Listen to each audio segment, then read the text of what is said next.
Okay, 24-39, fast.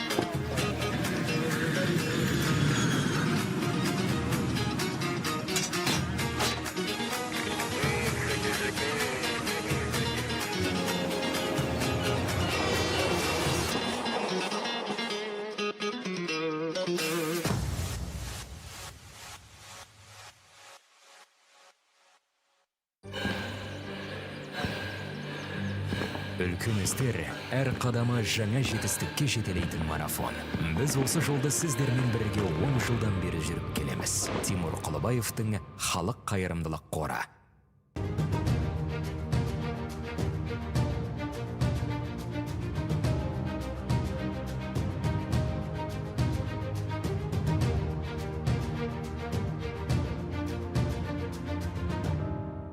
Центр кредит банкымен сіз қарапайым және заманауи шешімдердің ортасындасыз.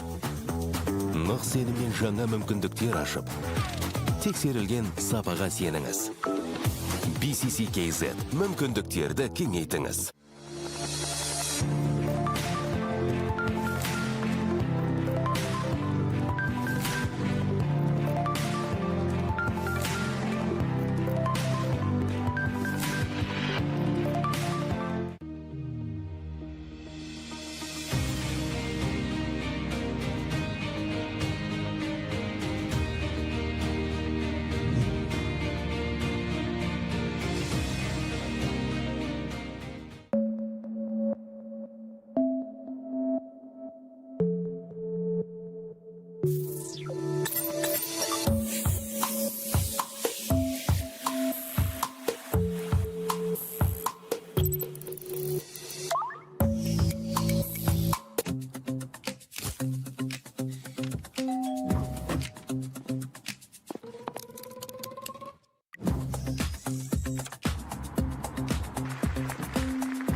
Games of the future.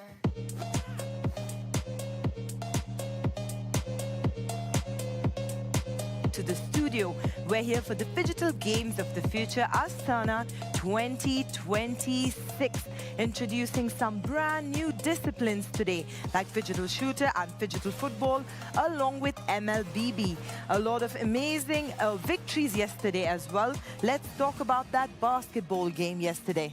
Good morning, everybody from the studios here in Kazakhstan. Thank you, Sarah. I cannot believe the wild card Team Wilders pulled yesterday against Liga Pro in digital basketball.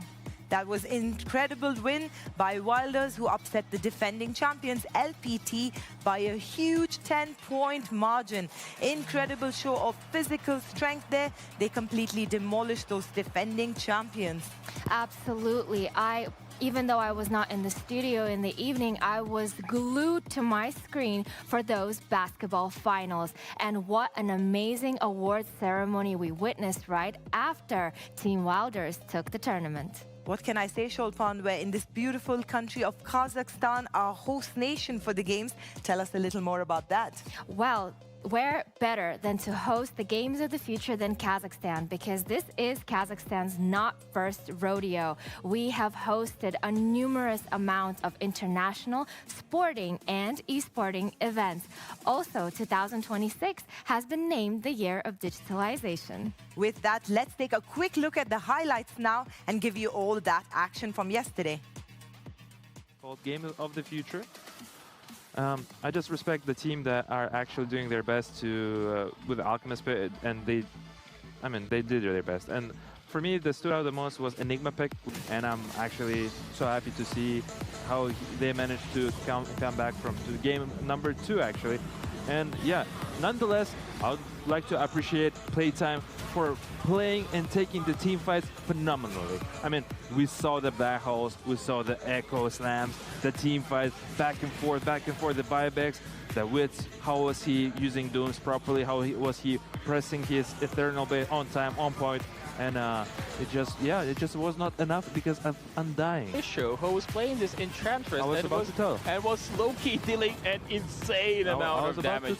El Misha was incredible. I agree with you that everyone else played really well, but you know, like you stated yourself, they had answers to those big ultimates. Right. They had answers to Doom with the Tombstone and sometimes Wind Waker saves. They had answers to Black Hole with the same thing. And because of it, it kind of fallen to position 5 to try to carry the game. He tried his damnedest, he couldn't make it. Man, I was about to say about Almisha specific because he did so much damage on a P5 Enchantress. You would never expect that doing thing, but he's keep using those attacks with his Q, and one of the fights playtime lost was actually not because they lost the fight. It was because Almisha ran out of mana. And they showed it again tonight with all the different things, right? We start off again, they were down by 1 after the digital side, and they had to chip away. And how do they chip away? By hitting the roller every single time, looking for people. You know, talking about team dynamics, a great play, of course. Dangerous, they were down 1 point in the digital stage. However, that doesn't matter because we know how much good they play during the physical stage. These guys will never back down no matter what. You know, take a look at the replay right now. There you go, Chibo, the main man, 2 down to paint with a hook shot. Kolya, lefty, 2, puts it up, nothing but the net, sir. Yeah, and he hit timely shots. He's actually been doing that all tournament long. When Dangerous needed a bucket, he knocked it down. Here it is. The dagger in the heart for the game winner.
Highlights for y'all here. You see the champion right there making sure to do their trophy celebration. They swing it right, swing it left. Emotions high there as they raise the trophy in the air. Team Wilders, 6 days of basketball excellence is what they provided us here with at Digital Basketball, presented to you by Haluk Fun. And you see there to Kazakhstan, to China. It's like a slow, gradual jet lag decrease. Take a look at this team fight. I'm so sorry to interrupt you. Just look at this team fight right here, right there. And Yuma manages in a sliver of HP using the ulti, and then actually you know why he managed to do it? Because somebody messed up. Somebody hard messed up. I think it was Mirana. I think he cool. Do you think he should be playing Sand King once again? He actually did a good game on Sand King overall. Like, you know, he played it well on Sand King on game 1 and game 2, to be fair, because he was doing it actually correct moves. The thing is, the problem was his stunts overall. But let's see this team fight right here, how they were so close and they managed it through. How Malik is living in the sliver of HP and doing his absolute best to do all the damage, and Knight is cleaning LGD Pinghu. Yeah.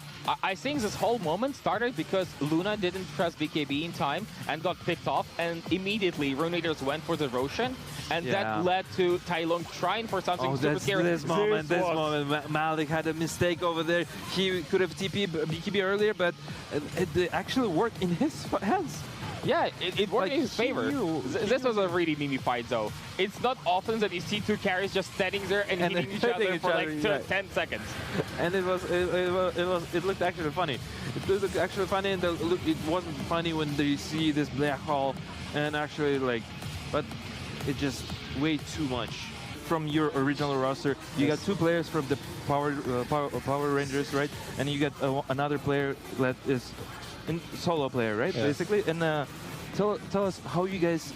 Well, first you guys sweep your group stage 2-0, right? And then now you're facing off a TI team, and then you're knocking them out after the terrific game loss on number 1. Yeah. And you guys manned up with the laundry pick and didn't forget, like. If you've just joined us, welcome back. I'm Sarah G, and this is my co-host Sholpan. Welcome back, everybody. We're excited to have you for such an exciting day today. Let's dig deep into that basketball final first. Wilders completely destroying LPT, the defending champions. Can you imagine taking that game away with a 10-point lead? They started strong. Let's take a look at the video of them celebrating with their trophy. Absolute amazing vibes there. Some cool dance moves as well by our star player number 93, Sam, who actually stood head and shoulders above everybody else, both digitally and physically. So much of smiles, so much of energy, and that's what these games are all about. It's about teamwork makes the dream work. Look at how excited and happy they are. Congratulations once again to Team Wilders. Absolutely no easy baskets up for grabs there from the defending champions. Wilders absolutely sweeping through with style and ease there. I love the digital fireworks. Look at that, the screen display. Let's take a quick look there at the quarterfinals and semifinals, which don't really matter anymore because we have a champion in the house, Sholpan. We do. We have Wilders taking the first place, LPT second and third place. Moving on to Dota 2, because Dota 2 is still going on and is heating up, because today we have only 4 teams left standing. Playtime, Resilience, Yakult Brothers, and of course the homegrown team, Rune Eaters. Today we will be playing the semifinals, moving into the final stage tomorrow. Will the home team be able to win on home ground? I sure hope so. That would be an incredible victory indeed. A lot of people actually heading down there to watch these games live. Absolutely, and Dota 2 is held at the Жақсылық Ushkimpirov Martial Arts Palace. So for anybody in and around Astana, make sure to make your way down to these venues today as the semifinals are continuing, and tomorrow to watch who takes the $1 million prize. But of course, none of this would be possible without our amazing sponsors. We have a big lineup of sponsors who partnered with us and helped us, but we'll come down to that a bit later. Of course, thank you once again to all of our sponsors. Let's take a look now at the tournament schedule, which will be coming up shortly. As we said, a lot of new disciplines being introduced today. As a matter of fact, almost 4 new disciplines we have today, with 5 multi-streams happening today. Let's take a look at that. We have Battle Royale presented by Alatu Citibank, yesterday's champion 17 Gaming, Digital Basketball presented by Halleck Fund, of course taken by the champions there, Wilders. Absolutely, we have MOBA PC going on until tomorrow, and today we are introducing Digital Football, which will run until the 9th of August. Next up, we have Digital Shooter, which actually has the most number of streamers because this is the most popular one in the pick, presented by, of course, Samruk-Kazyna. Also today, we will be introducing the first round of MOBA Mobile MLBB games, which will go on from today until the 9th of August. And in case you're like us and like dance moves, we definitely have Digital Dancing, which will be starting on August 6th and running through to August 7th. And we're finishing off with a bang with Digital Fighting, which will be held over the 2 days of August 8th and August 9th. Let's look at today's schedule. We are starting strong with, as Sarah mentioned, one of the most streamed disciplines of the tournament, Digital Shooter, brought to you by Samruk-Kazyna. Followed closely by Digital Football, presented also by Samruk-Kazyna. As you can see, they're our main partner and providing all the support we need for these big games. Followed by MLBB MOBA Mobile, presented by Freedom. And throughout the day and finishing the day will be MOBA PC, and that is our now favorite Dota 2. I absolutely agree with you there, Sholpan, but I also think even though we have our personal favorites, the more we dig deep into these games, every single discipline has something amazing to offer. Every single discipline has a lesson to be learned in each game. I absolutely have been enjoying every single game thus far. What about you, Sarah? Definitely. The one thing that we know is that teamwork makes the dream work, and none of these games actually work so well if you're only thinking about your strategy. It's all about teamwork. Is there any discipline today you are most looking forward to? Definitely the football, especially since we've had some live action recently all across the world. Eyes have been glued to TV screens, if you know what I mean. Now it's time for phygital football, which has a completely different strategy though. Completely different strategy, but same concept of phygital sports. The combination of digital and the physical realms together, making the athletes the full, wholesome, all-around athletes that they are. As you said earlier, fireworks across arenas, so much amazing things happening, but none of these would be possible without our sponsor, Sholpan. Phygital football, sponsored by Samruk-Kazyna. Don't forget, you can watch all the games live on our OTT platform, Phygital Plus. And Sarah, navigation, just like in Phygital Shooter, is just as important in real life. So download the Yandex Go app and explore the thrill of the big city. And as I said earlier, all the arenas are filling up, so don't forget to grab your tickets from Ticketon, our official ticketing partner. That's www.ticketon.kz. Excited to be here.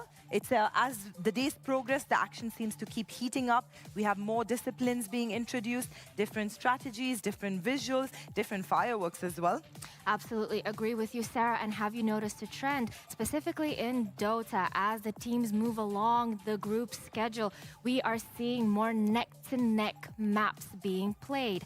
But let's talk a little bit about Phygital Shooter. Phygital Shooter is the combination, once again, of the phygital and the digital side, starting off with the digital with probably one of the oldest and one of the most famous online gaming, Counter-Strike 2, followed by a real-life match of a laser tag. As you said about Counter-Strike, it was first launched in 1999, but the second edition came out in 2023, which didn't really stop the views or streamers.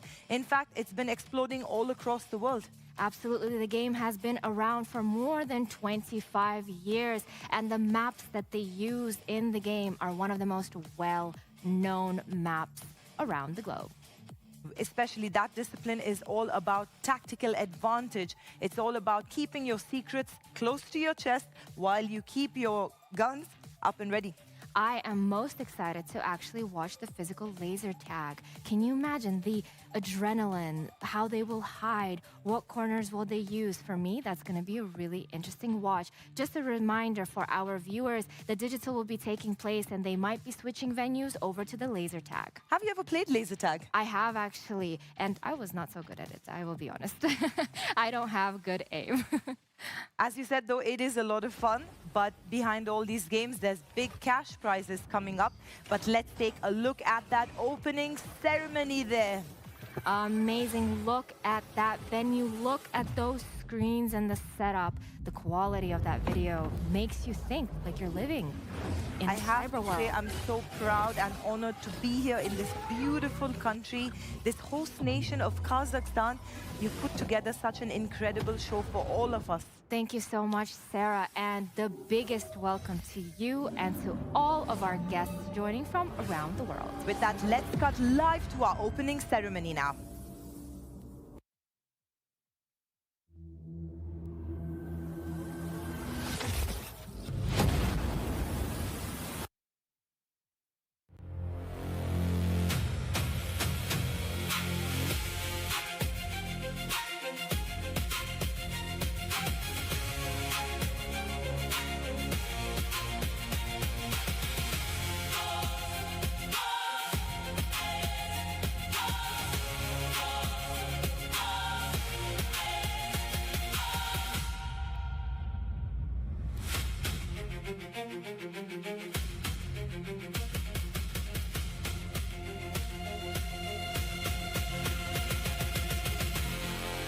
Please welcome Team KZ.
I know you're incredibly excited to see your home team out there. Tell us what's going on. I am really excited, especially because my home team is opening the tournament. Team KZ, a home team. Their playstyle is very aggressive, high energy, and every crowd loves an underdog. Even though they might be an underdog, I am hoping that they will take this round. One thing special about this particular discipline is that a player can go down with just one bullet. And that's why tactical advantage is so important when we come down to physical shooter. Tactical advantage, team communication, information relay, that is something really important on these maps. And also, Sarah, did you know that actually each player, there are 7 maps in Phygital Shooter. One of the best known is Dust 2. And each team has a favorite map. And based on a coin toss, they can actually ban a map that they know that the opponent is good on, giving them the head start advantage. So while this might look like a very physical game, it isn't. It's all about tactics, it's all about strategy. But then again, Shulpan, we've been seeing that across disciplines as we progress through the days of these Phygital games. Absolutely. No matter how much I am rooting for Team KZ, I must acknowledge that the Mirage team is also a very strong team with incredibly fast reactions, incredibly so, and also very aggressive entries and young rosters. So that young talent might be going in a little bit stronger, but we will see. We can see the team setting up right now. They look calm and relaxed, calm and collected. They definitely look calm and collected, but one thing we do need to remember about this particular discipline, some of the other disciplines are much more new, but this particular discipline has been around for so many years. That means teams have so much opportunity to look back over the years and learn from other people's mistakes. Thank you, Sarah, for mentioning that really important fact, because yes, Counter-Strike has been around for 25 years. The Phygital Shooter is a relatively new concept, and experts say that Phygital Shooter is the closest anybody can get to having a video game come to life. Also, another important note I'd like to make, Phygital Shooter is one of those disciplines that includes veterans, a little bit older veterans, because as we said, Counter-Strike has been around for more than 25 years. With that, let's cut to Team Mirage video. Still here with you at the Games of the Future, giving the freshest and most exclusive interviews with our athletes. Let's take a little break and look into a very interesting team who decided to partake in the competition. Consisting of 7 players, the Mirage team is bringing top-notch skills into the maps of Counter-Strike 2 and laser tag matches. We are glad to have you here in this place, and honestly, our audience would love to know something about all of you. Please introduce yourselves. My name is Ruslan, and our team name is Mirage. First question, what side do you like to play as? Terrorists or counter-terrorists? I think the terrorists. Wow, very interesting. In your opinion, what's the top 3 players in Counter-Strike? I think of course, Simple, Boomage, and now Dong.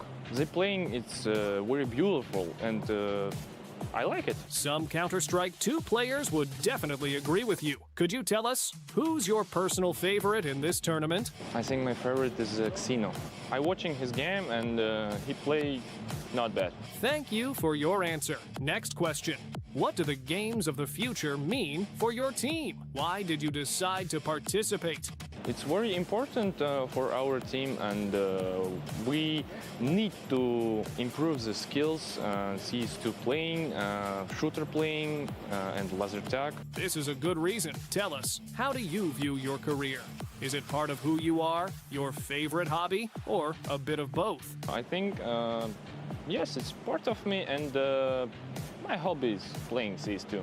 Understood. So does Phygital Sport help you deal with stress? Yes, of course, yes. Well, I think when I play CS, I'm in the different place, and I like it. When I play, I don't have the stress and other bad skills. Oh, wow. We wouldn't have expected that. What do you normally do after the tournament? We are too tired.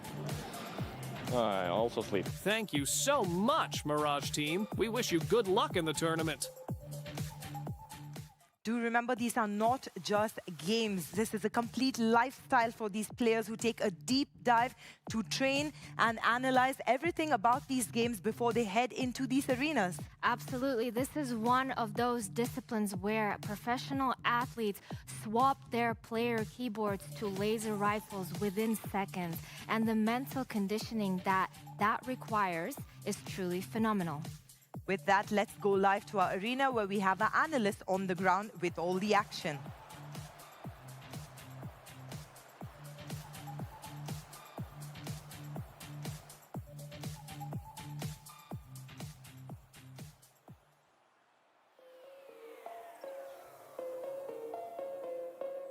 Games of the future.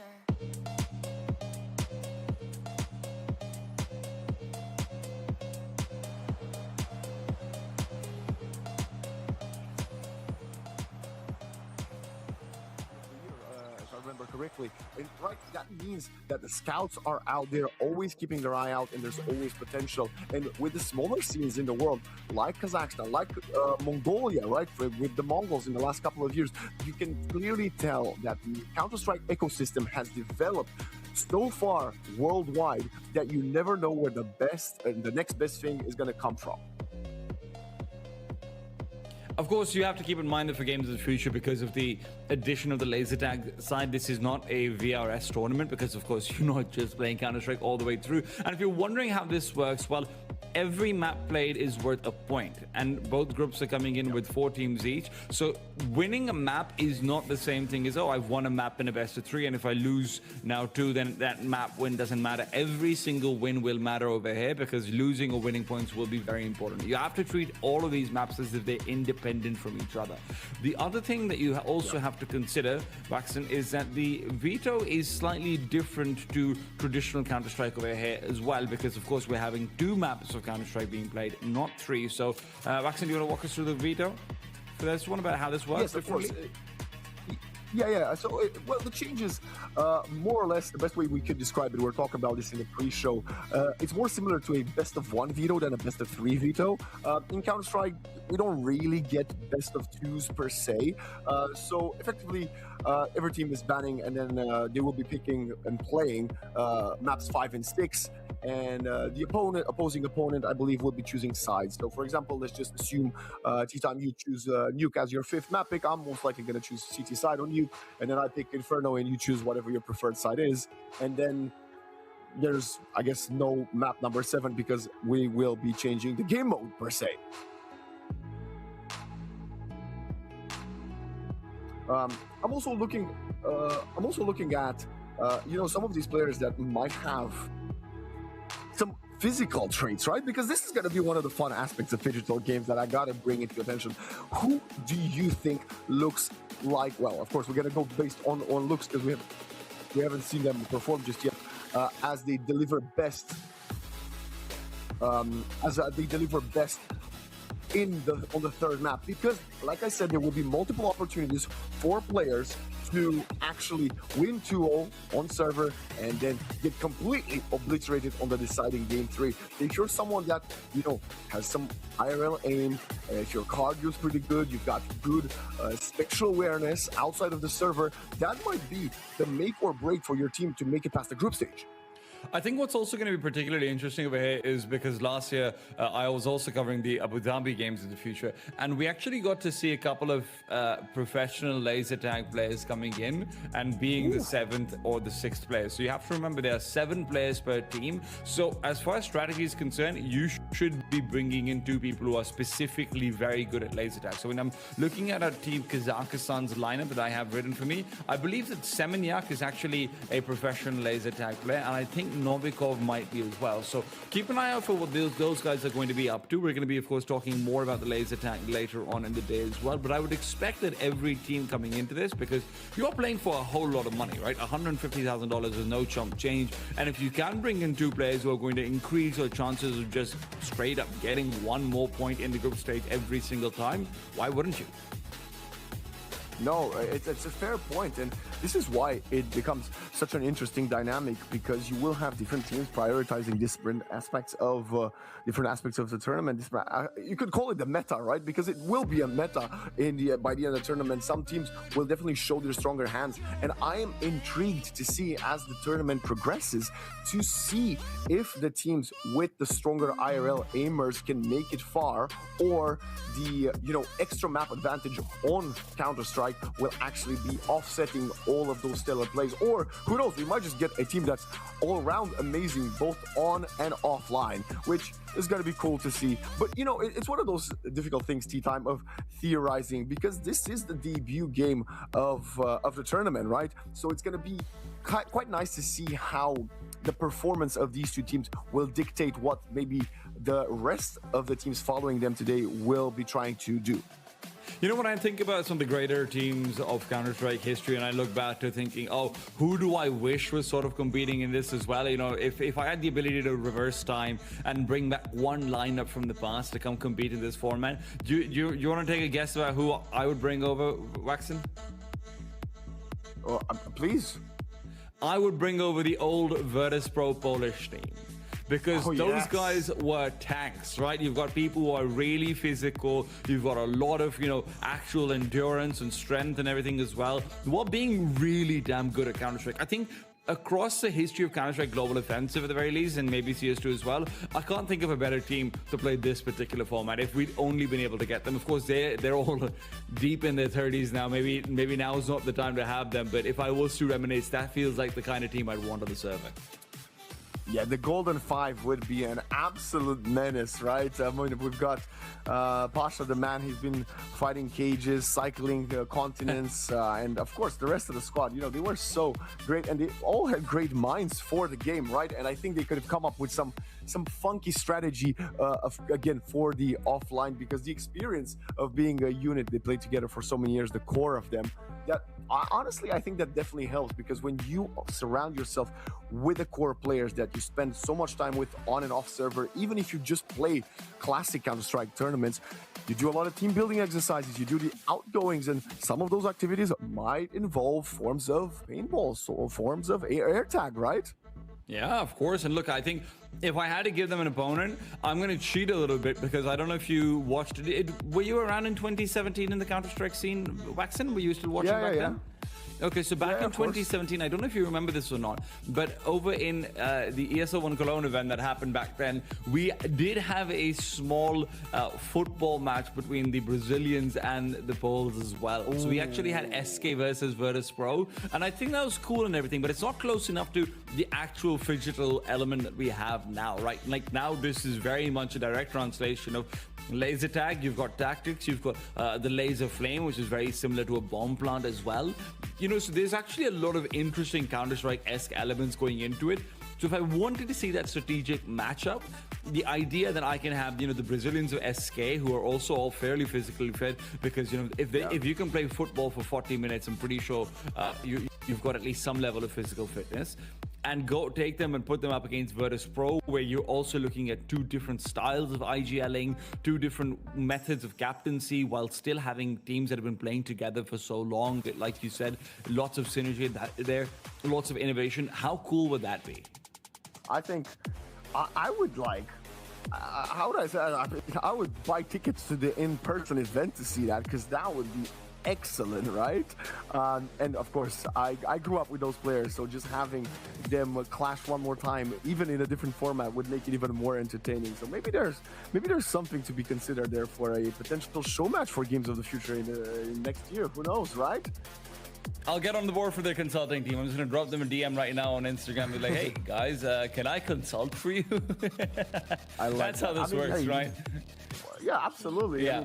I mean, shooters shoot, right? Isn't that what they say? And speaking of shooters that shoot, obviously all the 10 players on the servers are in-game shooters. But my question is, right, knowing they are coming into this tournament and knowing how big the prize pool is, right? The players here, although they have varied levels of experience, most of them haven't really won what I would describe a tier 2 or tier 1 event that has some of that juicy money. Do you think, knowing that they're coming here with 150,000 on the line, do you think they've actually paid a bit more attention to their fitness over the last couple of weeks or months?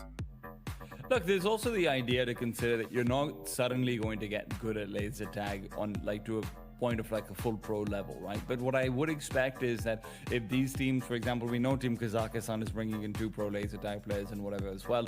If you know that you're going to be playing with them, there's probably some use to just putting up scrimmages, putting up, you know, practice matches and whatnot. One of the more interesting things would be, or one of the more challenging things would be, like if you are a team who wants to try and get in for the laser tag practice as well, how do you find good practice partners, right? Because whenever I'm going to laser tag, there's 7-year-olds I'm playing up against, and I like playing against 7-year-olds, Waxon, because I can trip them up, I can bully them, I can tell them off. But this is not the situation over here. This is not a 30-year-old man beating up 7-year-olds in laser tag, not in real life, I promise you guys that. So I'm very curious about how the practice meta sort of develops coming into it as well. Fitness is one thing, but the actual tactics of laser tag, how do you try and get the right practice partners? How do you try and enter this very niche exclusive scene? It's a very interesting idea.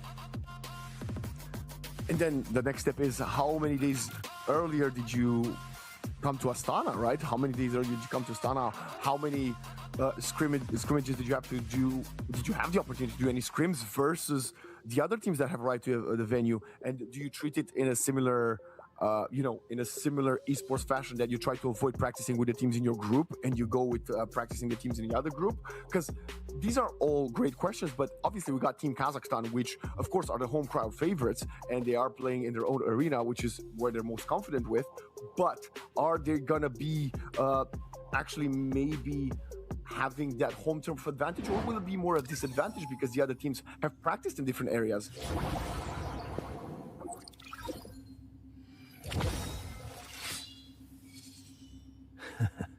Right. We get the Wolf, we get the transition, and we're straight on to Mirage, and we got Mirage team playing Mirage. This will only go one of two ways. Absolutely, Mirage team will be jumping straight into the pistol round. And let's see tea time. What do you think Team Kazakhstan has prepared for us in this pistol? Team Kazakhstan shouldn't be uncomfortable. Of course, keep in mind they are coming through with Botpie. They're coming through with Aldacon, who are some of the best players on the server right here now. Rainy, a couple of early shots spotted out. Weaver's the one to get the first kill and the second. Weaver as well covering off the cross, and as Iva will fall, it's a quick start for Team KZ.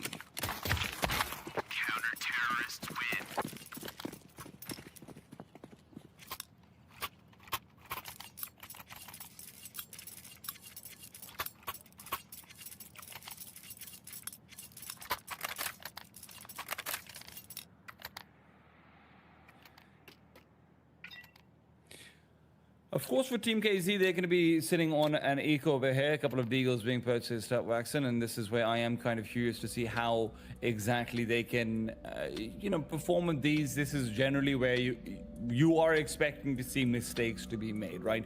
It's A, the pressure of being at an actual LAN event and whatnot as well, but B, it's just the idea of, well, maybe our aim isn't as good as we thought it was. Maybe there aren't as many players who are, feeling like they're absolutely world-class in the same way coming into this one. I hope that's not going to be the case. Even if you're a younger team, you can obviously feel overwhelmed if this is the first thing you start facing. But, it's a group stage. That's the first thing. It's not an elimination game, right? You start learning from your... We start maybe adapting to the playstyle of what we would describe as higher skilled players, and then maybe you start getting more rounds, you start getting more confidence, you start adapting, like I said, very fast. Who knows, maybe you will end up being successful and get one map here and there, then win all the third map deciders as we discussed, and somehow make it further in the tournament. But of course, I do agree with you. The risk of being completely shut down and then that spiraling downwards because you can't match up to your opponents is always a huge risk, especially for the younger, less experienced teams. Yeah. It'll be interesting though, as we also do have to consider that for Team Mirage, let's talk about the veto a little bit, right? Because normally what happens in vetoes is that you will have 2 maps banned out, then 2 maps picked. Now we have 4 maps being banned out, and the 5th and 6th of the map picks coming through. So you actually do get to play this more like a best of 1 in a lot of ways, where if anyone's new to Counter-Strike, in a best of 1, because you are banning out 6 maps overall, you're almost always going to end up in a situation where both teams are pretty comfortable on this. This is sort of like a happy marriage between a best of 3 and a best of 1, where on one end, you know that you probably don't need to have more than a 3 to 4 map pool, but on the other end, you do still have to you do only get 2 bans, so you do probably need at least 4 maps. So to pick Mirage, KZ's picked Nuke. That is a much harder map to learn. That is a much harder map for a amateur or a semi-professional team to be able to get all 5 players aligned on, even if they're coming into this big tournament where they've done a lot of practice and everything. I am a little bit skeptical on their chances in Nuke. If they want to take this series, I think it has the Mirage laser tag event being put together if Team Mirage wants to win this out. Yeah, I've historically always said, especially in outside of tier 1 tournaments, I've always said when you're playing anything that's, well, less than a best of 3, because you can play best of 5s, of course, I always advised tier 2, tier 3 teams and, you know, coming up teams to avoid going for these very one-sided maps due to the nature of how difficult they are. And of course, as of right now, I would argue that Nuke is the most one-sided map in the current pool. Right? Historically, we used to have Train, but that's not a thing these days. And putting yourself with a back towards the wall in a best of 2 by locking yourself in a corner and starting T side of Train, even if it is your starting C. I'm thinking about the maps that I would like to see in the pool. Thank you, Valve. By starting on the T side of Nuke could be very, very hard, especially if you somehow lose the first map. Then you don't have any chance of rebound. Oh, we lose Nuke, we come back on the opponent's map pick. No, if you lose on Mirage and then you start T side of Nuke, this could be a very, very rapid snowball down the hill effect. To be fair, you are going to be, because obviously KZ is the one picking into Nuke, so they should be a little bit more comfortable on the T side. Mirage will be starting off on that CT side. And again, I'm going to keep on repeating this because I'm not sure how much of our audience is just purely coming out for the phygital games. For maps like Nuke, there is a massive advantage to picking it in the sense that obviously you prepared it more and you knew beforehand that this is what you're going in with. But that being said, there's also the disadvantage that you don't get to start off on a stronger side. Maps like Nuke, Train, Overpass, you know, 2 out of those 3 aren't in the pool anymore. But these are the kinds of maps where one side of the map is supposed to be doing all of the heavy lifting, and then it's just about, oh, who can get 3 or 4 rounds on the other side. So for Nuke, it's supposed to be quite CT-sided. A typical halftime scoreline that you're going to see is probably about 8-4, and that's where you can say, okay, this is a pretty good half. But for the T side, you know, the idea that you can settle down with 4 and say, okay, this is still doable, that's not ordinary for a map. There is only ever 2 to 3 maps in the pool out of 7 where you can have this one-sidedness to the inherent design of map. I like this, and I think we will continue to do this throughout the entirety of the week here of the Counter-Strike, well, whatever, shooter portion rather, and to explain it, because we will have a lot of new viewers.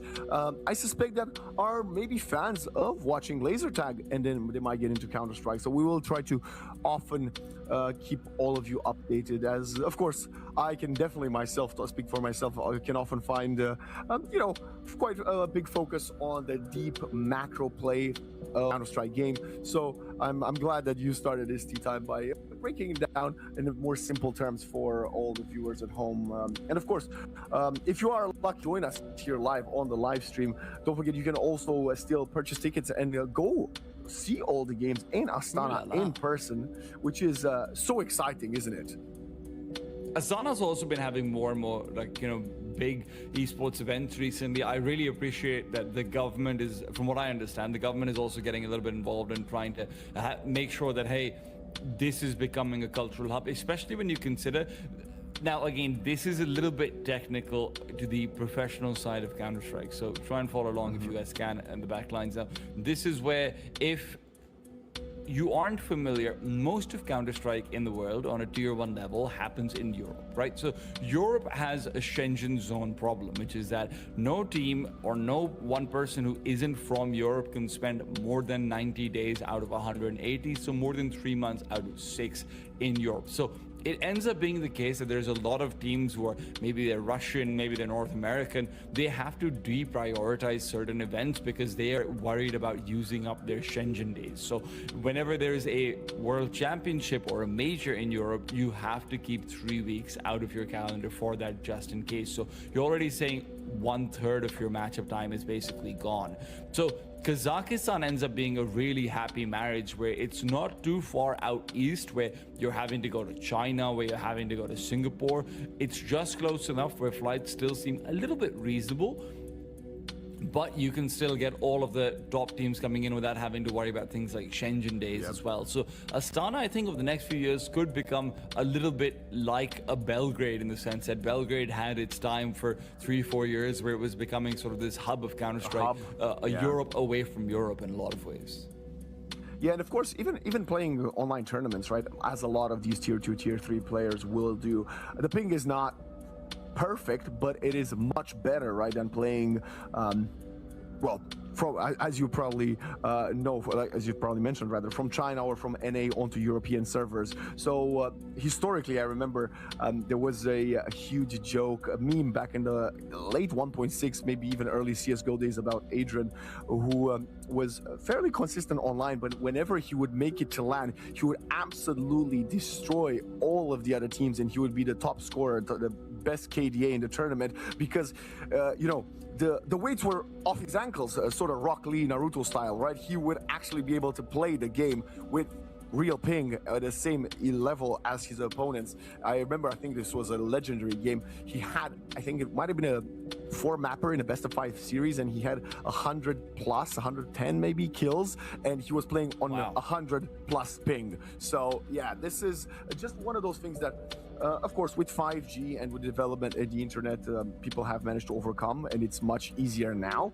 But still, I would say at the highest level, as where every microsecond matter, having 20, 40, 60, 80 ping higher than your opponents could put you at a disadvantage in an online game. Oh, it's a massive difference, right? And I think that now Kazakhstan is getting slightly better ping. I think they are getting about 75 to 80 away from the 120 ping days, which were just the...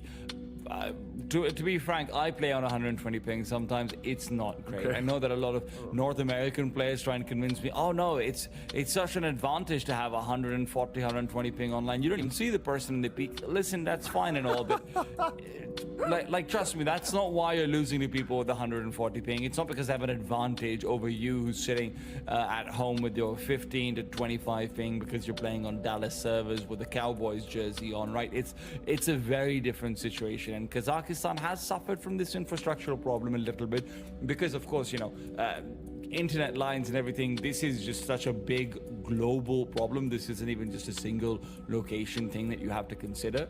But yeah, it's just kind of cool to see that recently we've had such a big uplifting, because for Kazakhstan, obviously the biggest moment historically across Counter-Strike was 2017, right, where they end up winning the major, where they end up doing so well with the help of Zeus coming in as a legendary IGL and whatnot, and you've got multiple Kazakh players. I think there were 3 Kazakh players on that Gambit team that takes it on. But even then, it wasn't the same kind of fanfare as we have now. Even then, we never had the chance of filling out stadiums back in 2017 for Kazakhstan, put it that way. We didn't have the chance of, you know, having true governmental support in the same way back in those days. It's such a big leap that we've taken forward, and yes, it's 9 years ago. The industry's developed a lot since then. It's becoming much more common for cities to be bidding for esports events. It's become a lot more common for governments to be trying to get involved in increasing employment opportunities through esports events.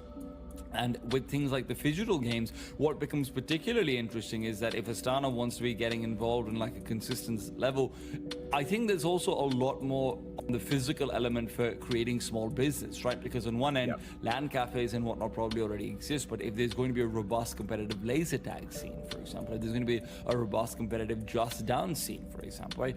These are the kinds of things where that's probably infrastructure that needs to be built, and in building that, there's jobs to be created, there's an economy to be boosted up. I think it's very interesting, just the overall macroeconomic principle of just the phygital games in particular, even compared to esports.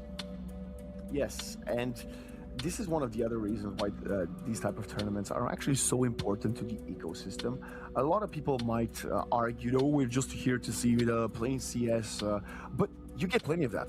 The Counter-Strike calendar is so packed with tournaments from Tier 1 to Tier 4, I would argue. You get so many matches every single day to the point that you might, there's a bit of an overkill. And when you get something new, a different flavor, I think that's what it should be celebrated, and it should be actually encouraged, because if we get more tournaments that somehow manage to incorporate Counter-Strike in different forms and make it for a different viewing experience, right? That's how you can get more, like you mentioned, more businesses, more sponsors, more organizers, and more players. And that's what makes a healthy esports scene that we want it to be as long as possible, right? We want the longevity of Counter-Strike to continue for the next 25, 30 years, right? And this is great for the game. One of the things I miss most from my 1.6 days is how much joy the different game modes were, right?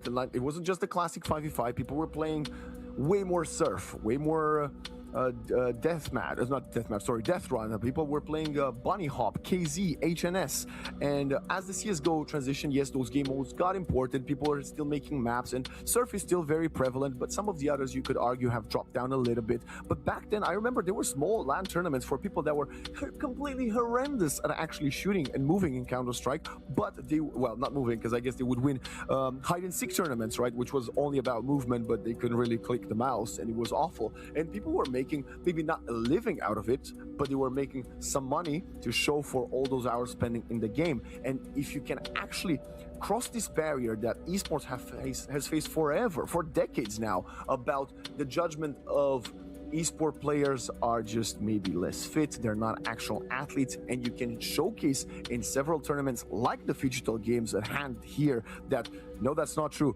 Esport players are true athletes, both on the computer and in person, that could again reach so much further into the casual viewer's perspective. And you mentioned Just Dance, you mentioned, of course, the laser tag, but we also had the basketball section as well, which of course is one of the largest sports in the world if you consider the NBA and everything we see with the teams. And then getting into the budgets, because you might not be a tier 1 Counter-Strike player, you might not be able to join Donk and Zayu in the top 20 HLTV players, right? But if you are a top 200 player in the world and you're a top 20 player at laser tag, that is a huge career opportunity for you, and it's another direction that a lot of the youth can take for the future.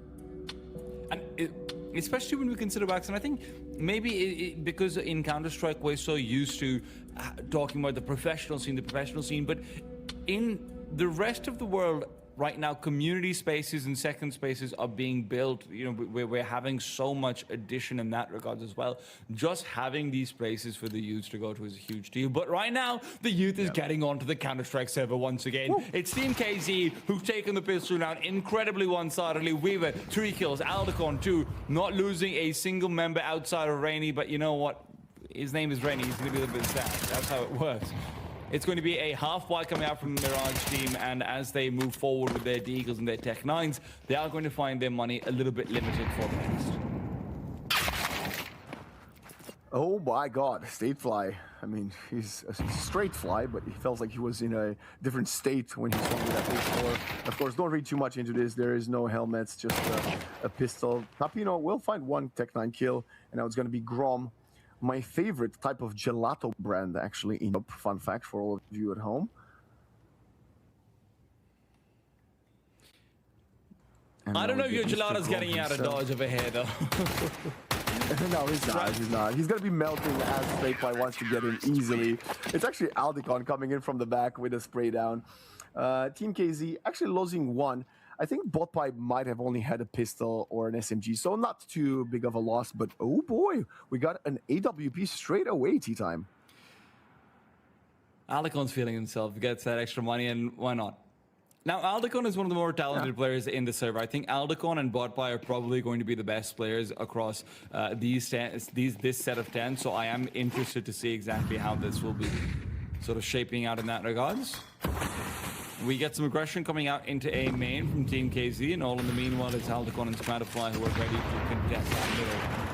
Aldecon, first kill is beautiful, finds them completely off guard, and as Ivar tries to push forward, Stratafly's push up through short is going to catch them as well. Now this is going to be all down to Ivar and whatever he can find. The backstab onto Aldecon should be going by unnoticed. Good for one, can he make it two? Yes he can, Ivar bringing it back, but Rainey's push now breaks. Dead, overwhelmed by the M41. Ivar picks up the op, doesn't manage to get anything, and we get MVP going the way of Weaver. It's been a while since I've seen an MVP on a Counter-Strike Pro match.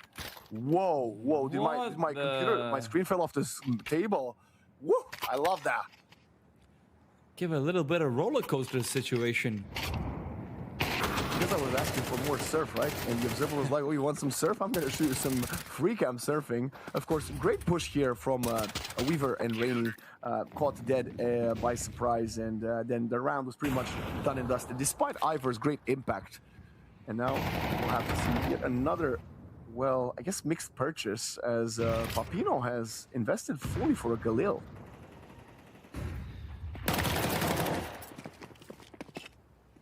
So I googled Papino Moloko, as Rainey will be able to find another one as well, because I googled all the players who I couldn't find HLTV profiles.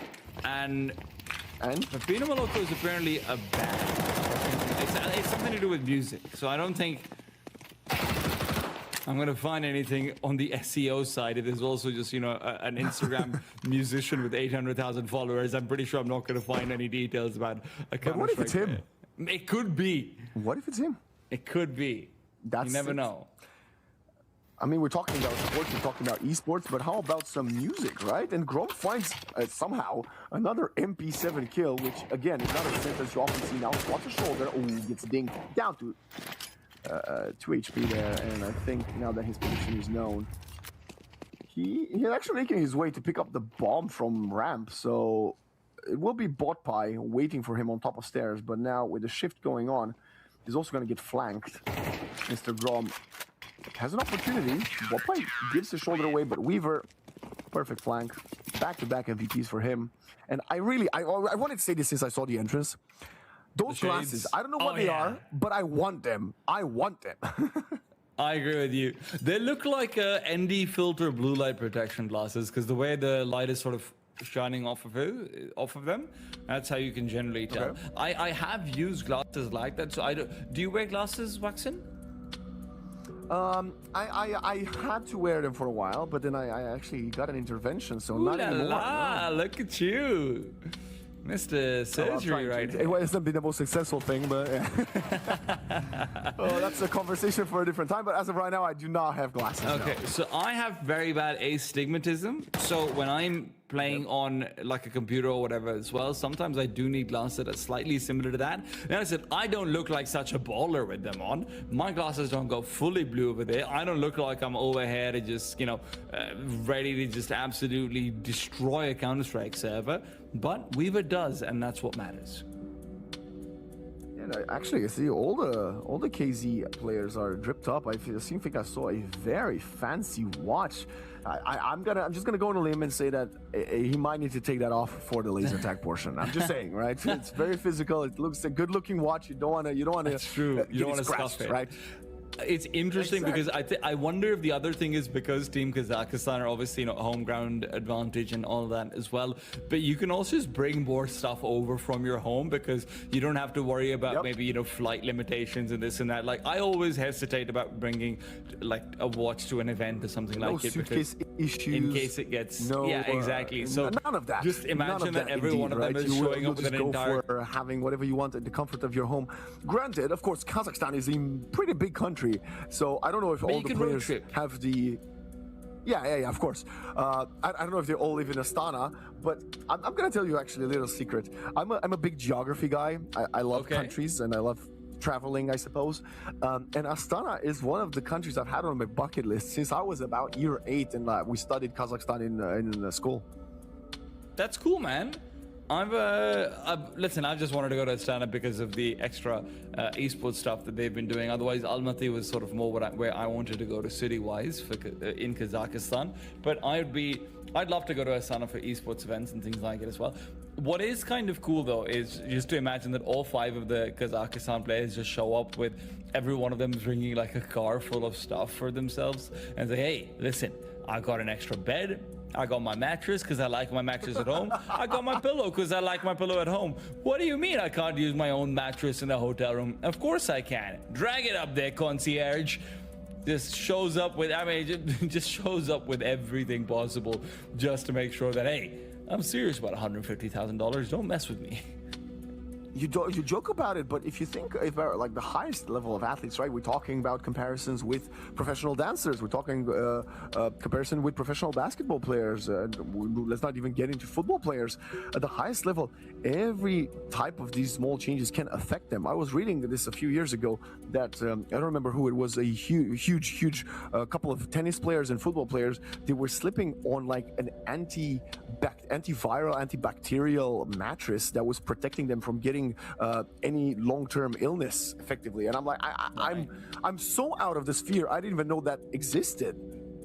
I think one of the more like recent things as well to give an example of is just, you know, the FIFA World Cup that just went by, where it was making headlines that Norway took 600 kilograms of food for their players as well, because the players didn't want to try and, you know, eat the food in America just because it's a very different biome, it's very different bacteria that is going to be going into you.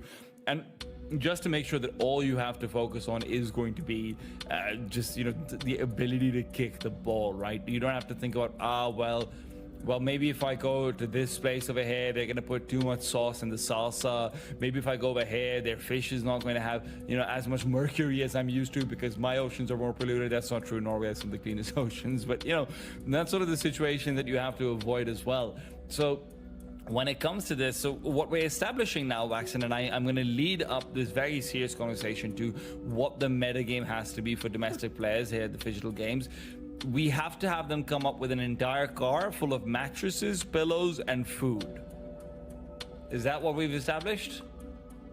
I think it's that, but it's also the friends and mattresses, pillows, and food. Waxen, get on the program. I'm gonna do it right now. You know what? I'm gonna start coaching, and this will be my motto. As we get back into the actual Counter-Strike, hopefully the players didn't feel too distraught by that extended break as Mirage team is taking control of top mid. Flashes are landing, and they're gonna enable an easy opening from Aldicon. Nothing to HE. Ivor, can he find a trade? Yes, he can. Shitogi did take some damage in the backline. Ivor finds a nice second, but now straight fly from short. Coming up, Cat gets the kill, and Grom, I mean, second most kills for his team, and all of them found with the MP7. This guy knows something that I don't.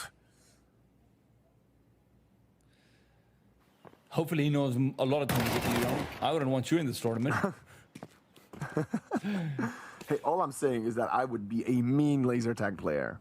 Oh, dude, you know what? That is the part that all of us probably are lying to ourselves about. Like, oh, well, you know, we know we're not good enough to be professional Counter-Strike players, but laser tag, yeah, we could take him. Like I said, I'm used to beating up 7-year-olds in laser tag. Dead is 1 versus 3, and with 45 seconds, this is going to be a tough sell. He's got barely an HP, and Stratifly will make sure he's got none left.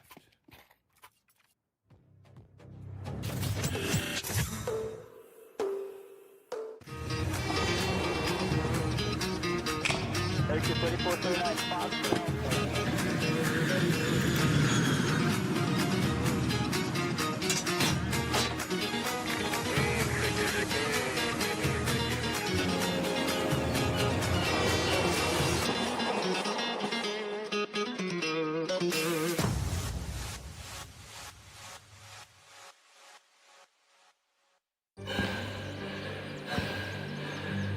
Үлкен әр қадамы жаңа жетістікке жетелейтін марафон. Біз осы жолды сіздермен бірге 10 жылдан бері жүріп келеміз. Тимур Құлыбаевтың халық қайырымдылық қоры.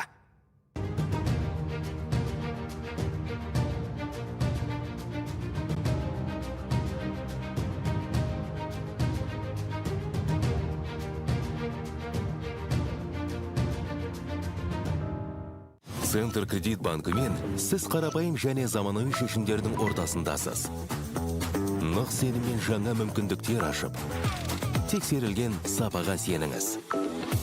BCC-KZ мүмкіндіктерді кеңейтіңіз.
Games of the future.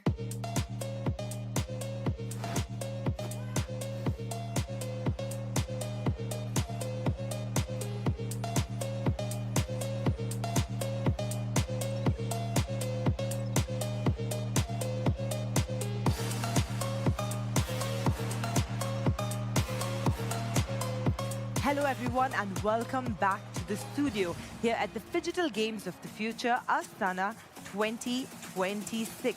Shortman, a lot of new disciplines coming in today. Tell us about them.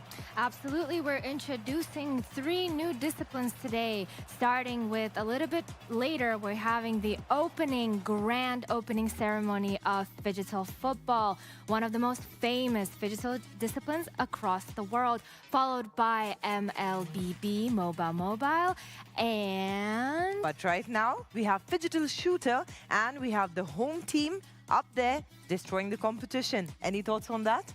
Well, it's too early, I think, to say, but my excitement is already through the roof. Let's see how the home team goes on through the maps. Speaking of maps, CS2 is known for 7 famous maps: the Ancient, Anubis, Dust 2, one of the most widely used maps, Inferno, Mirage, just like one of our teams, Nuke, and Terrain. So those were the 7 maps. Let's now take a look at the schedule. We have Battle Royale presented by Alato Citibank. Of course, the winner there, 17 Gaming. Winner, winner, chicken dinner. And yesterday we had the Phygital basketball with the Team Wilders taking a surprising but well-deserved victory. We have MOBA PC presented by Center Credit, running all the way from July 31st up to August 5th. And Phygital Football, which we are introducing today, and it will be going on until the 9th of August. Moving on, we have Phygital Shooter running from August 4th to August 8th. Mobile MLBB also being introduced today up until the 9th. One of my personal favorites there, Phygital Dancing, coming up real soon, covering 2 days, August 6th and 7th. And last but not least, we have Phygital Fighting going on over 2 days on the 8th and 9th, sponsored by Samruk-Kazyna. Let's jump into today's schedule presented by Samruk-Kazyna. We have Phygital Shooter, which just started off with the home team KZ taking on Mirage. Yep, opening that stage. We have Phygital Football coming up very shortly, also presented by Samruk-Kazyna. Stay tuned if you've just joined us. We have a grand opening ceremony for the Phygital football starting real soon.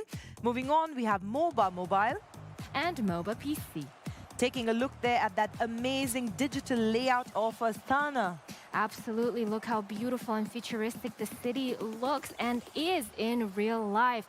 We have some amazing buildings featuring Astana's skyline. And right as we're flying through that tunnel behind, we are seeing Central Asia's biggest shopping mall. None of these games would be possible, though, without our amazing sponsors. A lot of big stages, a lot of fireworks, and of course, a lot of logistics going into making these games possible. Download the Bank Center Credit Bank app and manage your finances with Bank Center Credit. Don't forget to log on to our official website as well so that you can keep track of the daily scores, of the schedule, of the fixtures, and all the action. And there is a lot of action that is going on, so make sure to keep up with those results. Also, we would like to mention our official partner, Sven. We'd also like to remind you that the Just Dance discipline will be starting soon, presented by Solid Core Resources. This will be starting at Barry's Arena, running over 2 days, August 6th and 7th. And I know you are super excited for that one. If for anybody watching, Sarah is actually a DJ. Absolutely. And I've seen her dancing. And I think if you were in that discipline, Sarah would have been taking that tournament home.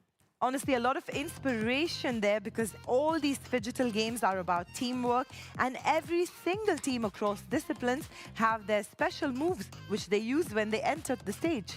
I couldn't agree with you more. Each team has their unique playing style, which they honed over numerous international tournaments and over those long hours that they clock in preparing for these tournaments. Over 10,000 hours some of these players have clocked in, and that is amazing. It just shows that this is true athleticism at its best. As you said, elite athletes taking center stage here in Kazakhstan for the Phygital Games of the Future, Astana 2026. And with more statistics about that, we have over 800 athletes who have flown here to the capital of Kazakhstan to take part in the Games of the Future of Astana 2026 from over 50 countries. A warm welcome to everybody joining us once again. This is Shulpan, and I'm your co-host Sarah G here, presenting all the action live from every single discipline that we have coming up today. Amazing. And Sarah, did you know we have Phygital Football, the grand opening ceremony starting quite shortly. And the venue that it will be hosted in is Kazakhstan's athletic sport complex, a state-of-the-art premier sport complex that hosts over 3 disciplines in this tournament. And this really is a big feat for this venue. Both Phygital Shooter and Phygital Football take a lot of skills because do remember, right after all the digital action, the teams don't really get a break there and have to get physical and get in the thick of things. Yes, and we have 2 Phygital sports disciplines featured today, Phygital Shooter and Phygital Football, with Phygital Shooter beginning with digital Counter-Strike and then moving on to a real-life laser tag, and Phygital Football also beginning with a 2x2 digital video game, followed on by 5x5 mini football game on a real field. We love taking a deep dive and letting you get to know the teams up and personal. So with that, let's jump straight into a video. We're here at the Games of the Future, and the competition is getting hotter by the minute. Every match brings more pressure, higher stakes, and tougher opponents. In Phygital Football, one mistake can change everything, whether it happens on the screen or on the pitch. And when things don't go your way, it's easy to lose your cool. Gamers call it tilt. But how do Phygital athletes deal with it? Let's find out how they stay focused when the pressure is at its highest. Let's welcome the team that we will be asking about this topic, FC Olympic Phygital. Could you please introduce yourselves? My name is Samruk, and I play for FC Olympic Phygital. I'd like to ask a couple questions about tilt. Are you an anxious person? Do you get nervous before matches? No, I don't feel any pressure. I don't get nervous. I believe in myself and I believe in my team. We see that you are very confident. Could you tell us what part of the game usually makes you tilt? Especially the football part, where I don't play, where I don't take part. It gets more like anxious. Thank you for being so honest. How do you calm yourself down after a mistake? After a mistake, it happens in the game. It's a part of the game. It's like I accept it as usual. Next question. Has a teammate ever helped you get out of tilt? How? Yes, my partner always supports me. When I make a mistake, he always says, come on, we can do it. And I feel the support, and I don't get any tilt. This is very touching. Could you tell us what's the worst tilt you've ever experienced during a tournament? It was in contenders tournament where we play against Montenegro when we lost the match at physical stage. Wow, that must have been awful. Final question. Please share a routine or trick that helps you reset your focus. I only focus on the monitor when I play on digital stage, and that's all. Thank you for sharing your experience. Team FC Olympic Fidgetal. Good luck on the tournaments. Laser sharp focus. That's our key takeaway from the video. You cannot actually be distracted for a single second because teams head in first to the digital arena, followed by a physical battle on the football pitch. It does, and it takes a great toll on the human body. That's why these athletes have to really train leading up to these tournaments. There is decision fatigue, there is eye fatigue from the digital stage, there is brain fogs that could potentially happen in that switch. So athletes not only train separately in the digital and then the physical, but they also spend hours honing their strategy from the switch between the two realms. And that's exactly why we love the Fidgetal game so much, because it's so action-packed. It is very action-packed so much so that, did you know, Sarah, professional gamers can burn up to 100 to 200 calories per 10 minutes. And that's exactly what I think Team KZ has done there, taking that win, smashing their opponents out of the park, Shulpan. Wow, congratulations. That is a great start for the tournament. I can see smiles on every single face there. They were the underdogs going in, but as we can see, the true spirit of Kazakhstan is a country shining through there. Sarah, and we have been at that amazing venue before, looking at PUBG, which won a couple days back that $1 million prize. That Beeline Arena really transformed into something truly digital, magical, and fantastical. What a special stage for what a special victory. The home team there, head and shoulders above their competition. Wow, my excitement is really through the roof. I cannot imagine the palpable excitement at the arena itself. An incredible win there by Team KZ, focusing on both the digital and physical disciplines. Yes, and I think you know what is really important to mention here, that the switch from a controller to a real laser tag, it takes a lot of precision, and some teams... Absolutely, Shulpan, but I'm going to cut you short there. We're jumping right into the opening ceremony of Fidgetal football. Wow, look at that stage, look at those lights, look at that excitement. Now, this is a discipline I'm most excited for.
Astana, give them your support!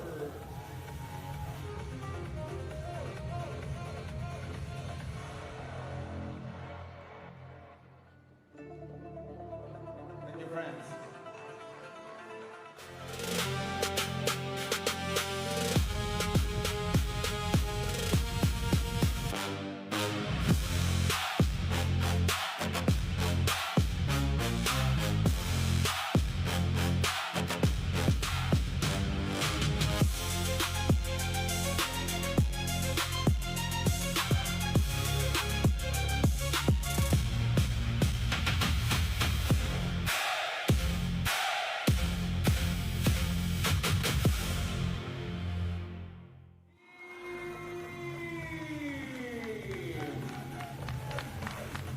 Hello there, ladies and gentlemen. Welcome to Digital Games of the Future Astana 2026, brought to you by Samruk-Kazyna. My name is Matthew Isaac, and next to me is Ahmed as we bring you all the actions that happens here live in Astana, especially on the digital and also on the physical part. Well, Ahmed, it's a great day for football. How are you feeling, man? Well, top of the morning to you, Matthew. Finally, the wait is over. Finally, all that excitement, all that anticipation as the football superstars take to the digital stage. For NS team, it's going to be Santi and Huaco. And for Team UEL, it's going to be Arnold and Spoken, who start off with the digital action. Yep, this is going to be really amazing to watch. I just can't wait to see who is going to make the best out of each other, especially when they are going into the digital part. The most hardest part for me is going to be the digital one, because not everyone can nail the console part. But most of them can actually do really well on the physical pitch. But on the digital one, that's where it counts there. That's where you get your advantage there, Ahmed. Absolutely. Time runs out very, very quickly in the PlayStation 5 stage. So if you can get even a couple of goals, that can set you really forward. Let's look at the Team UEL. Remember, it's 2 versus 2. So like I mentioned, it's going to be Arnold and Spoken who will be kicking off in the first half. Second half, it's Gold, Cyber and Amir 411K. Absolutely. Really solid team there by UEL. But let's have a look on NS team, where we see Santi, Jaco, One, and also Maxi will be coming into the digital platform to fight against UEL team. Well, this is the team that has already been the runner-up for the contender stage. I believe you were there for that, Ahmed. Absolutely, they came in as the second runner-up. They finished third in the contender stage, hence qualifying for the winner stage. So they will want to go that one step or couple of steps further as we come to the winner stage in Astana. They're familiar with the conditions, they're familiar with the surroundings, second time going. So let's see if that slight advantage will work this afternoon against UEL, who are the home team. So the pressure is well and truly on. Absolutely. For those who are watching right now on the social medias or on our social platforms, make sure you guys are voting for your favorite team or rooting for your favorite team who is going to be winning this. Either it's going to be UEL team or it is going to be NS team. Because in the previous year, we got so many fans coming across, you know, supporting their favorite players, supporting their favorite team. That's what makes this sport much more beautiful than it is. But at the moment, we are just minutes away before we kick off into the digital world there. What are your expectations for this, Ahmed? Well, I do expect NS team to be aggressive, looking for goals, looking to take the early advantage. I have to be honest, I have not seen UEL before in the digital game, so they're a bit of a surprise for me. NS team, I know they like to play an aggressive brand of football, whether digitally or physically, so expect goals galore over the next 10 minutes or so. You know, I'm not going to lie, I really love when you say goals galore, because, you know, in these kind of moments, this is where you see lots of goals could come in, especially on the digital aspect. But let's see what we have for our match today. So just to remind you, ladies and gentlemen, it's going to be the UEL team going up against NS team on the group stage. This is the round one, I would say, and we got lots of teams coming up later on. But for now, these two teams are going to go head-to-head, and let's see where this finds. Because one thing for sure is that one team has really good experience coming on from the contender stage, but I would not take my bets off for UEL team as well, Ahmed. Absolutely, as we saw ACF Allure dominating in the contender stage, so that home team advantage certainly does play into the hands of the players. As we kick off the action, it is going to be Team UEL who will be in the dark strip, who are looking forward down the right flank, looking to create an opening here, but good defense coming in from NS team, who are playing in the light green. Throw in coming in, quickly taken to Vitinha, the Portuguese midfield wizard, going back all the way to the defense, as it's going to be a cagey start, not looking to make early mistakes, Matthew. That is the key. Yeah, that is the biggest key right now, not to concede as fast as possible right now. But looking at this, oh, that's a goal! And it's had to be Erling Haaland to score that, but wait a minute, it's an offside. It's an offside. You can see the looks on the UEL team players, they were all stunned. But man, that was almost a shocker right now, Ahmed. He had half a bootlace in front of that final defender. Extremely close call, but the linesman gets it right, and NS team breathe a huge sigh of relief, Matthew.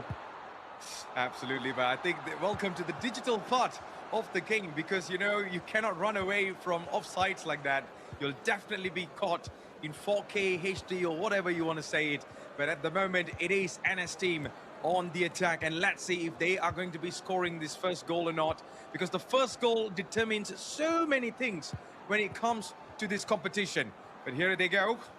This could be a chance for Lionel Messi. Back again for his teammates. They're just not trying to break the defense as fast as possible, just trying to take some calculated risk. Erling Haaland now, and Haaland goes for the shot, but well defended there, Ahmed. Extremely good defending there. The angle was a bit tight, but he did get a shot off, as we have Lionel Messi now building for Team UEL. You do see that they like to play a slightly slower pace here. They like to play and, you know, be very precise with their passing, and they're hanging on to possession and frustrating NS team at the moment.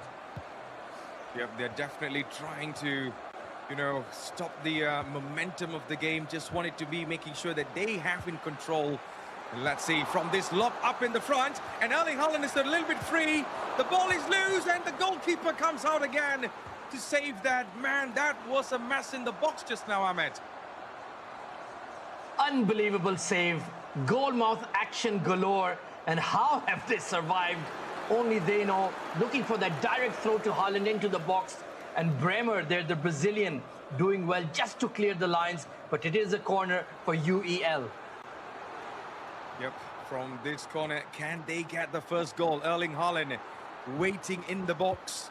Could he be the target now? Yes, it is, but only for the defender to read the ball and clear the ball out. But UEL is not stopping anytime soon. 26 minutes has elapsed so far, and we see attacks from both sides, but more leaning towards UEL as they're coming closer and closer towards the first goal. But this is going to be a throw-in. Can we see something out of this right now, Ahmed? Oh, that's a very bad one, Ahmed. And you give it away to Lionel Messi, the GOAT, and that's a massive mistake. But yes, overall, UEL have been the more impressive side. Lovely ball down the left flank as Vinicius turns back as they look to build once again. There is a bit of space down the left flank, but they're very precise with their passing. Lionel Messi works it back into the center, looking for an opening. But so far, NS team just content to hang on to possession. A lot of quick interchanging coming in between the winger and the midfielders. For sure now, they're just relaxing not to rush their moments right now. But there you go, you cannot be making mistakes like that in a situation where you are right now in need of a goal. But here's Messi. Messi surging forward up there. You've got two options. Vinicius Jr. and also Erling Haaland waiting up in the top. But he's just trying to find the right pass, the right channel of play. Haaland inside, back. Could this be a moment for Team UEL as they are still in the hunt for the first goal? Still looking around, trying to find some space in here. The defenders of NS team right now needs to be very precise with closing the gaps, closing every channel of play. But I can really smell a goal might be coming in very soon right now, Ahmed. I think they must have at least 70% possession overall here, Team UEL. But they've always looked for that early cross into the box for Erling Haaland. But fair play to NS team. They've defended quite stoutly as time is running out in the first half. Chipped into the box. Haaland has glanced it on. And how has Messi missed from point-blank range? What was that, man? What was that? Messi in that position should be scoring. I think even the UEL team, the actual players on the console are all stunned right now of what just happened. But we are on a break as it is half-time now. But man, that is going to be one big chance missed right now, Ahmed. I think you have to give a lot of credit to Arnold and Spochen. The way they played that first half for Team UEL, they dominated, they created a lot of chances, just some goal mouth clearances coming in for NS team. They were clearly on the back foot, but As we can see in the highlights, they've just managed to hang on for dear life. There was that early goal, but correctly ruled out for offside. And you can see the reactions on the cam there. They could not believe it that the goal got ruled out. Oh, that was the most painful part for me because, you know, they were celebrating and the other player was like, hold on a minute. And then we saw the offside flag being raised. But there you go. This is, I think the stats does not show the actual performance on the pitch. But man, that was some performance from both sides. But we're going to be expecting more once we're going to be going into the second half. Those of you just tune in into our social platforms watching this live right now here in Kazakhstan Sports Complex. Welcome to Digital Games of the Future Astana 2026, brought to you by Samruk-Kazyna. But right now, Ahmed, what are your expectations going into the second half? Well, it's going to be quite interesting. Can the new combination of Amir 411K and Gold Cyber get the opening goal for Team UEL? As far as for NS team, it's going to be Maximo Locore and Juan Ortiz who will be taking on the controllers. Can they do a smash and grab? Just get a goal and put pressure on the home team, and you never know, funny things can happen. Absolutely. Funnier things can happen. This is football. The ball is round. One day you're on the top. Another day you could be at the bottom. And I think we're going to be going into the match very, very shortly. We got things, you know, getting fixed and stuff and not getting ready for the next one. But man, just now we saw some glimpse of goals, almost a goal, but then the ball just did not land in the back of the net. But right now, they're going to be a different sets of players coming in, different sets of partners that will be partnering up in the second half.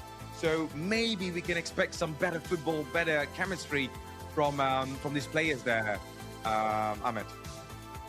Absolutely, you use the magic word, the chemistry. It's so important to get it right. Of course, you played 2 versus 2 football with your friends as well. You know, it's not easy to always be in sync. Sometimes you get a bit overexcited, you burst forward too quickly, and you will be called offside. So your passing, your communication, everything has to be absolutely on point if you are to get the goal and take the lead in the second half. Precisely, man. So in the meantime, it is going to be these two teams. Those of you just tune in, you are right now watching Digital Games of the Future Astana 2026. This is the digital football, and we got lots of other sports and also games as well that is being broadcasted throughout this entire week. And of course, right now, the first match of the tournament, you are watching UEL team going up against NS team. Well, I want to talk a little bit about NS team there, Ahmed. How well did they perform in the contender stage? They were pretty impressive for the most part. Certainly the physical aspect was their real strength, and they played a lot of exceptional 5v5. Perhaps in the digital stage, they struggled a bit, hence they finished up 3rd in the contenders phase as second runner-ups. They got outclassed in the end by the likes of ACF Allure, but I'm sure they will have done their homework. They were in Astana a couple of months ago in the first week of June. Now we're back. They're used to the experience. They're used to the conditions. They're used to playing in a foreign country, and that experience would put them in good stead. All right, so let's have a look on NS team again. We see Santi, Janko, Juan, Maxi. Out of these 4 players, who is the player that you would really put your bets on there, Ahmed? I think you have to take a look at Maxi because he not only is he a digital athlete, he's a physical one as well. He'll be involved in the 5v5. So if he can get it right here, it'll be very interesting. Now we have 99 and 19 for UEL, Gold Cyber and Amir 411K. Their responsibility is purely digital. So the pressure is on. They need to get a goal or 2 and give their team that slight advantage as we go into the 5v5. I really love how they have already set who's going to be the one that's going to be carrying in the digital part and also on the physical part. Well, CyberGoal, I think that is the player we need to be looking forward to. So 2 teams going head-to-head right now. The score is still 0-0 from both sides. And I think maybe in the second half, things could change as we are about to go into the match. And there you go. We are getting back. And we are off and going for the second half of the match between UEL team and also NS team. Like I told you earlier, it is 0-0. No goals between these two in the first 45 minutes. But will the next 45 minutes change the entire outcome of the game? Well, let's stay tuned and watch this. So here we go then, kickoff taking place as we have now NS team moving from right to left to right of your screen, pardon me, as they're looking to build patiently from the back and trying to use the width of the pitch. Matthew, I always feel that's really important. Use the flanks, use your wingers, bomb the crosses into the box for the likes of Mbappe, Haaland and Salah. You know, if they get even an inch, they will bury the ball in the back of the net. I agree 100% with you, Ahmed, because, you know, we didn't see much of a flank play throughout this game. But right now, that could be a chance. And it seems like NS team right now might be trying to get the first goal in, but fortunately cleared by UEL. But yes, we got to make use of the flanks, because when you have a player like Erling Haaland, who's tall enough to hit the ball into the back of the net, then that is how things happen. You know, that is how things could change around. But let's see if that is going to be some sort of changes coming in. We saw Rudiger getting a little bit frustrated. And right now, with this corner, will there be a chance for NS team, I would say? A couple of two to three players waiting inside. Erling Haaland, that's too far, but straight to the hands of the goalkeeper. Ambitious effort, but wasn't enough to defeat the goalkeeper, Ahmed. Well, that was something right out of the training pitch, wasn't it? Erling Haaland sitting outside the box. He heads the ball on, looking for the flick, and it almost paid off. But Thibaut Courtois was awake to the danger. And you can see a lot more directness now coming in from both teams, Matthew. Yep, they are right now playing much more directional football, and that's what makes this thing much more even intense.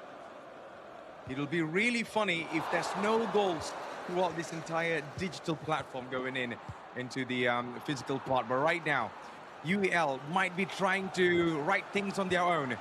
That could be a chance. Vinicius Jr. I believe this is Lionel Messi. Messi tries to find the best man in the box, but only for NS team to get the ball out of danger now. They have nothing to rush, just relax a little bit. Just play some tiki-taka football, trying to get off the pressure coming on from UEL team. But, you know, when you need a goal, you got to be a little bit hurried there, Ahmed. Absolutely, you need to show that intent. We only have 20 minutes remaining. This half has absolutely flown by. Haaland loses the ball as Vitinha steps in. The Portuguese playmaker plays the ball to Salah, looking for an opening. The Egyptian Pharaoh with a beautiful through ball. One touch to Haaland. Now they're really passing the ball around, but that crucial interception coming in from Messi. And here comes NS team once again. Bursting down the left flank is Vinicius Jr., but he turns back rather than put the ball in. And maybe they're just playing for the full-time whistle here, Matthew. I think they want to bring it to the digital part of the game, but let's see how this works. This could be a chance for Messi and not even for Vinicius Jr. there. Pardon me, they want to bring this game into the physical part, but UEL might have a different plan here as they are coming forward to get the goal. Here's Messi again. Still Lionel Messi makes the pass, trying to find Vinicius Jr. on the left. Erling Haaland waiting inside the box. Still Haaland waiting and waiting for the ball, but then only Vinicius Jr. to make a back pass there, just holding on to the position with just about a couple of minutes to go. I think there's 7 to 8 minutes left in this game. Vinicius Jr. perhaps could get the ball into the box, but he's still not making the pass. Just trying to run the time, maybe. Is that the plan, Ahmed? Yeah. Just overcooking it a bit there, Vinny. He had a few good options there. Mbappe chipping the ball forward! And it's Erling Haaland, the Norwegian Viking, gets Team UEL on the board. Brilliant finish, brilliant team move. What a patient game, I would say, from UEL. They just took their time. And who else that needs to score this goal? It's Erling Haaland from that position. Look at that. A towering header defeating Thibaut Courtois. And man, this is a moment that they could enjoy for now, for UEL. Brilliant goal, brilliant teamwork. It was Mbappe with that chip forward, and Erling Haaland had to really stretch those neck muscles to get in front of Courtois. And Team UEL, the home team, get the slightest of advantages as time is running out. Yep, we got very less time on the clock. I think maybe NS team could get one right now. They could actually go all out, put the wrist down right now, just try to get the equalizer. That will definitely help. Haaland, still Erling Haaland, and it's Haaland to shoot, but then it's well defended. Vinicius Jr. could not find it through, but that is the end. That is the final whistle. UEL will be bringing that one precious goal into the physical part of the game there, Ahmed. Fantastic second half, fantastic goal coming in for Team UEL, and they certainly deserved the advantage going into the 5v5. Precisely. I think that one goal is so precious for UEL at this moment because, you know, they were really patient. Of course, they were trying the most when it comes to attack, but that one moment where they were attacking, they took their time to find the back of the net, and it absolutely worked. This is the highlights throughout of the match of what actually happened. This is the first goal that was ruled out, and we saw them being, you know, a little bit emotional on the camera, but they worked really well in the second half to get the goal down it. I think we have to give a lot of credit to Team UEL. They were always the side who were looking more positive, more attacking. That was the goal. That was the finish. Mbappe chipping it into the box and Haaland just getting in front of the goalkeeper to head it through. And you can see the reactions on the team cam. Heartbreak for NS team, but delight and joy for Team UEL.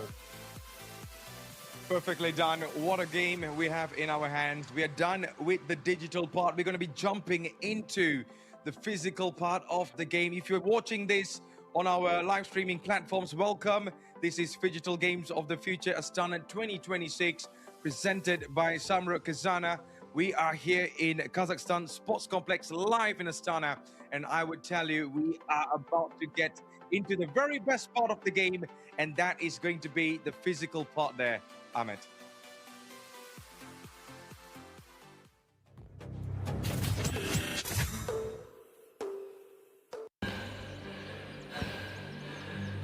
Үлкен істер әр қадамы жаңа жетістікке жетелейтін марафон. Біз осы жолды сіздермен бірге 10 жылдан бері жүріп келеміз. Тимур Құлыбаевтың халық қайырымдылық қоры.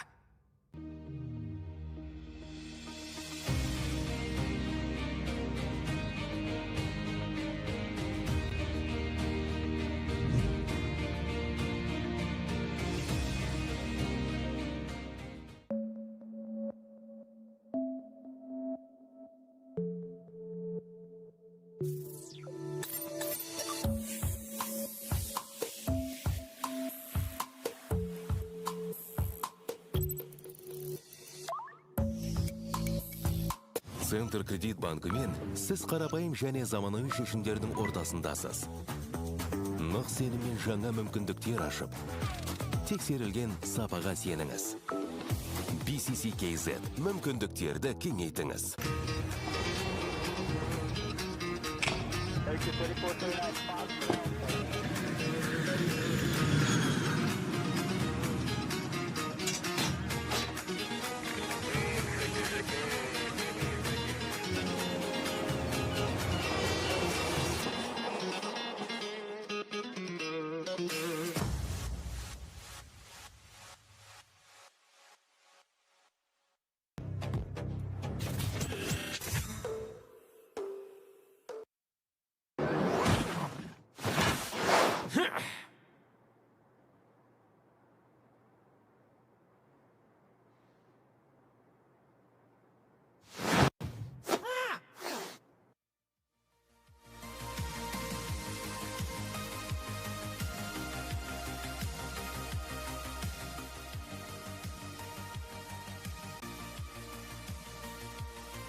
All right, ladies and gentlemen, we are back again. This is the Phygital Games of the Future Astana 2026, brought to you by Samruk-Kazyna.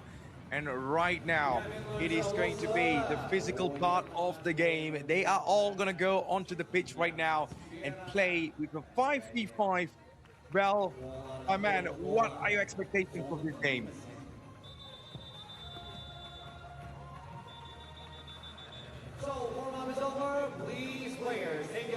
Well, get your smartphones out immediately. That is the QR code for Center Credit.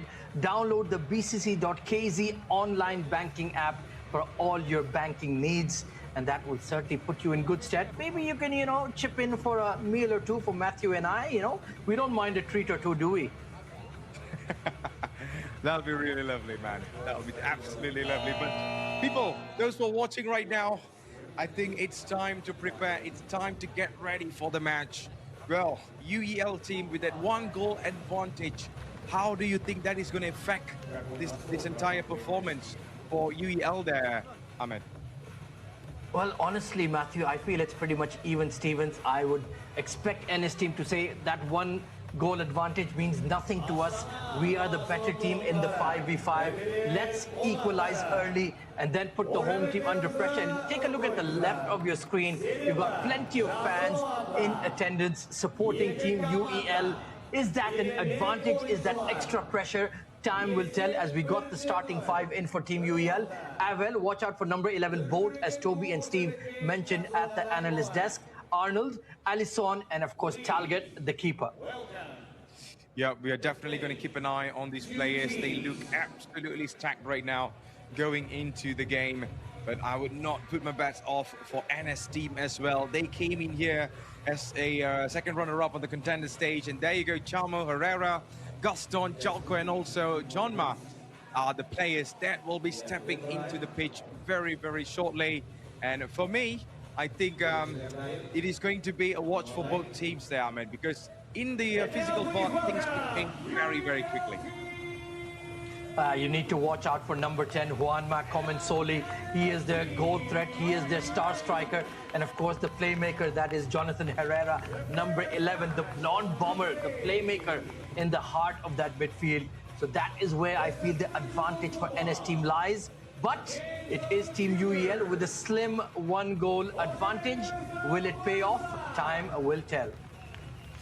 Yep, time will definitely tell. You can see they're stepping in very, very soon. The man to watch here is going to be Bolt on the number 11.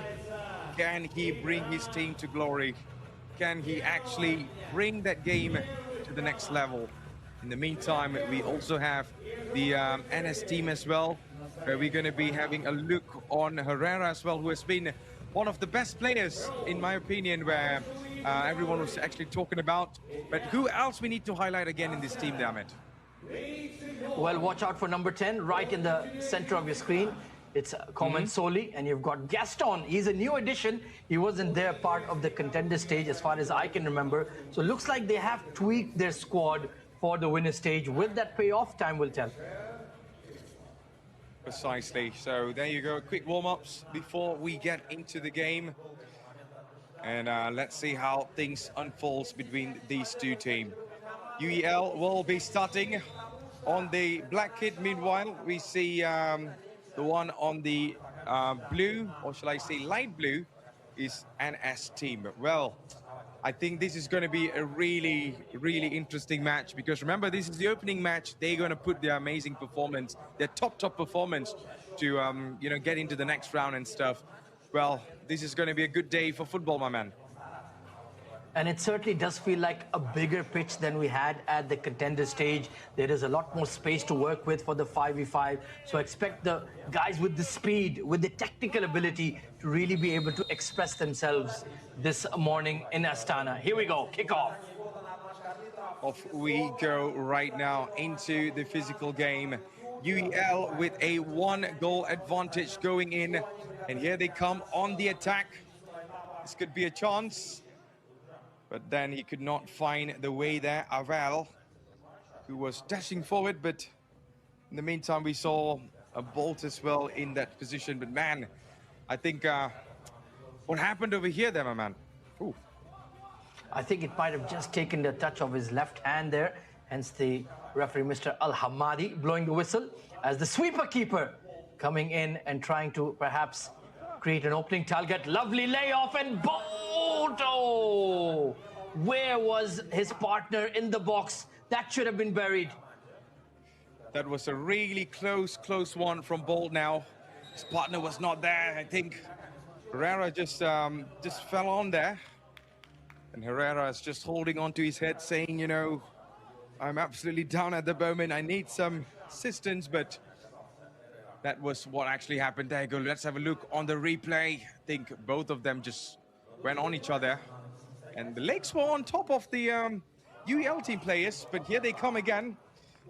Seems like UEL needs to work a little bit more on the attacking part, because 2 to 3 times we see them going down and stuff. And at the moment, we see NS team just slowing the tempo down, making some really good passes up in the top. This could be a chance. Herrera back now for this man over here, just trying to get into Gaston. Here's still Gaston inside, and only to hit the wall, damn it. Yeah, good burst of pace there. Now it's Chamorro! Great save by Talget as he smothers the ball. But now you can see the team from Argentina looking to express themselves, finding those openings. Good ball there from Gaston Chamo. Almost slipping one past Talget, but great game recognition there from the keeper of UEL.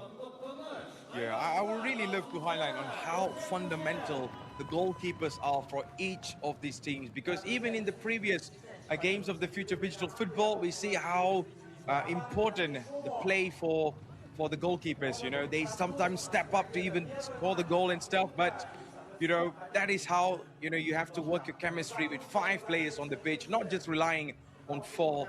And at the moment, let's see how things unfold. NS team on the attack. We got still a lot of time on the clock, 2 minutes and 50 seconds left. And it seems like the player number 11, Herrera, tries to dash pass forward, only to find his teammate now. And here's one mark.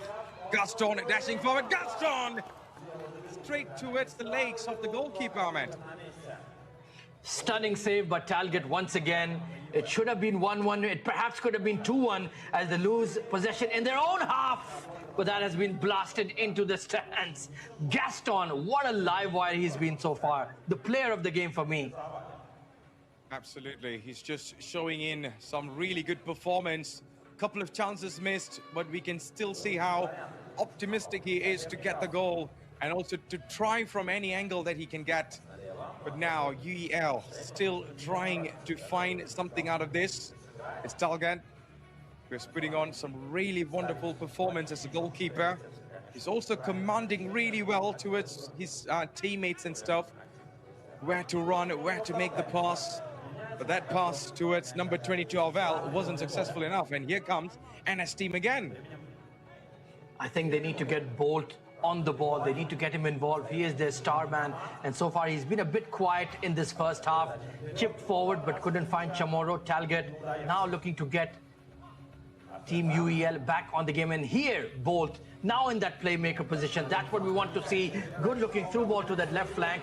But Santi, oh my day. What were you doing there, my young friend? Oh, yeah, that was almost a costly mistake.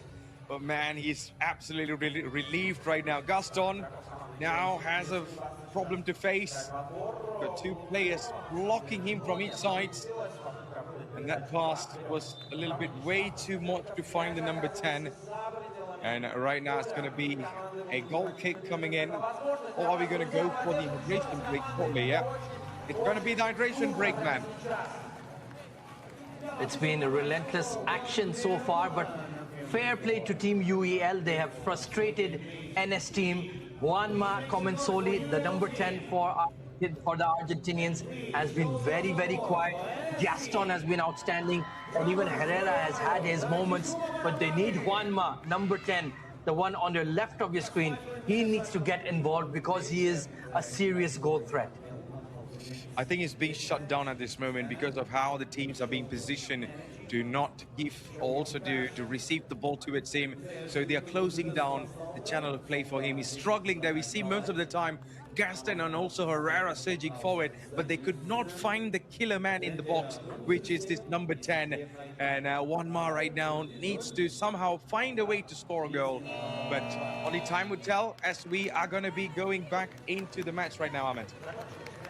And mind you, Matthew, it is a single elimination format in the Digital Games of the Future.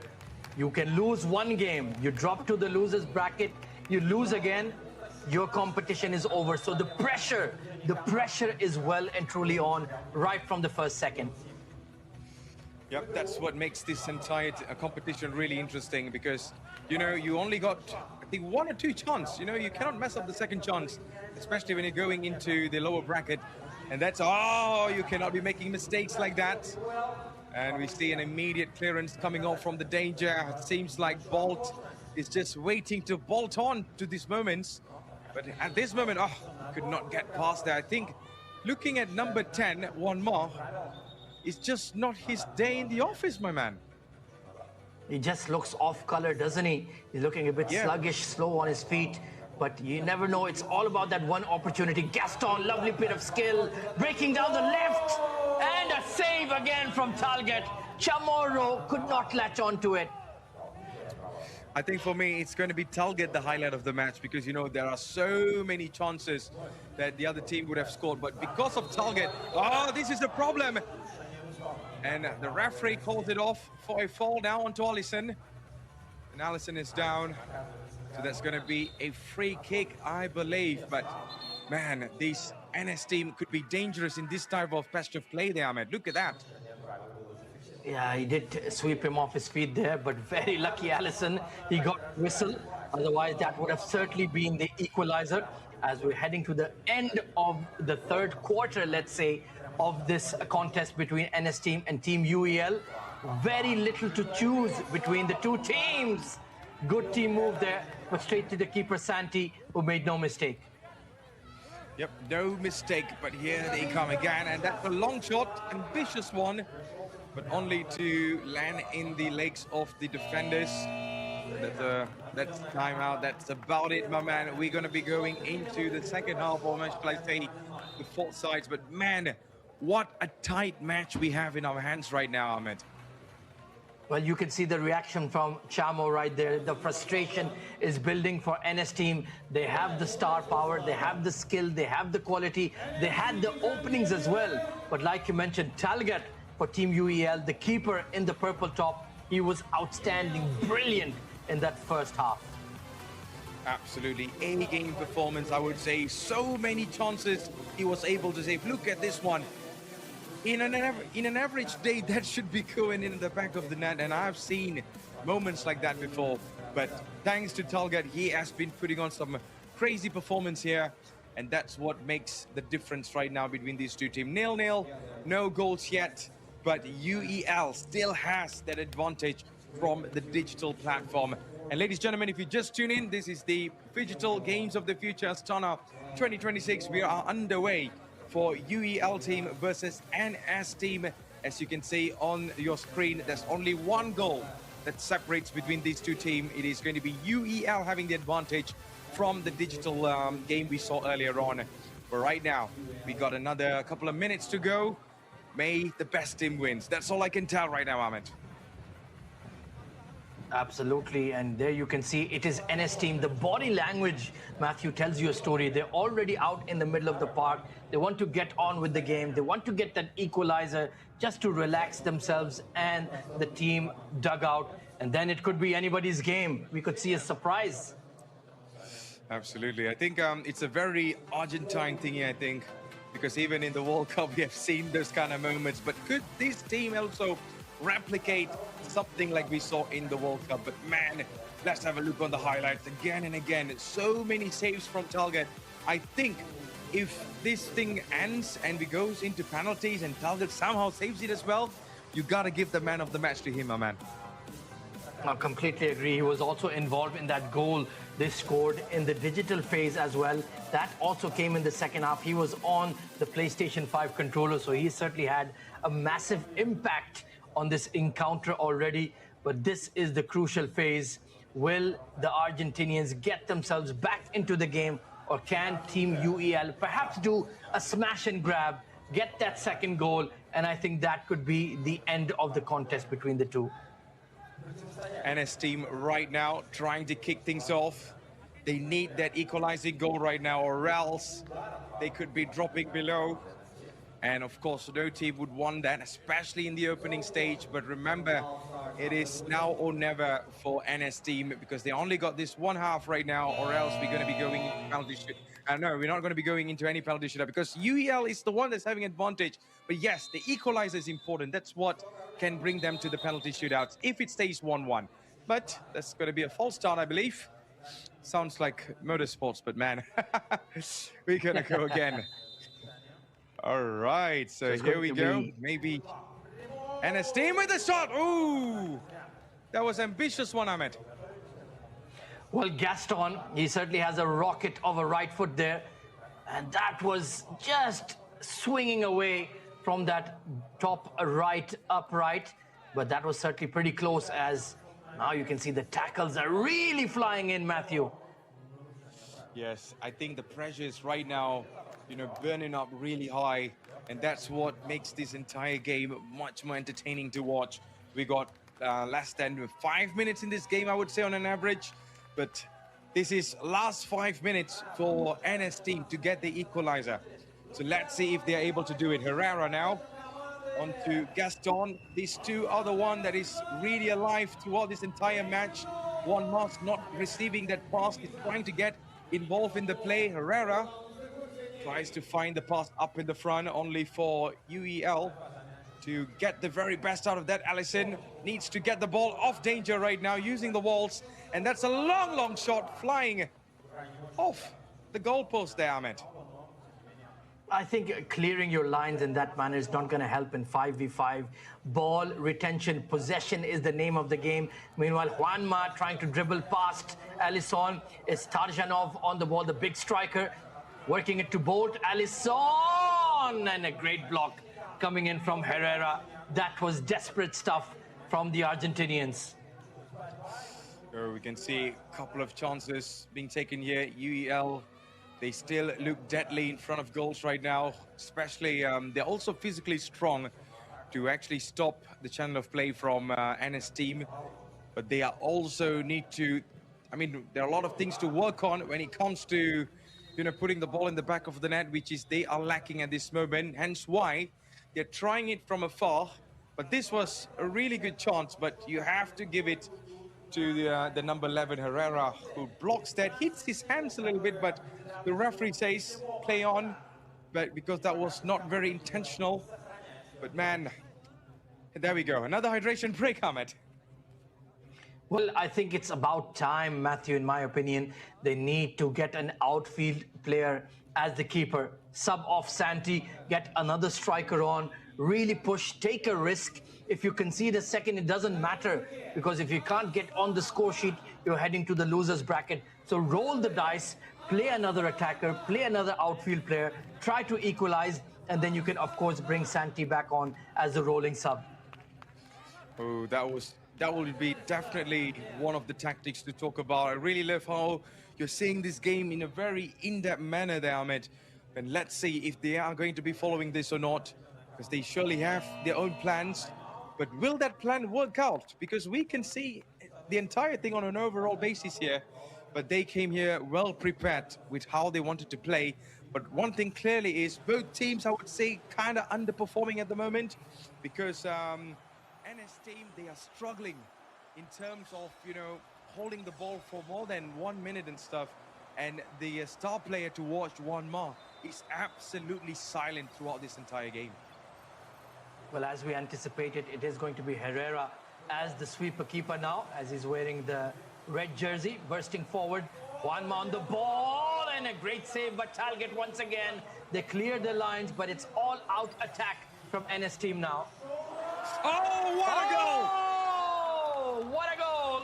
It is going to be Maxi. What a great team move. It was that high ball, headed in, and finally Talget's defense has been breached. You know what, Ahmed? Your tactical plans absolutely worked. I think they heard us. But man, what a goal that was. The header absolutely deadly from this angle. Goalkeeper, no chance at all. It's 1-1, and NS team are back in the game.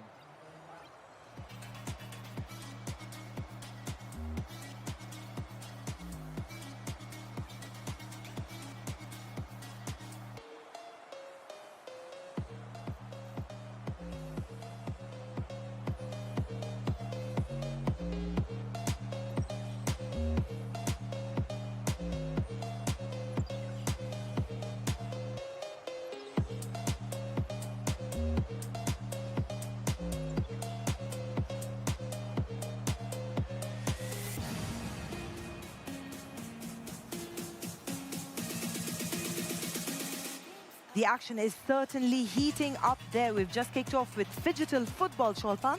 Yes, and we have the home team UEL playing against NS team. We just had an equalizer from NS team and leaving on that cliffhanger. We had a header from Harlan in the first part of the game, followed by this equalizer. Nerves on edge there. Well, mine are for sure. I was not expecting that equalizer. I was hoping for a 2-0, but that's the art of the game.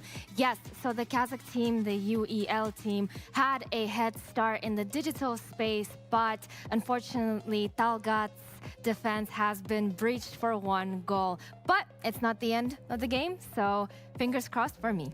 Facts and figures. About our facts and figures girl, she's also a football player. So you do understand these games in depth, right? I was a football player. Unfortunately, right now, I probably cannot even enter the field. Just chatting about gameplay though, since you understand how the team mechanics work, how the strategy works. Every time these teams step up there, there's a lot of pressure on them. What helps them get through? Well, first of all, let's describe for our viewers the actual format of how the amazing sport of phygital football works. It's the combination of the digital and the physical, as we said. The digital game is played 11 aside, which is a normal game, with 1 goalie and 10 outfield players.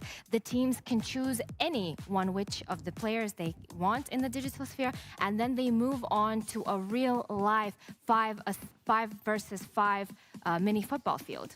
So let's talk about something interesting that you just mentioned there. We have some star players to choose from, like Messi and Haaland, for example. But at the end of the day, when it comes down to football, it's not about stars shining. It really is about teamwork, right? I completely agree with you. Speaking of stars, this game, we have the stars of the game, Talgat, to begin with. But also we have some really serious opponents on the NS team, number 11 and number 12, Gaston, seeing that he is super active on the real side, on the physical side of the game. Absolutely. Let's talk about something else there, Sholpan. Do you think the teams have a different strategy in the digital world versus the physical world? I think so, and I think it goes back to the coaching styles, because the coaches in phygital football, they, unlike traditional football coaches, they can't just coach the physical side. They also have to pick their players and their strengths in the digital side. So answering your question, yes, I think the strategy is quite different moving from the 2 realms. Let's talk over that game. Just 1 minute 45 seconds left on the clock there. UEL versus NS team 1-1. What's your match prediction on that game? Well, if it goes to penalty shootouts, we'll be hoping that Talgat will be the defense wall that we need him to be. But we'll see that 1 minute and 45 seconds is still a long time to go. Also, dear viewers, a reminder, unlike traditional football, we work and operate in the phygital football space on a timeout clock, which means any pauses in the game, the clock stops and resumes only once the ball is moving. Let's also talk about how the pressure works in these pressure cooker situations. So UEL did take that lead early on, but NS team came back really strong. Do you think it matters how you perform in the digital space first? I think it does matter, because it gives you that little vote of confidence. But the mentality of these team players must be, if they lose or win the digital stage, they only have 5 minutes in between the 2 stages to recalibrate between the teams. And even if you are behind, you can still win it in the physical side. And if you're ahead in the digital side, you cannot let your guard down and lose it in the physical side. Let's compare how these 2 sports work, Sholpan. Like, for example, basketball versus football. How do you think the team strategy is different here? I'll start with the similarities. I think, Sarah, your catchphrase for the entire tournament is the teamwork makes the dream work. So that is one similarity. One big difference is, I think, basketball is 2 versus 2, football is 5 versus 5, making that teamwork even more important. With that, a quick switch up. Let's talk a little about the phygital shooter games which are in action today, Sholpan. Yes, and we would like to use this opportunity to remind all of our viewers that we are a multi-broadcast streaming, so we have many games running in parallel. That's the beauty of it. Let's talk about phygital shooter, the format, yes? So we have a group stage of the best of 2 maps in the digital world of Counter-Strike 2, followed by 1 game of laser tag in the real world. And in between that break, the players just like in football, have to get their wits about them together, put on that heavy equipment for laser tag, and run out guns blazing. Let's talk about that arena real quick. We have 30 seconds on the clock. Of course, that is the Beeline Arena, which has hosted already our PUBG tournament, one of the biggest esports, and now has transitioned seamlessly to host Counter-Strike 2 and laser tag. State-of-the-art arena, sporting complex, and we're looking forward to be whooshing into that arena just now for a game of exciting laser tag. Yeah, 360 vision if you can. Really just keep an eye on, because there's so many different vantage points where other players can see you from where you might not see them, which has happened. We saw in the training sessions yesterday, in the practice sessions, where two were attacking from behind and hey, got shot right at the bomb site. Yeah, there's so many different things that if you're a curious laser tag player, you're going to explore the whole laser tag arena, because you could find an advantage every single time. And just like in any game, any sports, it's advantage, disadvantage, all right? And you're gonna see if I have the advantage, if there's more players with my weapons, I could attack you more. We saw it in the training session. In one training session, someone just came out 3 at a time and just rat-tat-tat-tat. 4 different, just mowed them down in just a sea of weaponry. Well, what did they do again? Rat-tat-tat-tat. I've never heard a gun sound like that, but that's okay. We'll let that one slide. Oh my God. I'm actually really curious to see if they're going to use the same strategies that they use on the PC that they're going to use in the laser tag arena. I don't know. It's a lot of physicality. Like I said, we're both coaches in a different sport, and we were sweating. It was a workout, you know. And these guys coming from behind a PC for hours a day. I'm curious to see how they're going to translate that onto the arena. Yeah, and I think you make a great point. We already talked about the morale. We talk about the confidence, the courage right now that Mirage is going through, because quite frankly, 13-0, 13-1. What's the energy like? Are they going to be able to leave their consoles, get warmed up? Because you have to get warmed up. The laser tag arena is sizable. It's not just this small room. It's a big area where you have to be able to run around, hide, duck and cover, and everything else. Is there a warm-up plan that you could, I don't know, say, hey guys, this is how you warm up for laser tag? They need to stretch for sure. Like, there's no going into this without stretching. Like I said, a lot of ducks and rolls yesterday. We were trying to do somersaults. We're a little on the older side, but these guys behind us, they're much younger than us. So I'm sure that they won't get as exhausted as we did on that arena. But yeah, I think their strategies going in are going to be, they have to have, they have to practice. They need to stretch ahead of time and just really like have good teamwork and good synergy on that arena. Yeah, the evolution of the sport is definitely going to dictate this from the digital side to the physical side. I think one thing as well too, as we always have a break between digital and physical, what are we feeding our bodies? Is it a simple carb? Is it a protein? Because we need the energy, especially when you're down this far in the whole match altogether, because it takes some energy to run around and everything. So it's going to be interesting. Will we see Mirage give up? I'm not saying you guys give up, because our casters believe that you guys are going to be better on the physical side. And I'm with the casters on that one. I was wrong in my prediction on the second round, but really I'm all for Team Mirage coming back strong in the laser tag segment. I really hope that they do pull it together, because like we saw earlier on the screen, their morale is a little bit low, but maybe laser tag is their thing. You know what? I'm going to go ahead, go around Astana. I'm going to find a t-shirt place, because you need a Team Mom t-shirt for Mirage. The amount of faith that Jenna has in Mirage, do not let her down. Do not let her down on the laser tag arena, Mirage, because we're watching all of you. In fact, the whole world is watching you with it. Now, just to recap everything, we had the digital side where they are gaming. And again, Mirage lost 13-0 and 13-1. And because it's the digital games of the future, we transfer over to laser tag, where they're going to be in the laser tag arena, making sure they're going to fire on each other, right? There's 2 different teams, if I'm correct. Is that right? Yes. So you have the CT side, or the defenders, and then you have the offense. So it's just like any other sport, really, offense and defense. And they're going to do a switch once they hit 5 rounds. So yeah, it's going to be really interesting. Now take us in the locker room. We talked about in between halftime, between the first map toward the second map. Now there is no map. There's just a laser tag arena. If you're in the locker room, if you're talking to your team, let's go. You're the head coach of the Mirage because you're also their team mom. What are you telling them? I always do root for the under. I don't want to call them the underdogs, but in this situation, they are the underdogs. Team mom, yes. I would definitely just tell them, you know what? We're already at a 2-0 loss. Let's just go in, guns blazing, rat-tat-tat-tat, whatever the sound of that gun was that you made earlier. And let's just go to town with these teams, you know, and just kill them all, annihilate, you know, just go for it. What? In the laser tag arena, of course. I love it with the team, Mom, with everything else. She is doing a great job. Make sure you follow all the action right here at the Fidget Games. We are going to take a break.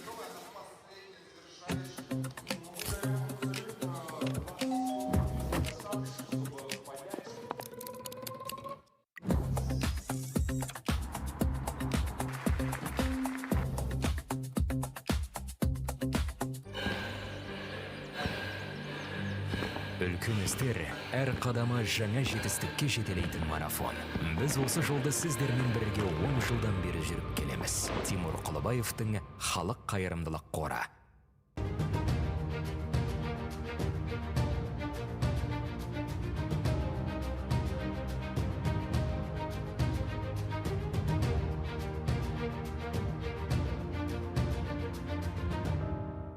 Центр кредит банкымен сіз қарапайым және заманауи шешімдердің ортасындасыз.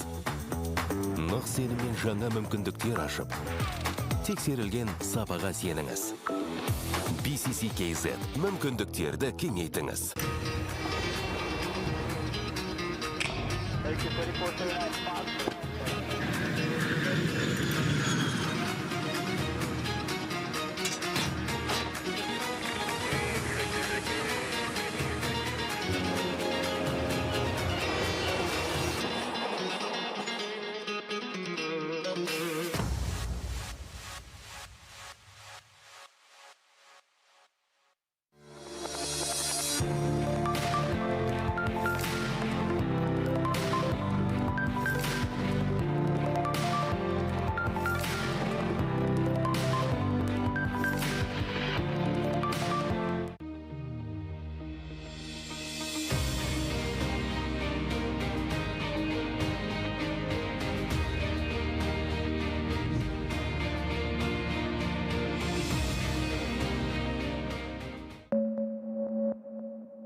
Welcome back to the Games of the Future 2026. We are now to the future part, and that will be, well, ladies and gentlemen, laser tag here for Phygital Shooter.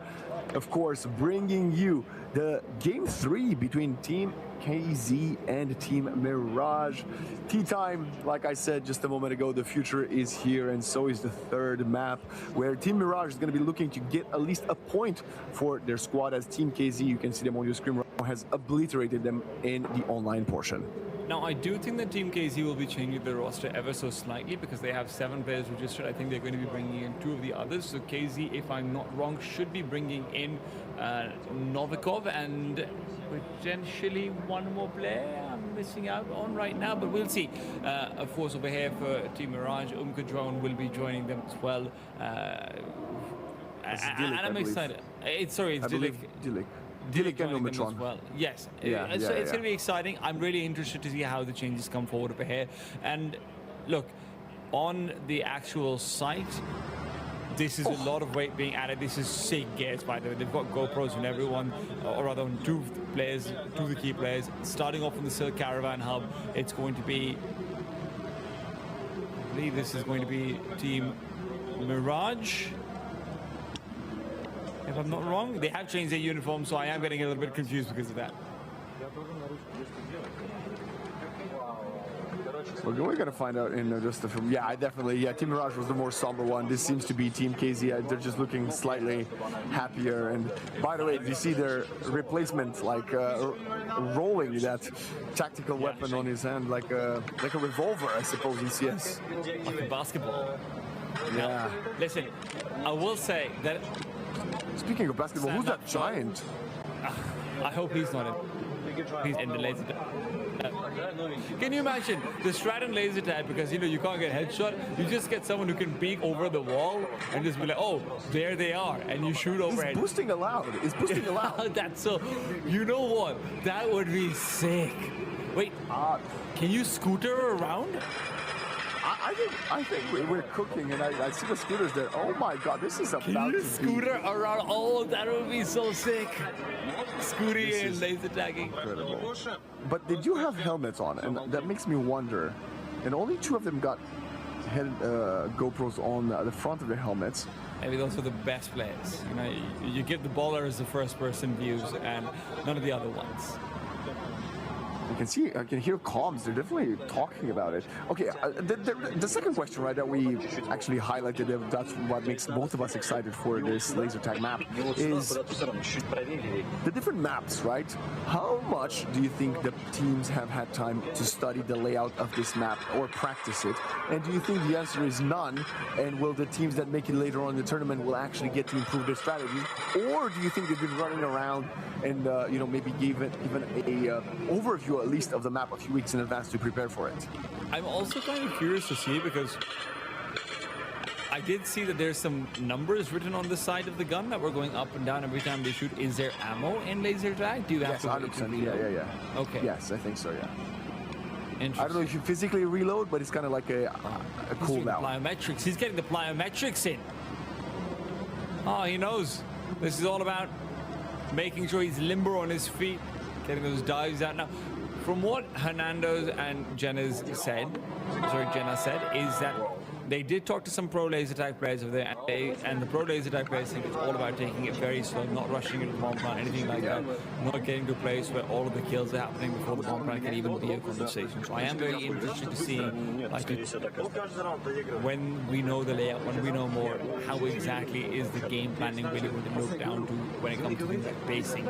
If I'm not wrong, there is a freeze time between rounds as well, so where rounds can be up to 3 minutes and 40 seconds after every round, they are going to be taking this short break to talk to each other and revisit strategy. So I am looking forward to seeing how this pans out.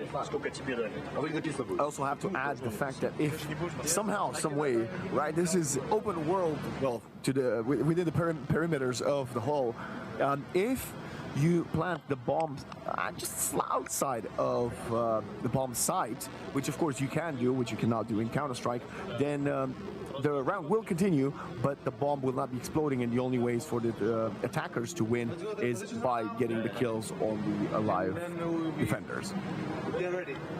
How long does it take to plant a bomb? Great question. Who carries the bomb, actually? Yeah. Is the bomb on site already? You gotta get to it and then plant it? Is that kind of like a capture the flag style? Also, I like how they're changing positions. They're not sure which way they want to approach this, by the way.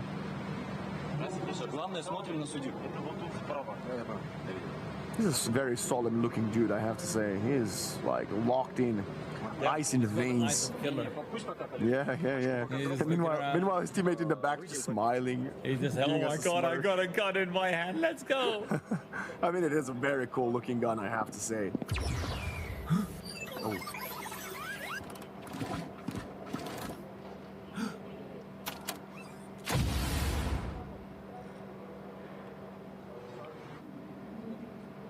The spotlight is on. Attention. The team seem to be ready. We'll begin in 3, 2, So this 1. black box on the ground is the bomb, if I'm not wrong. All right, quick split out from Team Kazakhstan. They're going for a straight up 2-1-2. They're just trying to get some early map control. If they can get to the high ground early, that would be big. Meanwhile, Team Mirage, a little bit further away. Dillik took some damage already, by the way. 23 HP on dead. Yeah, Dillik down to 96 already. Oh, HP is coming up. Oh my god, Grom. The MP7 didn't help him this time around either. Rainy taken out. He was the star player of the active Counter-Strike portion. Dillik will be eliminated, and that's now a 2 versus 4. Dead and Umkadrone. Umkadrone is, of course, the pro standing player for Team Mirage. He needs to step up as the rest of the teams are already on the sidelines. Their HPs have gone up for Dead and Umkadrone. Do you steal HP when you shoot someone? I think that might be the amount of damage that they did. I think the HP might be on the right side, I think. Okay. I don't know. Anyway, we see them crouched, and it's Dead. In a 1 versus 4. He got a few multi-kills last round, or last map on Nuke. A little bit different in the mechanics, of course. Dead. Waits, it's bought by a Novikov. Attack team wins. Can cut them off altogether. Teams return to the bases. Dead falls, Dead's taken down. It's going to be a victorious return for Team Kazakhstan, if I'm not wrong. A little bit of confusion going on for them as they're like, hey, we won, hey, we won, hey, we won.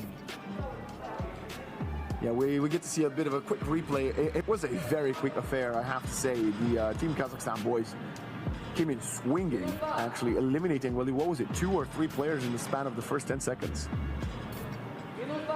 You can also just see the difference in speed right now as well being put on display. In Counter-Strike, where obviously everyone's sitting at that 215 ms, they should be getting to the midpoint relatively equivalent timings, but Kazakhstan is really stepping on the pace, and because they're leaving the bomb behind, they actually have 5 shooters even on the offensive side. Otherwise, I would imagine if you have the bomb in your hand, it would probably be a little bit harder to actually get some shots off.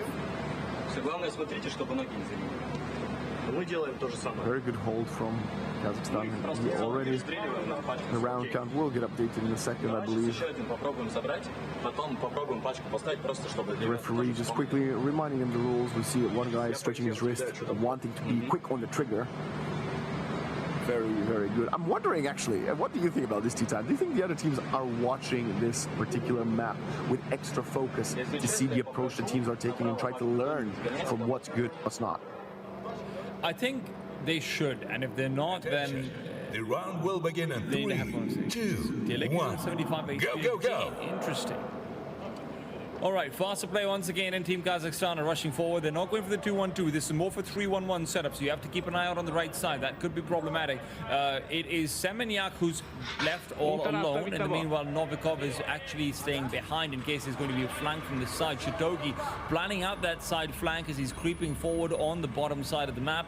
Meanwhile, Semeniak's done the same, but Semeniak's got a lot more map control. Watch out for where he is, as Striderfly is now hoping to get up to the high ground. Backs off. He's reconsidering. A lot slower from Team Mirage this time. Someone got killed. It's Dillik again. Dead in the first. Easy long-range kill found from the opponents. Team Kazakhstan looking very, very good. Oh, look at the rotation. They're continuously moving, actually taking control of the map, isolating Mirage. They got the bomb. Picked up. They're planting it. Bomb's being planted. It's inside the A zone as well. And now they've got 40 seconds on Team Mirage to try and get it sorted. Otherwise, this bomb will just be going off. Oh, watch out for Umkadrone. Umkadrone's rushing forward. He's gone into enemy territory. He's crossed past the high ground. Hunting around, but Umkadrone is taken down. He's stabbed in the back, and with that, it's Dead all alone once again. He's not dead. Dead gets caught by the great turnaround, I believe. It might have been Novikov. I think the bomb just went off. Yeah. 2-0 for Team Kazakhstan. I'm sure the HUD will reflect that soon as well.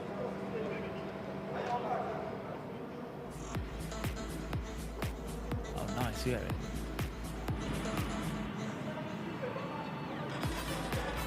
I think what would really help out is tracers, actually.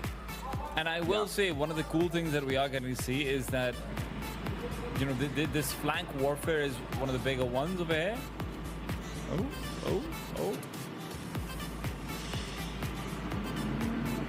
Oh, I see.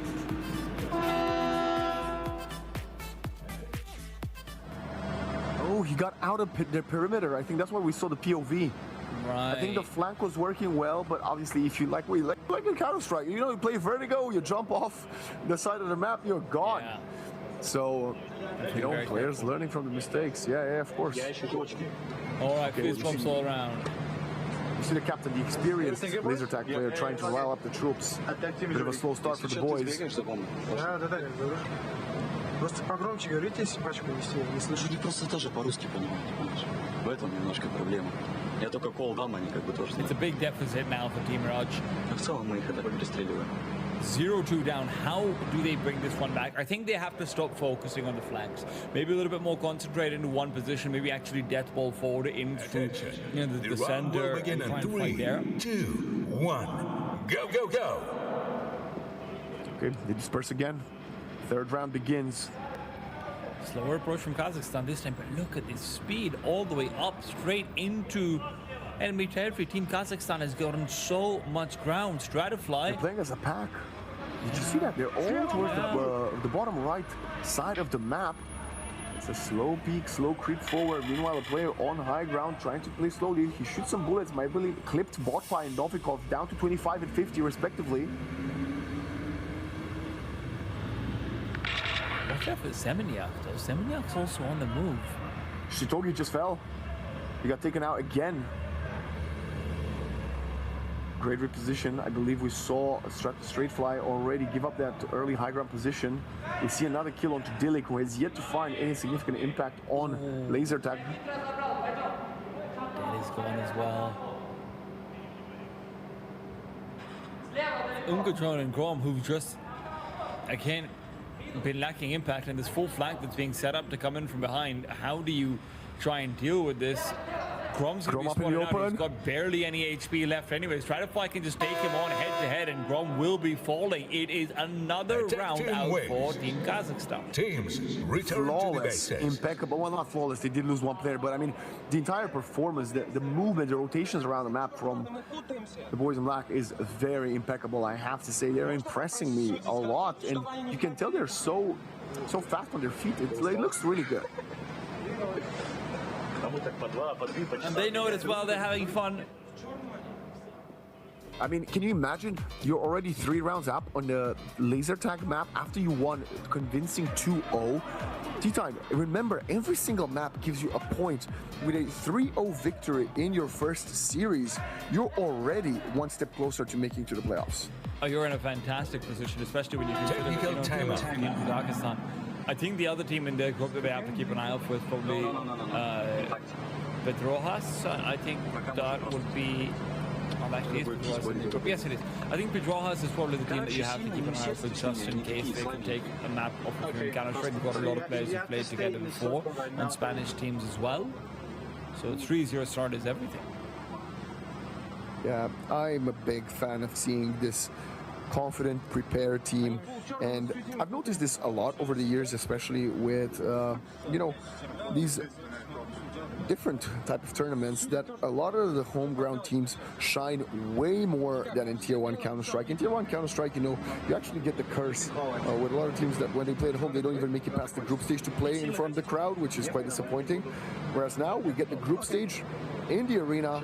The team from the Astana home ground is coming prepared and impressing me a lot. As we see a quick gun reload, it's taking a little bit longer, but again, they're discussing tactics a lot, which I can't say I've seen Team Mirage do at all.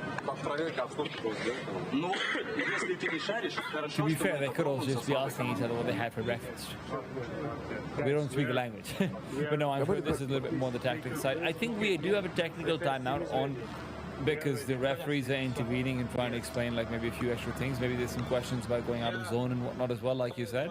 Or maybe the referee is asking, what did you have for breakfast? Because you're playing so well, I want to improve my gameplay. I want to have the pillow you had, the breakfast you ate. Dude, I want the referee's job, to be honest. Like, I want to be like a professional laser tag referee for events with hundreds of thousands of dollars on the line. That sounds sick. Yeah, this guy knows what he's doing. You can tell. We saw it from the moment he popped on screen. He's got so much aura. Guys, whoever the referee is, he's aura maxing 100%. The round will begin in 3, 2, 1. Kazakhstan so far have been going for some very fast splits, and right now it's going to be slowing down slightly. Again, 1-3-1. Interesting. It looks more like a 1-1-1-1. They're all split around the map. Actually, you see what I mean on the radar. Huge separation. Also a 2-1-2 play from the boys in white. Bullets are flying. Shitogi's eating a lot. Dead is also not connecting. You can hear the comms very loud in the arena.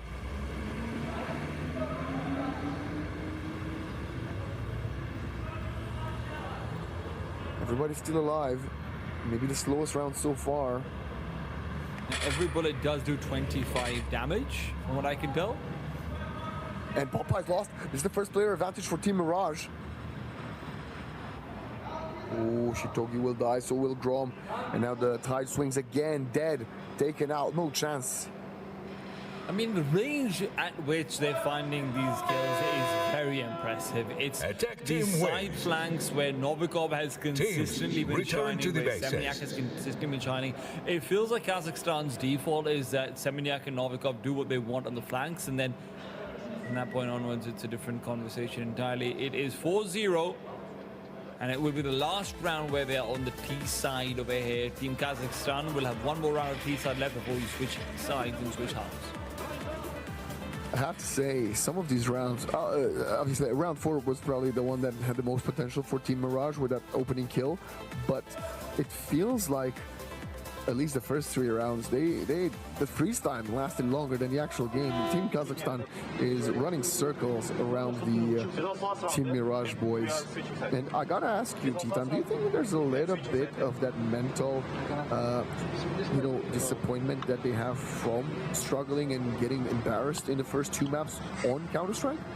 Well, if there is, they're getting embarrassed on this map over here on laser tag as well. And look, as much as I'm sure Team Kazakhstan has been practicing for laser tag and whatnot as well, I strongly doubt that this is a team that, the round will begin in 3, where all 5 of their players are very good at Counter-Strike and very good at laser tag at the same time. So this shouldn't be so one-sided on paper. You're 4-0 up. Watch out for Novikov. Botpie's already taken some damage actually, but look at this fast play from Dillik. Dillik is moving all the way forward. He's being spotted out, takes a bit of damage as well. He's just hiding now, wants the rest of his teammates to come by and support him. Grom and Umkadrown are both very healthy, but they're not moving. They're the farthest back possible for the CT side.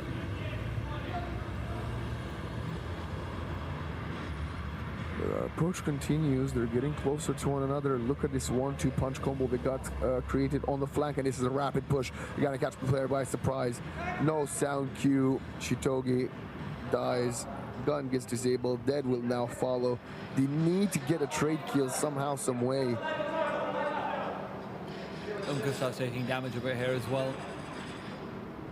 And now with the high ground advantage, Rainey's hoping to try and finish them off. Bombs have been picked up by Stratafly.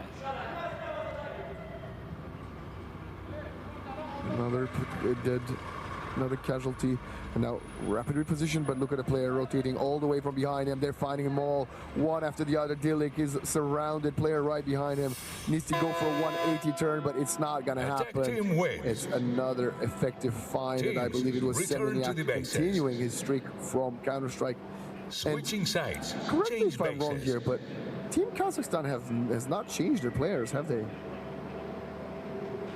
I don't think they have. Wow. I think maybe they changed one player? Because they had Weaver, Aldecon, Botpa, Rainy, and Stratafly, right? They didn't have Semeniak and Novikov, did they? Yes. In map 1? I think maybe Novikov, they might not have had him. But I think the other, so Stratafly we had, and Semeniak might have also been on the server. No, I don't think so, because Stratafly we had Rainy, we had Botpa, Aldecon, Weaver. That's 5 players, right? So we had those 5. Semeniak. Oh, so Weaver is not playing. Okay, yes, I understand. Oh, Weaver's, right. Yeah, Weaver's not playing, so we've got Semeniak and Novikov coming in over here. Yeah. That makes sense. We've seen again a change in pace. How many rounds do you need to win here? 6. Oh boy. And now because we are 5-0 up, I believe, this is where the halftime break has come through, and we are switching sides as well, so that the Team Mirage can be on the CT side, rather on the T side as well. So we have Kazakhstan switching over to the Silky Caravan Hub. So they will be Team Silk. This time over with the 5-0 advantage. Big guns are coming out. Team Kazakhstan, they haven't actually even put them away. All match long, 13-0, 13-1, and now 5-0 lead. We saw a very eager player to pick up the weapon, and the referee said, "Nah, not for you. This is your teammates. Wait your turn." Yeah, of course. Oh. Did you hear that? Yeah, I heard someone asking for the manager.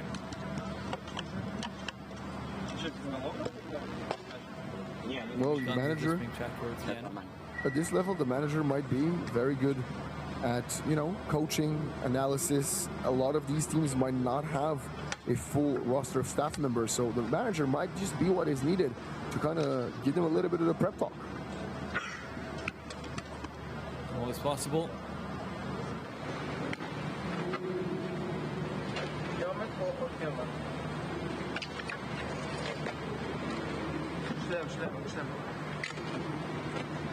Quick hydration break.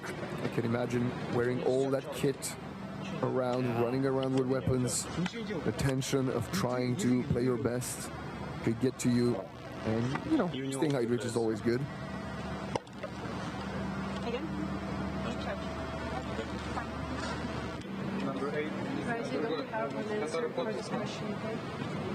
We saw an effective equivalent to a Counter-Strike weapon drop there. Just throw the gun on the ground and be like, grab it. That's my skin. No, that's my skin. No, that's my skin. Can I have your skin, please? Skins would be really cool actually, to be fair. 100%. Console controllers and PlayStation controllers and Xbox controllers have some really good looking cool skins. I'd love to see some laser tag skins. You know what else they could get? They could get like a music pack. Ooh, different tactic. Mirage is carrying the bomb. Did you see that? I don't think we saw Team Kazakhstan touch the bomb more than that one round when they did get the plant. Yeah. But other than that, their tactic seemed to be leave the bomb for now, try to get an early kill, and then come back to claim it. Whereas Team Mirage committing to the bomb right away. And granted, they've been losing the aim duels in laser tag on Counter-Strike, so they might as well try to win it tactically, right?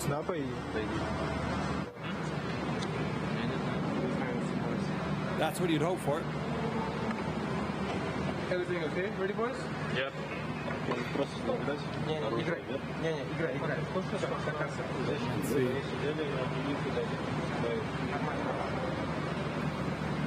We've had the everything ready questions coming up, but there's still some problems going on with Team Mirage.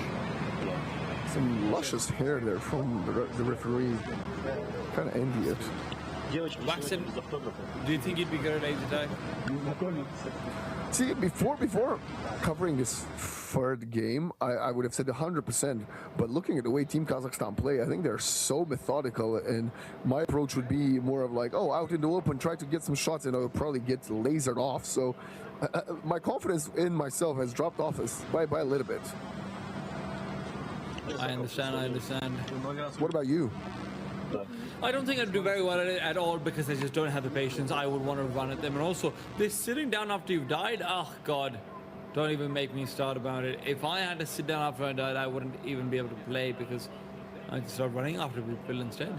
It's like, I'm dead, I'm a zombie, Yeah, it's not even that sitting down part. It's just like, you just died because you made a silly mistake, and now it's kind of like your mistake. You have to sit down and think about your mistake, which probably makes it even worse, right? In most esports and sports alike, you have to get over your mistake as quickly as possible because the match continues. But now you have allocated time to realize how you lost your team the round.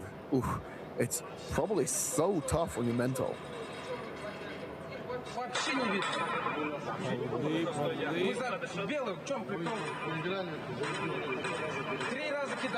Just checking if the weapons shoot well.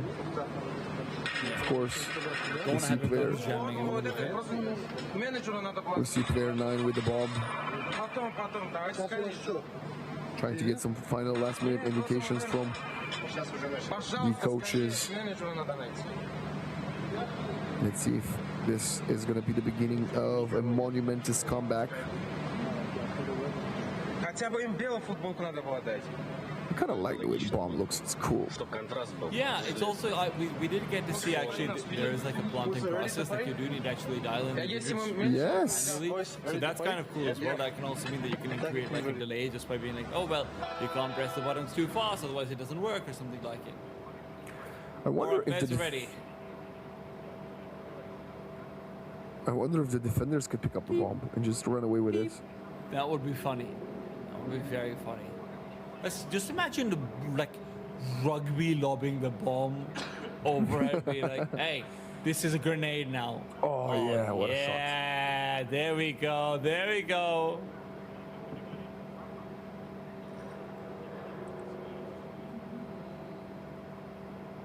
They seem to be ready. The round will begin in 3, 2, 1. Go, go, go. It's match point for Team Kazakhstan. If they get to 6, they've won it all. They're going for dust 2 cat split, 3 long, 2 short. Actually, it's more of a wider split. They sent 2 players towards the B bomb side, what you could say. It's going to be a fake and then a plant. The Team Kazakhstan players are infiltrating through mid. Some bullets are being thrown. We can't quite see the health bars for now, but I think everybody's alive. Nobody's ducking.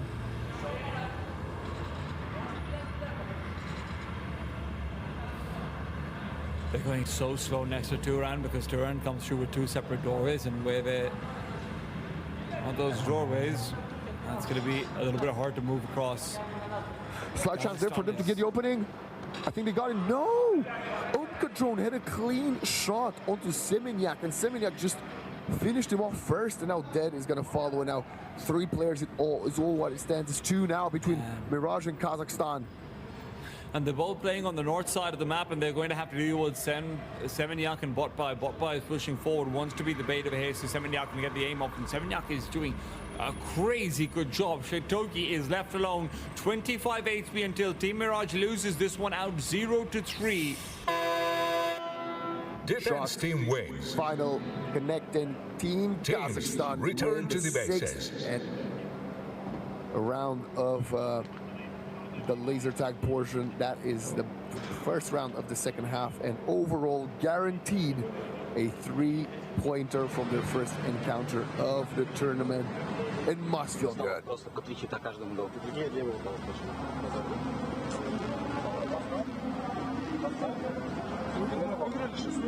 Have I gotten this wrong? Is it not 6 rounds to win? I could have sworn it was 6 rounds to win. They're still waiting for 2 players to retrieve. There they are. Right.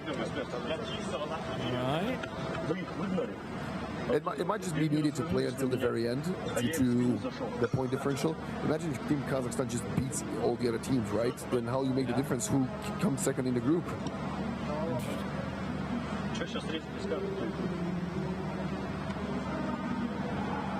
Now it's first to 6 rounds, so okay, interesting. We had a quick replay. I believe this is the last round, or the second round of the first round, sorry, of the second half. And I have to highlight a lot of what you said earlier is Team Kazakhstan was impeccable at long distances, but they also showed a couple of times they can mix it and get up close and personal and still make easy work of the Team Mirage players.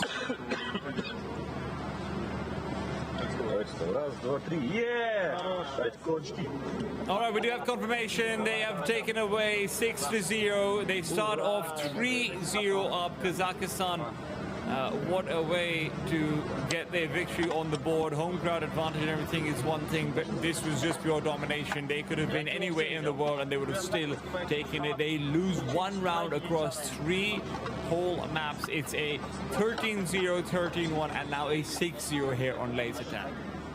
A combined 32-1 victory for Team Kazakhstan. And I'm telling you, the whole nation and the whole of Astana will be celebrating this beginning to Games of the Future 2026 for Digital Shooter, as they have come in swinging with a hell of a statement. I like this. This makes it look slightly less one-sided than my 32-1 that I just called. A 3-0, slightly better, and of course it is indeed for Team Kazakhstan. The scores will be inversed actually.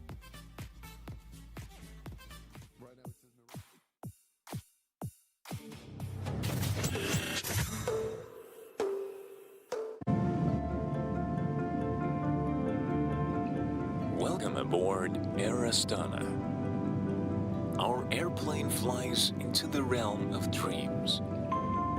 Relax as if at home, with satisfied reflection throughout your flight.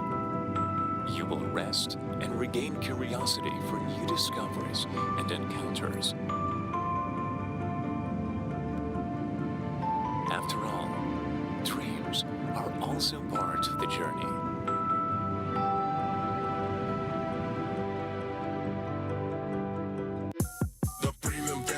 Connected, that is Bosses Feeded. Got a smartphone absolutely free, that is Bosses Feeded. Hooked it up and no longer problems with home internet. Get home internet and a smartphone for free with a premium family plan. Get ready for school with WB. WB, all you need for classes and breaks with try-on and payment on delivery.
Games of the future.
Hello everyone and welcome back to the Phygital Games of the Future Astana 2026. It's been an incredible day here. Lots of different disciplines, lots of new disciplines being introduced today, Shulpan. And already some super exciting games in two of our disciplines, starting off with Phygital Shooter. Congratulations to Team TK Kazakhstan for taking a 3-0 victory, 2-0 victory in the digital side and a 1-point victory in the laser tag. Do remember, this is an extremely unique discipline. It's something that's very unique just to this particular games. Why is that? Well, it is an inaugural Phygital discipline, and as I mentioned before, this is the closest we will ever get to getting a video game come to life. Absolutely, but before that, let's just thank our sponsors. Let's start with Yandex Go app, without which we wouldn't really be able to make our way around this beautiful country. And what a beautiful city and country it is. We would also like to thank our general partner, Khalik Fund. A lot of action coming up in basketball as well. Sure, go ahead, Cholpan. In Phygital football, we have 2 teams already finished. One stage of the game is done. So we had an equalizer in the physical side of the stage, and we went into penalty shootouts where the Team NS team won the penalty shootouts.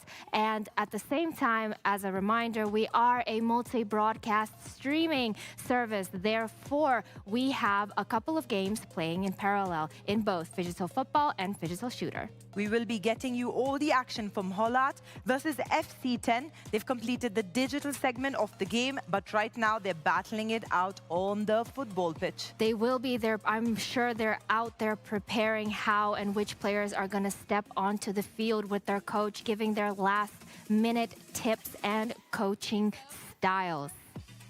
So much action coming up all across disciplines, different teams, but the one thing they all have in common, it's all about communication and teamwork. Absolutely. Across all of the Phygital and esport disciplines, communication and teamwork is a running theme that unites these tournaments, and it is the sportsmanship that makes the Games of the Future Astana 2026 something unique and very special. As we're tuning into all the Phygital shooter action, do remember for CS2, it's 2 rounds. You get 2 chances there. You do. You get to compete on 2 maps out of 7 iconic Counter-Strike 2 maps. I want to remind the viewers the most famous and most used map is Dust 2. And there's also a lot of strategy. On the left of your screen, you can see our amazing commentators over at the Beeline venue commentating on the unique and inaugural Phygital sport of Phygital shooter. And on the right side, we have a big football game there, Hollat versus FC10. Taking it all out on the physical pitch there. Yes, let's talk a little bit about the teams that are playing currently. We have Club Hull Cats, which are a leading Phygital football club in Western Europe. They are known for combining very veteran esport players with experienced but amateur footballers, making this team specifically built for the Phygital era of today. And if we speak about the other opponent team of FC10, they have a predominantly Brazilian roster, and we all know that Brazil is really known for attacking football, for their attacking football philosophy. Looking at the scoreline there, it's 2-1. Let's cut live to all the action.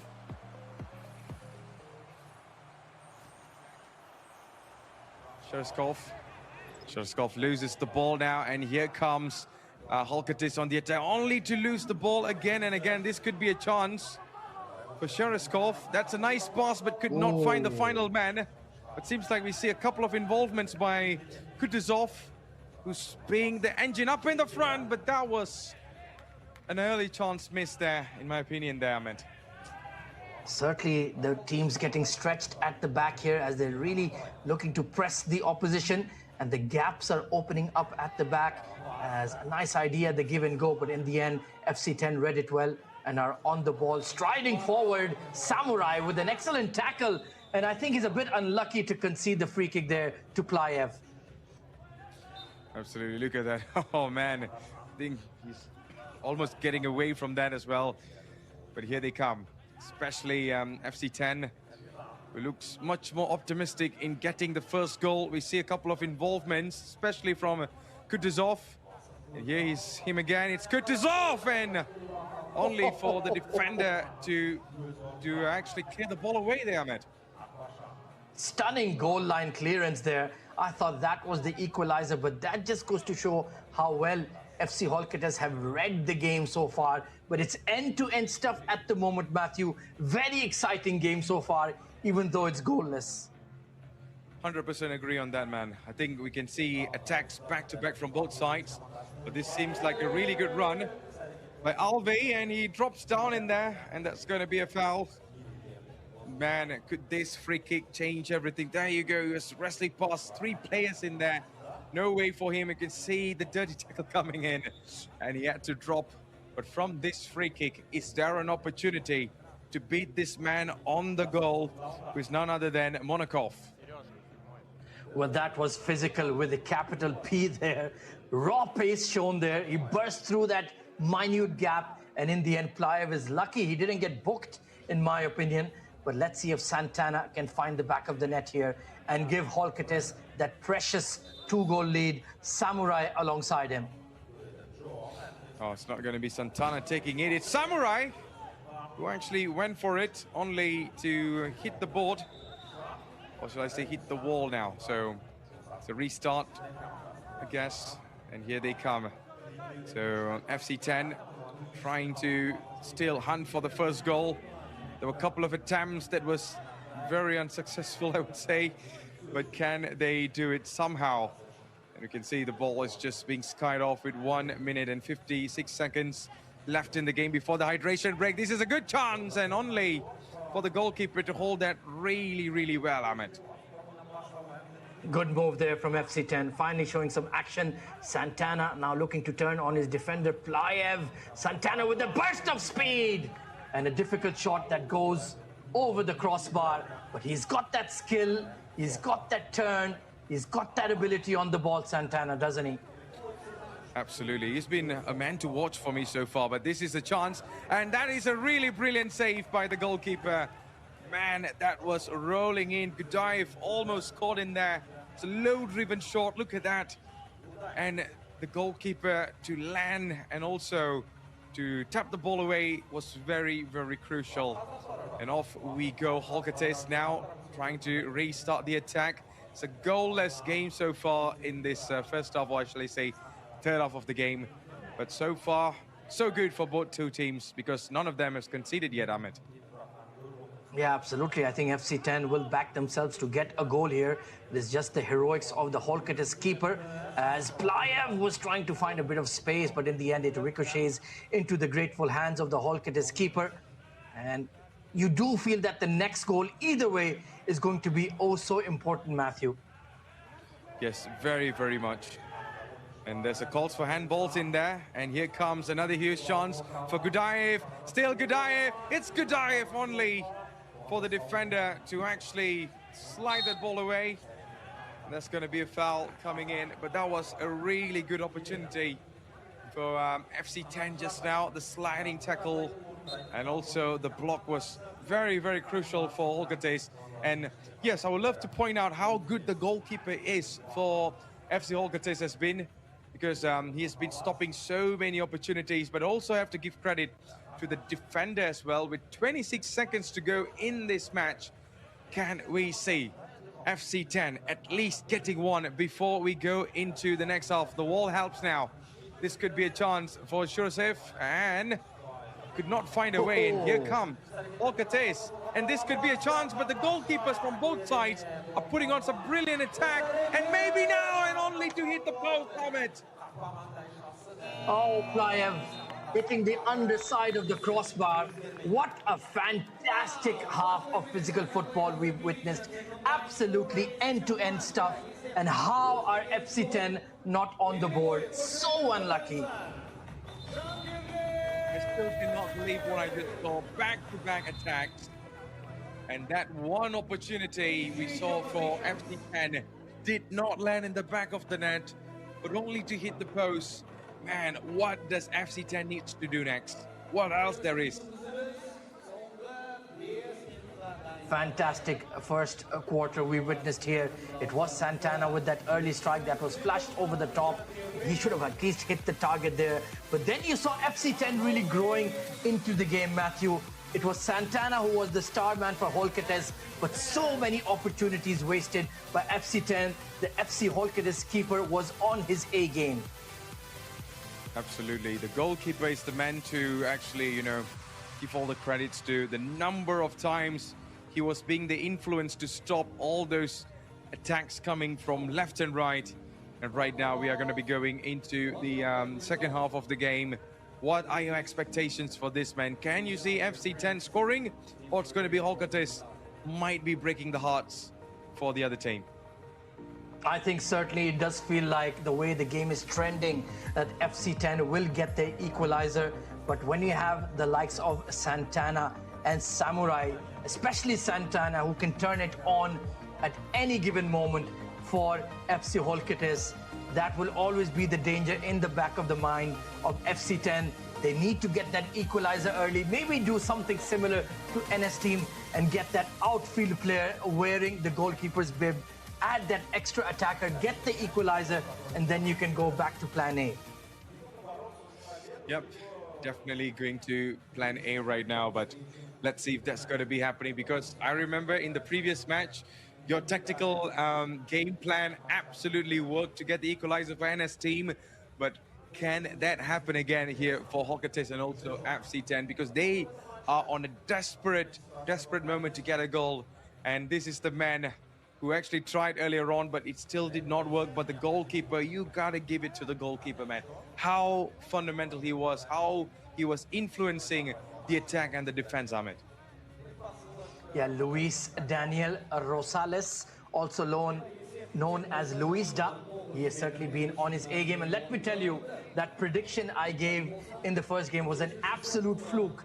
It was completely out of the blue. So don't expect it again and again, Matthew. You might be the wizard of the game. We never know, man. All right, so we're going to be going into the match very shortly right now, ladies and gentlemen. If you're watching, this is Digital Games of the Future Astana 2026, and we are underway between two amazing clubs in here, Holcates and also FC10. And right now, FC10 will be attacking from left to right, and from right to left, it is going to be Holcates on a dark kit. As you can see, this is a chance, and he could not find a way there. Sheriffkov, and it's there a moment for him and his teammate to get the goal right now, Ahmed. Yeah, you can clearly see Monachov now, the keeper, is trying to add that extra attacker, but he's gone back into his goal. All four men in the half for Holcates, as Monachov has to be careful here against Santana, and this could be an error. Open goal, but they couldn't get themselves out of their own half, and Monachov will head back into the net. Santana, with those dancing feet of his, he's been a joy to watch so far. Absolutely, he's been the man to watch right now. Santana on the goal to parry away, and this is a good chance, and there comes Alvi to score, and it is going to be Holcates leading with another goal. It is 3-1. Man, what just happened on the defense?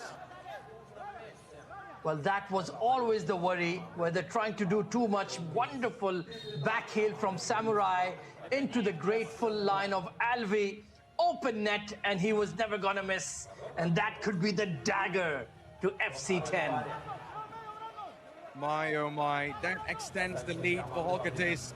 But can FC10 get another goal or not? That's gonna be a thing to watch at this moment. It is 3-1. We can see both teams are struggling, and that's the goal. That was really, really good. And that came off from the number 11. That is none other than it's Sheriff Kaufman.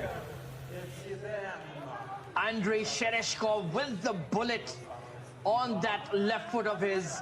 Absolutely no chance for the keeper, Luis Da. And they needed a moment of magic, and Shereshkov finds it for FC10. This match is alive. This match is definitely alive, and let's see how things unfold at the moment. It is 3-2. FC10 just need one more goal to change things around. And can they do it? And there's going to be an introduction of another player as well. Well, Ahmed, what an expectation with the goalkeeper coming up and getting involved right now. Well, I think that's the need of the hour. Only 3 minutes remaining in this clash. Santana getting boxed in by two FC10 defenders. Samurai with that back heel again. And here comes FC Holkates on the counter-attack. But that's smart. Slow the game down, deny FC10 the ball, and let the clock run out. I think that makes more sense rather than pushing for a goal and perhaps being hit on the counter-attack. Yep, it's just trying and trying again, and maybe Holkates might be lacking one. That's a beautiful shot by Alve from a far distance. And man, that was a pile driver. Golasso from Alvi, almost from the halfway mark, blasted past Monachov, and that is going to be painful. That is going to hurt. The 2-goal advantage restored, and time is running out. Yep, time is definitely running out, but what a stunner. Alvi has been a man to watch, a joy to watch in this game. And of course, Santana has been the one that is pulling the strings, but when it comes to putting the ball in the back of the net, I think the number 7 has been greater than the number 10 in this entire game. And man, let's see how it works for FC10, because they need another 2 more goals. Can that be done or not? Oh, skied it off there, man. Well, you say number 7 is greater than number 10. Are you trying to start a debate between Cristiano and Messi fans? Please, that's going to get emotional. That's going to get heated very quickly. Oh man, you actually read the room really well, but that's really a good chance, and only to hit the post in there. Samurai with a chance. Oh my goodness, that should be going in the back of the net. Alvi comes again for the hat-trick, but he could not find the space. The defender read the move absolutely well. It seems like Holkates are not stopping anytime soon, because they won another goal. They are in a hunt for another goal, and Alvi could not find a way through there, Ahmed. We'll tell you what, this combination of Samurai, Alvi, and Santana has given them absolute fits. They've got that skill, they've got that quick feet and that burst of pace. Great defending there from Brian inside his own quarter as Santana looking to break through, but Monachov reads the play well. Less than 90 seconds remaining. We need a goal desperately. We definitely need a goal there. FC10 trying everything they can, but there is a dash of speed in there coming from Alve. Only for the goalkeeper to restart the attack as soon as possible. This could be a chance for FC10. Can there be a goal? And here is another chance. And he was rolling straight towards the goalkeeper. He's definitely going to say thank you very much. And right now tries to restart the attack, but no. FC10 still giving more opportunity in here, and that's the opportunity taken. It is 4-3 right now. One more goal needed with 14 seconds to go, Ahmed. Well, of course, it was Shereshkov, this time with the right foot drive into the bottom left-hand corner.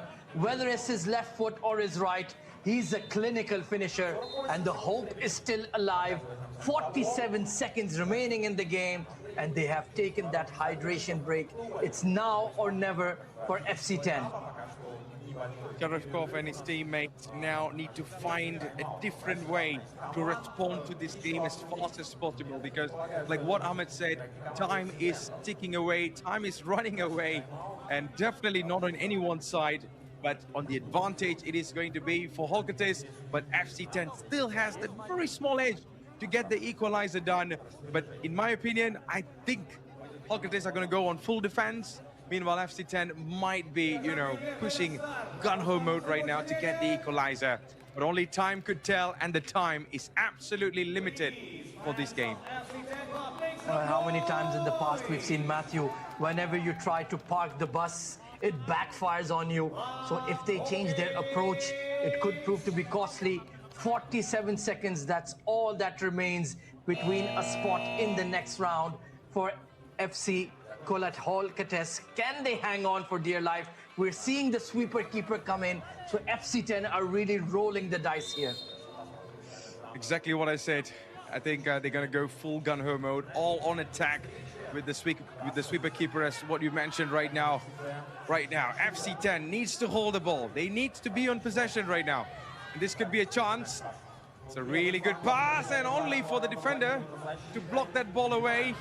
And this could be another chance, a final few more chance right now. And maybe Sherevkov could not find the space. He's struggling. He needs more support in there. You can see Holkate's players are now doing their best to block off this attack. 15 seconds to go. What's going to be happening right now, Ahmed? Well, they've got him a double man marked at the moment. They know he is the real danger. An opening for the keeper. Shereshkov squares the ball. Perhaps could have gone for a shot. There's an opening here for FC10. But it was desperate defending from Samurai. There is a handball. But the final whistle has blown. Is it over? Or are we going to have a final free kick? I think it might be over. It's absolutely over. What a match between these two teams. And unfortunately, the time was not on the side. But this is going to be a controversial take in here. As on the final whistle, that was the handball incident. And that was going to be on the talk between the referees and stuff. But based on the papers, it is over right now. Holkates advances into the next round. Meanwhile, Team FC10 will be dropping into the lower bracket. We're going to be having much more highlights and talks between these two teams, between Moore and also Toby. But Ahmed, your final thoughts before we give it on to the both of them. I think deserving. FC Holkates were the better side in the physical stage.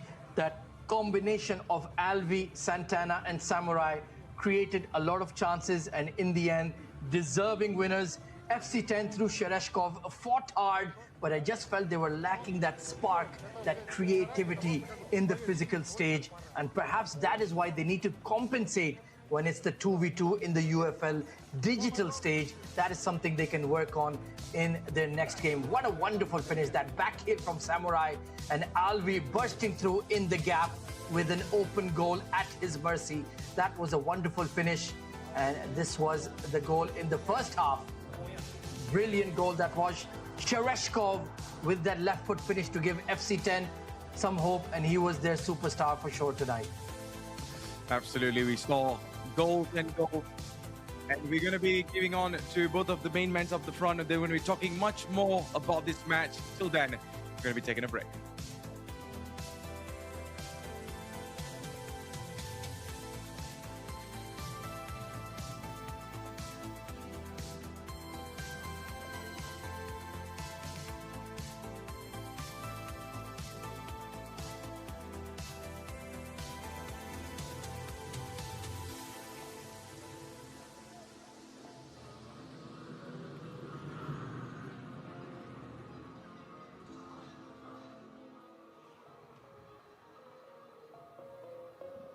Games of the future.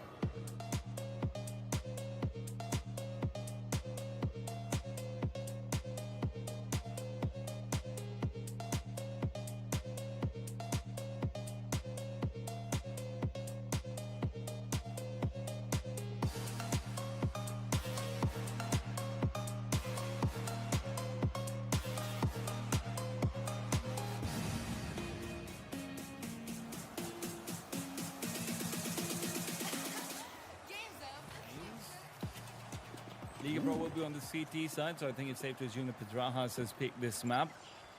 So Inferno is where they are hoping to do their best work. There are 4 players headed over to the apartments, and it's going to be Goyo who's been left in second middle to throw utility. It's so strange to go from laser tag back to Counter-Strike. I feel like, wow, this is a different layout. Of course it is. It's a different part of the digital shooter discipline. Lane is traded a lot of bullets, only now stuck in a corner. Over and out. Rush short. Oh, gets one on the infiltration. Miner needs to find a kill, gets dinked, down to 2 HP. He overwhelms Zinka on site. Miner buys some time, gets one bullet to the chest of Agent, but bullets to the chest don't do anything. This is not laser tag. Faded now. The star player most likely gets shot from the side. Goyo going for a fast 3K to finish the wrong off, and Pedrajas. Ooh, Picking things up Goya's on the also right foot. Goya's also just having some fun, shushing down people in front of him, just having some good times. This is also what I love about the Spanish teams. Whenever I have seen them play on like domestic stages and smaller stages, they're very animated. They are going to be having a good time. They're going to be just hyping each other up, which means that if momentum gets going their way, they can really run away with things. But also at the same time, if it goes the other way, you will sometimes see their morale just fall completely flat.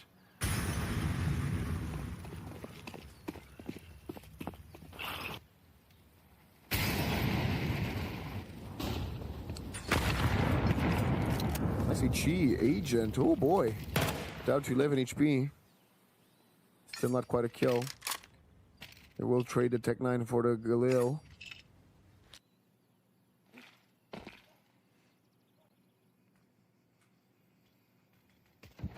The rotations are coming out for these USPs, but they're not going to be finding too much. I mean, Lanes and Miner are the only ones who've actually upgraded. Best case scenario is that Pedrajas takes far too long, and then they end up maybe losing a few too many players here. Agent Tech is low, but he's not going to be, and probably shouldn't be the first player going out. Is going to be throwing utility. Goyo's got a Molotov towards the back of the bomb site. G1 will start to be rotated away. There's two players back in top. Molotov to Newbox actually misses out slightly. Goyo's got 2 kills. Osip picks up another one, and it is going to be clean up crew right here on the B bomb site. I felt like they all died, but somehow Miner is still alive with a 5-7. Like to get some damage done. Will be unsuccessful as it's a flawless round. Rafix finds one with a Mac 10 to get extra $roonies. And the Clan Pedrajas shushing me early with the pistol round and then a conversion, and then we get to see that. Oh my god, that first headshot! Did you see that? And they were all incredible, actually. Goyo's legit. Looking forward to seeing more of him, of course, on the server. He is one of the few players on the Pedrajas side who has had played on a reasonably high level. I think he is marked himself as retired. He did actually go on and start pursuing other things in life. The last time Goyo played on a team was 2024, in fact. So it's been quite a while since he's been on a team. That's not to say he's not been playing Counter-Strike for fun. He's not been continually plowing away. And when he gets an opportunity like this one, I mean, you can't really blame him for it. Can I ask you, T-Time, what do you think about this tactical timeout in round 3 from Clan Pedrajas? I don't hate it because it is one of these times where, I mean, these guys will not have had time to, because they've got a couple of retired players and whatnot as well going back to play over here. These guys will not have had time to really build up their strat book. So if you want to actually just revisit things for your first come round, where it's very important, you do want to see this. Now, Agent Tech, good first kill, and he's got himself a trade on the second as well. Fast control taking over the B bomb site. And if this is what tactical timeouts give you, I want to see more of it. Oh, perfect timing here. Agent finds the third of the round, and it's going to have to be Lanes and Miner saving an A1 and a FAMAS, as that B takeover was impeccable. Rafix dying in the process, but Agent, you know, honoring the sacrifice of his teammate. Look, we now have 3 consecutive rounds where there's triple kills coming out from Clan Pedrajas. There's very clearly going to be problems for Liga Pro, and yes, one of those was an eco, but there's going to be problems for Liga Pro if they can't get the trades out. So, Traded picks up the one, and then the second player there, I think, was forced off by a flashbang. Maybe wasn't playing anti-flash, maybe wasn't peeking out wide enough, and with that lack of commitment, losing Banana early, losing 3 players like this, Liga Pro aren't even going to have a buy in the next round. Their money is quite lackluster.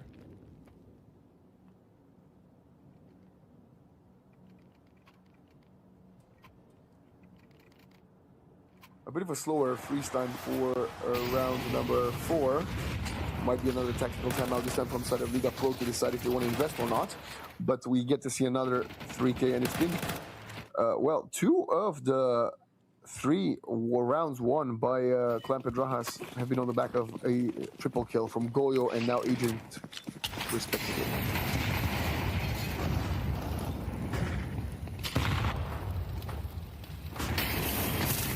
Gudechi swinging out. They're going to get pushed back by Molly. They're taking a ton of damage.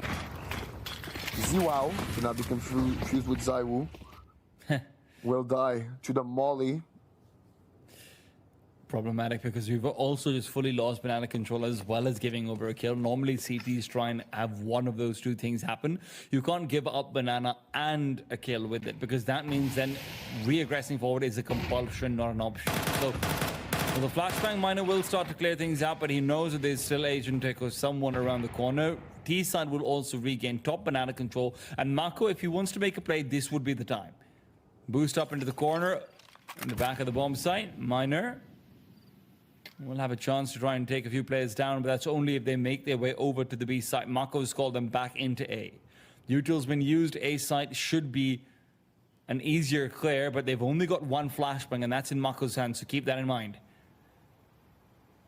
40 seconds. Time ticking away.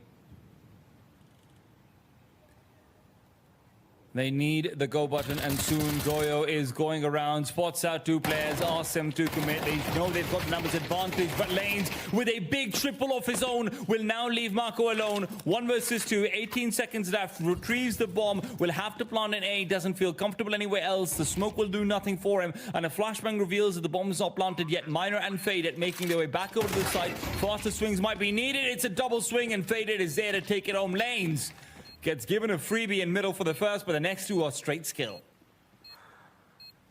Great round there from the Liga Pro team. Mako, I think, a little bit overzealous. He didn't need to wait for the flash to pop, but he swung, I think, before the flash actually went in the open. Like, didn't give the opponents the chance to dodge it. Otherwise, I think the play as a concept was great. And still, out of his advantage, at least managed to get some kills and plant the bomb, but it was a very strong holding for Lanes.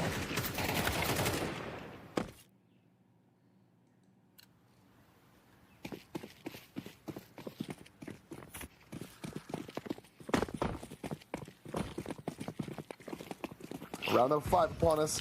4 AKs and a Tech 9 is all that Clan Pedrajas have to play with. Versus the 5 rifles from the CTs of Liga Pro team. Rayfix. Oh my god, still finds a kill, but the trade going back and forth. It's Agent prevailing. Agent's been doing a great job out towards his banana area. He's been so good at baiting out Rafex, and Rafex might have just 1 kill and 3 deaths right now.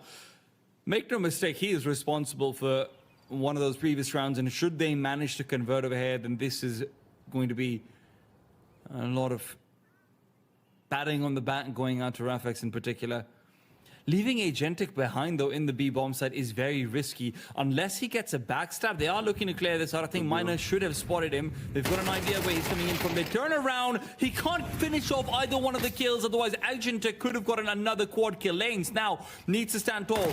2 kills needed, bare minimum. He gets the first. Trade is there. Osip puts him away. And now Liga Pro have to deal with Mako going up for an early peek. They're low, and Mako knows they're both coming in from the same angle. Smokes them off, flash in their faces.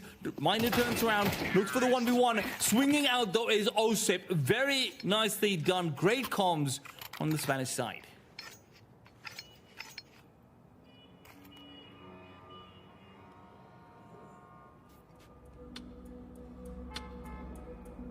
Tactical timeout, I believe.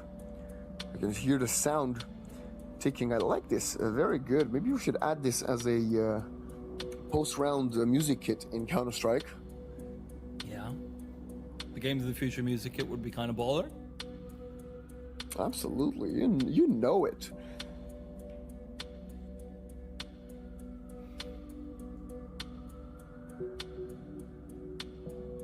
There's a lot of conversation to be had on the Liga Pro side right now. It feels like they're not talking, though. On the same page. Find out if this is maybe... Okay, maybe they just say coach is talking or the IGL is talking over there. That's what you were saying. I don't know about on the same page, to be honest, Waxen, because a lot of these B-sided rounds, they clearly are looking to fight out, and they're just getting overwhelmed by Agentic. The previous round where Agentic finds 2 over here, I mean, that's one thing, but the run that just passed, Agentic, they're both fighting at the same time. They get themselves a first kill and whatnot as well. It's just, he's too sharp.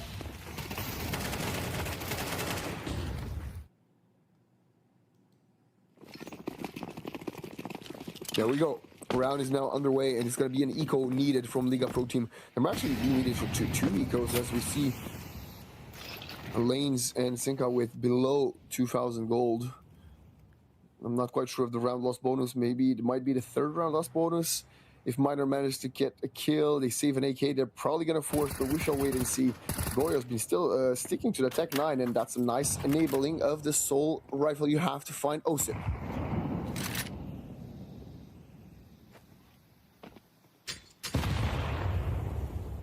Ichi landing slightly behind. Yeah, 4 damage is insignificant.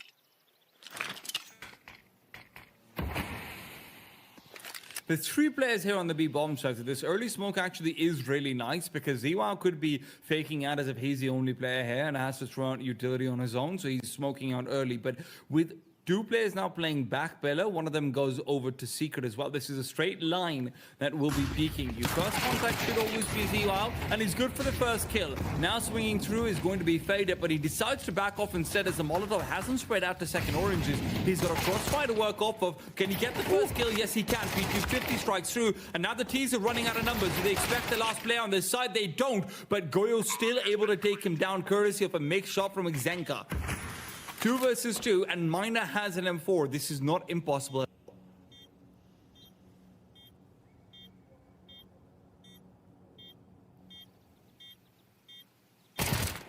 Mako. You're going for it. First. Goyo is baiting him out, waiting for the peek through. Spots other first, takes him down. Miner's the one with the M4. No kid. Coming around the corner. He's in front of him. Elevation for Miner is fantastic. He's going to have just enough time to get the defuse out. I think he has it. He doesn't have the defuse kit, does? Oh my god. He has the defuse. It took, that was longer than 5 seconds. Wasn't it? No. Okay. Well, second round on the board for Liga team. This is going to be good for them. I have to say, they need to get a lot of rounds here. I would say Clan Pedrajas, they're already more than happy with 4 in Inferno. If they can manage to get 5 or 6, it would be a perfect half of them. And, you know, looking at their economy, they're going to continue rocking this Tech 9 solo onto Goyo, although someone could have definitely dropped. Osip has 2.9.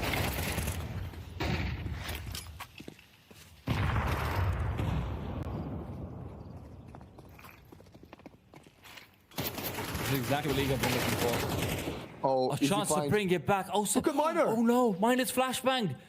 Behind? They don't know. They haven't realized yet. They turn around. Miner gets the better of him. Osip.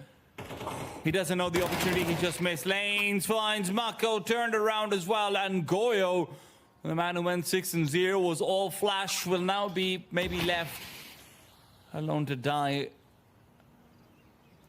T-Sign might be forced into a save after this one as well. That last round that they lost was incredibly detrimental to their economy. One more kill here for Goyo. Oh, spots a player running. This is a 1 versus 1 duel, but the incendiary will delay some time, and look at the push from mid. He's gonna turn around, gonna be greeted by 2 CTs. No chance for him. Lanes finds the kill.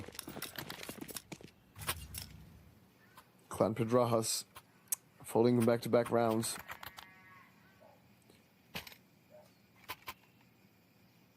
Not bad at all. AWP comes up from Liga team as well.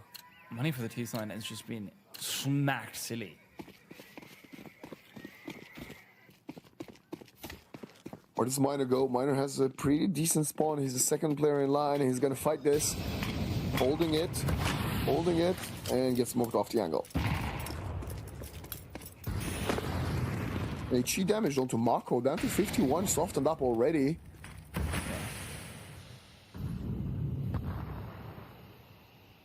Faded. Tagged up.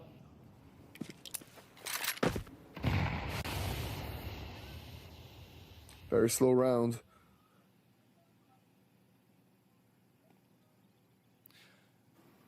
I'm curious about what Lanes is looking to accomplish over here, over in apartments. If he wants to actually take a fight, this could be risky, but he spots out a player and will be able to back off the safety instead. He's playing for information while they've got 3 players on the B-bomb site, and he hasn't really given up anything of himself. But with the bomb yet to be committed, it does feel like they might be slightly tilting back over towards this A site. Molotov tagging away Rafex will not do much damage, but it reveals his position. And that means that if the CT side want to play retake, this would be not a bad timing, but 40 seconds left. The site players on A are playing hyper defensively. Faded has control over upper banana. Rotation's being called in. Smoke's been missed on the motor side, and with Miner picking up Osip, he's looking for a little bit more. Lanes is playing underneath balcony. Miner keeps on fragging away, and as Miner picks up one more with the USB, that should be the end of the round. Lanes is here to put it to bed, pick up the op, and take them to 4 aside. Miner did so much in that round. Even if he only finds 2, I think Lanes' position would have been overlooked, but finding 3 kills, a third one with the USB was amazing work from him. And now, you gotta wonder, is this gonna be an 8-4 half as Liga Pro team have shifted the momentum in their favor? They've broken the Clan Pedraja's economy, and Clan Pedraja's have managed to find the success they did in the first 7 rounds.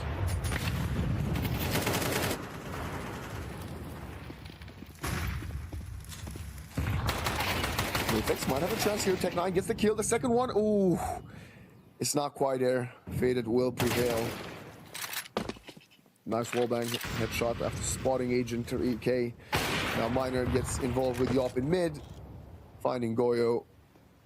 Goyo's teammate, right? Goyo is last alive. Yeah, Pedrajas is just being shut down over here. Now, this is the anti-eco where you should expect that to happen. Pedrajas themselves, or that one anti-eco that they ended up losing, that's been the linchpin of this entire map. This T-side has crumbled since then. CTs have built up so much money. Look at the cash they have. They've got over 6,000 on 3 different players. One of them up to 9. And with only 3 rounds left in this half, they will be able to have a full buy in every single one of them, as long as they can just save 1 rifle, maybe 2 rifles at most. Pedrajas will have a tough time if they want to compound on what was early success to take this to a 7th for themselves. But even, forget 7, even 6 right now wouldn't be bad at all. Definitely not. They're going to use their second tactical timeout. And of course, they have money to buy. The question is, are we going to see a potential T-side glass cannon op? As there wouldn't be enough money for an op and Kevlar. Yeah, it feels like they're really struggling to get onto the bomb site still, and right now, I mean, the way a T-side op on Inferno works dominantly is in the post-plant situation where you want to be able to take advantage of there being less utility available for the CT side and everything. And if you're not getting onto the bomb sites, I'd much rather have a 5 rifle setup going for them. I would personally agree, but I've seen some crazy things happen in the last, well, few months of Counter-Strike I've been covering, so we shall see if the teams are going to go for some insanity plays or they're going to stick to more conventional approach. And, well, it's a different type of a conventional approach as Goyo continues to hate playing the AK-47. I don't think he's purchased an AK once this half. Well,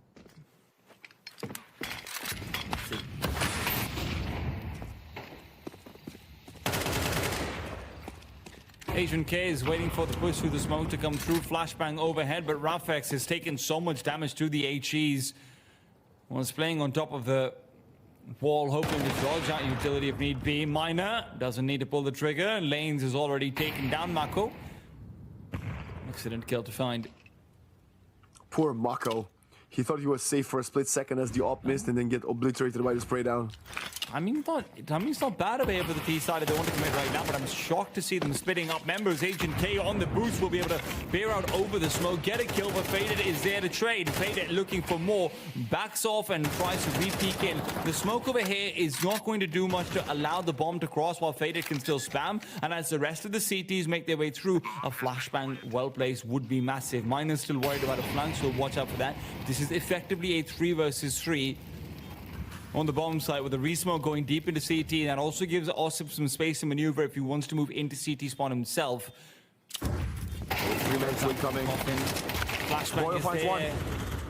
It's a team flash, in fact, but Zinka is still finding 2 kills. Osip left in a 1 versus 1. Zinka does have the kit. Will try and tap on the bomb to fake this out, but Osip on the reload knows he can't even fight if he wanted to. And now with the bomb running away, Osip will clutch it out. That team flash is everything. A bit of a mistake there from Liga Pro team. Can't afford to do those when you are retaking the site. Goyo again finding a crucial 2 kills. Would have picked up AK-47. He doesn't want to pick it himself. He's going to find it on the ground and still get kills. Most kills on the map by 3. And he, for some reason, picks up a MAC-10, and he's not the only one. Can you explain that to me, please? He's had some money struggles, to be fair. Even right now, he didn't have enough money to go to Uto lost the AK. Miner, that's not the player he was aiming for. Agent K is a casualty to collateral damage. Mako. I know what you're thinking, Mako.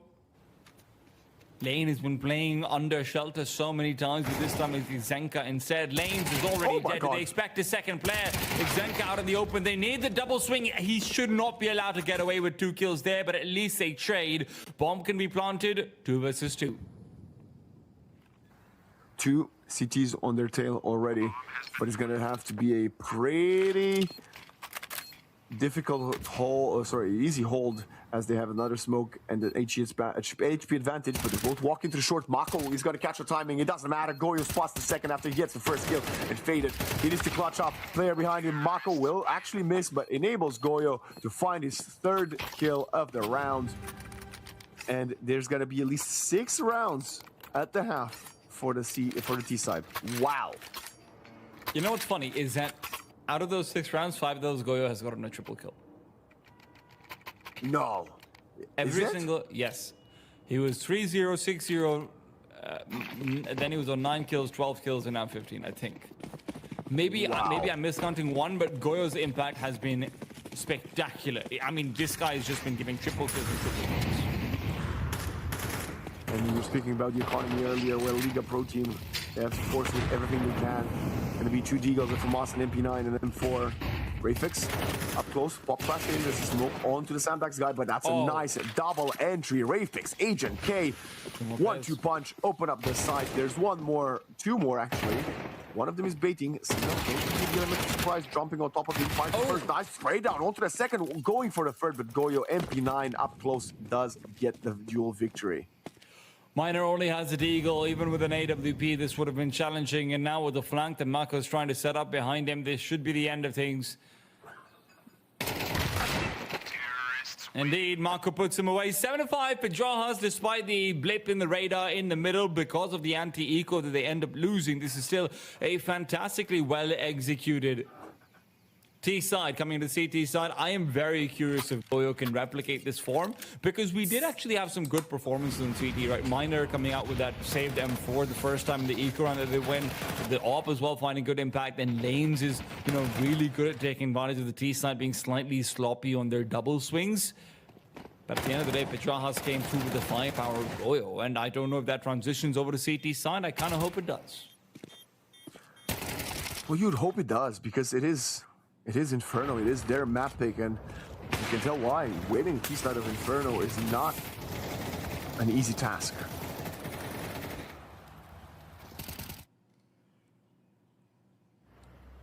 Okay, we're gonna get into pistols, and we'll see what setup Liga Pro team will be employing for the pistol round.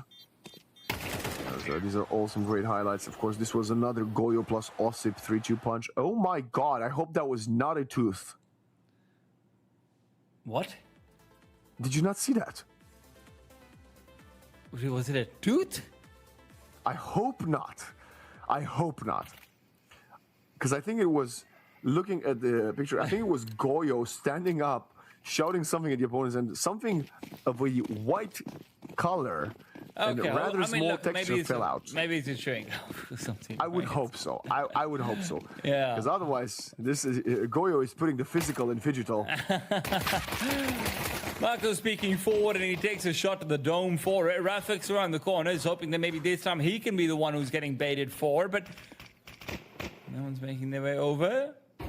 Four people B-stack the pistols is insane. And Rafix says, I don't need my team. I got my 2 trusted guys. He keeps on re-peeking as well in from behind. Gets himself another one. Rafix! 4 massive kills. What is going on with him? Didn't get much of a chance to shine on the T side, but now the spotlight is on him as he anchors B with his dualies. A map possessed going for an ace. He wants the ace. He wants to get them all. Osip will fall. Rafix has a second chance. Will miss it. They're walking into the crossbar. The USP punishing them all. They had the lead. They had the number. But Lane had the patience. That's a 4 versus 1. That's a pistol round when you're up 7-5. This was supposed to be 9-5. If they lose this map, it's down to 2 rounds. It's the anti-eco and it's a USP. Otherwise, if not for those 2 rounds, we would be staring down probably an 11-4 situation. Pedrajas have got 1 M4. It's in Agent K's hands. These MP9s have to strike. Peek forward. Oh, Fader deals with them both. Puts their M4s to bed. And as the CT start to peek through down middle, the best they can hope for is a kill for some money with the MP9, and even that's avoiding them for now. Knife is out, and Zinka switches to his opponent's weapons to put them away. Liga Pro will keep so many players alive, will build so much money in this round as well. And it all comes down to lanes and that quad kill with the USP. Yeah, that will be something we'll talk about probably for the rest of the tournament. If Clan Pedrajas end up, you know, falling short of their destined trajectory because of that 1 round. Of course, this was a force buy from them as well. So Goyo will pick up a MAC-10 from the corpse of one of his teammates and take it over into round 15. But do not despair, of course. It's still early in the second half. If you're a Clan Pedraja believer, you still have plenty of time. And we're going to go back to the Rafix 4K to kick things off, which was incredible work, especially for his 3rd and 4th kill. And then the lanes, not one-upping him, but using the 4K he got in that 1v4 scenario to clutch up the round for his team.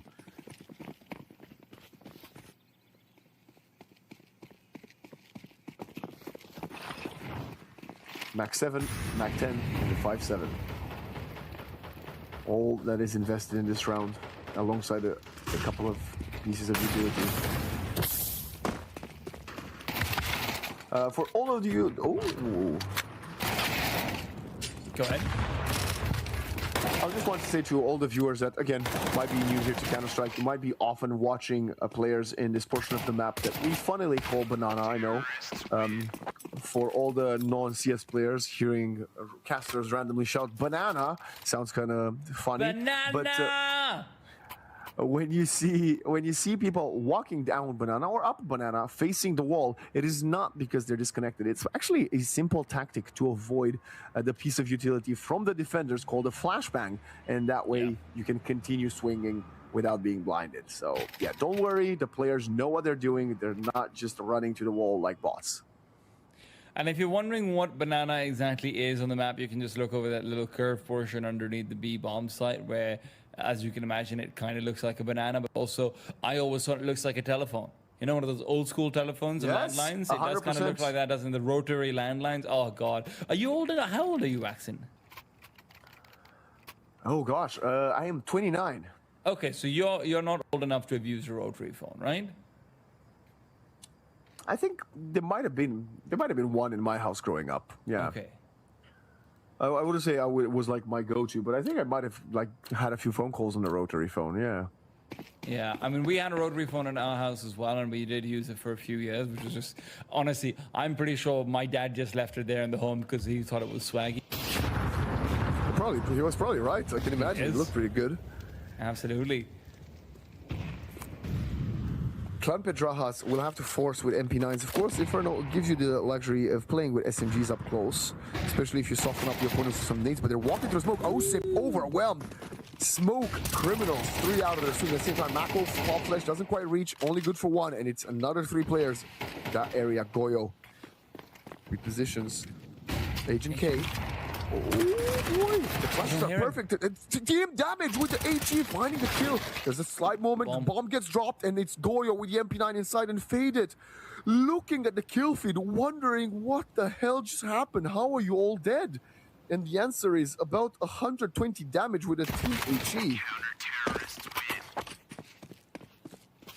My God. What a mistake. Look, there's a couple of places where Pajas probably should have still taken that map. The fact that Osip doesn't even get a single kill over there. The fact that Zenka is able to find the refrag while fully blinded and whatnot. That's all somewhat fortunate. But the idea that they see a single smoke coming over to Moto's side and they don't push through it fast enough because they're trying to line up their HEs. Liga Pro shows some inexperience here. You know there's going to be at most one player there. You know that the CT side economy hasn't been fully built up either. Normally, that's where you plan to push through the smoke. But they get caught up, they get stuck up, and they end up making mistakes in that time. Pursuit from Zinka out into short. He's got full access to the bomb site. CTs will have no idea. He's gone through the smoke, over and out, and Faded's trying to do the same. Refresh on the smoke, in fact, is from the CTs. No. Z-Wow, good for one. Zinka unable to find the kill. It's still a 4 versus 4. And the CTs are all here. Bombs yet to be planted though. Now it's gonna go down. There's a lot of utility on Rafix.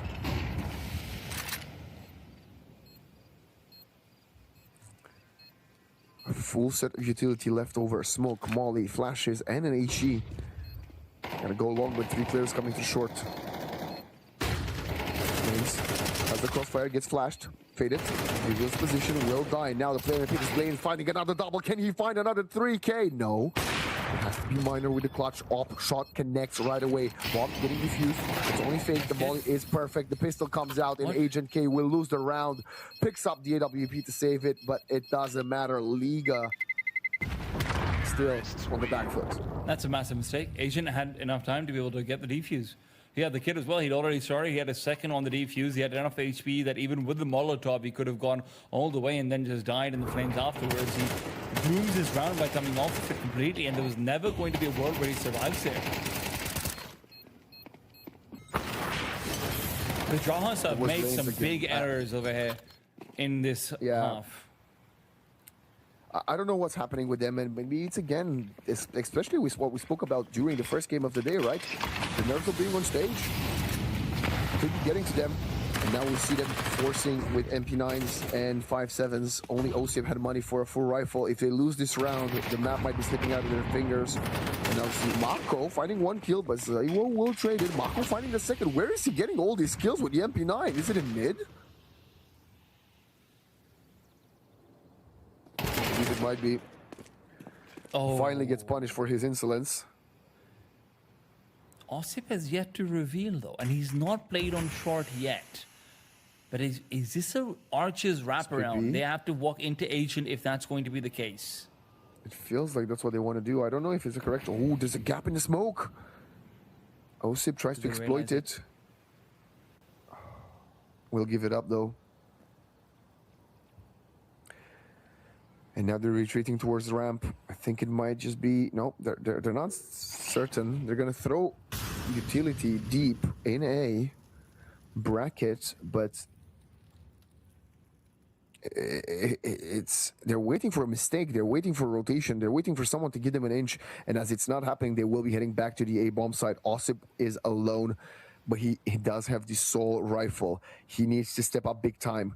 The players are softened up, so any bullets to the head would get it done. He's going to hold across the site.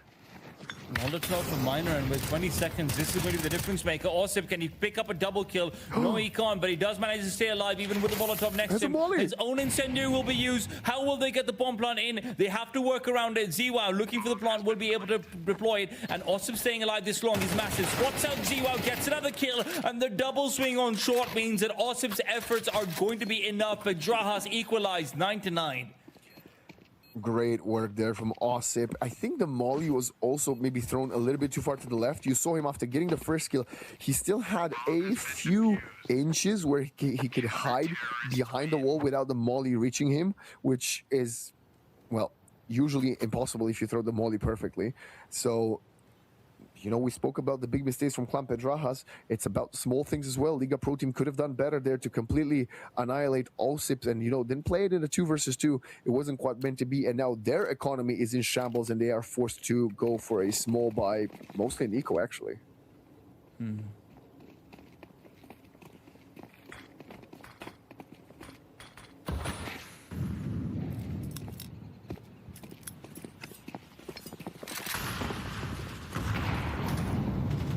Coil is very well positioned right now. Oh boy, yeah. For what's coming over their way, a Hero AK. I mean, Liga Pro did win a round like this with the Hero M4 on the CT side. Easier to do it on the T side as well, where you have the chance to juggle weapons between dead hands and living ones. Lanes hits a deck.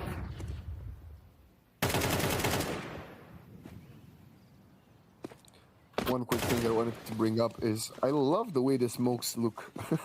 Yeah, flashbang, fade it, not blinded by it at all. Incendiary will not be spreading to him, but Faded's revealing his position, and you know he's still playing close by. Now, one but Faded is looking for a fight, and that's because he's the only one who feels like he's got a fair chance at it. CTs are covered off by their own smokes. HE goes deep. Ziwao and Faded take some damage. 40 seconds. They simply cannot move past this spot. One of these pistols needs to die for the cause. One of them needs to swing out wide so that Faded can actually have a chance of fighting. But they're waiting for the apartments player to come as well. Ziwao, good first kill. Osip and Goyo will still hold down the line. Bomb will not be planted. Mino with the AK saved away, running out of bullets, and aim punch is too much. Liga Pro take it to 10. It doesn't matter how many mistakes you make right now. If you are a Liga team, you had such an impeccable T side on Inferno that you are pretty much guaranteed to keep on trading rounds, and it will be falling in your favor as you are playing now on the CT side. A very complicated work happening there. We are still waiting to see some more, well, prowess from Faded as an individual. He does have 12 and 14, but maybe we were expecting a little bit more from a player of his caliber.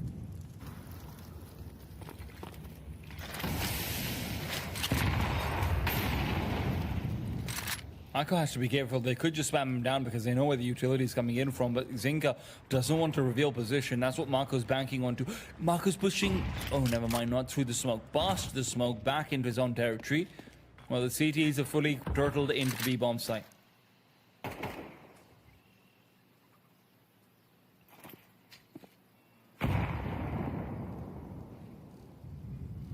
Very slow round. Liga Pro Team, they've invested everything they have in this one. After that eco last round, they need to make it work. Otherwise, it will be falling out of their contention. Slowly. Maybe a few pieces of utility in A for a fake. They're now going to enable Senka to be a lurk.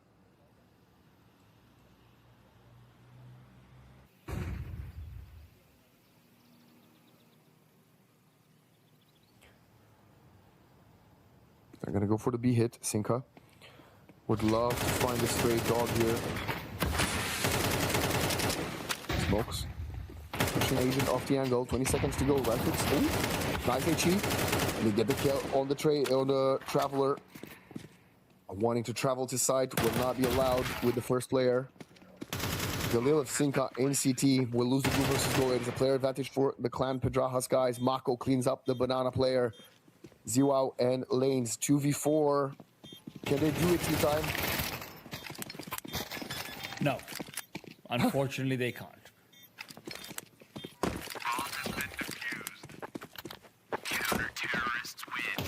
And Pedrajas, look, let's be very honest about this. Round Inferno, they have looked like the more deserving team. They've looked like the superior team, if not for these 2 or 3 rounds where they have colossally messed up.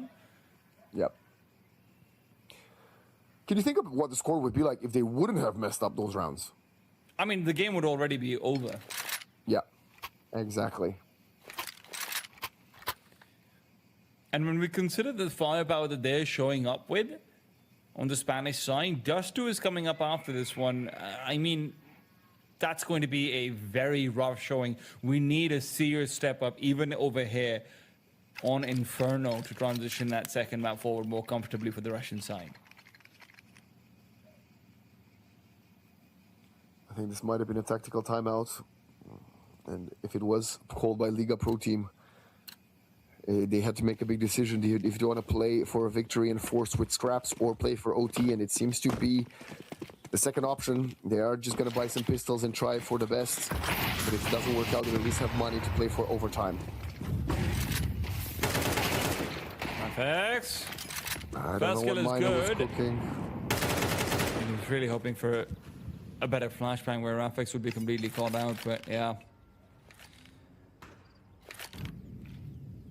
I actually think the molly that he walked into was a T molly.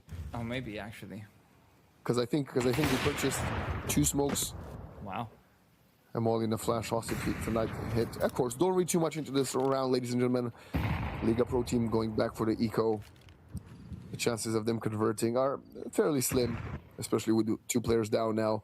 More importantly, if you are a Liga Pro Team fan, you have to figure out what are your boys going to do when next round is going to arrive. Well, I mean, you're absolutely right about it, but how many teams have we seen mess up at this stage? How many teams have we seen let their foot off the gas and make a mistake? Allow these Deagles to get the better of them lanes. Good for one. Agent keeps things under control, and ZWOW will try to pursue. The CTs will allow the bomb plant if need be. They know that the Ts are going to have a full buy in the next round regardless, but actually they don't even need to allow the bomb plant. Agent K will take them away. 16-14. Agent and Rafix have done a very respectable job of defending the B-bomb side across the CT half. Yeah, Goyo has continued to frag, but the fact that Rafix and Agent K have also stepped up big time was very good. And that was the beautiful kill from Lanes, who honestly has been the one saving grace that Liga Pro Team has had on this entire map. And yes, you could argue that Zinka has the same amount of kills and Miner is not too far off, but it kind of, you know, it matters that the impactful kills have mostly come in from Lanes. Grabbing Banana, so wild swing from Agent K, and somehow, someway, Clan Pedrajas still with a player advantage.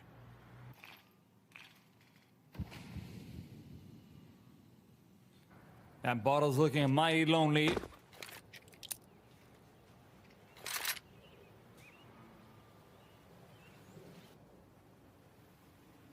Zinka. If he can get this 1 versus 1 versus Goyo, then we've got a conversation to be had. But Goyo, I mean, he's been untouchable. Molotov's there, they're trying to pre-fire. It's back to a 2 versus 2. Game is very much on. Do they have a smoke? They do. So they can cover off if need be. Osip coming in from behind, and the CT smoke is actually going to end up deterring him rather than helping him out. CTs are split apart. Liga Pro have got a great opportunity over here to bring this game back. Deep flashbang, really well done. Keep Zinka and Lanes fully blind, and as Osip comes in with the AK picked up, he'll be dropping that bomb. No, bomb has been transferred over to Lanes. Mako will push through the smoke, gets them to 13 regardless, but Draha's showing that they were the dominant team across all of Inferno, Waxon.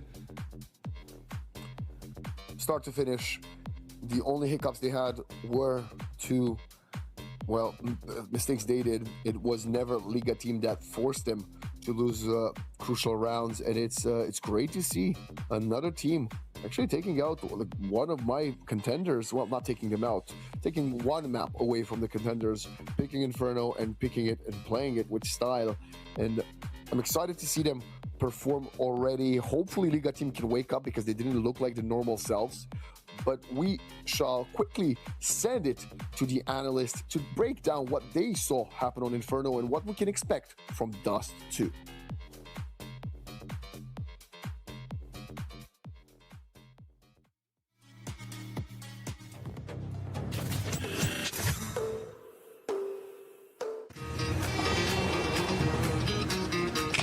LQ 3439, fast.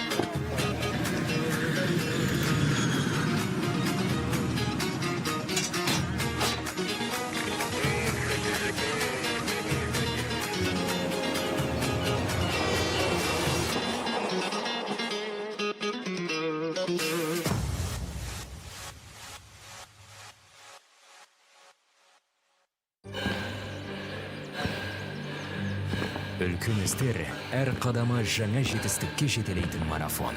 Біз осы жолды сіздермен бірге 10 жылдан бері жүріп келеміз. Тимур Құлыбаевтың халық қайырымдылық қоры.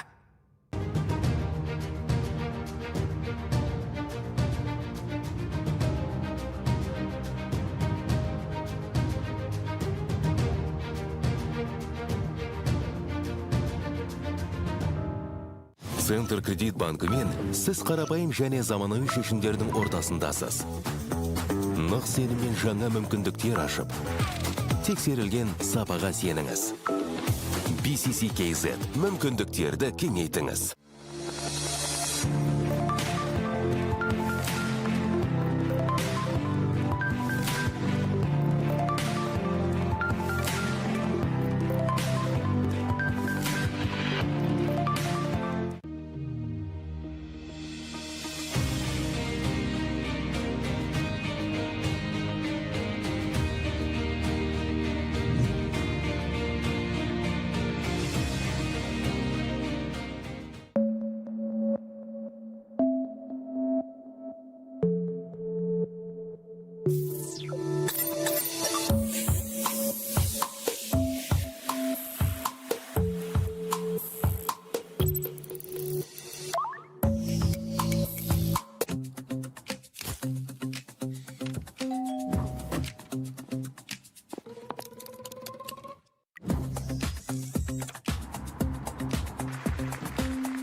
Games of the future.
Hello everyone and welcome back to the studio. We're at the Digital Games of the Future Astana 2026. I'm joined by my beautiful co-host Sholpan. How are you doing today? Thank you so much, Sarah. Right back at you. I am doing really well today.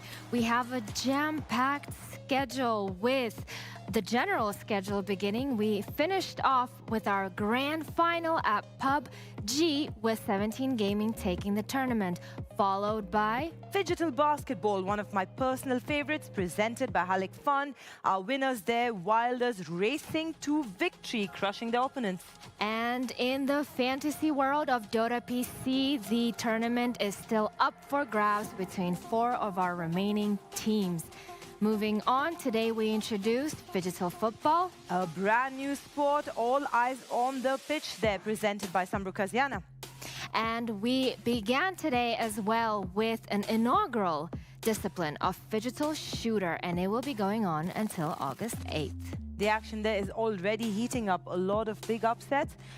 Moving on, we also have MOBA Mobile. We do. We began the discipline today, and it will be going on until the 9th of August.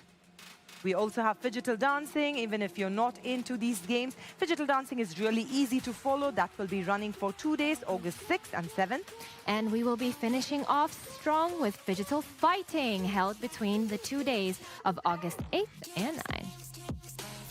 Let's look at today's schedule now. We have Phygital Shooter presented by Samruk-Kazyna, followed by Phygital Football presented by Samruk-Kazyna. There's a lot of action there, both in the digital world as well as in the physical football pitch. We have both of the disciplines, MOBA Mobile and MOBA PC, running simultaneously today. MOBA Mobile presented by Freedom and MOBA PC by Bank Center Credit. Remember, we're live here from a multi-stream studio. What does that mean, Shulpan? It means that we are running multiple streams across multiple screens, and make sure to catch all of these streams on our OTT platform to keep track of every excitement that's going on during this tournament. We have Phygital Shooter coming up on your screen soon, and some action coming in from MLBB, which will be starting soon. Shortly, we will speak about MLBB, introducing it, but first, let's talk about Phygital Shooter. We already had one pair of the teams face off, with the homegrown team, Team TK Kazakhstan, taking the lead by 3-0, and we've just finished the digital stage of Clan Pedrajas and Liga Pro team. Before that, let's thank our sponsors, though, Shulpan. I would like to shout out Center Credit at Ushkemperov Martial Arts Palace, bringing us mobile discipline. What a venue that venue is. It's hosting almost all of our digital esports, followed by our official marketplace partner, Wildberries. And Yandex Go, without whom we wouldn't really be able to go anywhere, right, Shulpan? Absolutely agree with you that. A great navigational app, so make sure you download it and explore the thrill of the big city. Let's talk a little now about the football that happened earlier today. Tell us about the home team. The home team, EAL. They were going in strong from the digital side, but they did suffer, I would say, an equalizer from the NS team, which led them to go into the penalty shootouts, from which, unfortunately, but fortunately for our guest team, NS team, they took the victory on that one. Well, that's exactly why we love the Phygital game so much. You never know what to expect. Absolutely. Same as with the Phygital Shooter. And now, for our dear viewers, you may have noticed some familiar names going from discipline to discipline. For example, Liga Pro team. We saw them yesterday at the final. They were playing against the Wilders. So what that means, Sarah, is that we have, as the Phygital world is progressing, we have sporting organizations which present their teams with different specialized rosters across different disciplines. Liga Pro team, one example of such a phenomena. Everything here is extremely exciting. I feel like a little child actually watching all these games. It takes me back to when I first started gaming. When did you first start gaming? I don't want to tell you, Shulpan, because then you'll guess my age. But as I said, we're bringing you all the action. So let's cut now to a video we have showing you more about MLBB.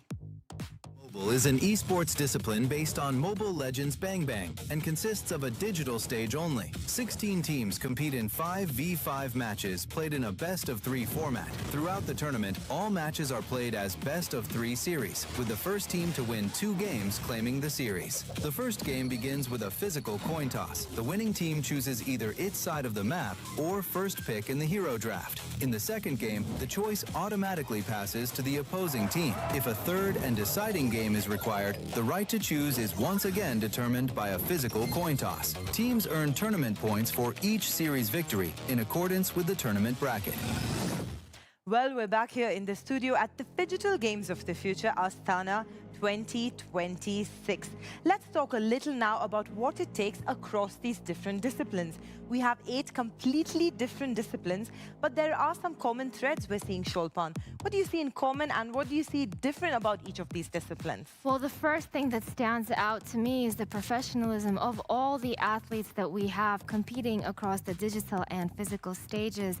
And secondly, well, leading up into our next big introduction of the day, MLB MLBB. They, like Dota, they are in the same genre of MOBA. So we are introducing MLBB today. We did have some action coming through from football earlier. I know you and me were both glued to our screens. What stood out from those games for you? What stood out is the excitement and how the athletes quickly adjust from fine motor skills to gross motor skills. That is no small feat for the human body to undergo. And during the esports as well, it's not to say that the purely digital disciplines in our tournament are less athletic or more, but I know a fun fact that during peak times and most exciting moments of digital esports, the heart rate of our athletes goes up to 180 beats per minute. That means they're burning those calories fast, even though they're sitting in their gaming chairs. Let's talk a little now about how Kazakhstan is hosting these games for the very first time. We do know you're a front runner when it comes to being on top, when it comes to new things. It is. We have been declared #1 in AI development across the whole world. So it makes sense why we have become the home for the Games of the Future Astana 2026. We also have guests flying in from all over the world. Tell us a little about Astana and what makes it special. Astana is really special because it has AI integrated at its cores, integrated all the way from roads, government services, educational platforms, some AI-driven hubs like Astana Hub, which is the home and is building the foundation for our future generation to learn about what AI is, how to use it, and how to build our future with it. I know all our guests are going to be glued to their screens as well, but are there any interesting things for them to see looking at this digital world? Of course, we have previously seen the really famous 2017 Expo Sphere called the Nur Alem, which in translation from Kazakh means the light world or the world of light, which is very symbolic, I think, looking forward into the bright future. We're flying through this beautiful city and you can see the nature is integrated with our modern architecture, with the famous river Ishim dividing Astana into two distinctive banks, the left and the right. We do have analysts standing by on the ground, a brand new discipline being introduced. MLBB just about to start in a few minutes. Let's see if our analysts are on standby now.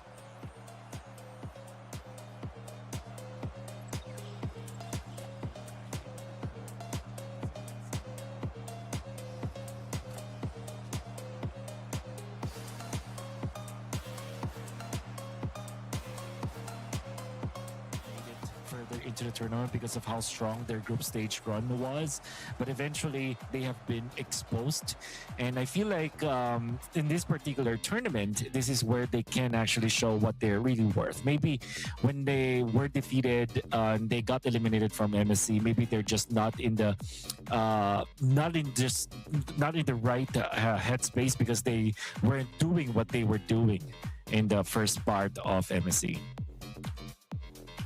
So as we now head into this matchup, I think we got a pretty clear idea of what these teams want to go for and how they like to play after how we saw them in action in MSC.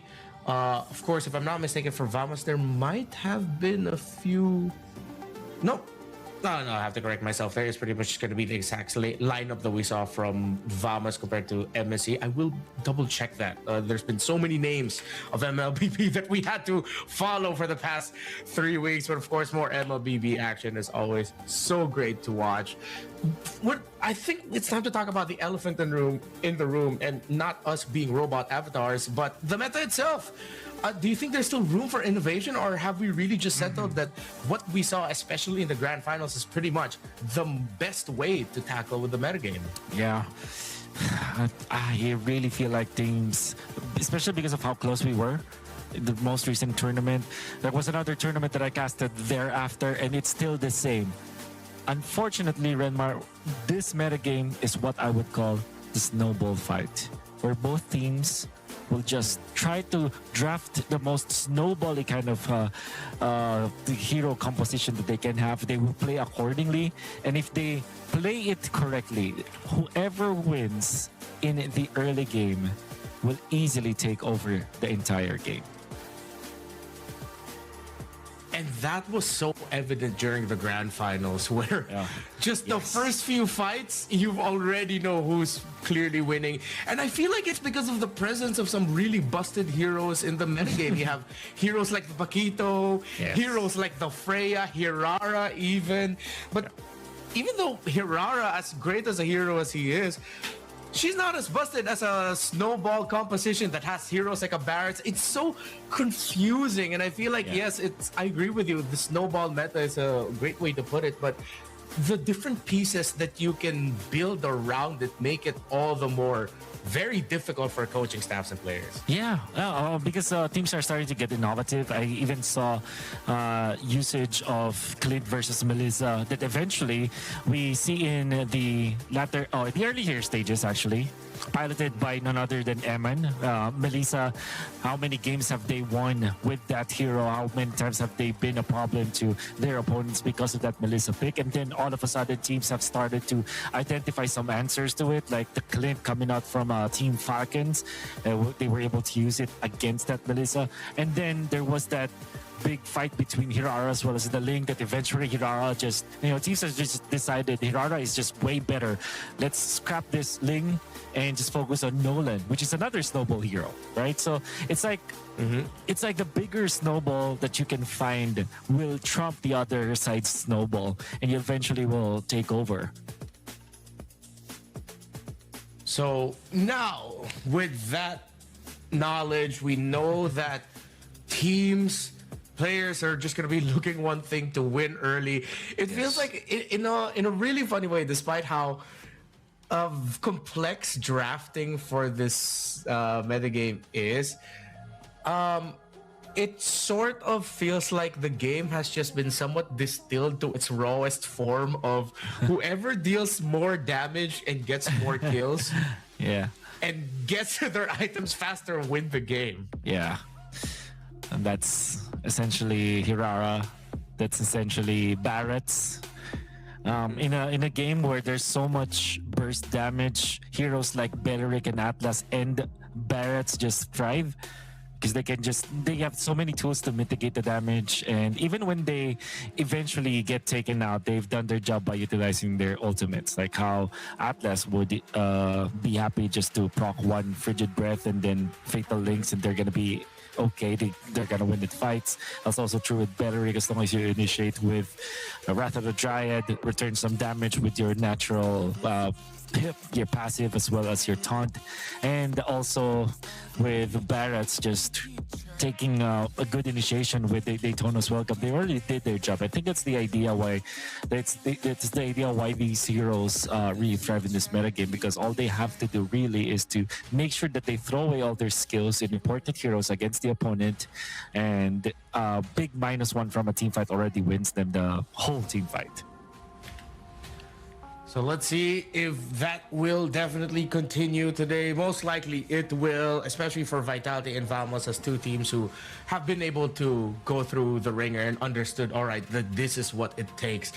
But if this metagame is as creative and as innovative as we all accepted it that it would be, then maybe it would take a tournament such as this. It would take teams from organizations that we aren't completely familiar with.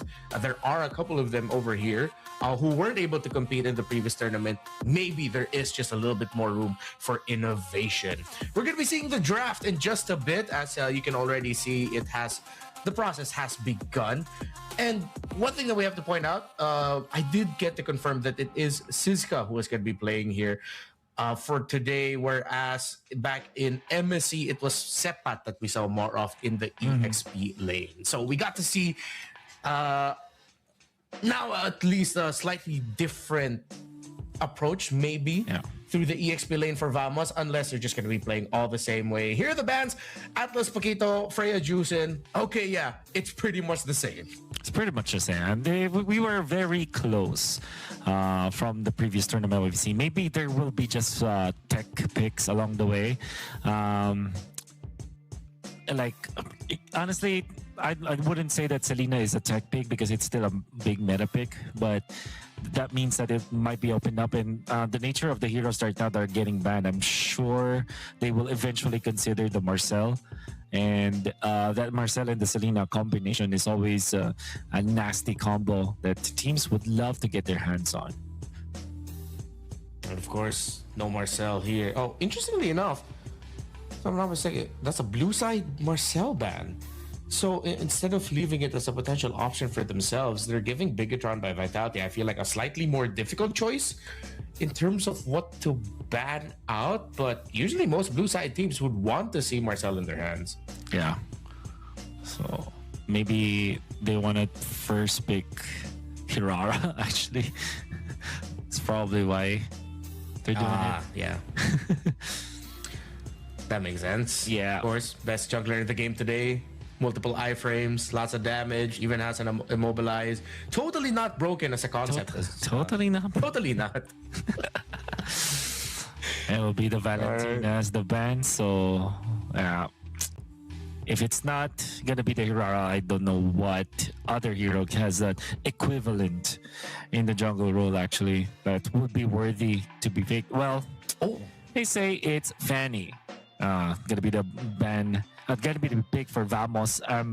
This one I'm very surprised with, but there was Onyx Indonesia, and then eventually it started with Falcons, and then eventually Onyx Indonesia that showed us that Fanny is actually a better pick against Hirara if piloted properly. Yeah, and I think it's because we saw it in the tail end. There is already that Harley response potentially to the Hirara. So maybe that's why we've seen a little bit of a change up in priority here. So as expected, because of the Valentina ban earlier by BTR, they will pick up the Belleric as the Atlas is no longer an option. But I wouldn't be surprised if you get Team Vamos to just double down on maybe even rushing the Badang, because I wouldn't completely turn off the possibility that we'll see a Belleric suddenly swapped into the EXP lane, but they decided to go for the glue and the Melissa, so they are leaning strongly into what BTR by Vitality are great at with their picks. I think they're playing a little bit more defensive in the draft. Defensive in a way that they are also taking away the heroes that BTR wanted to have, especially with this Melissa. But then again, this is such a great glue game in many ways, because you know already that the Hirara will be picked up. You know that there's already a Selena out there. So there's so many things that you can actually do as the glue in this scenario. So although it was pretty defensive for Team Vamos for me, I think that they have a very comfortable draft the way that they take a look at it. And I feel like Error 404 is that kind of player who wants to prove that he's one of the best, if not the best, jungler in the international stage. And this time he's going to be up against Nael, an experienced player as well. And when it comes to the Fanny versus the Hirara, it's never going to be a Fanny-sided affair. But if the Fanny player is masterful with it, there are so many ways that he can counter actually the Hirara. Yeah, great individual rotations, but of course that's set up as well by the information provided by your roam and your mid laner. So if ever Vamos wants to lean towards getting a little bit more faster around the map, maybe surprisingly picking up a Farsa in the mid, that could be all right too, just for the info knowledge balance, because knowing Moreno, he's going to be able to place those traps in really great areas, being able to constantly read the Fanny. And that's where the strength of the Fanny that you mentioned comes from, that if it's really good, it goes really well, and despite it going up against Hirara. So the flex responses are still getting respected here by Vamos. They ban out the Cho. Moskov later on is still open in the gold lane for Emma. They might just consider the Clint as well.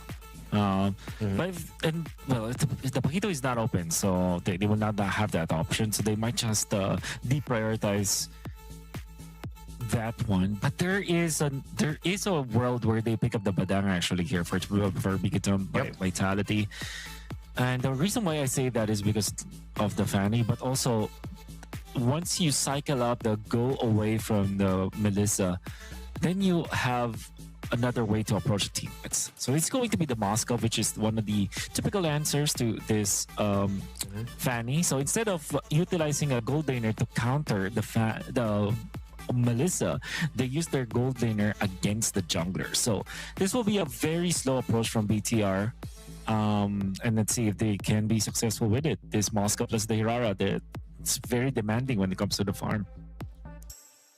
Well, it's not going to be the speed that they're going to be going for. They go for arguably the most rushed and most loved. Although, if you ask me, I am strongly a Eudora hater in this patch. Eudora gets picked up, and then the Barretts as well. So that's a very strong front line, great defense. But I think it's just going to be up to Vamos to rotate really well so that Error 404 is set up. Yeah. I think what they demand now for BTR is just support and sustainability. So if they're going to be looking for another XP laner, it's more of a meat shield, I feel like something like a Hylas actually for them, because I don't think that they have the luxury of going greedy with their roam pick or their potentially XP pick as well. They might just go for something in the nice of sustain, and Esmeralda kind of fits the bill. There's still a greedy drop from Bigatron by Vitality, but you understand what they're going for. They went in for sustain. They went in for the late game as well, and they're going to be looking to survive the much faster tempo of Vamos' composition. Yeah. Well, with a very clear identity of what these two teams want to do, I can't help but have to lean a little bit more towards a lineup that has the Fanny and Melissa, because we've seen some really great Fanny performances, and then so far this Melissa might look like it's gonna be safe. The Barretts has been a absolute tear too. I'm partly thinking that Vamos might have won this draft.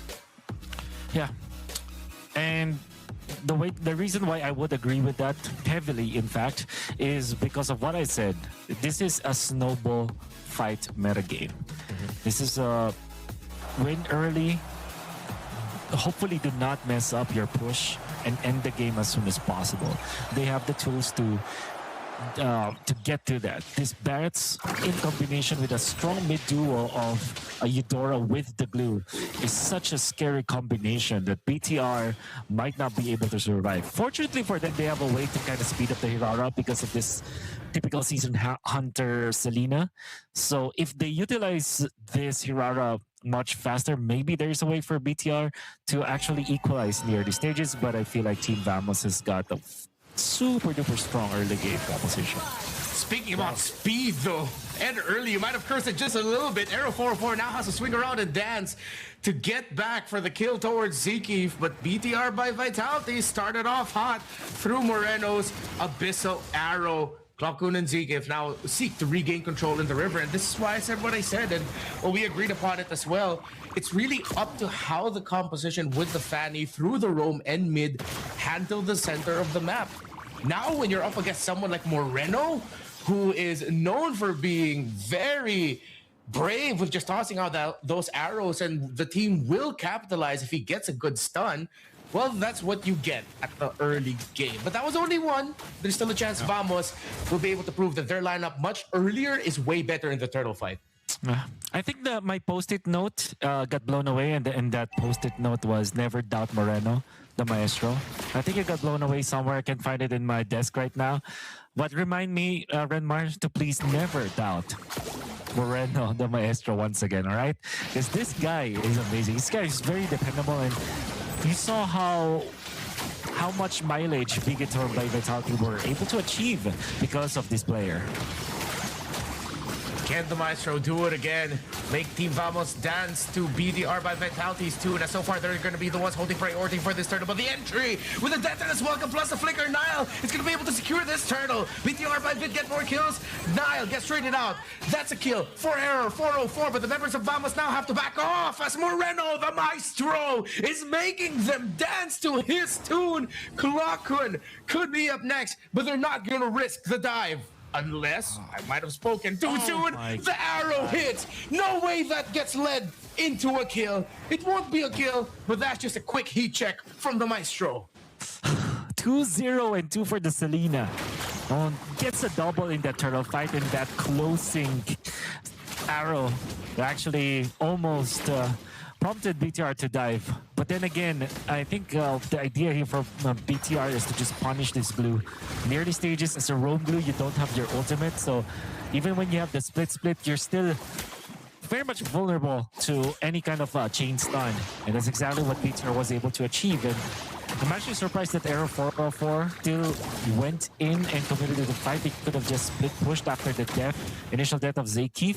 But then again, BTR just punished them heavily because of their decision making. And right now, everything that we've said about the composition of Team Vamos is down the drain. Error 404 sends Shogun down the drain, finds him in the jungle for a quick kill. But it doesn't look like it's going to get translated into anything by Vamos. Maybe a few hits on the turret down bottom for the Barretts, and the Eudora has been sent down bot to supplement the Barretts as well. And it seems with how they're positioning, they might be looking to get a cheeky kill together 17 seconds before this turtle spawns. This is the only way that Arrow 404 can recover from this early game. Go for the side lanes now. I don't think that they have the absolute right to go and head-to-head collide against the BTR with this composition that they have. I mean, with the lead that BTR has amassed in the early stages, they should just split. And even Finn is a big threat. Look at this. Look at how much damage they're throwing onto Finn. What? Finn just survives. Oh! Oh, that was everything, but here comes the Patrick. Zaykeef is not going to be taunted in by the Wrath of the Dryad, and they did throw everything towards the Belleric. Yet in the end, the Belleric still survives. Advantage now for Vamos. Detonus welcome. Perfect catch onto one. That's Nile down Vamos. It's finally clicking for them. And Abyssal Arrow gets tossed out by BTR by Vit. Will not be able to contest this turtle. I don't know what's up with all of these Barretts players, but they're very sneaky with it. The reason why Cisco was able to nail that Daytona's welcome, it was because of the aggression coming out from Zaykeef. I'm not saying what Zaykeef did was actually the right thing to do. Still wasted his ultimate onto Finn, but then Cisga made something out of nothing, out of the overextension coming up from Zaykeef. He was able to sneak through that Rock Ursa bush. Because of that, Nael did not think that there was any kind of threat. He gets taken out by Cisga, and that's now Team Vamos recovering from the early stages. 3 members of BTR by Vid want to go after Nako in the gold lane, but Vamos is there to back up their Melissa. If you look at the dictionary and search sneaky, you will definitely not find a picture of Barretts. But I gotta agree with you, man. It's somehow the players today are so... I don't want to say sneaky again, but they're really good with it. I think it's because that distance is usually... underestimated by players, that you can really max out the Detonus welcome from far away even without a flicker, and then you just find these really crazy angles. It's modern day Cho for people who love dinosaurs. Yeah, I agree. I got you there, didn't I? Yeah, you did. What I want to say though about the Daytona's welcome, why it's very tricky as Moreno gets taken out. Probably another Daytona's welcome. As we saw, it's on cooldown. Cisco. Oh, it's not. Flicker out. Sorry. Yeah. Now, Daytona's welcome. This is gonna buy time for himself, but he's still gonna be able to get taken down here by BTR by Vit, as Vamos now just decide to hold on around the turtle. Fanny close by. Error 404 is at 4-1-0. The standout player for Vamos. BTR by Vit, though, are able to push back Team Vamos.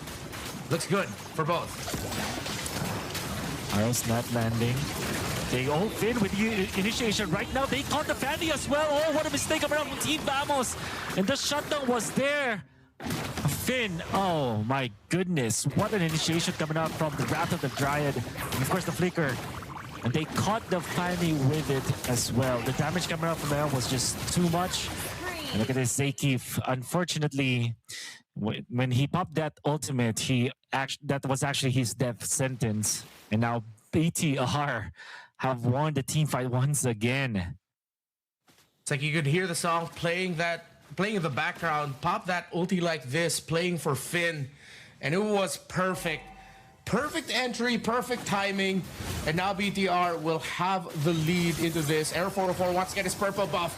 The Nile Hirara, if I'm not mistaken, is going to be able to steal it away, but now they're going to be forcing a fight as Siska finds himself in a really good angle. Detonus Welcome not going to be available just yet, still coming in. Just utilized. Here comes the catch, the grab, but Shogun is going to be able to purify. Error 404 with a shutdown onto Nile. Sweeping in out of nowhere, gets his 5th kill and 2nd assist. Oh, excuse me, no assist there, but yeah, he gets a 5th kill. And the most important thing about that is that's a shutdown. That's a counter for his own shutdown just a few seconds ago. And now they might even poise to take this purple buff. Seems like they won't because of the flying clouds. And again, they took a turret in the middle, which means that they have regained the momentum. So these two teams are showing us that, yeah, surely there is the snowball meta that we have, but if we keep rallying against our opponents, if we win the tug of war, then eventually they can take over in the early stages. In this scenario, though, we have reached the mid-game, but we don't know who's leading just yet. For now, it's Team Vamos because of the momentum that they were able to get from the middle. And if they push down the bottom, this is a lot of territorial control around the upcoming Lord. Good hold here for Vamos as by BTR will have to play through their split push. Moskov up top, get a little bit more control on the other side of the map. Vamos is reading into this well. They're not just willingly giving up the towers or control around the mid. They still have to do a little bit of cleanup up top, and then they're gonna go back. They leave the barracks to get information. BTR by Vit now have a little bit of a stronger case for this Lord. It's not gonna be easy for BTR despite them having a lot of information already in here because of the turret in the middle that was taken out, and also big push coming out from Arrow 404 up top. This is going to be split, and again, this is the Fanny, so he can traverse the map easily if he wants to still fight this. And interestingly, Eman actually shows himself in this Lord dance. All right, Emma's already here. Air 404 all the way in the orange buff. BTR, it looks good for them, but they are still facing the Barretts. A quick -1.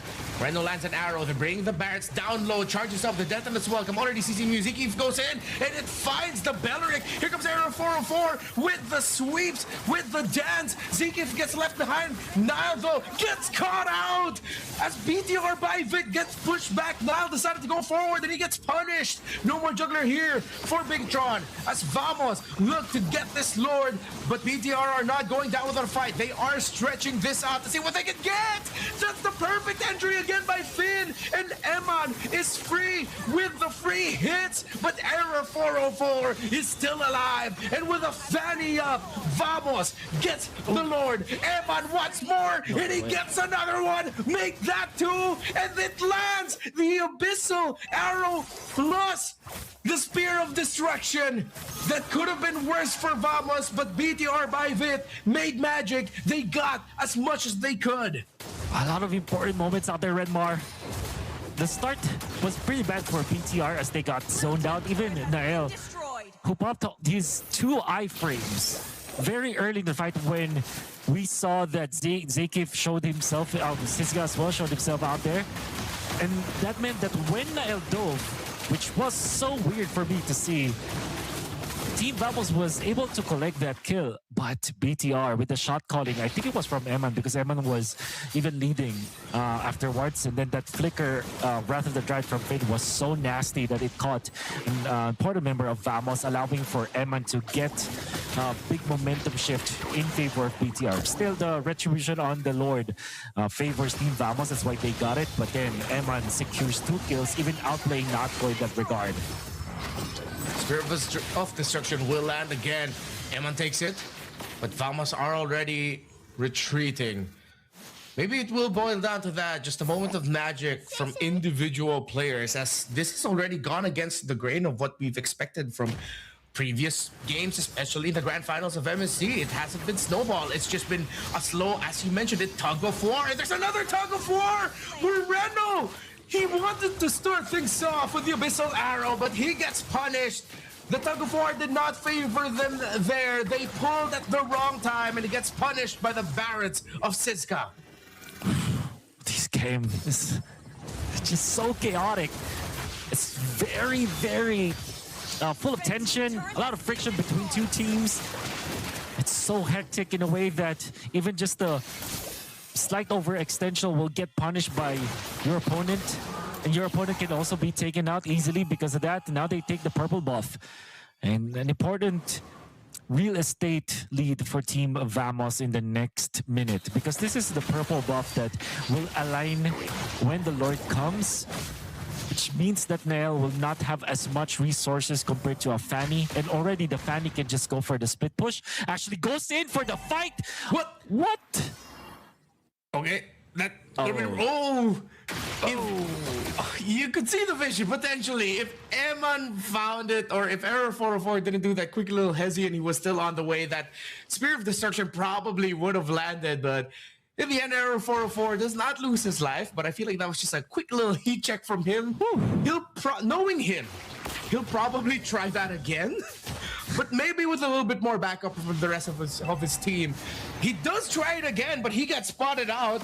He gets brought down to 50% health.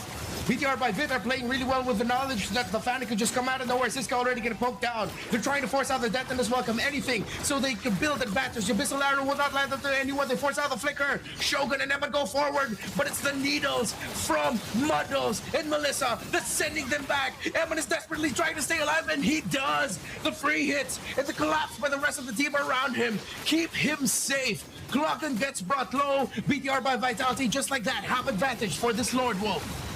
And at the Wrath of the Giant, the stun! The Kudex with it! There's gonna be the go away, but Nael will be taken up by the door with the first damage, but Moreno cannot be stopped, so is Eman. BTR by Vitality have outplayed Team Vamos. Air 404 will be able to split push in the middle. And that will be enough to actually stop BTR by Vitality. Air 404 gets the Vitality by one hill on the fit, gets double! Error 404! Like a magician, pulling rabbits out of his hat, but this is still a very, very close fight between Team Vamos and BTR by Vitality. It isn't the snowball fest that we got used to after just one full grand finals in MSC.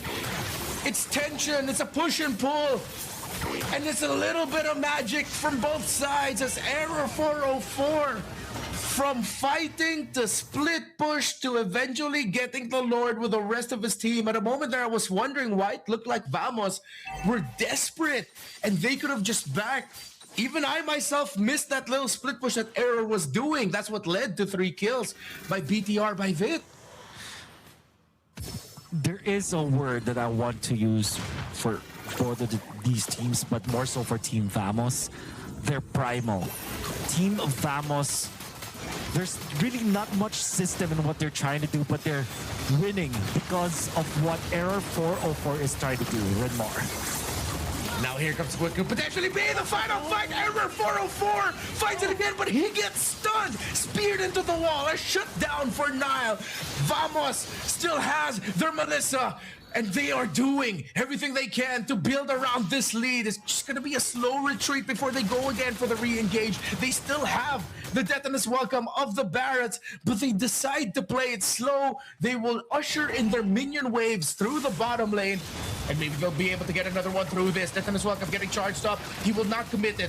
No catch yet by Vamos. They're not going to be able to get this turret. With the entry by BTR by Vitality, Moreno's trying to find an angle. SOD lands. Here comes Eman. Natko trying to get away from all of this as BTR by Vit are pushing Vamos back. Moreno with a kill onto Zekif. Now through the clouds. It's going to be coming here. Vamos might have just bitten off more than they could chew, but it's a turnaround. Natko is free. BTR over chase. The Abyssal Arrow lands, but it will not be enough. It's a double kill for Natko. Vamos and Vitality do not want to let this go. Giving in to their primal senses, BTR trying to chase against Team Vamos. They tried to go for a kill onto Natko, and with all due fairness, Eman had found the right angle for the SOD. But then again, the protection coming out from Team Vamos was just pristine. Siska surviving for too long. And that allowed Natko to refresh his ultimate. Already has the models that actually does so much damage up against. No way. Because then, oh my goodness, Error 404 is so good with the Fanny. He's able to pop the immortality. He made it look so easy. He took a bit of hits. It could have gone wrong for him, but error. 10-3 and 1. Let's not doubt a Fanny rush again because he can definitely play it.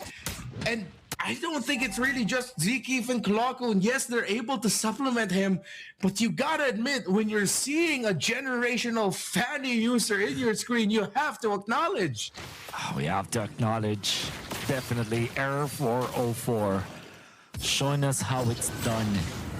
It's not the cleanest for Team Vamos, nor for BTR by Vitality, but they're making things happen. No immortality now for Eman. Nael is already on his 6th death, but still is a threat for Team Vamos. They're too far away from the Lord, though. It seems like there will be a reset from Team Vamos because they have not found where Nael will come from. It's gonna be a full swing. Error 404 might meet them. Gotta be careful of your screen drag right now, Error 404.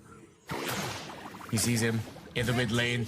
They try to bait him out, but they're just too slow. He pops Moreno easily. The Selena is gone. It's 5v4. But you see Zekeef, you see Klokun.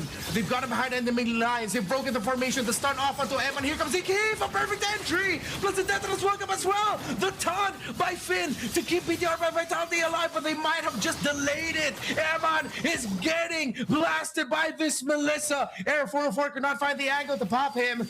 BTR by Vit are still in this fight. They still don't have their mid laner. It's still 5v4. The muddles, the damage from Natko. Vamos, they are stopping Vitality in their tracks. Finn trying to make magic and finding an angle, but he's gonna get brought down low. Vitality will now back off, forced to retreat. Shogun gets away. Vamos wins the Lord Dance. And I know that Eman is one of the best Melissa players that we've seen just as of late, but Natko is making a name for himself. Not the cleanest as well, but in that team fight, in that Lord Dance, they were able to fend off BTR by Vitality.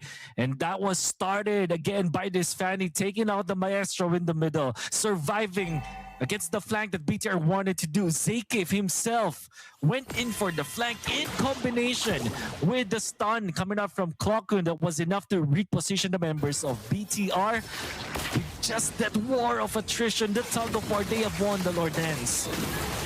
BTR wants to build advantage for this defense. They pop the glue, but look at Natko going wild. It does a Deathless welcome. A perfect catch by Siska. He gets Nile. Finn falls. And BTR by Vitality are delaying, but it seems like it's inevitable. 2 members remain. Error, Natko, Zekeef, Siska, and Klokun have pulled and broken the tension. They win game 1. But that felt like that was one of the best games I've seen. For sure. In recent memory. What the hell? The back and forth for both teams, even in a 4 versus 5 scenario, BTR still managed to kind of make it look even. But then, just the heroics coming out from Error 404, we saw Klokun with just the initiation. Siska, if he's able to find a good opening with the Totalus welcome, he blows the team fight wide open. But in that last fight, Natko, so consistent with his positioning, good target acquisition. And by target acquisition, I mean who is gonna get hit by muddles. That's the reason why Eman could not reposition properly, because when he tries to help his teammates, he gets hit by the muddles and now he has to retreat just immediately. Everybody has to retreat from the Melissa right after getting hit by that muddles. And all of these little things that you add up together, Team Vamos are able to scratch their way out of a very close tug of war between them and Team BTR. What a game that we've seen. It felt like that game for BTR by Vitality felt like, do we get the right target for this arrow? If the answer is yes, they go, they build advantage. But then the harsh reality of the lineup that they're up against, that as long as the Barretts is alive, somehow that's all the room the Fanny, the Eudora, and this Melissa needs. Never would have I imagined that I'd seen a frontline team fighting formation of you get Barrett's in the wings alongside the glue, and right in front of them, alongside them in the front line, is a Melissa, bro. That is knows that it's safe because it has the go away. And if you get close to the Melissa, she actually wants that for herself. Still, BTR, through some really great execution around the Roman duo and even by Eman, were able to keep this a close game. But we doubled down with what we pointed out in the draft. Vamos, their lineup, without any reach from BTR by Vitality. Yes, they have the Moskov. It's just not enough to deal with this Melissa come the late game. Yeah. But the reason why we say that is because Team Vamos are just so good at creating chaos, sometimes to their demise, but they always want to keep BTR guessing their next move. It's what they're trying to do here, especially for Era 404. This is not a traditional way to approach a Lord Dance. They slowly won it because of what they're able to achieve. And look at this. Zeki just wanted to help his teammate, moves a little too forward, gets hit by the passive of Eman, and Eman gets a double afterwards. And then Moreno trying to look for an angle. Look at Sisga trying to retreat, but because of the muddles, when BTR wanted to go for a kill, they got poked so hard that now they cannot keep their control of this Lord. Yeah, and when you're playing around the Moskov, and even though Vamos are playing a tight formation, theoretically the Moskov would do, the Moskov would do really well. If the rest of your front line suddenly has to disperse and back away because they're the threat of getting poked down and chucked down.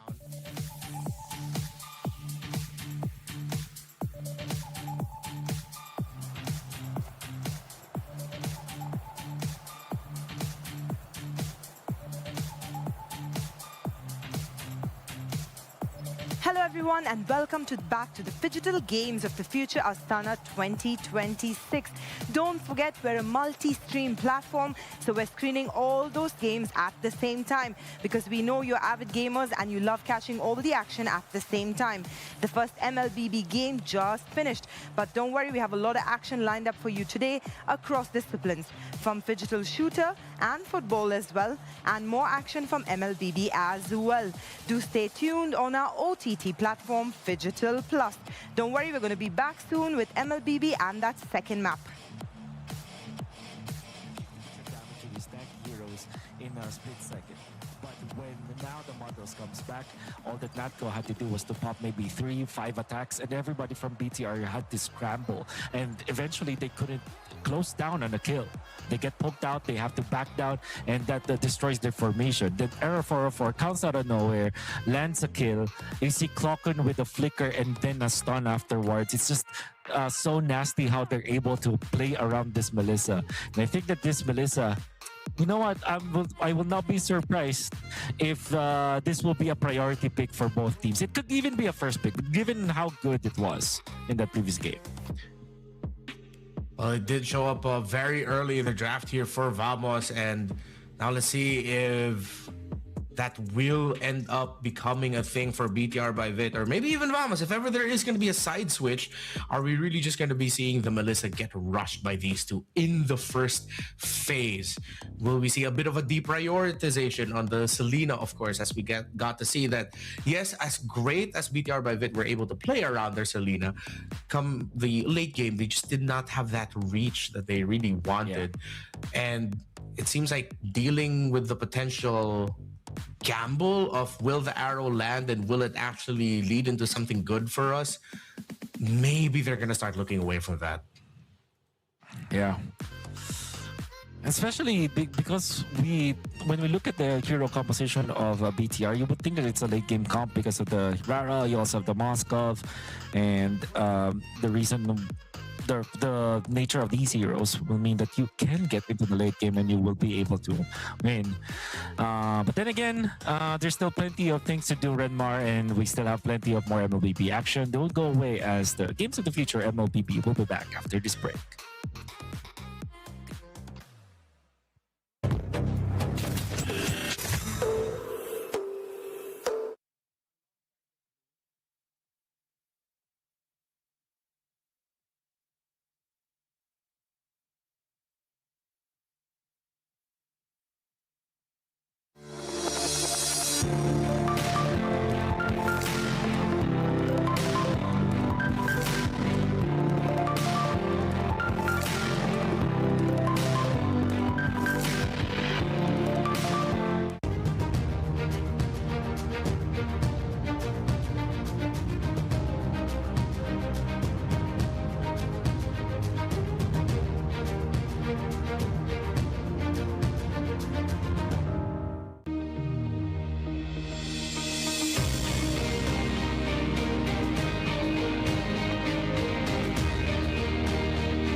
24-39 spot.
Welcome back to Games of the Future. If you've missed it, game number one between Team Vamos and Team Vitality, BTR by Vitality, was a showstopper.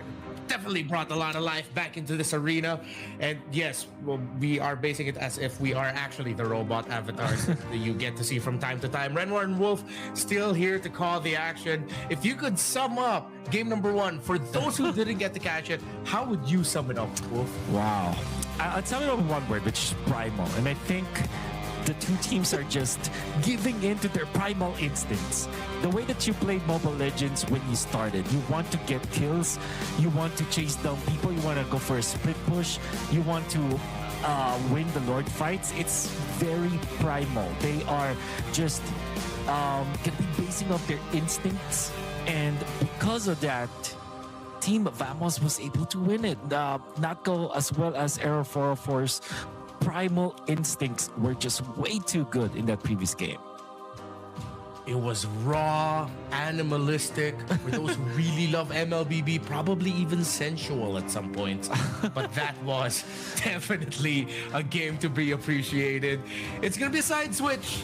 Atlas and Juicin are the bans, Freya and Fanny. So, despite Vamos having an angle wherein they could manipulate the draft, wherein maybe Error 404 could end up with the Fanny again after his tremendous game, they decide to play it safe and they respect Nile. There are going to be no Fannies up for the trade.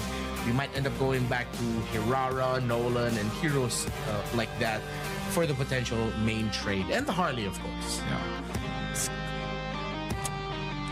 Honestly, if well, there's no Fanny, so I think they're tempting BTR to go for the Hirara. But honestly, man, if they pick up the Melissa first pick here, I will not be.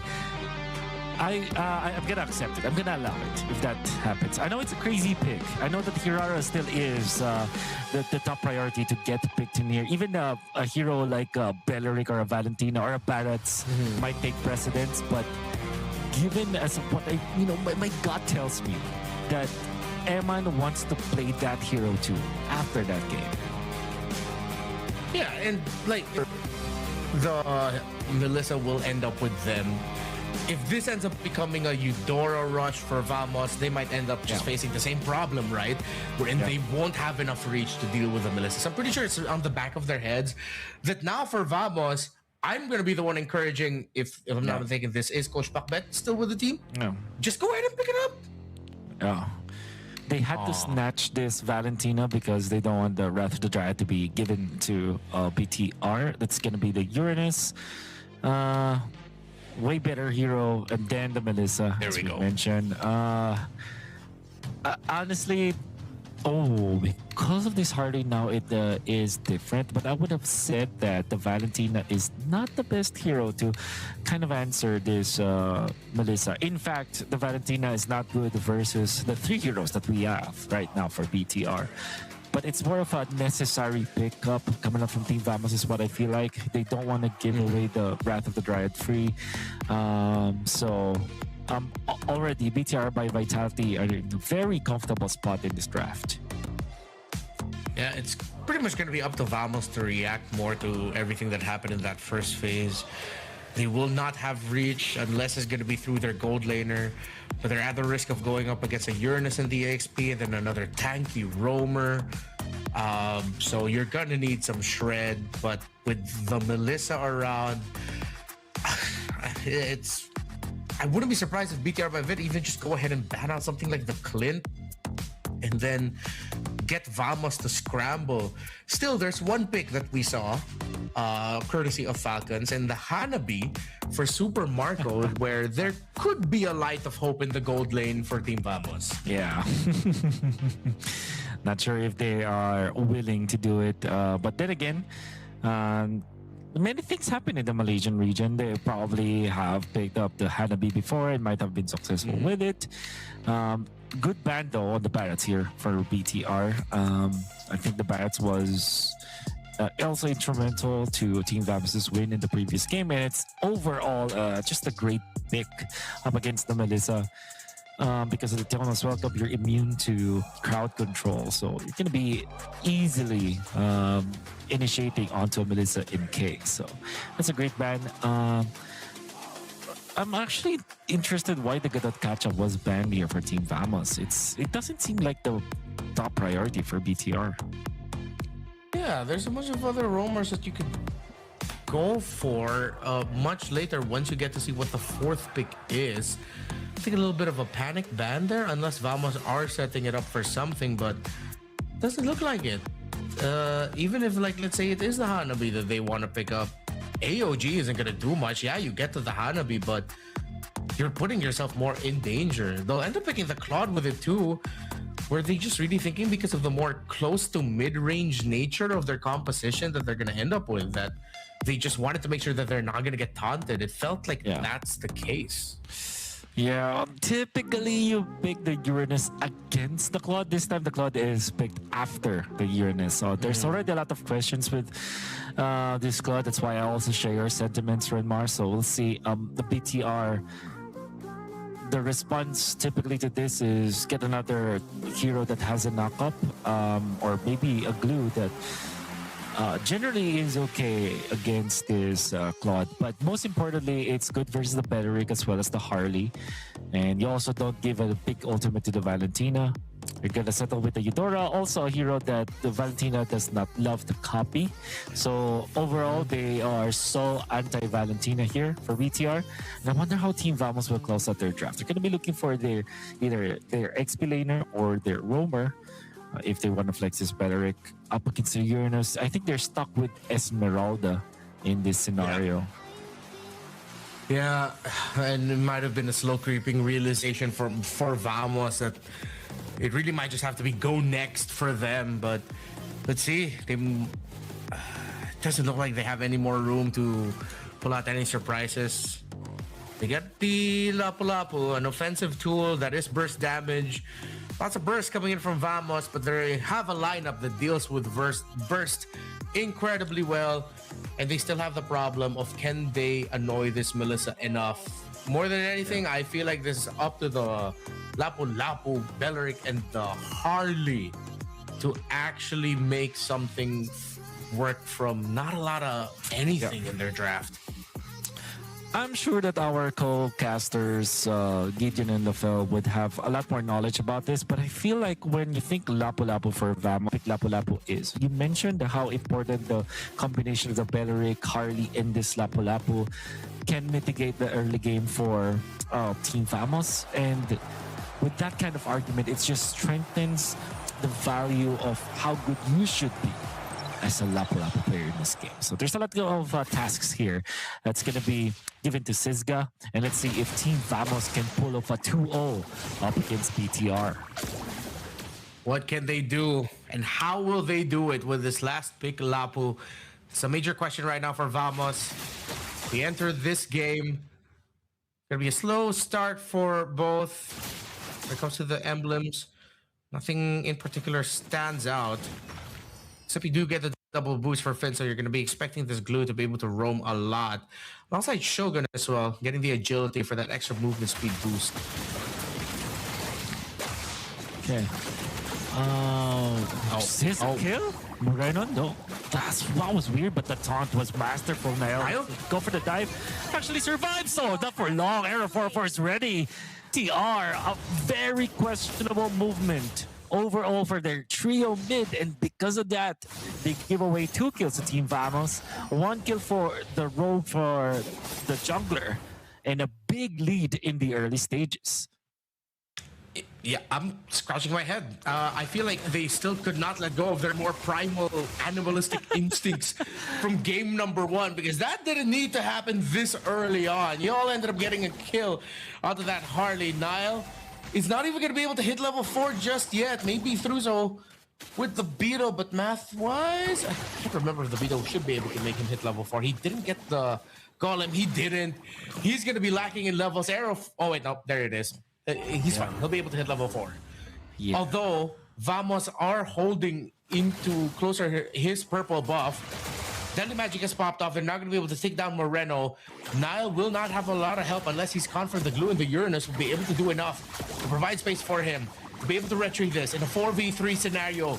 Moreno is close by, but it's going to be too risky for him to get close. Finn doing everything he can to hold on. Nile holding on by the bush.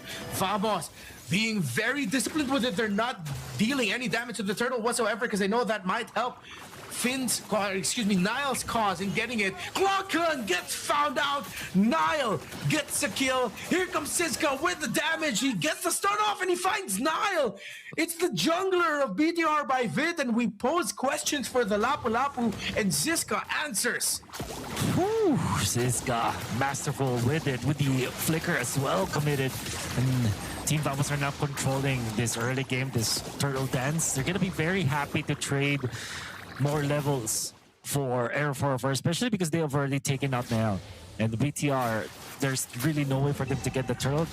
Unfortunately, Zakif had to pop his own ultimate, so that is a big tool for Team Vamos that will not be available in this refresh of the turtle fight. But then again, Air 4 is already level 6. Good zone out here by the glue and the Uranus. Can BTR by Vid get the turtle? The answer is yes. Shogun goes down to Sizka. That's a pullback from the glue. Klokun gets the ultimate of the glue. Are they going to be able to make something out of it? Let's see. He gets a little bit closer. Blazing to wet, not go. Goes in with the BMI as well. But it's just to send the members of BTR by Vid back. Vamos has the lead in kills. Maybe a little bit more map control too. But BTR were the ones able to secure that previous turtle. It's going to be the trade for Team Vamos. With all due fairness for BTR, they still managed to take the turtle despite them having less levels compared to Air 404. To be fair, Air 404, they decided to go for the Uranus, which is a very tacky target rather than try to two. But on the backline, Snail gets another kill onto Klokun, back to back. And now Moreno is in trouble with the Deadly Magic. Can he survive? No. And they will get a trade. Team Vamos, a mid for a mid. And this will even make things very, very, very full of friction in the early stages of this game. Yeah, especially now that Sizka has a second kill under his belt. Some fast rotations coming out from this EXP laner for Vamos, who we weren't able to see all throughout MSC, but now we're seeing him. And let's see if he's going to be building towards a more aggressive route, considering the early start that he had. That's going to be a cash onto Zeke, and it is clean. It takes a bit of time, but the Belleric finally falls to the Glue and the Hirara. BTR by Vit, they're getting a little bit more on the board. They're going to be able to steal that away from Error. And Error is able to get away without the risk of him losing his life. Slight push here in the middle. Error 404. Trying to poke Finn out of there.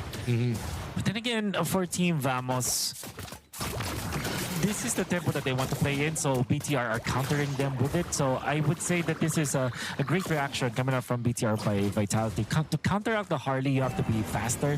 And typically we see Hirara players to be a little bit more passive, but NIL is just more aggressive right now. Should be another fight breaking off. Already committed the ultimate to Zeke. Vamos still has the raging slashes from the Lapu Lapu ultimate. Zeke miraculously gets the last hit on the turtle. Vamos might be able to get a turnaround with this with his shields, but they decide not to risk it as Natko took a lot of damage. That everything just went Vamos's way that time. Ooh. A little bit of luck, but a lot of coordination coming up from Team Vamos is what I would say. The initiation coming out from Zeke and of course Air 404 being that fight, Sizga being so dependable as this Lapu Lapu, even defending the bottom lane, committing his ultimate and will survive for a little bit more. Now Clockun might be here. Oh, what a slowdown coming out from Shogun. They get a kill afterwards, but they have lost so much. It's a 2v1, a 2-for-1 just to defend the turret in the bottom lane. Oh, that is not the pace that Vamos wants to go. If just a few moments ago, it looked like their pace. It was them who was determining it. It was them setting the tempo for this game. It's BTR by Vit with some nice rotations, very decisive throughout, finding small wins in the side lanes, getting some ganks. Have now made Vamos dance to their tune again. Did they buy enough time for this Claude? Let's see. Natko still deathless. Seems like he didn't have trouble farming. They're now going to try to go for the cross-map split trade, but it's going to be BTR by Vit winning that. But Moreno's going to be paying for it with his life, with a quick little burst there.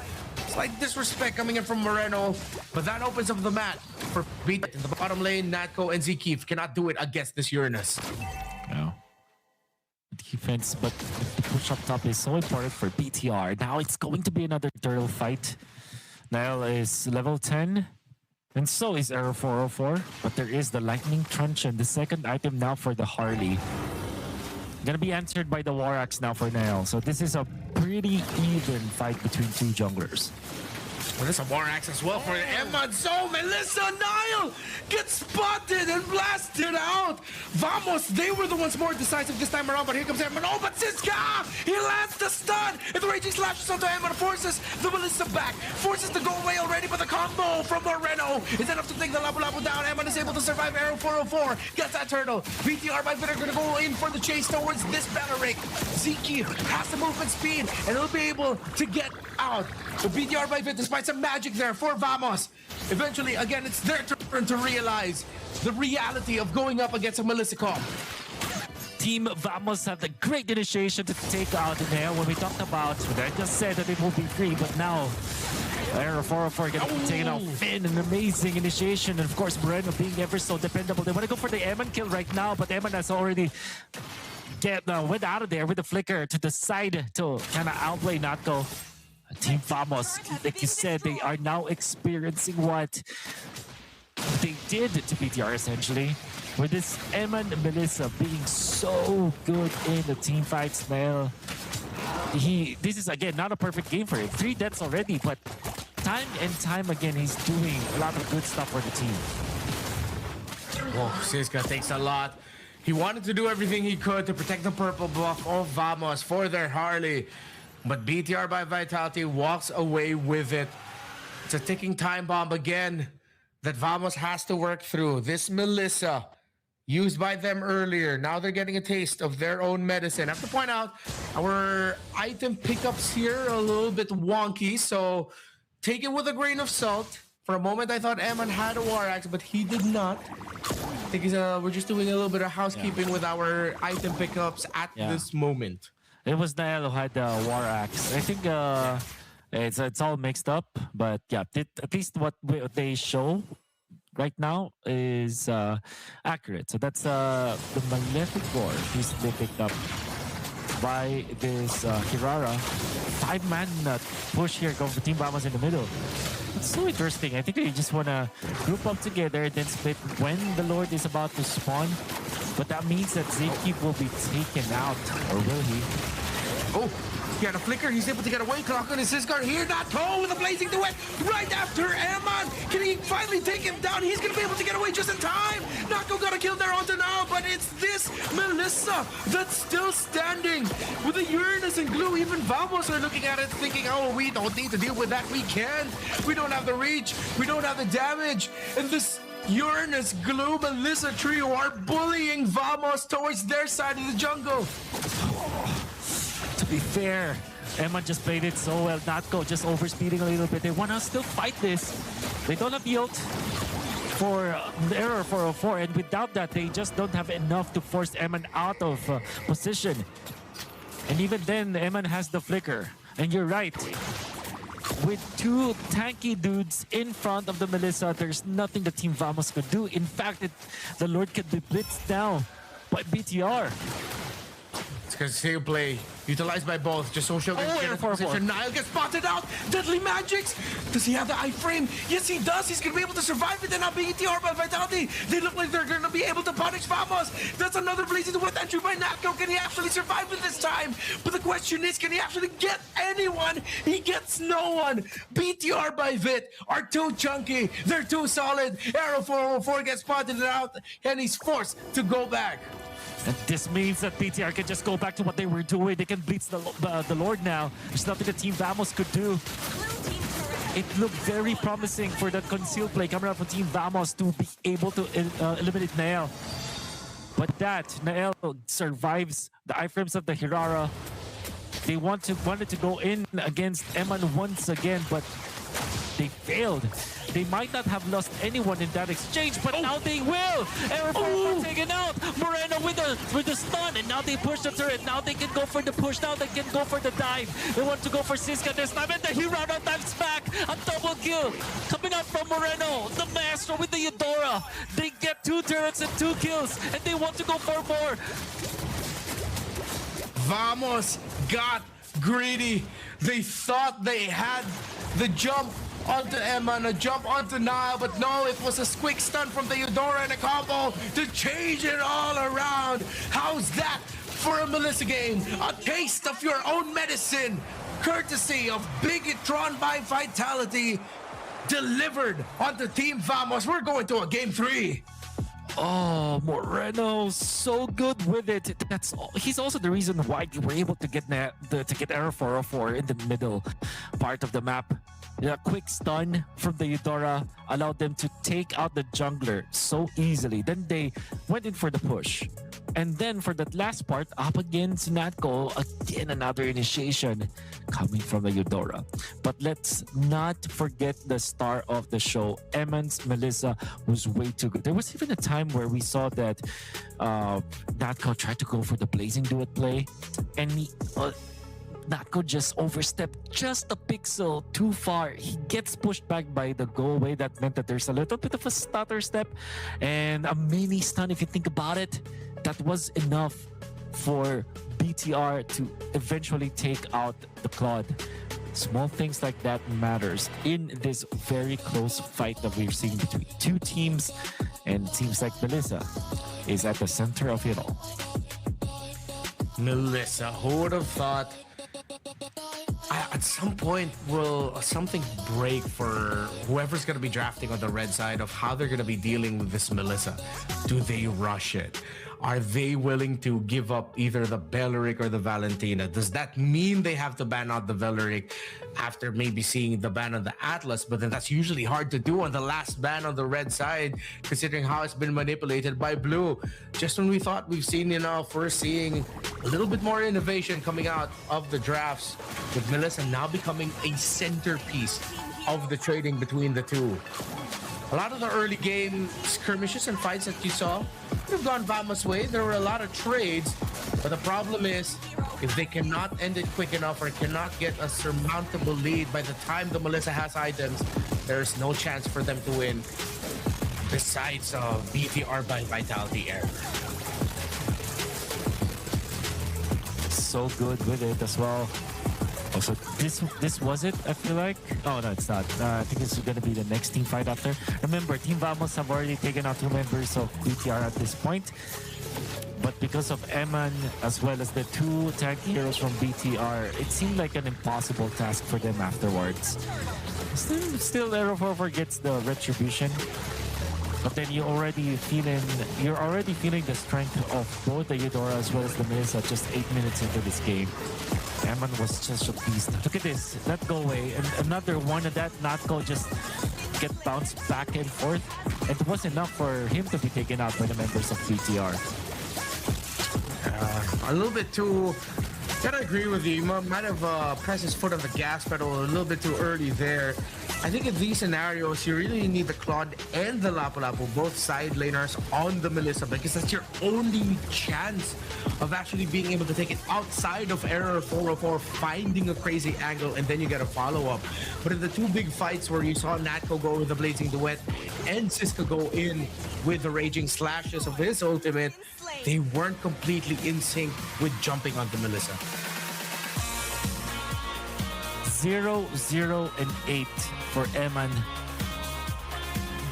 Never going to be able to explain how good his performance is if you just look at the KDA. This game was dictated by the Melissa. Whether or not Team Vamos could win the team fights was because of Melissa. Of course, let's not deny the fact that Nael made a lot of good plays in this game as well. Moreno with 4, 5, and 9 also does not explain how game-winning his plays were. So this is a game that we really have to watch. Never look at just the post-game stats. And already Team Vamos are just looking at the replay right now to make sure that they know what to do come the next game. Yeah, and I think they're looking at those moments where they're trying to jump on this Melissa and what they could have done better on the execution. It's rare we get to see moments like these, but it's great that we actually get to, like, the team all huddled up together, looking at what they need to fix, talking about it. It's a treat, really, that we actually get to see this. Yeah. And it's good that here in Phygital Games, the computers are already, like, prepared for them. Yeah, easily, like literally in front of them, so they don't have to go back anymore.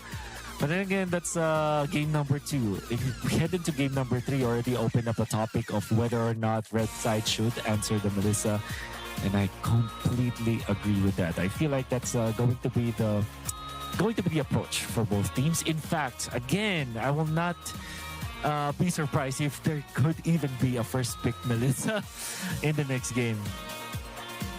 We actually got into that point of the metagame where Melissa is so back that she now has to get prioritized as one of your first picks, your blue 1 or red 1-2, and see how teams are reacting to that. We're going to be heading into a third game between BTR by Vitality and Team Vamos, 2 teams who had high hopes for the previous MSC, but just were not able to deliver. But maybe here at Games of the Future, they'll be able to find some hope and a great end for their run. Still, this is only day number 1. We're just starting. We're going to be going to a quick break.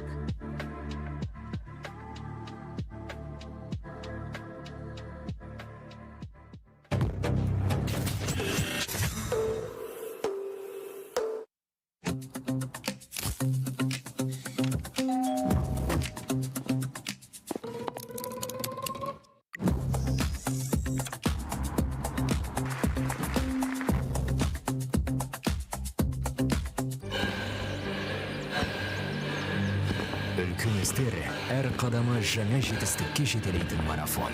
Біз осы жолды сіздермен бірге 10 жылдан бері жүріп келеміз. Тимур Құлыбаевтың халық қайырымдылық қоры.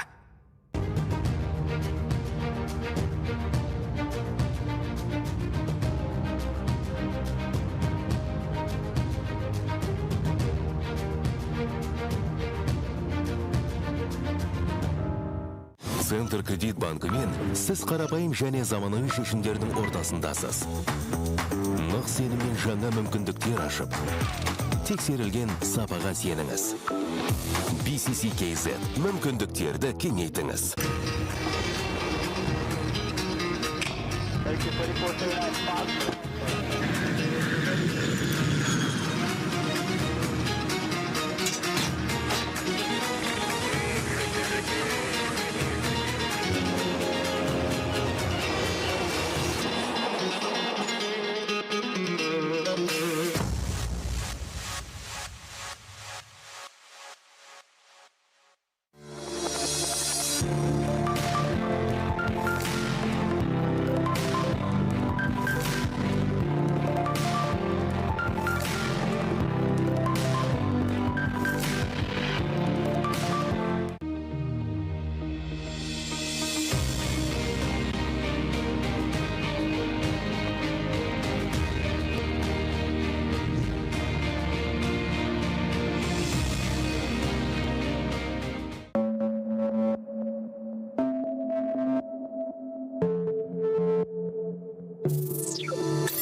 We start off the festivities here at Games of the Future 2026 Group B with 3 games right off of the bat, as Bigatron by Vitality and Team Vamos have taken each other to the limit with the unlikeliest of heroes, a Melissa, now getting prioritized for these two because of Valentina, Belleric, the other heroes holding such high regard in the meta.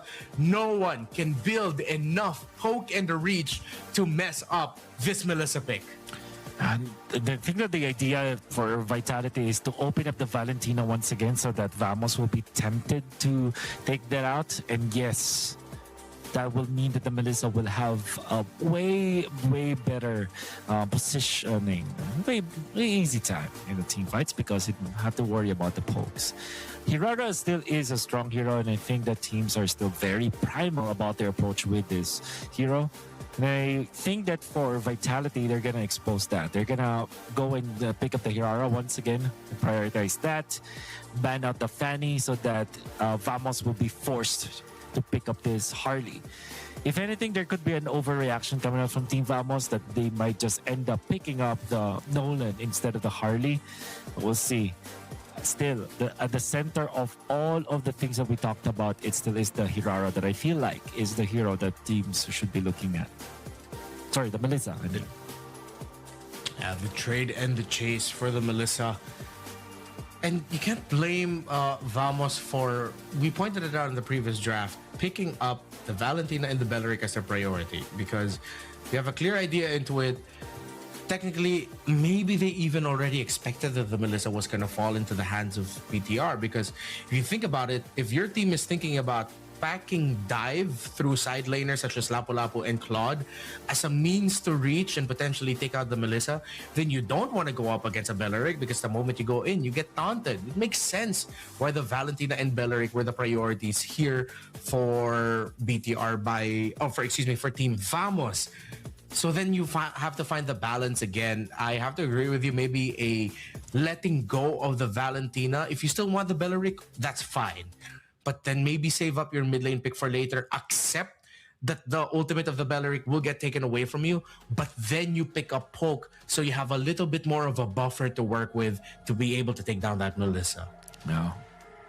And the good thing about this Melissa is that it also allows for you to have more choices in your mid lane role, because you don't have to really just pick up the Eudora. We saw how important it could be, but there could also be a combination of maybe a Selena in the mix, maybe your own Valentina if you want.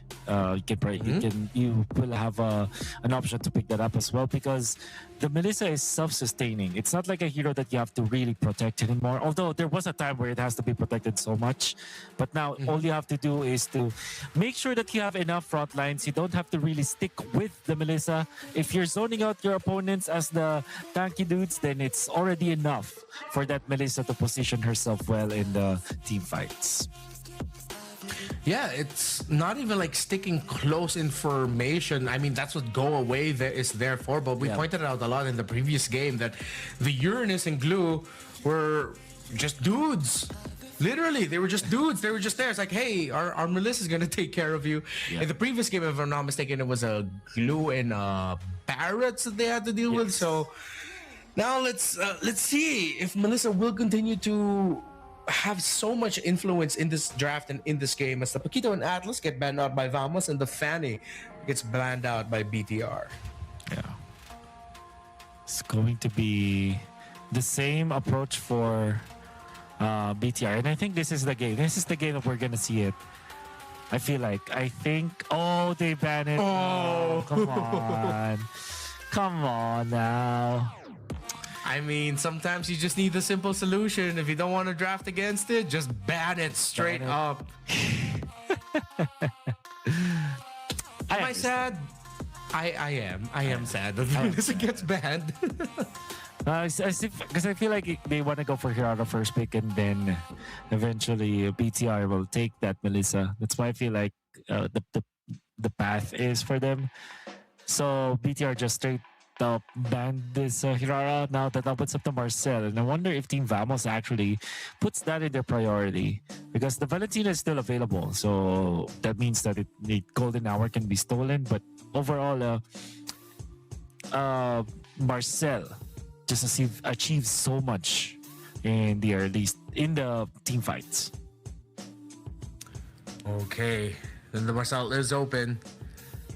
But is Vamos going to be able to pick it up, knowing that the Marcel Valentina trade is up for grabs? They might just go ahead and pack all the poke and fast scaling with it. Go Marcel, get the Granger later, a la Onyx and how they like to play the Marcel. But no, instead of picking it up themselves, they get the Valentina. How do you feel about this? I understand it. I understand why that is the case. I don't think that it's the best and first pick for sure. But in this state that we have in the draft, with the Freya, Fanny, as well as the Hirara being banned out, as well as the Melissa all taken away by them, it means that there is no hero that you really have to prioritize in the draft. That's why I say that I understand why the Valentina was first picked up. It prevents the Belleric, it prevents the Marcel. It actually is a good pick only in this particular scenario. This is not something that you can see. And also, this is a direct byproduct of what we saw from the first two games. Glue in the Harley gets prioritized here for BTR by Vit. So, being honest with it, they want a lot of control and a lot of pace through the center of the map. Glue and Harley, you don't really think of Glue as someone who goes fast, but with a Harley, it does feel so much faster. Good clearing. What else could Vamos pick up here? I want to go for Belleric. I think I want to maybe a Batang eventually, but that will be like later into the draft. Might just go for Nolan, but then again, that's not good against the Glue, but it is okay up against the Harley. They might not have any other choice here other than the Nolan. So Esmeralda, understandable as a pick. What is going to be their jungler choice? Yeah, they feel like they are backed in a corner. There's no other good hero apart from the Nolan. And now, BTR, they can just secure their gold laner, which could be now Claude, because there's really no problem with that at all anymore. Could be a really quick and easy pickup there, and then they'll just play around the potential idea of a glue flex. But recently, this glue has mostly shown up in Rome.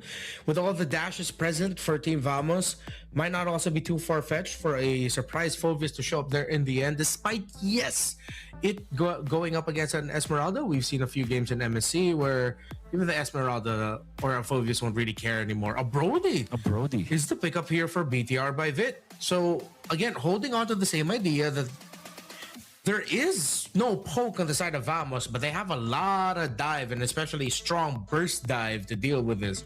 Brody, still interesting. Yeah, a very interesting pick here for BTR. Here's the idea. Here's the reason why they went for it.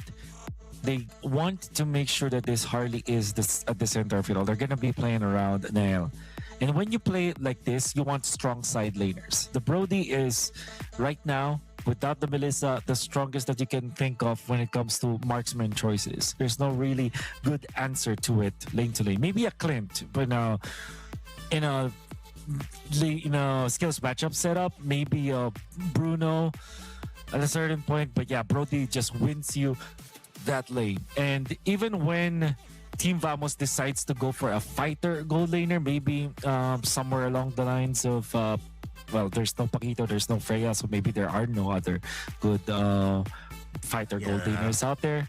It still can win. So I like the idea here coming up from BTR, a much stronger hero compared to a Claude if they do pick it up. And they even banned the Marcel because for some reason both teams just really did not put any attention on that Marcel in the early stages of this draft. Yeah, they both just had to let it go. I mean, you did mention earlier the Nolan Esmeralda might end up getting prioritized more for Vamos, and they did. The Brody surprise pickup, I think maybe this is where Vamos is now thinking, ooh, they might have just checkmated us, but we don't just see it yet. It's like one of those moves that you're just wary that, oh, that could be leading into something. There's no more room for long range. If they decide to go with something like a Claude in the gold lane, that's going to struggle in the laning phase. Kalea gets banned out by BTR by Vit. They're doing, it seems like they're just safely taking out all the things that could potentially give trouble for this Brody. They're being honest with it. They're building around Eman. Yeah, I'm going to be activating this Brody early. So that means that you are looking for a stable mid laner, the one that wins the mid lane, maybe a Zushin actually, if they're willing to, because Lilia, a Ruby, probably in the explain, a good answer to the Nolan for sure, because of that stun. You give away a Don't Run Wolf King, I believe is what it's called. Oh, no, I'm offended. There you go. I'm offended. Yeah. Yeah. I'm gonna give away an I'm offended ultimate, but they're gonna be happy to trade with that. Team Vamos. Now, Lilia might be a good hero, if not the Eudora. Still, Eudora, I feel like, is the strongest hero we have, and Lilia would be a good answer to the glue, as well as this Rupi eventually. I think that Team Vamos are going to be looking to that hero.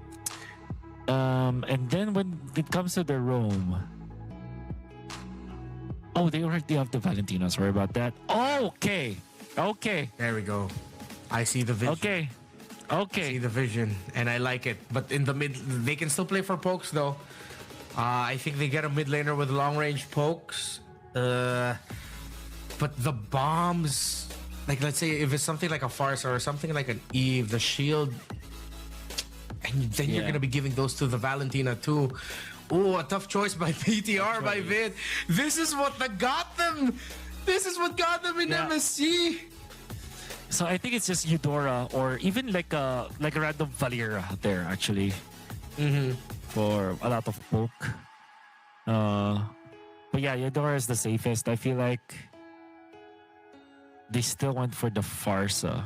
All right, so it is a way to poke the Hanabi, and such a reliable hero to pair up with the Brody, because the Brody can easily supplement the Farsa damage Like, there's so much long-range damage that you're seeing now for this BTR squad. And I gotta say, they have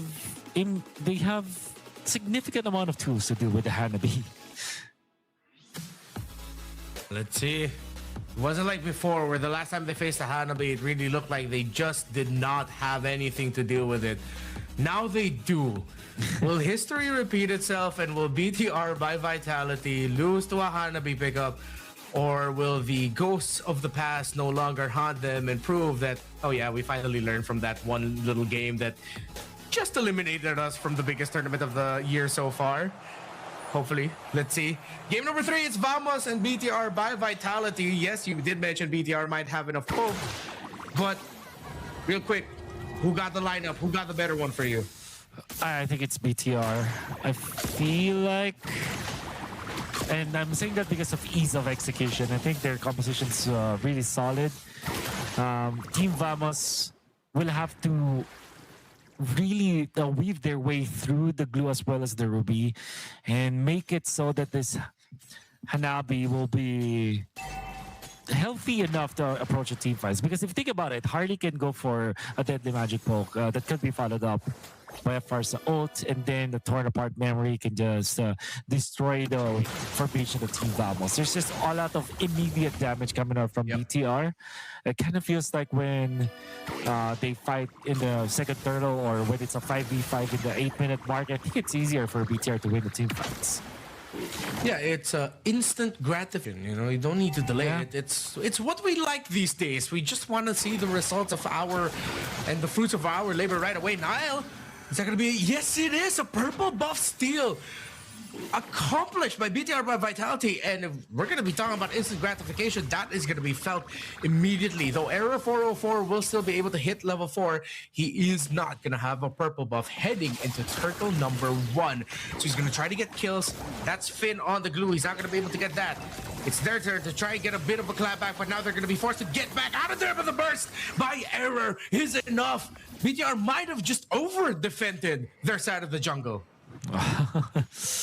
That's a welcome kill for Team Vamos after losing their own purple buff. Now Air 404 will be bursting this Lord. See how fast this could be. Nael will be in time, and he's actually level 5 but still loses the retro battle because of how speedy the burst was for Team Vamos. A little bit quicker there for Team Vamos. Now BTR by Vitality trying to find a turnaround with the burst damage of the Nolan. They have to respect Error 404. We stole his purple buff. How come he's the one who's leading, setting the tempo, and getting turtles? Well, it's just some nice, great rotations by Vamos, and of course, how fast a Nolan can take down the turtle by himself. I can see the Team Vamos are still finding ways to mitigate the first few minutes where they have lost their purple buff. Air 404 with 1 kill it means so much for Team Vamos, but BTR gonna be pushing the tempo. Nail already positioned here in the middle. They want to go for Clocken or Sizga. They want first find Clocken. Right away. It's not enough. Not enough. So it's a little dance. They're both disciplined with it. The ultimate of the Farsa is on the clock, so maybe they'll be able to find Shogun up top. He's immobilized, and he gets turned to dust by Vamos. Yeah. Oh, that's the thing with the Ruby. Ruby is good in long, extended team fights, but when it comes to burst damage from Team Vamos, well, courtesy of this Nolan, it's not going to be enough for the Ruby to survive. They want to go for an exchange though for BTR here in the bottom lane, but it seems like with the crowd control immunity that Natko has, it's going to be an easy defense coming out from Team Vamos. Control of the river now falls for BTR by Vitality. Looks like they'll be able to get another golem from the jungle here from Air 404, who is up top by his lizard. 8 seconds before his orange buff spots, he's gonna have to take that. But Nile and Bigatron by Vitality, they're not doing too much for this turtle. They're getting a lot of river control, seeing what they can get. Oh, error. Let's go of his own orange buff. BTR by Vitality will now have to rush for this turtle. This might have been an excellent play because Zekeef is blocking a key portion of where they could rotate through. They spot now. They know where he is. Siska there now for the body block. Feathered airstrike utilizing the center of the map so that Clockwood will not be able to join in, or excuse me, make that Eman. Team Vamos gets turtle number 2, but BTR by Vitality are finding bodies, but Clockwood finds Nile. A kill for Vamos. Oh. And that's make it 2. That's another one. He takes down the Brody. That's 2 major carries for BTR by Vit, taken out by Clockwood on this Valentina. And how about that? Team Vamos have disintegrated the composition of BTR. When we talk about the composition of BTR, how many times have we commended their upfront damage? But when they are separated, when they are dispersed, Team Vamos's burst is just way too much for them to handle. Only the Glue right now is a hero that can last through the one flurry of Team Vamos's combo. But you could see Nael, they melt. Eman just getting taken out by Clockwood on this first pick, Valentina.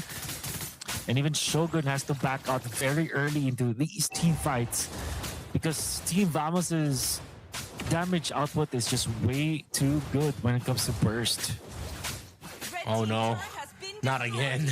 It's probably what's going through the minds right now of BTR by Vitality and their fans. Maybe it's you can see it in the distance. It's getting closer. All those jumping little shurikens, the Hanabi could be their doom. But on the top side of the map, there's going to be a play by Nile and Shogun. They're not going to be able to take down Siska. Here comes Air 404. Now he's going to be able to blink out of that space of escape. Here comes the retribution. The burst. Still, Siska jumps on the hat so that Nile gets taken out.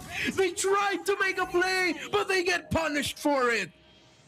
And just like that, Nail will again be taken out. Eman though, Sky Piercer on this Brody.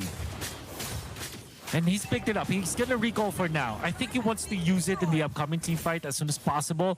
Because especially there are 4 members gonna be collapsing down the bottom lane. Can he get out in time? The Gatong catches him.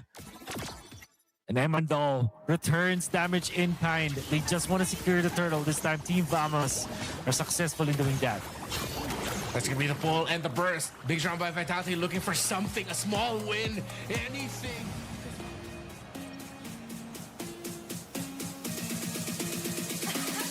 Games of the future.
Losing the long-range duels. I've seen a lot of players losing long-range duels in this situation, so I am kind of curious to see if, hey, maybe the strategy that Liga Pro is going for, where they are relying much more on trading, maybe that can work more.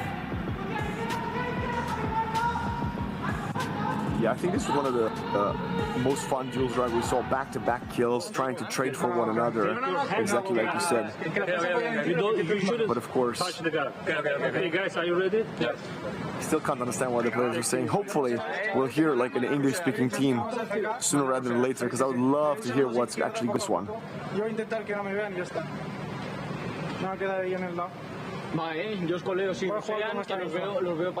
That sounds like English to me. Isn't it? Does it? No. I actually heard the referee saying something and I thought it was Okay. initially.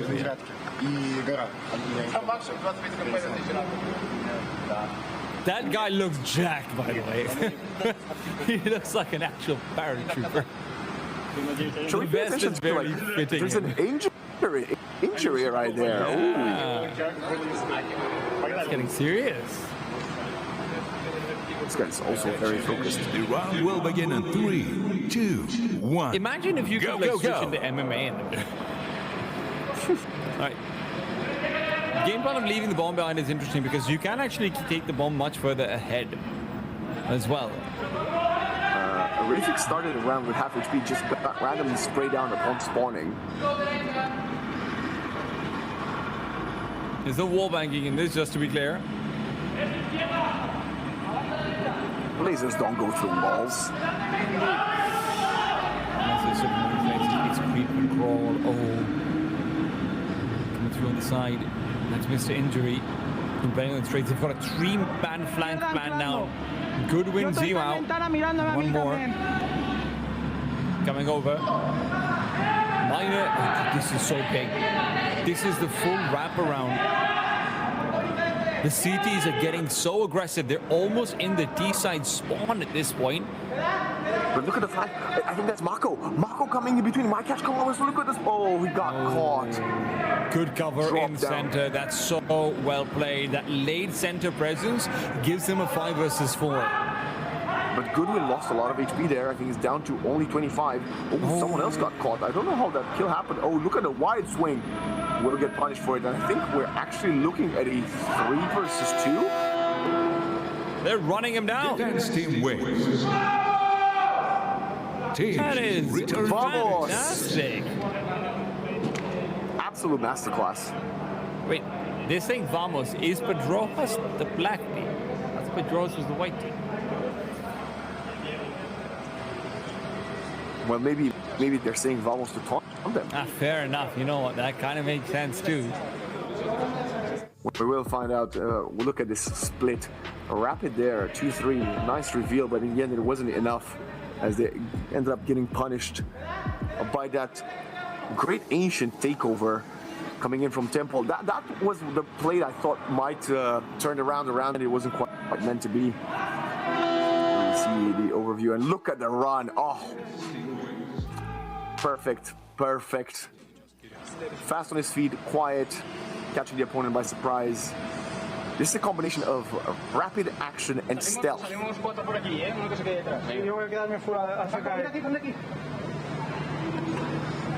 Last second comes as they are down 0-2.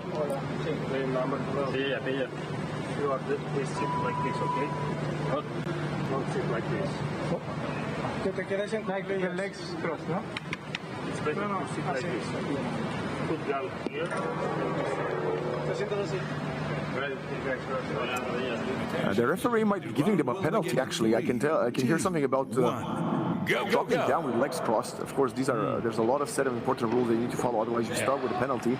We shall see the health bar soon, but this is a nice split. 4-2 going down one-sided with a player coming all the way around the map. Can they isolate the guy in the corner? That's the question. Oh, crouch peeking. Oh, very nice.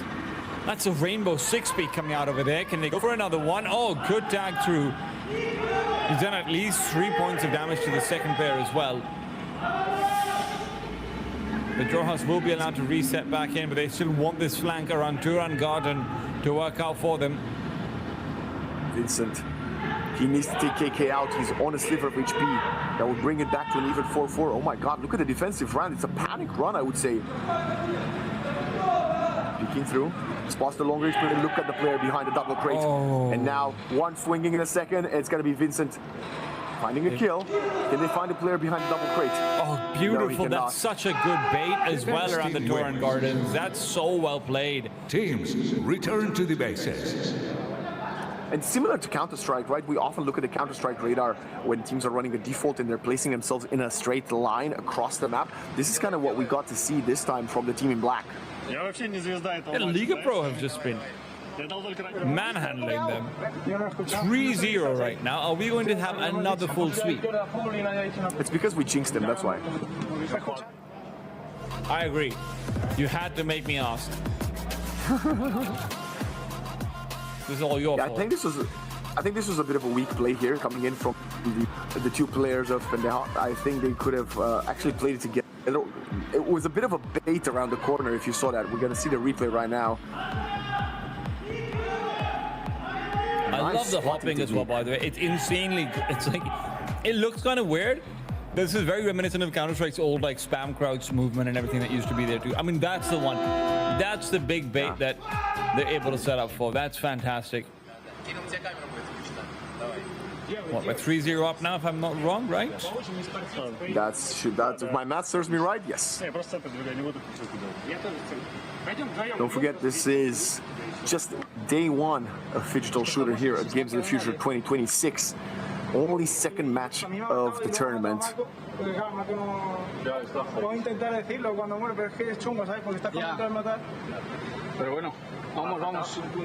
This is a very stern talk between the players. It's also about understanding what the other side's tactics is. Remember, in Counter-Strike, you get a lot more information just by looking at the minimap. You know, you actually have the minimap. In laser tag, even though we as spectators have the minimap, the players don't. So they don't actually get to see where things are going wrong. They don't get to spectate someone after they've died. Go, go, go! So there's a burden of information, which means you need a longer freeze time as well. Really fast play, but it's two people in middle this time over. They get Vincent Liga Pro already. team have already taken down Vincent. That's huge. Yeah, and this high ground control has been successful time and time again here. Oh, straight down the side. Oh, KK's dead. KK's dead. That's a good kill. But Rayfix and Huge are taking a ton of damage elsewhere on the map. They're all falling one after the other. They continue to have a player advantage. Then they get legal team agent. Agent spots a player, goes for the run. He's going for the first close quarters, and he's kind of struggling to find a kill, but he does get it in the end. Where's one? Can he clutch up once more? He's done it plenty of times in Counter-Strike. Marco's low. If Lanes can take him down with a quick bullet, bring it back to 1v1. Lanes is behind the Turan Garden to the left. Oh, yeah, just right beside the double crate. Oh, he got a kill, but Agent is wrapping up around. Who finds the kill? It's Agent. First round on the board for the T side, as it's going to be Pedrojas with their first win, and that's surprising. It's that kill onto KK that they find who was going for that mad dash forward to try and flank it out. KK gets greedy, and that punishment just makes such a big difference. The game is on. If they can win one more round on this half before switching sides, it will be pretty good. I know I asked for some more bomb plants, and we have yet to see that. But it's great to see a sign of life from La Petroja, and I love these camera angles. Taking FPS to a whole different level, right? I mean, shout out to the production team. This is so difficult to manage. I don't know if you guys know this, but camera control like this, where you've got about 8 different camera sources, you've got FPS cameras and everything as well. It's incredibly challenging. This is such a technical broadcast, and there are going to be mistakes, I'm sure of it, but I'm just shockingly impressed with it. And the radar and everything as well, it's so well programmed. Corren dos por ahí siempre, y corren un montón. Y el del medio avanza también por medio derecha suya, izquierda nuestra. Cuando están a esta altura ya casi. Sí, ahí salimos. Salen directamente de medio y se suben. Sí, antes han sobrecargado con 3 y en cuanto habéis venido aquí, Is this coach? I think that is, my Spanish is not perfect, but I'm trying to translate. I think he said we kind of need to be countering what they're doing. I genuinely think this is what he said. I'm not just making it up. And I think he was referring to the fact that they're giving up too much map space, right? But again, my Spanish is not flawless. Definitely it's about something, countering something. What I would suggest myself as, just following the first couple of rounds so far, I would say maybe play a bit more proactive than reactive. that would be the next step I would suggest. I think they're also just not taking enough advantage of being the T side where you can death ball a little bit more. I would like to see one death ball. I mean, this is the last round of the half before they will be forced to switch sides and be playing on the defensive. So if there was ever going to be anything, it would be here and now.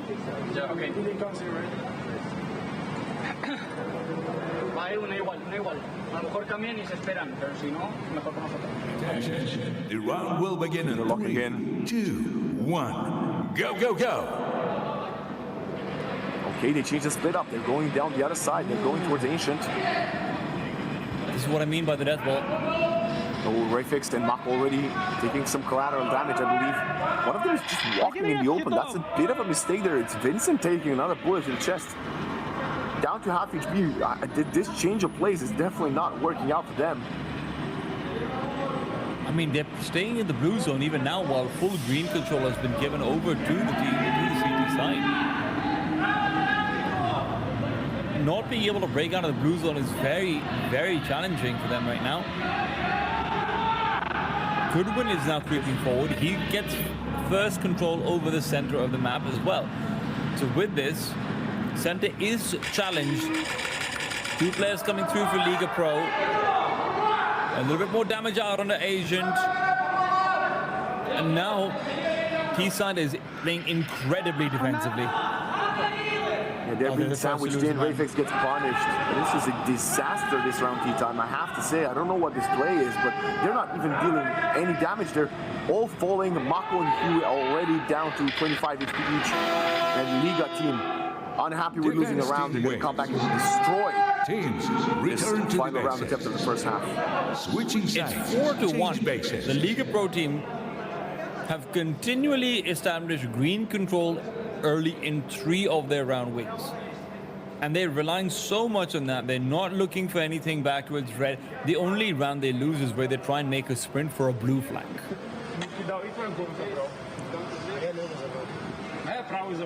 Of course, 5 rounds have passed. Now the teams will be switching sides for those of you at home wondering what is happening. The first to 6 wins. They're winning.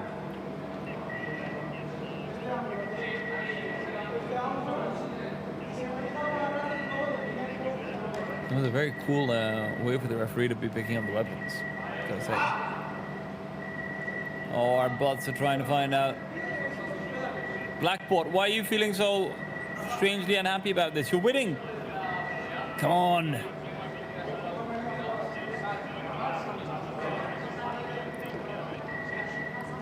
What would be very interesting as well, I mean, I know we don't want to have this right now, but what would be very interesting at some point is to have like a capture the flag laser attack where you can respawn. Yes.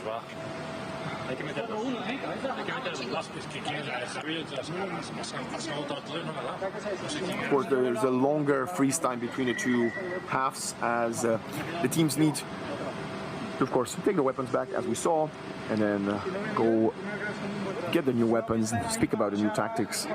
I believe the difference between each round is 1 minute of freeze time, and between halves is 2 minutes of freeze time. Plenty of time people can have a quick word from the coach as well.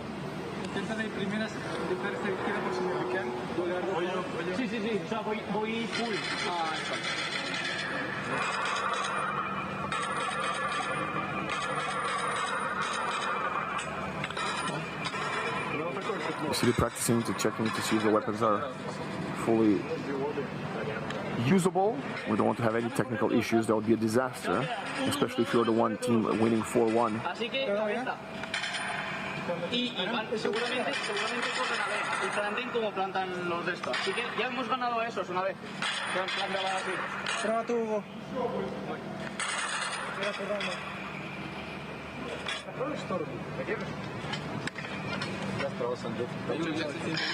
In position, Liga team just needs 2 to get it over the finish line.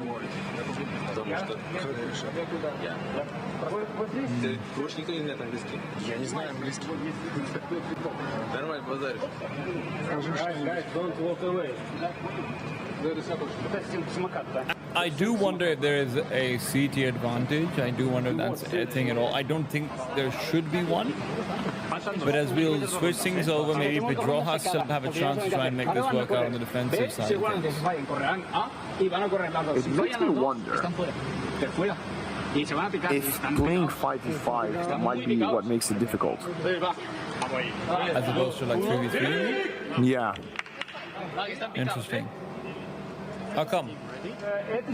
Well, obviously there is no utility that the players are using to cover any crosses, right? So when you've got 5 players just holding angles to kill you, they just get you, right? It's so impossible to get the bomb down. We've only seen 1 bomb plant in, what is it now, 11 rounds of play throughout 2 matches.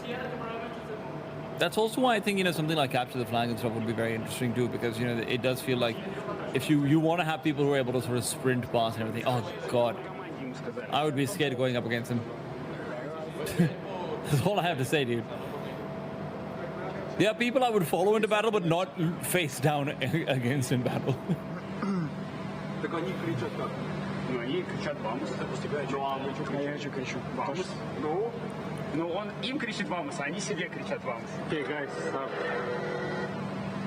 So it's definitely extended transition between the 2 halves. Hopefully the Spanish squad can bounce back as we go jumping in. 3-2-1. The smile on the injured guy is contagious, I have to say. Oh my God, look at the rapid play going straight for it with the ball. Gonna get it down, but I think he's gonna get it by this ball. He's still stuck in the corner, shooting left, right, and center. A different approach there from KK, who he takes down rapid. Digital flame is activated. They speed run the bomb plant. And now the defuse has to come through. That's the first time we've seen a bomb plant be relevant. There's about 30 seconds left on this bomb. This is what I wanted to see, and I'm glad that the team has shown it to us right now. They got a sprinter and they got him down. Oh my God, they're losing players. They are the ones retaking and they're getting shut out. Minor and lost their lives though. CTs, good reclaim inside. They're on the defuse. Can they get it sorted in time? Yes, they can. Attack team wins. Teams return oh no, to the bomb went off. They ran out of time for the defuse. The bomb went off. That's insane. They did such a good job, but the sprint to the bomb is what makes the entire situation so different. You don't expect it, right? Like we said, we've seen 11 rounds of slow play, and now someone busts a fun move, and that guy, I don't even know if he's a man or a cheetah. Did you see how fast he was bouncing over that field? And now it's 5. I couldn't see how he got injured, man. If that's the kind of pressure he's putting on his tendons. Yeah, we see that. Look how fast he went. Oh my days, they got caught off guard, and he even gets a kill while he's doing it. That's crazy. That's not the face of a confident man. He looked pretty scared. Oh, we're going to see the replay of him running? Please show it to us. No, I think this is oh, this is the... They took down the diffuser. And they ran out of time because of that. Oh, they couldn't cover it off perfectly. Look at the defender moving a little bit to the side. Oh, dear. This was going to go down in the history of the tournament as the Turan Garden sprint. And it's 5-1 now. They're 1 round away from stealing the whole thing. That cheese strat works spectacularly well. This is the bomb already in hand. This 2 rounds on the T side, and they've not dropped the bomb once. Let's see the approach. They're going for it. This time it's a bit of a slap. No, it's the same approach. He's a little bit more patient. Don't drop in position and then tries to clear an angle. See, so I have been wondering why teams haven't at least been progressing the bomb slightly in the blue zone, because they've just been leaving it in spawn instead. Where it does feel like you're not going to have issues with the bomb this early on. Now they swap out. Now they're looking for that Duran Garden position, but they can only do that if they get a quick kill. And from the side, Agent and Rafex will both go down at the same time. Duran Gardens are completely open for a bomb plot now. All of the defenders are so far back in their own base. Each round has over 3 minutes. Now we're about 2 minutes 20 left, if my math is correct. But with 2 players down, it's good. Hugo and Vicent have been asked to step in to help the team, and so far they haven't really found their impact that they've been hoping for. As it's going to be just the 2 of them standing between and a 3rd game victory.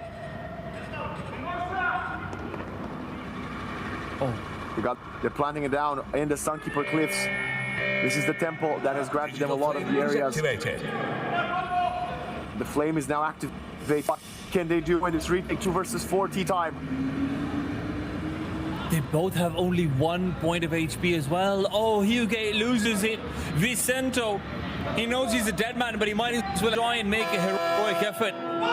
And he can't do it. It is 6-1. Liga Pro Team will take the series 2-1. Their group stage performance topped out with an impeccable, phenomenal laser tag round. I mean, they did not look anywhere near this good on either one of the Counter-Strike maps as they did on laser tag. So well thought out, so well planned. And that's the man on your screen, the captain. I think that's Goodwin.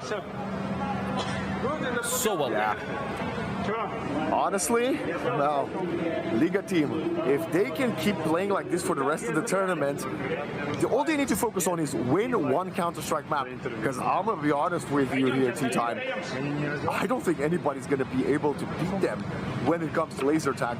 This was masterclass from the captain, injured man himself, to number 3, number 5 with a sprint. Oh, actually, sorry, I think it was number 2 that went for the crazy sprint.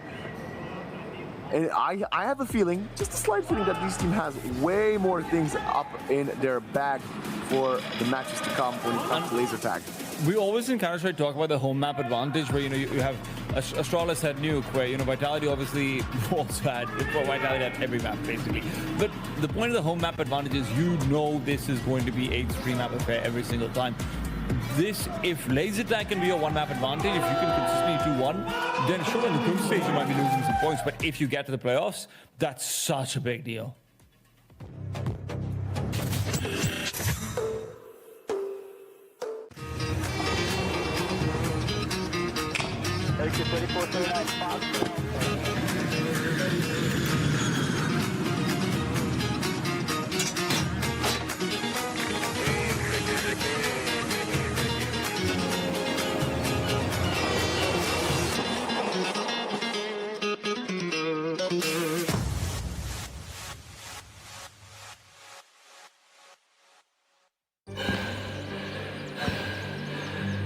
Үлкеністер әр қадамы жаңа жетістікке жетелейтін марафон. Біз осы жолды сіздермен бірге 10 жылдан бері жүріп келеміз. Тимур Құлыбаевтың халық қайырымдылық қоры.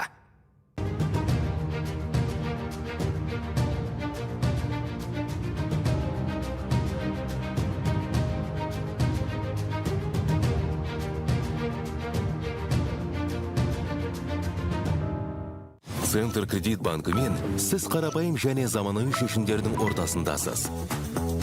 Нық сеніммен жаңа мүмкіндіктер ашып, тексерілген сапаға сеніңіз. BCC-KZ мүмкіндіктерді кеңейтіңіз.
Hello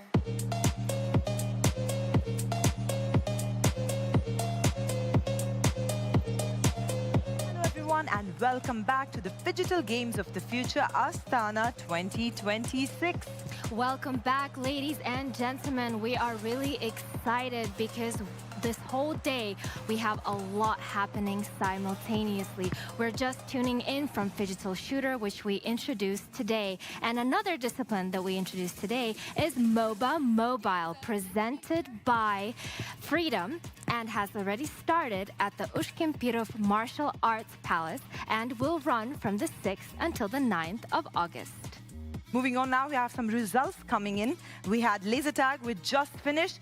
LPT beat KLPT 6-0. What an incredible scoreline there. Well, that is complete domination by the Liga Pro team over Clan Pedrajas. Unfortunate for Clan Pedrajas, but Liga Pro team is known for their really aggressive physical laser tag. Looking at the digital score there, they were neck and neck, 1-1.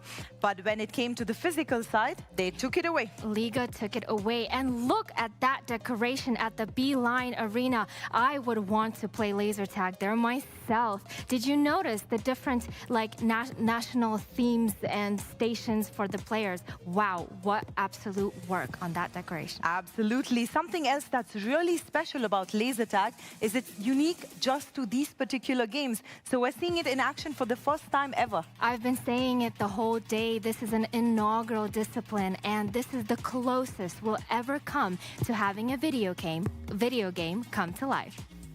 We will be coming to you quickly with the highlights, but before that, let's talk you through what else is happening today. We started in the beginning of the day. We had Phygital football.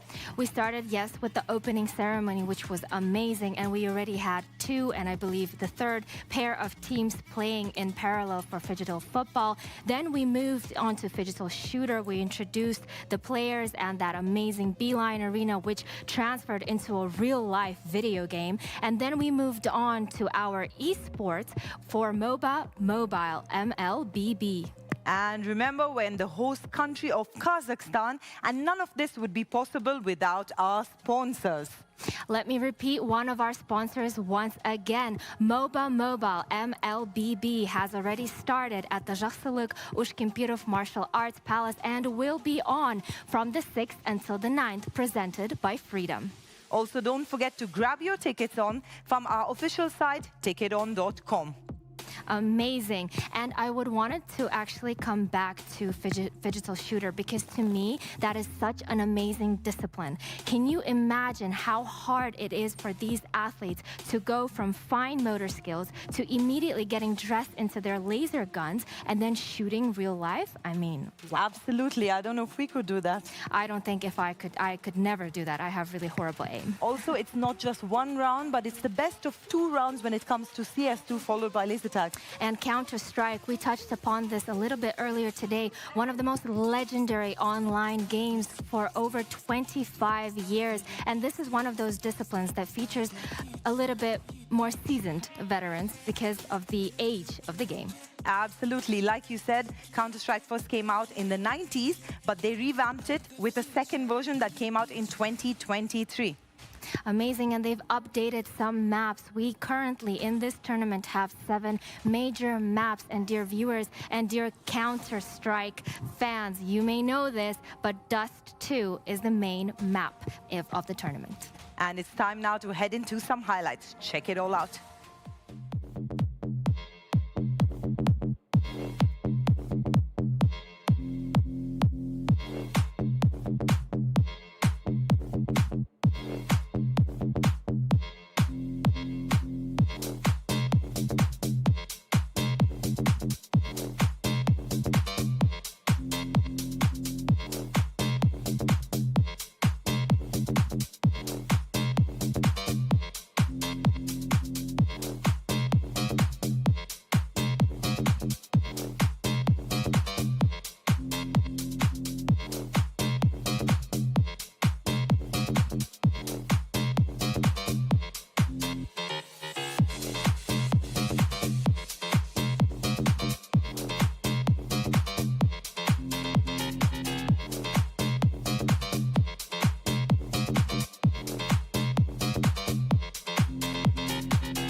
The action is definitely heating up here. And you know my catchphrase, teamwork makes the dream work, but we've been seeing that happen all day long, Shulpan. It is a recurring theme across all of our disciplines.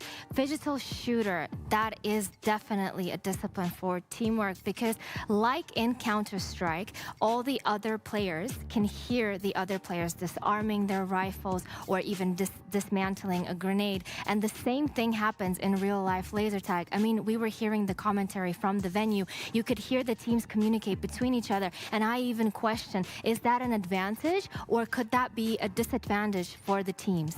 We've actually seen this in other disciplines as well. For example, basketball, some teams go all hush-hush in order to intimidate their opponents.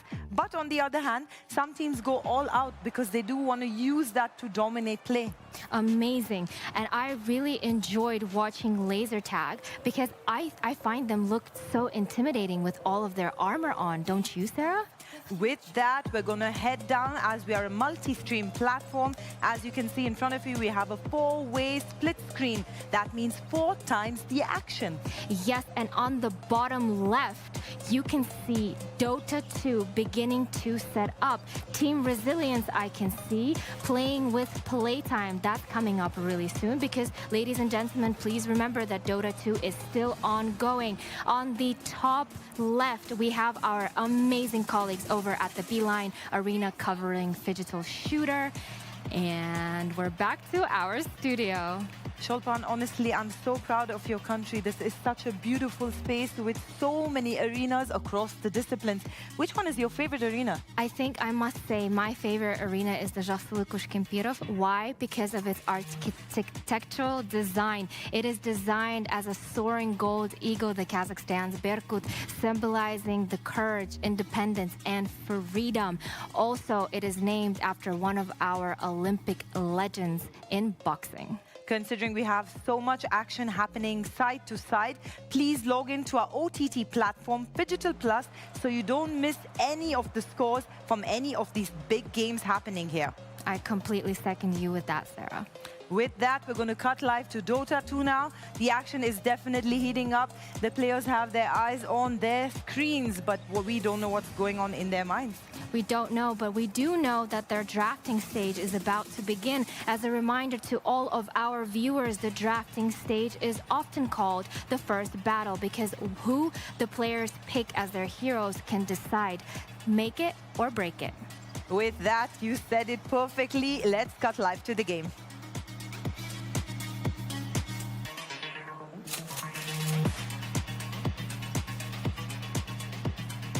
Oh yeah, I want this mid wolf puck taken.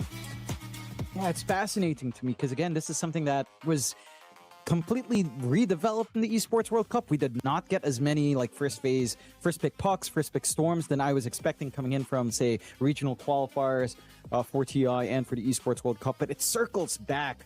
You know, time is a flat circle, and we're seeing that come out here again with that puck pick. See the Earth Spirit pickup for Playtime, which is pretty much one of the better matchups in the puck. It does end up mainly being a 50-50, but you have some outplay potential for sure. What do you think we'll see that Ench prioritized by either side in a big way? Because I don't see either one banning Ench, and we have seen a lot of like you mentioned build, you know, going for right click, but it still has a lot of that laning presence, rotation presence as well. And that would be a big part in the mid matchup that has a lot of emphasis on runes.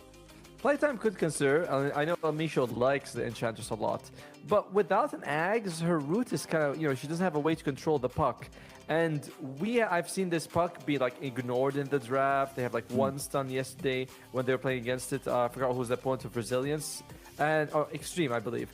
And they get really punished. So no, I would prefer they don't take the Enchantress and take a Lion or a Shadow Shaman or even a hero with one stun, whatever it is, would be better. Trying to think of what else. Yeah, I mean, he plays a lot of Lion on El Misho. It's feels perfectly viable in this game. And it does. It's a bit unfortunate. Team Resilience did cover their bases quite nice. They ban out the Hoodwink, which feels like one of those straightforward options as well. It's been much easier than you'd expect to catch out the puck from the tree line with Scurry. Sure. So that's one option taken out. I do love the Axe ban. I feel like this hero hasn't shown up as much in this tournament, but and hasn't been banned as much. But I feel like teams are starting to remember, despite some soft nerfs to him, he is still a little bit of a problem. Like we were talking about behind the camera here, Automo. He's also one of the more fun heroes right now. The only fun hero, I would say. Maybe Earth Spirit. If you play Earth Spirit, he's fun. I mean, to be honest with you, I feel like if you really like Dill, you'll have fun with anything. Today I played Treant Protector, and I had fun. With Treant Protector, you know, I was walking around, I was like, who do I living armor? That guy. You know, I enjoyed my time. That is very... degenerate level, yes. No, not degenerate. I was going to say you might need some help, Automo, but we already know this. So it's nothing new. I am happy that you had fun. This is very good. Thank you. Hopefully we have fun here as well. We are already having fun, but Team Resilience, they're having fun banning 4 supports, sorry, not 5, my bad, but 4 supports each with some sort of stun, really trying to limit the amount of control. If you look at it, there's like the hook shot, and you mentioned, of course, the bushwhack. Nyx Assassin really good against the puck most of the time. You can just spike Carapace from out of nowhere when he throws out like any of his spells and your invis, hit him with a Vendetta, throw an Impale, and that's like a 3.5 second control on the puck. And even like the Tusk, Snowball's not great, but the save is there. So playtime, all right, they take the Lina. This is very interesting. Do we expect them to run a Lina 1 here? Is that something Wits will want to pull out? He doesn't know his offlane matchup, if ever. I don't think the support Lina's back in meta. The only other shift I can see is like support Earth Spirit here coming out for Schofield, which, to be fair, from the long time I haven't seen Schofield play it myself in a while, but Schofield is a fantastic Earth Spirit player. Probably. I think in one of these games in this tournament, he did pick Earth Spirit. Or at least some position 4 has played Earth Spirit in that. It didn't look great to me, to be honest with you. I feel like that kind of sacrifices a lot of what Earth Spirit's best at, so he should be a mid laner. All of his brothers are doctors, I mean mid laners. Why can't he be one? I was gonna say, well, which doctor's not his brother, you know? It's like I see the Asian parenting's leaking in. It is what it. Calm down, Automotive. We can't turn this into therapy session. I already have Mike that I give therapy to every time we're live. Right? I can only deal with one client at a time, but I do get you, right? Like the support Earth Spirit has been a little bit more touch and go. We see a little bit of that flex as well for Resilience. I mean, I say flex. There's no way on Earth you're going to be flexing out the puck to offlane after what Echoes can kind of do on the mid. So agreed. An early lock in for what should be the offlane Slardar. In that case, you know, you see the Slaughter offlane, you have this Lina hanging around, the Techie's coming out for Resilience as well. Okay, I have to say, Automo, if this Slaughter Techies head on to the offlane, that is like the easiest lane to just crush. Maybe not into the Lina, which is where this early Lina pick could shine, but that is looking like a wacky lane coming out from Resilience. Yeah, I'm wondering what they could pick for El Misho to sort of make this possible. Like Lion gets shredded in a lane like that. Miran a little bit better, to be fair. Has a stun, which we keep talking about, control for the puck, but still very rough. Alright, but I think you need at least a position 5 right now. If you don't, you're going to be revealing too much of your draft. So a position 5 and an offlaner probably, so you can keep flexing the rest of your draft. So it's going to be Jabs and Schofield. Sorry, Jabs and El Misho. Jabs, Enigma's right there. Oh, but they go for the Enchantress. Okay. Oh, they go back to it. So should be our El Misho Enches you've been talking pretty big about. Mind you, all right, let's theorize this, Hanmo. If you run Earth Spirit mid into the puck, that's still fine. A double range lane up against Techie Slaughter, would you still have issues with that? I think so, yeah. I mean, it's like Enchantress, I don't think she will be able to do too well because we talk about like the Slaughter being melee, but he's very fast. The jump from the Techies, like it's a long-range stun from a distance. They're pretty fragile. No, I would favor the Resilience. Even though 2-range versus range melee, you favor the 2-range most of the time. Now, here's a crazy thing. Jabs, if they don't pick Enigma right now, they could be off-lane Earth Spirit. He has played at this tournament. That could work. I just really wonder about putting the puck versus the Lina, or putting the Lina up against a puck, right? Because and that's still a workable lane for Lina. It does end up being more farm oriented than any sort of pressure, whereas the Earth Spirit does apply a little bit more pressure with some kill potential. They go with the Undying, so it's still open enough that you could run the Undying. What position would you prefer to see that Undying on, actually? Probably 5. I can't imagine it's going to be anything other than the 5. The moment they start diving on whoever they put as their carry, then he'll just drop the tombstone, try to use his body to block it. I personally feel like... Oh, no, right? You have the... No. Sorry, you're right, because they have the Enchantress probably as a 5 for Misho. So the Undying... Schofield has played Undying, and Jabs has played Earth Spirit. The draft is too open from playtime at the moment, to be honest with you. The only thing we know is probably Ench 5. The other 3... open to all lanes, really. I'm intrigued now, Otto. It feels like if we were casting anyone else but Abed, well, specifically, if we were casting like a Na'Vi game, I would just say this is Undying mid, but I don't think Abed has that under his belt out of all these years. So, and, you know, into a puck, that's just atrocious, so you probably don't. I will say I do like the Clinks here. Like a minus armor strat coming out from Resilience is huge. Like, you get this Desolator timing, you get the Corrosive Haze on, you have a really good set of frontline. Theoretically, 3 frontliners, right? You could count the puck as one somewhat. The Techies with a Blast Off, plus Disarm with a Taser, and this Slardar with his blink timing as well. There's a lot of space for this Clinks to just clean up shop in the back. I agree. I'm liking the Resilience draft so much more, you know, because the puck is hard to catch. The Slaughter is like this nice dribble frontline playtime. They kind of have that with the Undying and Earth Spirit, but it's hard to tell because we don't even know their roles at the moment. Like, one of them's a core, actually. Oh, what was it? For playtime, they ban out the support. They're saying you guys obviously have your 1, 2, 3 over there. You need a position 5. On the other side, Resilience, they're kind of banning the Enigma because most dangerous hero that they can face is the Jabs Enigma at the moment. That it is. I'm so confused now, though. Like, I want to circle back to that earlier point you made. You have no hold for the puck outside of... Nope. You know, I mean, LSA isn't really reliable against a puck. Earth Spirit's your most reliable bet from the fog. If you can kind of land some silences, some good kicks and pulls. I just don't know if that's enough, right? Like, you were talking about stuff like Lion. There was still, like, Shadow Shaman was on hand if you wanted that. Not as popular, but certainly would have worked over this Undying or even the Ench pickup. Like, even taking away all of this flexibility on playtime, and again, going back to your point about Resilience having a better draft, just thinking about the puck, this looks like such a good puck game. It is. You know, like, this is what mid laners dream about at night, right? They're like, oh my god, this is the draft I want to play against if I was a puck. And they ban out the draw.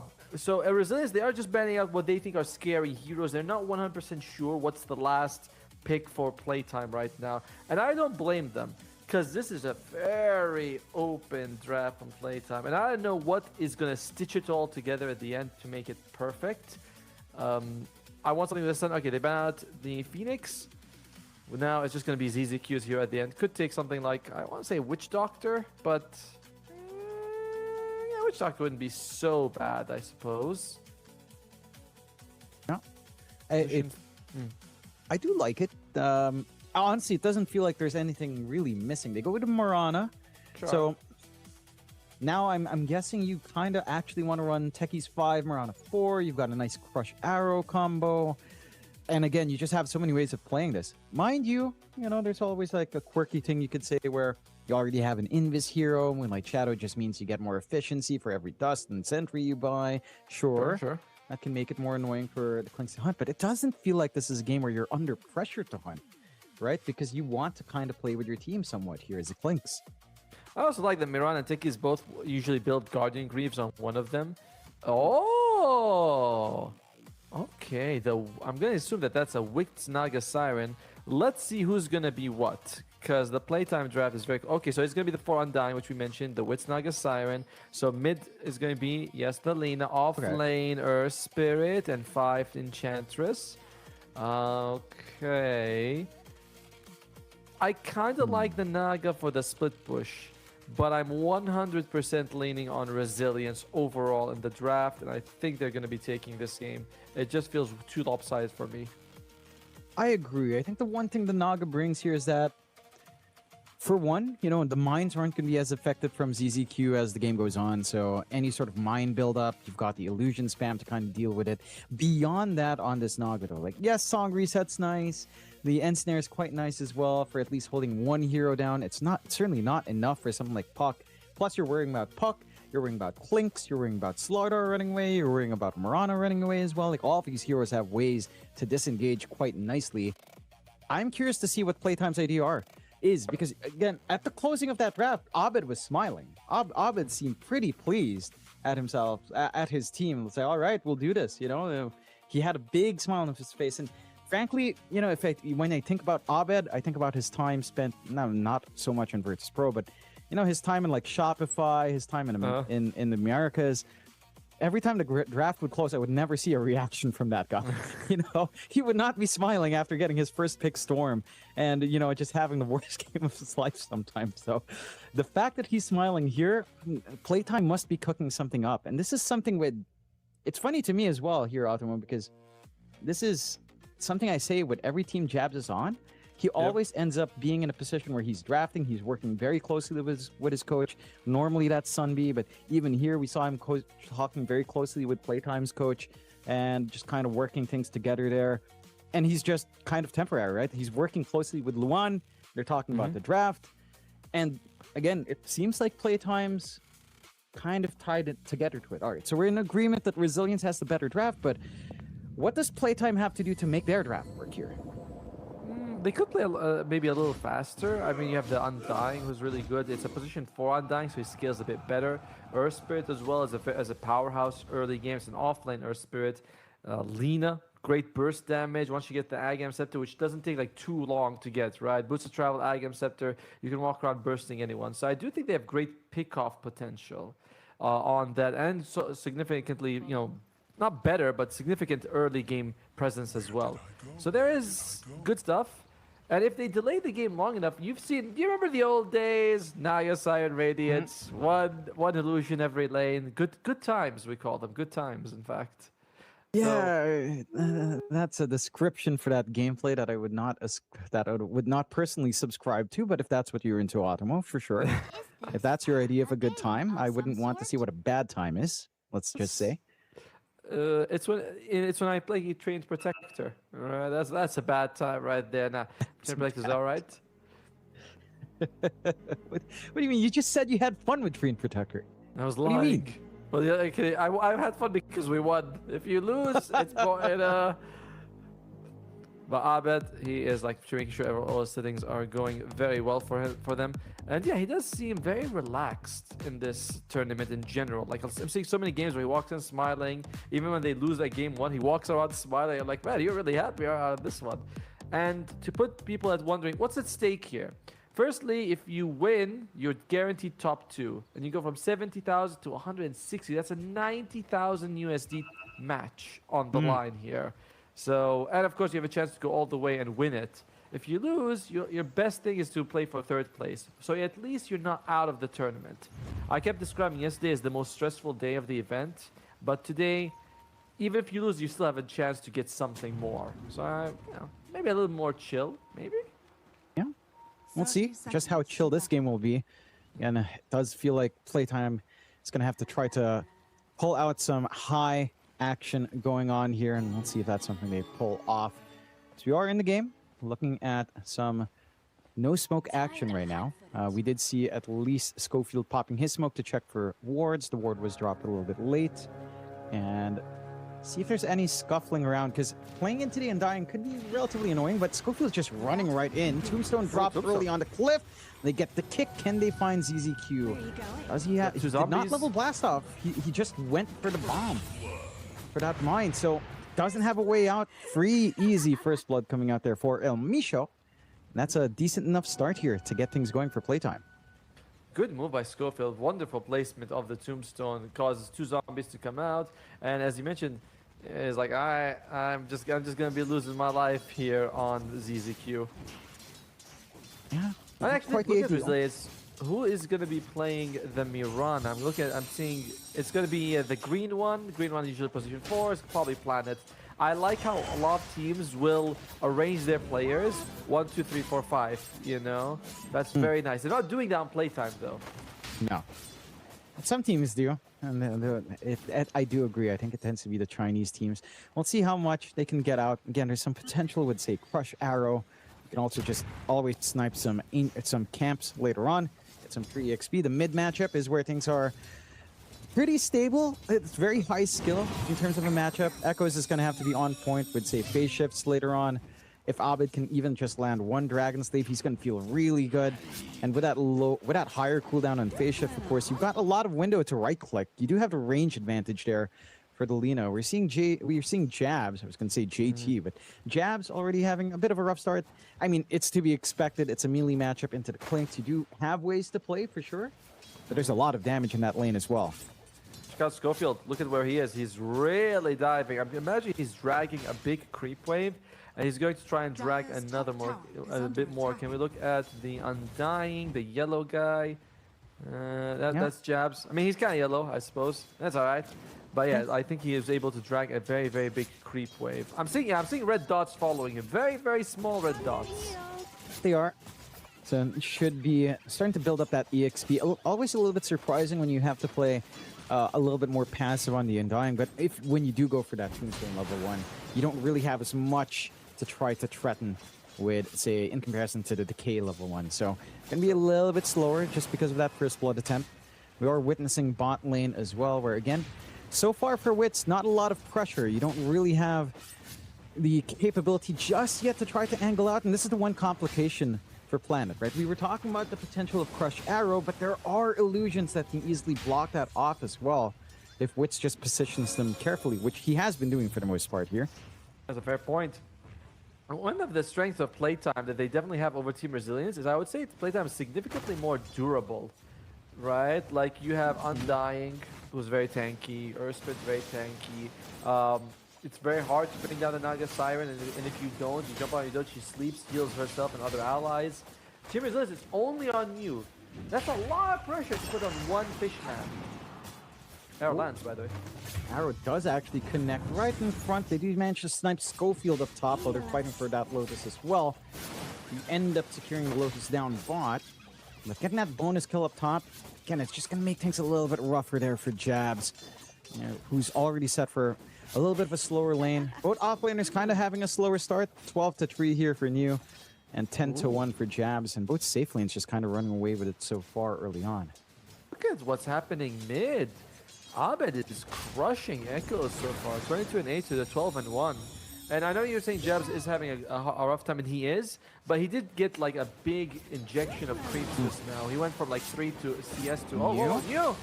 The enchant, the slowest, the damage from the rips, and Wits will just find a freebie. This is one thing as well that I want to say with the Ench, right? Like, you've got that enchant, you can always just lock in that Slardar.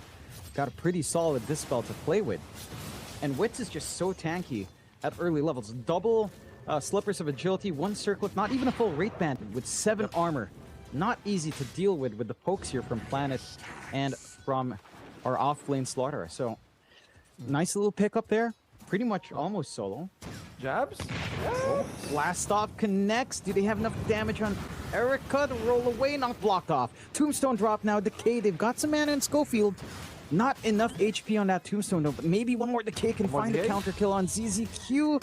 We'll find it in the end. And now, Erica in a little bit of an awkward spot, but Schofield does not have quite enough, and Jabs is a little bit too unhealthy to try to punish. MVP range creep. It's actually that attack that was able to bring it down. Schofield was like, yay! Or perhaps with the blood grenade. But either way, very, very good move there on the top lane. They keep Jabs alive, and Schofield gets the kill. All right. John, I don't do this very often. Yes. So I'm a nice guy. I'm giving you one chance to say that you think Team Resilience is going to lose and back Playtime. Oh, I don't want to say it, though. I don't want to say it. And they do kill off Schofield. He does need a reset anyhow. Look, the early start is a bit rough, but I still feel like there are going to be issues later on, right? I mean, yes, Echoes is having a slow start, but we've seen Pucks in slow starts as well still have that impact. You hit that Witchblade timing, the hero starts to really feel obnoxious with the damage, right? Then you scale into late game if you last there. So it's a great start for Playtime, but I don't think this signals the end for Resilience. Not yet. Nice stun out for the micro creep, and now they've got again that enchant up on you. Do they have the damage? They've got the root, they've got the roll from Jabs as well, and with that help that should be enough to get that kill onto New. And they will. No mana on Planet. He has his protection of tier 1. And Jabs at least getting some impact. Tuna for everyone, baby. Interesting rotation coming out. And Abed also gets a kill. Looks like ZZQ is trying to... He does deny the haste druid, but gives him something maybe just as good, which is a kill. Yeah. So it... Only Erica is really having a very, very good time on Team Resilience. The other two cores kind of struggling. That is a concern, but it also maybe, you know, it pulls back to what Clinks can do with the farm anyhow, right? Like this hero can make plays by itself. There are relatively squishy backline heroes you can handle, at least the Ench. The Undying maybe less so, but if you hit some timings, maybe hunting the Ench shouldn't be as bad. Later on, we'll see. I mean, that attack speed slow with Untouchable is still obnoxious for the hero in early levels. Already shoving that bot tier 1 quite hard. Maybe going to make a play for the Shrine of Wisdom is Schofield again. Does get sniped away. Quick respawn though, and looks like they will try to drag, get a little bit extra. Looks like it's going to end up as a 1-for-1. We already have our puck in position as well to steal. Echoes will take one. So an even trade in the end. It is. Although each one getting the other person's Wisdom Shrine, something that you see a little bit as Schofield, if this guy dies again, would be pretty bad for his economy. But he's keeping his distance. Oh wait, Echoes? Yeah, he's gonna let him go. He's gonna let him go for now. Jab's only level 4, a bit on the low side here. And oh, gets the stun off. Very nice. Echoes. He's yeah, it's a bit too low level to try to pressure, but that does cut Echoes away from some farms, so they have to commit for that top tier 1 push. Abed's just free pushing mid, looking for connection to the blast off. They are looking at Schofield once more. They spot out. No stacks. He will fall. So at least Echoes gets a freebie. You could maybe blame Jabs for that if you want. I think that, well, and I mean, to be fair, if I was Jabs, I'm like, hey, man, it's your fault. I didn't die, and I'm the one who rolled in. Fair. I can imagine. But maybe Witz has to translate that. Sure. And Misho, he has gone for a very different skill build than we usually see. Abed's under vision, where you'll see they want to go for him. They are getting circling around, but he does have a AD ruin. Root, the right click, the amp damage isn't enough. Is the burn damage going to be enough? No, the dodge, just barely. Just enough on Echoes to last through. And a nice big kill coming out there for Team Resilience. So starting to get some action here on the Dara side. I've never seen offlaners this poor at this stage of the game, by the way. They're basically the same net worth as their their supports. They're position 5 supports, ironically. Yeah, Planet's position 4, but still. Yeah, it's not the best. Again, it does feel like both offlanes have been pretty shafted. They don't have the best matchups to kind of contend with. I'd argue Jabs might have a little bit of a harder matchup in comparison to good old Slardar. But yep, we'll see if they can, again, kind of recover. At the very least, both heroes don't need too much farm. Slardar maybe a little bit more so with a blink requirement, and maybe perhaps a BKB as well. Earth Spirit certainly not as much, really just needs an EXP. So looking forward to see if when that magnetizes up here for Jabs, just a creep or two away from hitting that big spike. Our positioning up top, just a tad. You know what I build from El Micho, yeah. You know what I like when we're talking about offlaners? If this was 2015 universe, he'd be like, my god, these offlaners are so rich. Look at that money. 2.7 in 10 minutes. Oh, these guys are having free farm basically. But it's a bit more modern right now. Witz is having a very, very good time, and they're looking like they might go for Abed or El Micho. El Micho, it's all right if we get him. He's not even worth killing. That's how they feel. Got the slow out onto ZZQ to roll on top as well. The Moonlight Shadow Blast off to escape. Trying to get the Dream Coil off inside, but instead, well, just find Schofield. Dream Coil does connect in the end. Magnetize trying to reapply damage. Can they find ZZQ with it? They will. Jabs gets 2 for his trouble. Again, it's just off of that Magnetize timing and that hesitation from Resilience. Yep. They see El Micho decide not to go for it. And it was also a very chaotic fight, which is when kind of the best situation for Undying. You drop a tombstone, everyone's like, wait, who are we hitting? Like, they're approaching from multiple angles, and they were really unsure how to handle that one, Team Resilience. I want to see what Witz is building. And before that, I also want to say El Micho has gone for a different skill build than usual, maxing out the heal and then chant, and no point impetus. He loves scaling, but he's not doing this game. Imagine He wants to prioritize getting the Agam Scepter and play for more lockdown than the more classic, oh, I'm going to right-click. I can see that happening. And again, I've been saying this to Mike for a while. Little Friends has been a good spell for a long time. It feels like pros have only realized that relatively recently, maybe in the past, I want to say 6 months at most. It's been seeing a lot more frequent pickup because it is such an insane route. Like that, it's actually an ungodly scaling route. That makes no sense. That is not dispellable. It's super strange that it's not dispellable, but it is what it is. It is an Ags. You do invest money to get that controlled, so would be cool to see that in El Misho solving some of these hold issues. For the side of Resilience, I mean, you've got very close Deso timing for Wise R to get the jump on an Illusion. Very nice. They show that Illusion who's boss. The Illusion won't know what hit it, but I want to see what he's actually building on Wits for this Naga Siren. Because, like, you know, Naga Siren, we don't see it picked up as a core very often. I know a lot of people consider the Orchid to Bloodthorn build is pretty good. I'm pretty sure the Radiance build hasn't been a thing for like 5 years now. But Manta, Bloodthorn, probably Heart as well. Just that you already do naturally high damage. You don't actually need damage. Just stats is good enough.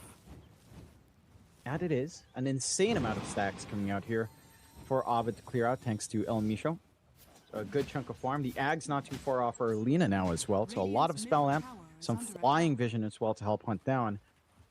And that early tempo is certainly favoring the side of Playtime so far. Resilience are keeping up in terms of net worth, but the farm disparity between some of these cores are quite high.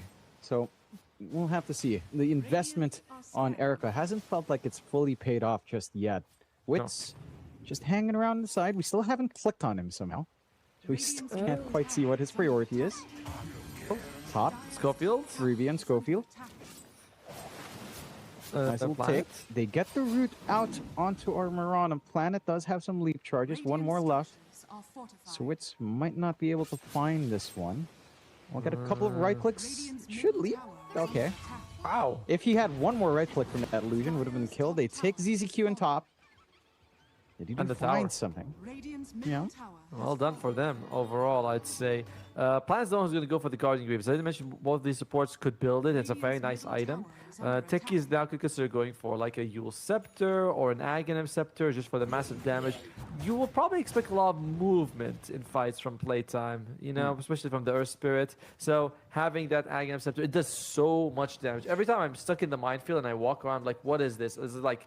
It shouldn't be doing this much, but it does a crazy amount of damage anyway. Yeah, especially if you get hit by one prox mine anyway. A little bit of magic protection reduction is massive. A little bit of free spell amp for the techies to play with. And just one prox mine makes it extra painful. I have to see. I mean, when I see all of techies landmines, it kind of reminds me of a saying we have in the Middle East about landmines. Yeah? Yeah, it's don't step on a landmine. That's a good saying. There's some truth to those words, some real wisdom there, Ottoman. Thank you, thank you. So far, we still don't know what he's going to go for on Wits, but the issue is... It's a surprise. Yeah, no, right? It's like, we don't need to know. Echoes is the one I'm most worried about, though, for Playtime. How do you deal with this puck? We mentioned the Acceptor on El Misho, which I just checked. I know El means the in Spanish, but... Do you know what Misho means? It's usually like a nickname, if I recall, right? Yeah, Unless it's that's like a very famous nickname. Neo on the hunt. Moonlight Shadow to save, but the dust is there on Jabs. Magnetize thrown down as well. Will they keep that chase? News very speedy with the enchant to help. Roll forward, gets a reapplication now. Enchant is up. Should be able to just clean up on you. Nice little billiard shot from Jabs to get things done. Nicely done. Manta finished on Wits, by the way. He was clicked on, and he is going to go all for the Orchid. Green coil on the side, trying to look for a little bit more to blast off right on top. They find it too. Wits taken away.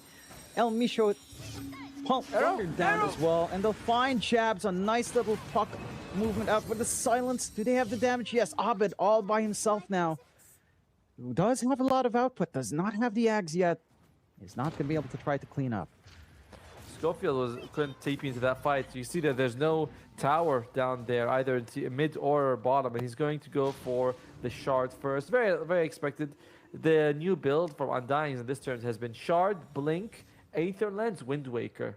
And yesterday they were, I don't know if just the day before, but they were able to use it to counter like an Enigma. It was very impressive to watch. I feel like this is something that I remember from maybe 2-3 years ago when you still had Miposhka on Spirit. He loved that build as well. I remember because I saw a lot of C losses with some Black Hole saves on the Tombstone. So it's nice to see, again, time is a flat circle here, Otimo. We're back to that again. Yes, time like the planet is flat, right? Planet's not flat. He's right there. True. He's 3D, right? Yeah. We see him He's on alright. camera. Yeah. Looks like a strong fella for sure. Yeah. He is. Okay. Yeah. I like how you turned it around on me. Man, well played. Otimo, you know I pick up the fruits on the ground, Otimo. You should know better. It takes I don't pluck them down. They're not hanging anymore, Otimo. He picks it up. He's like, I'll just cut away the rotten parts and eat the rest. I'm like, okay. The worst part is you don't know how true that may be. Do have the game going on 9-10. Again, a very even game so far. In terms of what we've seen in tempo here, with this kind of game state, which side does feel like it's having a better time overall, or is it just on a knife's edge? Knife's edge for both as they get the LC onto 2, but they got the blast off as well. Abed trying to drop a little bit low, but the damage is lacking here from Erica. ZZQ now in a spot of trouble. The damage is flying in. Moonlight to save for now. The root is out from Wits, but they do have detection. They'll find a freebie. 1-0. You know, in a TV show, there are episodes that move the plot forward, and there are episodes where it's like, hey man, let's get dressed for a party, and we'll make an episode about that. Nothing really happens there. We're kind of in that stage. Yes, that's a pick off. There's a little bit of skirmishing happening. We're 10-10, 1,000 goalie. Nothing is really major that's occurred.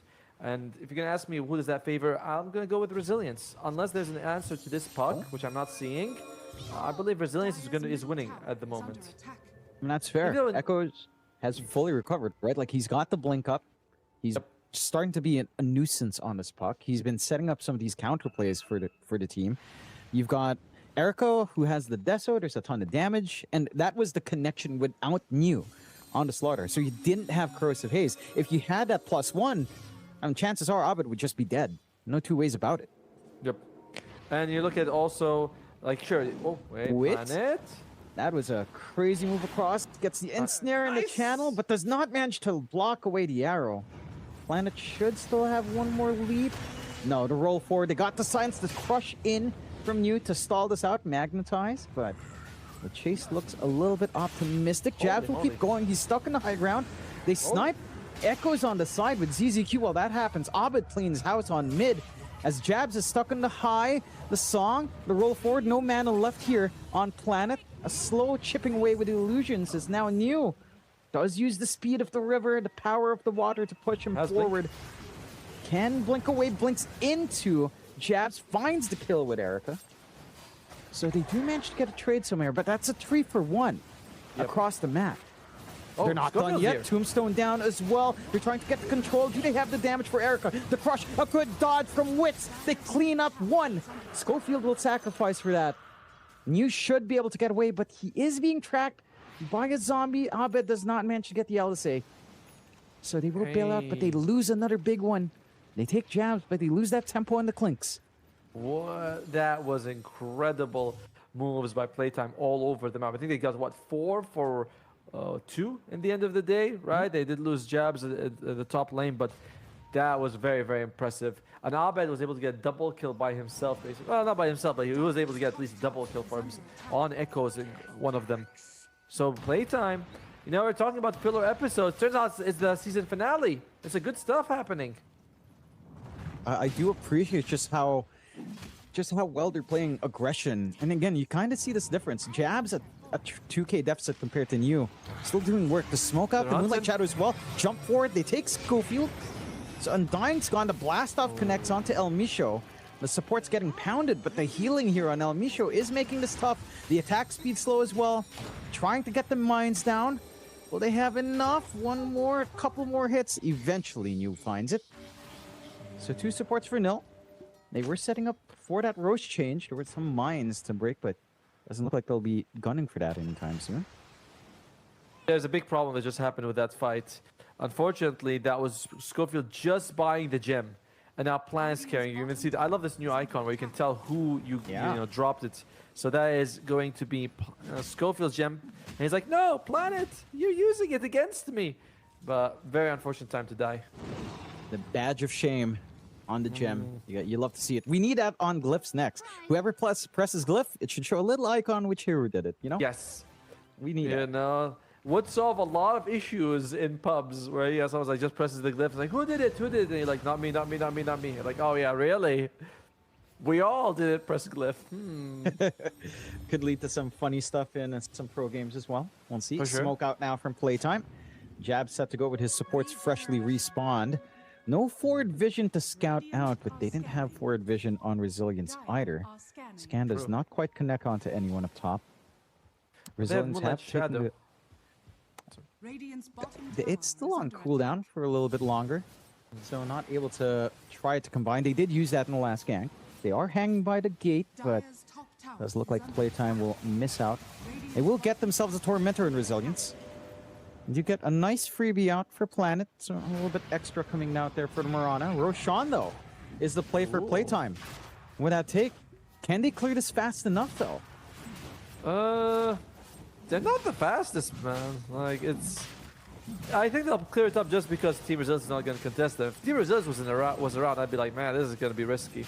But the Undying does multiply damage by like 30% or something, so that helps out a little bit. One point out something that Jabs has done, he bought a Hand of Mice. He just bought it like 2 or 3 minutes ago. This was not the first item, Hand of Mice. He went for the Spirit Vessel and he's like, I want to get a Hand of Mice, and he gets it. He is still poorer than Planet, though, which is wild. Yeah, it's going to be a while until that investment really pays itself off. But again, considering the hero, if you were going to be poor on any hero, Earth Spirit's probably one of the better ones to be poor on, because it still has impact. So again, Jabs is still doing work despite being like 2k behind you. Look at that beautiful trap set up on the gate. And ZZQ, you know, playing his heart out. This is peak Techies gameplay. I have a number of friends who do this to me. And it is good until it works one time and you keep doing it again, and then it just doesn't work again. That, and, you know, the one time you do it, Witz will remember he's a Naga and just send illusions around, so there's also that factor. Speaking of, Witz looks like he was being tracked a little bit up top, but doesn't really get the commitment. That was just ZZQ actually tracking a Naga, so not ideal, I suppose. Trying to go for the hunt. How do you feel about this itemization you've seen here? Like, Abed, he's got the Ags Yashikaya. It looks like he's trying to go for some AoE next. There's some hold as they get the jump. Quick snipe onto Schofield. Jabs it, rolls forward, gets crushed down. And Yeltse to try to save, but the damage coming in should be able to find a trade. BKB popped out on New, though. Now stall that out. So a 2-for-0 now for the side of Resilience. Yep. Fights are rough when you have with a draft like this. I mean, we talk about catching the puck is hard, the clicks is pretty mobile, and New now has a BKB. And if you look at the other side, they don't really have a BKB piercing ability. Yeah, now I think the net still pierces BKB, but that's about it. It's not enough. No, it's not. And it feels like Resilience has been fighting in the same area multiple times. They catch ZZQ, there's the Orchid reveal out. Should be able to find themselves a nice cheap Techies kill. Not the biggest deal in the world. Can they find more? No. You have the heart up on Wits. Sarnaka is really farmed up. Oh yeah. Have the burning army set to come out here from Erica. Almost catching out Echoes. New does get sniped across the map. Abed is doing a lot to get these kills here and there, right? Like, yeah, the double kill earlier, now he gets a kill on New. Like, he is doing a good job of keeping them in the game, which he definitely has to. Like, I expected Team Resilience at this point to be further ahead, but Abed's pickoffs has done wonders for the team. And Witz is very farmed. We might reach a point where it doesn't matter that you can't catch the puck because you can't kill the Naga either. It's true. I think there is enough AoE in series. They catch one more. Glimmer Cape to try to stall, but the damage is there on Wits. Now trying to chase Erica. Moonlight Shadow to stall. The roll good from Jabs. Dust on top. Magnetize as well to make sure. And they get a big freebie just like that. Hey! We got a game on our hands. I mean, so far, Playtime has done a better job, better performance than Team Resilience. They beat them 2-0 in the group stage and doing it against Schofield. Tombstone to save, Song to set up. They're in position with Wits. They couldn't cancel the TP here as well on Planet, so they'll try to snipe down the Mirana first. Schofield still alive. Zombies chasing in the side there onto New. Can't really run away with the blinks. Should have it off cooldown relatively soon with a move speed. Won't be able to bail out, but again, the punishment is clean here from Playtime. This Naga has worked out so much better for them than we expected, really. Like, the Orchid is a really good science. I know Echoes has got the Lincoln Sphere to prevent that, and it is kind of like the only thing he has to be worried about, but Playtime, ever since getting the Aegis, has been doing a really good job shutting down Team Resilience. And late game, Naga, pretty hard to deal with. It is. I mean, again, you have some AoE. Well, it doesn't feel like it's going to go through it fast enough unless that initiation's perfect. We'll see. Smoke out here. No Moonlight to cover this. Misho, great break. Pop. Nice break from El Misho. Not the target you'd really want to find for your smoke, but you'll take a freebie where you can. I mean, they even were hoping that one of the illusions was real. They jumped on them and they're like, well, it was just the Enchantress who broke it. So, very, very unfortunate for Team Resistance. However, even if they found the Naga, she had the Aegis, and there have been 2, attempts on her, not the best. So perhaps a blessing in disguise for Team Resilience. It ought to be. They did manage to get their gem back. At least for Resilience, Aegis does expire at this point. So one less thing to worry about if a fight does break out. And the one thing you have to give here for Resilience is they are a resilient team, aren't they, Otimo? They're fine. I say we're back to picking up stuff from the ground. Yes. It never stops, Otimo. Well, I mean, the thing is, I'm kind of the same, so I really can't say too much about that. I know you are, friend. Yes. I know you are. I saw you in Paris. I know what you took from the green room. I was part of that too. If anything wasn't nailed down, it's free for the taking. That's how I'm like. How did you pack that chair, Otimo? I can't believe you. How'd you do it? Then I wanted to get another one. That's the thing. It's like when I got the first, I was like, okay, this is cool. Then I was surprised they let me take 2. Tree's the limit, though. I've tested this. Tree's the limit. Would have been greedy. Good on Would have been greedy. Well, too much. Might be a bit greedy here as well. A little bit far forward, but they do manage to already go Scepter up, trying to get the snipe onto Schofield, but he gets a tombstone off. ZZQ's the one to be found. Instead, the roll-away jabs. Hunting for more BKB TP, the Nightfall special here for Erica. And does bail out in nick time. There's a BKB for jabs all done, so there you go. A BKB up for the side of Playtime. The only BKB up for Playtime, in fact. That Hand of Midas is paying off, but really it's Wits who is scaring. He's being very scary right now on this Naga Siren. Like, Team Resilience are looking at like, wait, how do we deal with this guy? Now, to be fair with you, the last few fights, I haven't actually seen Echoes do anything. He hasn't been involved at all. So these are fights without the puck. But I also don't think the puck is going to change too much at the moment. My biggest issue right now with how these fights are working for Resilience is that it doesn't feel like we're getting that Plink Slaughter connection, right? We were expecting a lot of physical damage with Corrosive Haze, plus, just the Deso, the barrage coming through. Not really the way the Team Resilience have been finding these engagements. And again, you already have Schofield with a Ghost Scepter, so that easy snipe on Undying is just a lot harder now, as we saw. Smoke out, Playtime, trying to hunt. They do reveal a little bit with the silence on the illusion. And that should allow a little bit of a repositional play here for Resilience, already behind, closer to their high ground. Mines as well will reveal. You gotta love playing into techies. So there could be a point here, Otimo, where you have this Naga Siren that you can't kill off, but you also have a high ground that's going to be pretty annoying to go into because there's, well, techies. I'll go put the pot on the kettle. Yeah, Put that pot on the kettle. I was like, that doesn't seem right. Roll, not going to find the target. Just a bit far in Echoes. He's happy enough. Put the pot in the kettle. I was like, that's not right. That's wrong. I don't. You have to do it. You got to do it. You got to do it now. Put your pots in your kettles, guys. It's the smoke out from Resilience. They've got Moonlight Shadow ready. if need be. Slardar right in front. Neo and Erica finally together in union in the minus armor harmony. Can they find the angle? And they don't want to go into the high ground. A lot of scans thrown around. No scan finding joy. No scan Nothing finding able joy. to come in. Yeah, no That's a new joy. one. Huh. Pretty good. Roshan is up though. We'll see if either team wants to go for resilience. Probably a little bit faster. You know, they have the Slaughter, they have the Clinks. We'll see, but playtime could be sneaky. They are looking very, very sneaky right about now.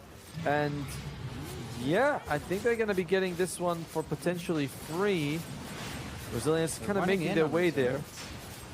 They do have Moonlight to cover. They did use it up. Arrow will scout. Can they get the angle in? Witch is still clearing this out relatively quick. They'll clear out some wards instead. Jump in, trying to find Schofield. The jump forward, New wanting to steal. Will he find it? He does. New steals away the Aegis, but the backline being exposed now. Jabs jumps a little bit too far by himself. Got the Magnetize off, but no follow through here. And Resilience does find joy at last as they're chasing for a little bit more. The Marana Ag starting to do some work, but some damage here as well. Dream Coil does connect. Only El Misho. So they'll find one core and a support. The Aegis steal is the big story here. What a run in from you. They had all the time to prepare for that on playtime, and they just didn't. It's been like any series with Abed is going to have one pretty phenomenal Aegis steal. One time he did it, now it's going to be New walking and taking from hit for him. Very incredible play on the Slardar. And we're seeing, right, this is the first time Echoes has joined them in a while. We were like, where's Echoes? He doesn't seem to be involved. He seems to be like being very careful. Finishes the Parasma, shows up, and the fight instantly goes in their favor. Well, it definitely goes in favor. Aegis and 2 kills, that's very good. Did they manage to snag the banner as well in Roche 2? I don't know if anyone managed to pick it up or if it was accidentally denied or something. So they also potentially have a tool for threatening some additional objectives as well. You know, they really... I can't believe they got away with that because they revealed themselves on the high ground first, no? Like they attacked wards, Jabs jumped in first. How was New allowed to just run in? Well, when he has the BKB, what are they going to do about it? I mentioned, right, the BKB they've got nothing on playtime to play against it. And Moonlight, I believe, is used. Yeah. Let's see. They see El Misho. He's right next to the ward. Could be time for some venison. Yeah. Hunting down the deer person. Dream Coil pop. Ghost Scepter to stall. Nullifiers up though on you, and they'll find a quick one. Can they take the Aegis? Abed. He's got the damage. Aegis down. Only the one kill so far as Witz is trying to reposition away. Tombstone to try to zone out as well and stop any blinks. The Burning Army starting to get some work done on the back door of Tier 2. Jump in, you try and go for the kill. Into the Tombstone goes Schofield. Gonna be fine. Has a heal as well. The blast off and goes Scepter. The damage is clean. I'll find a freebie in the end. So they don't seem fine. Kills. Not quite. Loses his life. They are able, I mean, he's able to come back instantly thanks to the Ceaseless Dirge. They take the Aegis out of New's hands, but I believe they also are, I thought they're going to commit for the bomb tower a little bit more here for Team Resilience, possibly in a little bit, but either way, playtime, it's not too bad, I would say. You know, it's 2 supports for the Aegis. It's a manageable situation. It is. Yeah, and you're seeing Abed does have damage to still pump out here. So there's always an option for that. Always have to be a bit cautious about Lena in the tree line with the Ags up. Fermenter open here for the side of Resilience, and they'll be able to find it quite fast. No sacrifices. Very close to a sacrifice being made. Do manage to pick it up. The side of Playtime still on the smoke here. I was looking at ZZQ, I'm like, my god, he dropped very, very low, but is able to stay alive. I wonder if he will consider going for the Ags. So far, it's been Planet who has been the story of the series in terms of network. Sorry, the story of this game has that they're very jumping quick in. They're Ags. trying to commit, but not much to find. Meantime, Moonlight Shadow is used. They're seeing who they can find here on Team Resilience. They got 2 gems, by the way, one on Echoes and one on the Mirana. And the coil coming comes in for out. the fight. The coil is coming in on the side. They do manage to lock in Schofield, this area. The damage though coming in. BKBs are popped. Gonna be able to melt down Jabs. Can they find a counter besides just the techies? New so low but they can't actually hold him down. The Song will cut Echoes on the side, but he actually does get out of the Song range anyway. Goes back into the Song range. Roots there. The Lincolns does save, but now the Orchid's on top. Echoes, the puck in danger. It's the Zombies giving some vision. Does manage to ride through and will be able to blink out. No! Damage is there on Wits. We'll find 2 for 1. Jabs traded away for the puck. A very nice trade to come in as they haven't taken care of that puck in a long time for playtime. He's got buyback, but super awkward because he was safe for a second. Maybe, I don't know, he thought the team was going to go to the left, but he goes to the right, gets caught in the sleep, and loses his life. Will buyback be forced from the puck is the question. We'll have to see. They already they take so fast with these illusions. Tier 3 gone. Range rack's not too long for World. They're not even fully committing for this either. Just the illusions being sent out. Now, Wits is putting his body forward now, but he's so tanky that doesn't feel like it's going to be a concern whatsoever. Just kind of go back and get it done. Yeah, just zoning out with the Tombstone as well. Backdoor does kick in, but the creeps are coming back in short order. They will find a range. Can they find the full? As they do get a nice nullifier off onto Abed. The Burning Army almost rips him apart. Not quite. Rack still standing, trying to get some damage pumped out onto Wits as well. The Moonlight Shadow to reposition. Enough to hold onto the melee at least. Oof. Which is really the only one that matters so far, as Echoes wasn't forced to use his buyback either. So a nice conclusion. Let's go for Team Resilience, considering how dicey it looked for a second there. And looks like El Misho is working towards the Aghanim Scepter. I'm seeing double Ghost Scepters. There is a Nullifier on you, but like, you know, Nullifier comes out, doesn't take you out of the Tombstone. You are able to maybe use it after the Ghost Scepter, after the Nullifier is used. So I'm liking these Ghost Scepter pickups. You know, They've been looking pretty good, but again, the Nullifier does make it a little bit harder. At the least, you can only nullify one, so it will force a choice out from you. And he has been trying to catch some cores as well, trying to get the debuff off, trying to hold back Abed was the big one a while ago. Just not quite enough with a Burning Army, unfortunately. Still some sustain in this lineup here from the side of Playtime. It still feels like a relatively close game. Like, yeah, you lost range racks, like you said. Melee racks is what matters. Who do you actually start to favor, though, with how close? I mean, Playtime has been taking most of these fights, but it doesn't feel like they can fully close it out. I mean, they now have a Hex on Abed, so the puck's life continues. You know, Aghanim's coming out on Enchantress, Hex on the Lina, and you're looking at it, you're like, hey, I think we might be able to catch this guy very soon, this puck. Like, it's not impossible. No. So, and as for who I favor, I'm sticking to my guns. You know, see, I'm a stubborn guy, John. When I say one team is going to win, I'm going to believe it all the way. I'm still on Team Resilience's side. Famous last words. All right, fair enough. I appreciate that ride or die mentality here, Automo. Let's see which way it goes. A little bit of a smoke out from Playtime. At least yeah, it is a smoke. Sorry, I'm having a little bit of trouble seeing. I feel like I'm missing my eye drops here. See if they find something. Dry eyes, very, very tough. Very, very tough to work with. That it is. Playtime, trying to find someone doesn't seem like it's going to be very likely. No. Roshan, we're going to find out in a few seconds how long it's going to take. John, quick, how long is it going to take?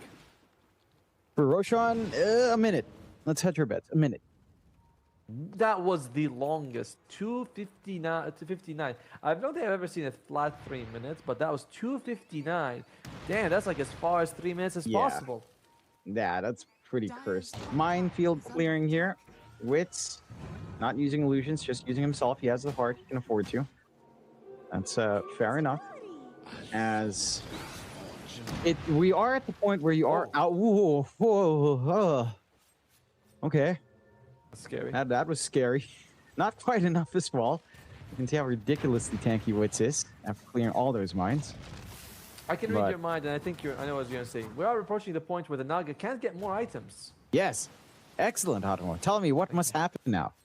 Well, there is still stuff he can go for. Like, he's going for a Blink Dagger, actually, to help set up his ultimate. He can go buy a Refresher Orb, switch it up in fights, you know, jump in, sleep, sleep again if he needs to. There is still some room for growth, but yes, in general, the big items, you may get like 1 or 2 more slots of value, and even then they'll be like more utility than damage or stats. Yeah.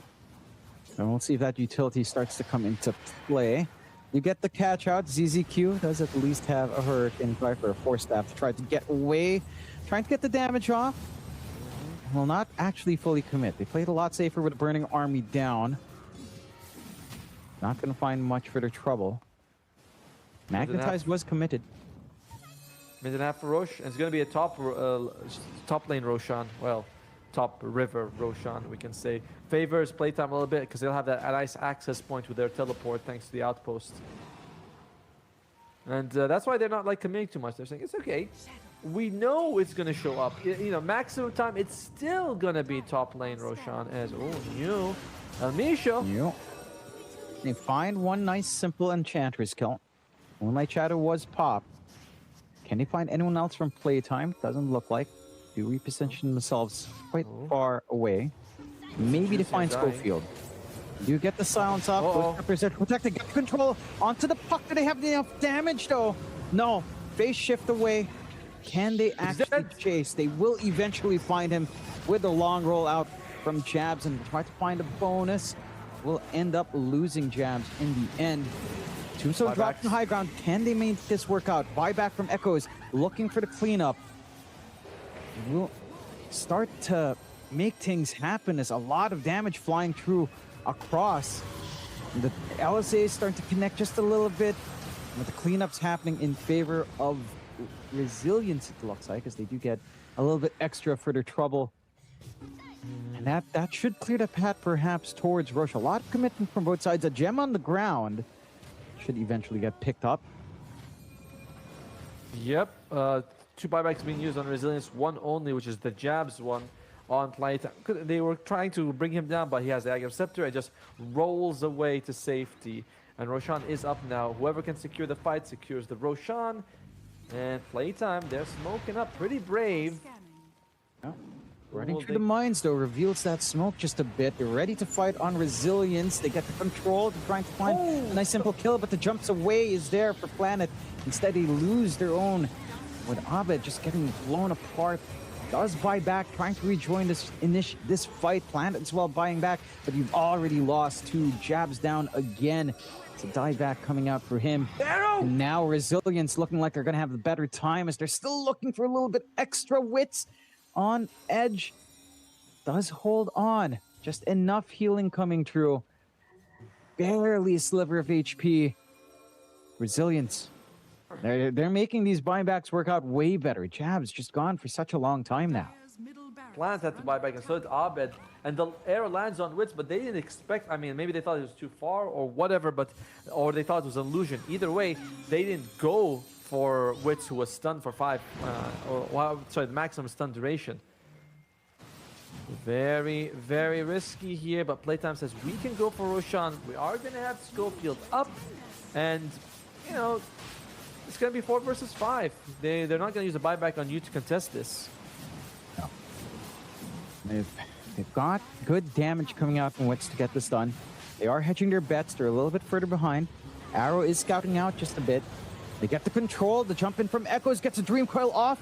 Can this one-man army puck do the job? Or be able to at least skedaddle away. That's enough to break up this Roshan for now. That's buying some time here in Resilience to look for an angle in. But that's also time for Jabs to respawn. And new force to buy back. Roshan's going to be moving 3 seconds though, so it's going to be a bit of an advantage for Team Resilience. Big items being brought up. The Blink Dagger on the Naga to help you set up your sleep. And of course, there's going to be a Satanic on the Clinks. And I gotta say, Wits so far in this game, Yeah, trying to catch more. Moonlight Shadow was popped. Running right into the side of Playtime. That Roshan switching over for the nighttime. Resilience, they've got the advantage here. Trying to go their way into the pit. They've got all the minus armor in the world. This Roshan melts when it's Resilience clearing it out. See if they can clear it out. The roar does come in just for a moment. What's it? Playtime's right next. Jabs comes in. Can they snag the Aegis away? Yes, they can. They do manage to steal one. They get the kill on top. Can they find more? New with BKB on the run. Still on the hunt for playtime, but the chase is harder to achieve with that lack of lockdown. LSA does clip in the end. They're going to find New. You clean up nicely. This time, it's playtime that gets to snag away the Aegis. Oh my, it's feeling a bit over, John. There's no buyback on the Cliffs, and they know New doesn't have a buyback because that was his dieback just now. And they're going straight for the throne as well. And Echoes, he's going to have to pull off a pretty impressive finale here to keep the team alive. And we'll see. You can never count out the puck. Fortify already used up. Trying to stall out Wits as he's going for those tier 4s. They get the Hex out onto Planet, but they're not even trying to go. They just want these objectives. They smell the blood playtime. They got a 2-0 over Resilience in group stage. They want a 2-0 here. They're already onto that Ancient. The dive in here, it's not enough coming from ZZQ, and the Ancient is exposed. Dreamcoil holding them back, but the control, it comes out onto Planet. Get the Hex as well. We're on a gun with no buyback now. Ancient's exposed. Only so much Echoes can do, and the GG is called. What a wonderful game one from both sides, but playtime does reign supreme. They played it better, honestly. The way with the control coming out from Witz, he had a very good time in the laning phase, and he was able to just kind of that sleep on Echoes a couple of times, catching him and bringing him down. So very nicely done by Witz. Abed as well, surprisingly great laning phase against the puck. You don't see that very often. Jabs had a couple of good saves, well, for himself mostly, but recovers with the hand of Midas, thanks to, even though he had a tough time early. So I feel like it's a very surprising win from playtime. It looked so much easier than I thought it would be. We had a lot of great moments there for playtime. A lot of great moments for Resilience as well. Aegis steals left, right, and center. Some early explosive action. A lot of aggression from both sides. It's going to make a very interesting game too when we get into it. And we'll see, of course, after a little bit of a short break, and we'll be able to get into that. But again, already one game up for playtime. They 2-0'd the side of Resilience before. We'll have to wait and see if they can repeat it. But already the foundations are set. And the surprise of playtime with 2 subs, they're looking pretty solid here so far. Oh yeah, they are. Very much looking like the team to beat right now. Look at Abed. He's like, doing a really good job. Then on Resilience side, they're like, hey guys, what happened? Like, how did it go so bad for us? But we'll let the panel tell us what exactly happened.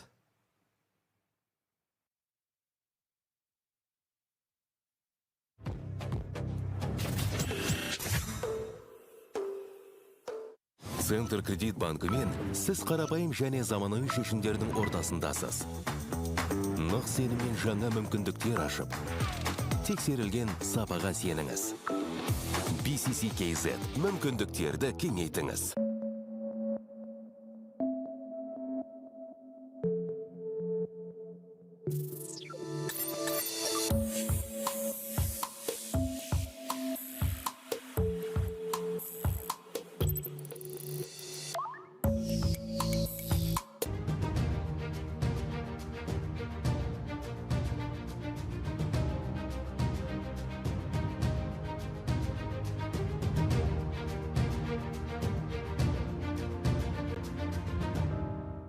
Центр кредит банкымен сіз қарапайым және заманауи шешімдердің ортасындасыз.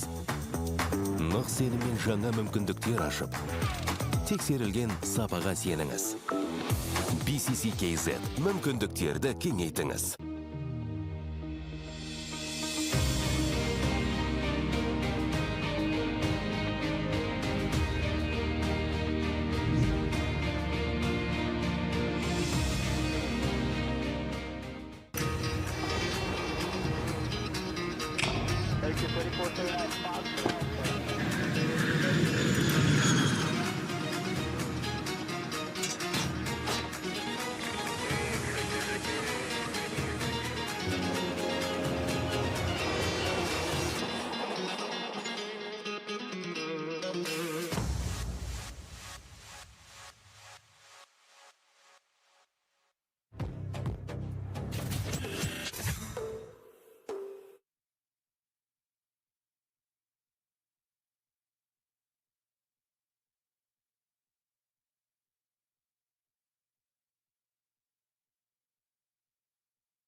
in Astana.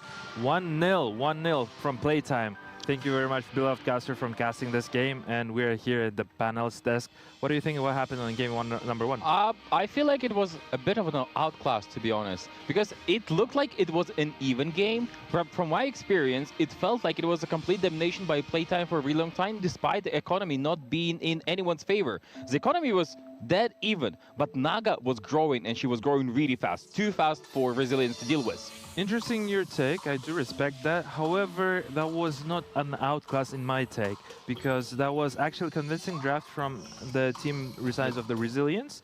I do respect the Slaughter pick with the Klings followed up against the Lina, because the Lina had definitely hard time. Just the same hard time had the Klings against Earth Spirit.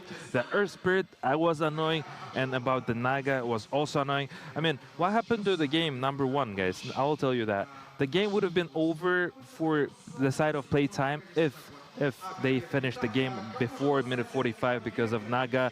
As soon as Naga hits her timings, just to remember Team Recon is when they picked Naga into that dead game.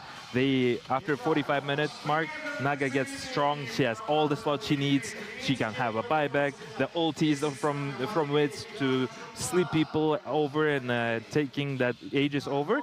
It's hell of a thing.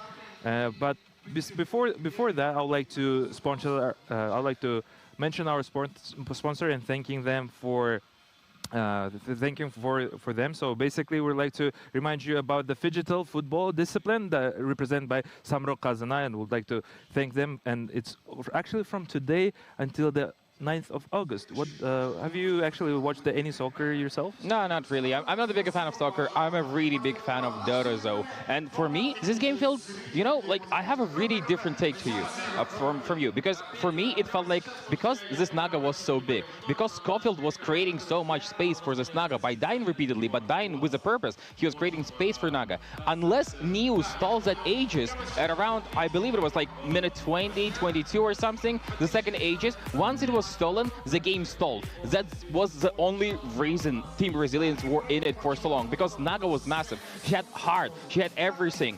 At what? She had it everything at like minute 23 just to be tanky enough. Yeah, and as you guys can see in your highlights here, just a phenomenal game from both of the teams actually.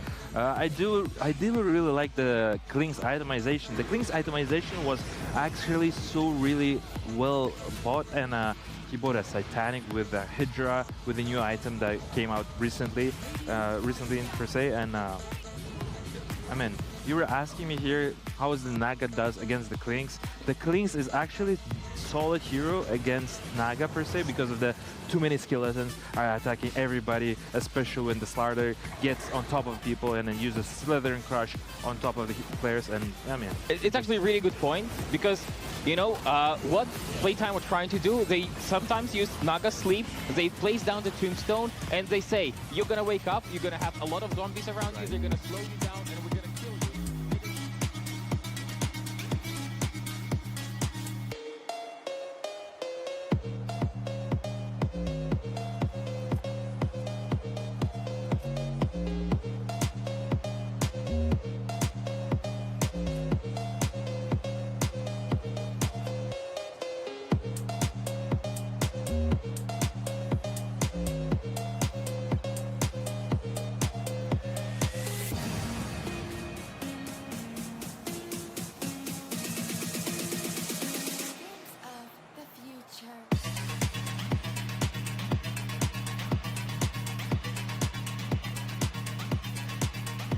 Hello everyone and welcome back to the studio. We're watching the Phygital Games of the Future Astana 2026. Some amazing action coming in there. Playtime just beat Resilience in the first map. Yes, they did, and what a game that was. So now that we've already completed map 1, we're going to be heading into map 2 shortly as well. Hello, everybody. David Bloch here, joining Sarah G for the rest of the afternoon, keeping you company right through for the rest of the evening and our exciting lineup of games today. I have to say, before we jump right in, David, I love your hairstyle today. You look amazing. You know, we've got to give a shout out. I think Sarah, Veronica in our makeup and hair department is giving us the most incredible looks, and I hope we don't run out of anything because we're getting getting some great feedback. Loving what you're wearing today. Love the color. Thank you so much. And that's what the Phygital Games are all about. It's about standing out, it's about being strong, and it's about having a strategy, David. Absolutely. And our strategy is to make sure that we look good for you, our viewers. Coming up, we have a lot of exciting games, but do stay tuned because we have our OTT channel, Phygital Plus, which is a split screen 4 ways, so you have 4 times the action. David, do you want to tell us all the sports we have today? Absolutely. Well, coming up shortly, we're going to be introducing you to Phygital Football, which is a great one to head into shortly. We also have, if I look at our screen here, just off the camera, we've got Phygital Shooting, and then, of course, Dota 2 and MLBB as well. So there is lots to look at. There is something for everyone. As you said, we're looking forward to that big game, Vicious versus Rota Sis. Yes, Rota Sis are the ones who are the favorites, but we learned very quickly in the Phygital Games that you can never count on that. Absolutely. They'll be playing against the Vicious, and don't underestimate the team that's come up. They may not have come up through the more traditional football ranks, but they really are indicative of what the Phygital Games are all about and what the World Phygital community and esports community is about too. Absolutely. With that, let's thank our sponsors because none of this would be possible without our sponsors. We would like to remind you that the Phygital Fighting discipline presented by Kazink will be starting on 8th August. Thank you, Sarah. And Battle Royale is brought to you by Alatau Citibank, 2 of our great sponsors we've only mentioned, and there are so many of them, making sure that we bring you the best of the best here at the Phygital Games of the Future, Astana 2026. We've been giving you all the live coverage throughout the day across disciplines. We have introduced some new disciplines today. Yes. Give me one of those that you really like. Well, I'm excited to see what happens both in the shooting and the football. And we're going to be heading into the football very, very shortly. Football, very similar to basketball. I think conceptually it's all about the physical aspect and the digital, so those two quite similar. But what's going to be exciting is not so much the physical aspect and or the actual mental capacity, but it's going to be that transition, because the players have only a handful of minutes to transition between the digital before moving straight into the physical. Absolutely. It's not just brain power, but it's about catching up with all those physical movements on the court after that. Let's now give you the stats, so let's pull up that graphic for you. There you go. If you look at your screen, Sarah, it's all up. Phygital Football presented by Samruk-Kazyna. And we can see the stats there for rounds 1 and rounds 2. Of course, we're going to be paying close attention as we move into the final rounds there. You can see the group stages. Quite an interesting matchup between all of the various teams. There's some teams that are going to stand out, I think, for some of our avid viewers. And of course, they're going to be those that are, typically speaking, the underdogs coming in and potentially upsetting the proverbial apple cart. I mean, we are in the city of apples, so I'm going to use that English phrase of upsetting the apple cart, because you never know who's going to take it. We've always said, expect the unexpected, yeah? Indeed. And right now, we're just looking at the group stage, which has a lot of teams still vying for that win. Absolutely, 100%. It's going to be an incredible round of competition over the course of the next few days. So this is where you need to stick around, you need to hang around with us, because the Phygital Games of the Future, Astana 2026, we're bringing you all the action live from our studios here. Absolutely. There's so much coming through. And we're ready for the live action coming to you from the game.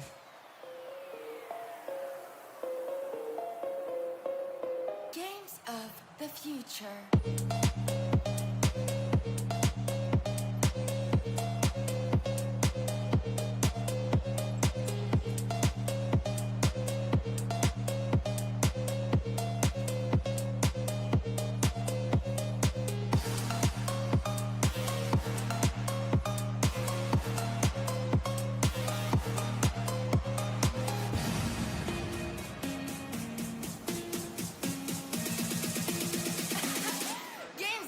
For once, he's been frustrated with the lack of service at both ends. Oh, I've seen that in his final match at the World Cup. He was supposed to receive a pass, but he did not receive the pass, hence why we did not see Norway going through, defeating England. But there you go. We're going to be talking more about that later on, but for now, the full focus is going to be the Vicious, who might try something special in here. Harlan, that's nice. And that specialty did not find anybody in the end. And here comes Rotor again with 1 minute on.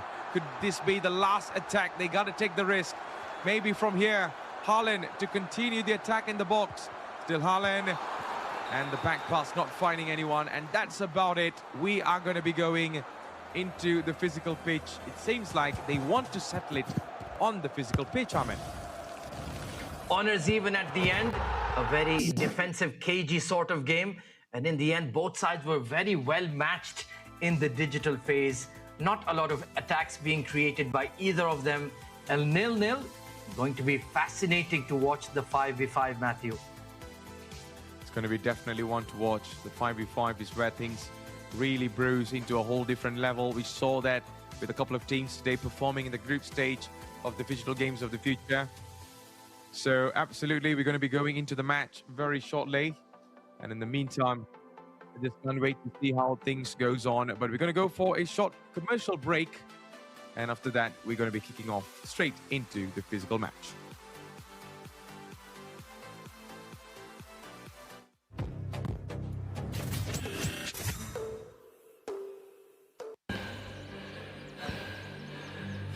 Үлкен істер әр қадамы жаңа жетістікке жетелейтін марафон. Біз осы жолды сіздермен бірге 10 жылдан бері жүріп келеміз. Тимур Құлыбаевтың халық қайырымдылық қоры.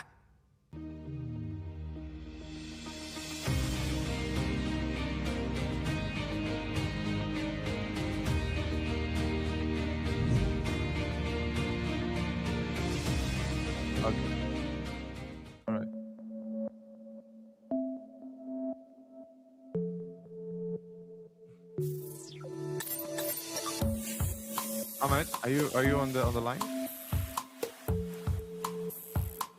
Alright, just gonna text you. Центр кредит банкымен сіз қарапайым және заманауи шешімдердің ортасындасыз. Нық сеніммен жаңа мүмкіндіктер ашып, тексерілген сапаға сеніңіз. BCC-KZ мүмкіндіктерді кеңейтіңіз.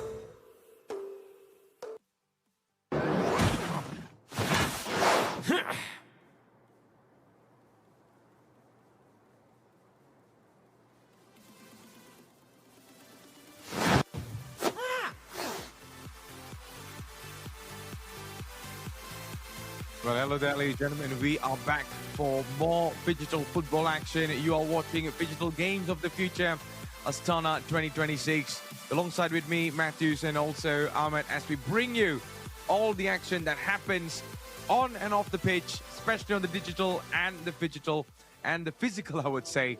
But Ahmed, what are your thoughts so far, man? Well, it's been a fascinating encounter so far between these two teams. Nothing to choose. It was a very defensive affair in the digital phase. So let's see if that deadlock will be broken in the 5v5.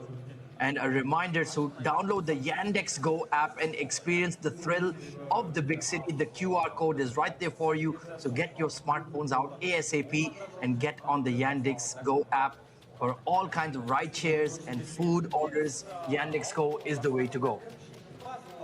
Absolutely. So that is where, you know, things will be brewing, especially in this match between Rotor CIS and also the Vicious. I'm actually thrilled to watch how they're going to be performing on the pitch right now, because when it comes to the digital part, we didn't get to see anything much. They were just rolling the ball left and right. So I'm expecting more goals in here, or else it's going to be a very goalless match for me there, Ahmed. But there you go. This is Team Rotor. They got a couple of amazing players on the pitch as well. You got Chemar, Kumar, Aguta, Suda, and also Nek Rust. So what about for the next one? Any players you love to highlight in here, Ahmed? I think we need to watch out for the captain, number 10, Komar. and Nekras, a lot will depend on them in terms of attacking flair and creativity. As for the Vicious, I think they are the underdogs in this contest, and they put up a decent show in the digital stage. Their starting five is Zodri, number 2, Sam Carrito, Bassas, Aziz, and Bataya. So let's see if they can turn it on in the 5v5. Absolutely. So they are now off, running into the pitch right now. Get everything sorted out. This match is the one to watch. Make sure if you're watching this on our live stream, do comment and let us know who is going to be winning it. We didn't get a winner in the digital part, maybe on the physical one. We might be seeing, or maybe penalties to decide both of these two teams' fate. But let's say all the best to both teams. Referee Luis Garcia, who will be in charge with us today, and he will be the one that will be making sure both teams are doing everything fair and square. And I'm really excited for this match now, Ahmed. Well, absolutely, especially with nothing to choose between the two teams. They start off at 0-0, so it's a clean slate for both of them. And let's see if the Vicious can perhaps cause an upset and roll over the #1 ranked team in the world, that is FFK Rotor, CISS in the white tops, and you have Team Vicious in the all green. You know, there's lots of pressure when you say it's the best team in the world, because we are not saying this for fun. It is in the rankings, so that is why we're putting all on it. We do not say the commentators are putting the pressure on it. It is a written fact right now. Let's see who will prevail in this match. Off we go. And Team FC Rotor will be starting from left to right, and from right to left, it is going to be the Vicious. And a first chance in there coming in forward. And the man to watch here, the number 10, Komar. Can we see Komar do some damage onto the Vicious right now? Really lovely to see the goalkeeper getting involved. And the goalkeeper goes for the shot. It was way too much there with that there, Ahmed. Well, he is super involved. He's had both shots that have taken place for Rotor so far. This goes out into the clearance. So let's see if the Vicious can get on the ball and look to build it from the back here. The use of the goalkeeper will be very crucial for both teams. Yep. You know, sometimes goalkeepers definitely needs to step up and help, unless you're going to be putting on a sweeper keeper later on. But at this moment, let's see how things unfold. It's going to be the number 4, Aziz, for Vicious. And we are seeing some goalkeeper shot marathons right now, Ahmed. Yeah, both sides are very willing to allow their keepers to have a shot on goal. Haven't been particularly accurate so far, it has to be said, but certainly are involved in the game and could have deflected into the path of Komar there. Lucky there, the Vicious. Very lucky. And now they come again. The Vicious are on the attack. They're taking their time not to rush, baiting some players there. Goalkeeper, that's a nice move. You know, sometimes it could end up into a mistake. That's a nice way to break the play now, and this could be a chance. Looking really well there, but here comes Rotor on the attack. This could be a captain's goal for Komar, but no. Well saved by the goalkeeper. And let's have a look on that again there, Ahmed. Brilliant goalkeeping, got down low. Great reactions. Meanwhile, a bit of a shove near the side wall there from Zori. But the referee will allow play, and there is the goal. He saved the first one, but not the second. And here comes Rotor. What a goal that was. Chemba with the goal. And there's no way to stop him. It was easy tapping in there. Nobody was there to defend. So 1-0 right now going in for FFK Rotor CISS. And let's see if that is going to be a replay or maybe a reply from the Vicious, because they need a goal right now. They desperately need an equalizing goal. Yeah, and in the end, that was a very soft goal conceded there. Didn't have to do much there, but a great opportunism coming in there from Igor Chembarov. And he finally breaks the deadlock. It's taken a while. Absolutely, my man. Oh, that's pass. And that's a huge goal kick. Not finding anybody in the end. Straight towards the hands of the goalkeeper now, who will be restarting this. Makes the pass up in the front. We see a couple of involvements there coming in from Zodri. Still, we see now Basses back to the goalkeeper again. So Basses and also Zodri have been heavily involved. Here's Aziz. And Aziz tried to go for the shot, but wasn't enough. Komar tries to lace the ball off to the goal scorer earlier on, Kemba. Kemba might be getting it back again, but no. Well defended. And here comes Basas again. Basas has the opportunity, but well defended this time, Aziz. And Ahmed going forward Decent now. run there. Decent run there, but in the end, the final ball was lacking. Now it is Rotor on the attack. It's 3v3, rounding two defenders. In the end, he's been bundled over by Zuri, but the referee says play on, and this is an opportunity. 2 versus 1, squares the ball. What a save! The save of the tournament. That'd surely be the save of the tournament, like you mentioned, Ahmed. But man, that was a mad save. Basas was denied and goal-scoring opportunity. Let's have a look on that again. Goalkeeper, full stretch in there. That was how many yards away? It was very near. But now the goalkeeper, beautiful pass, not enough. Here they come again. Here's Kamar. Kamar! And the ball did not find the net. Just off target right now, Ahmed. They're playing with fire at the moment, the Vicious. Another massive opportunity wasted there by Komarov, but it was Alexander Zudalov in goal for Rotor CISS with that stunning save, outstretched full length to keep it to a slim 1-goal advantage. Kept talking about advantage. Here they come again. With 35 seconds to go before we go into the second half right now. And this could be a chance. The chance gone begging again, and here comes the Vicious again. This could be an opportunity, but the defenders are reading that really well. The captain steps in there to relieve from the situation. Goalkeeper, brilliant pass up in the top, but the ball goes out of play. Well, I think, Ahmed, we're going to be continuing into the second half with just 1 goal, I believe. Unless we might be with a surprise right now. And 1 last kick? No, absolutely not.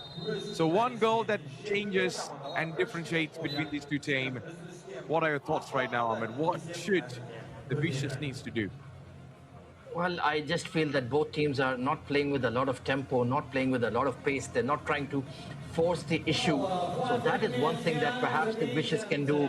I think the sweeper keeper certainly needs to come in. They need that extra attacker to break down this Rotor defense, because you cannot die wondering, Matthew. You have to roll the dice. You have to take a few risks.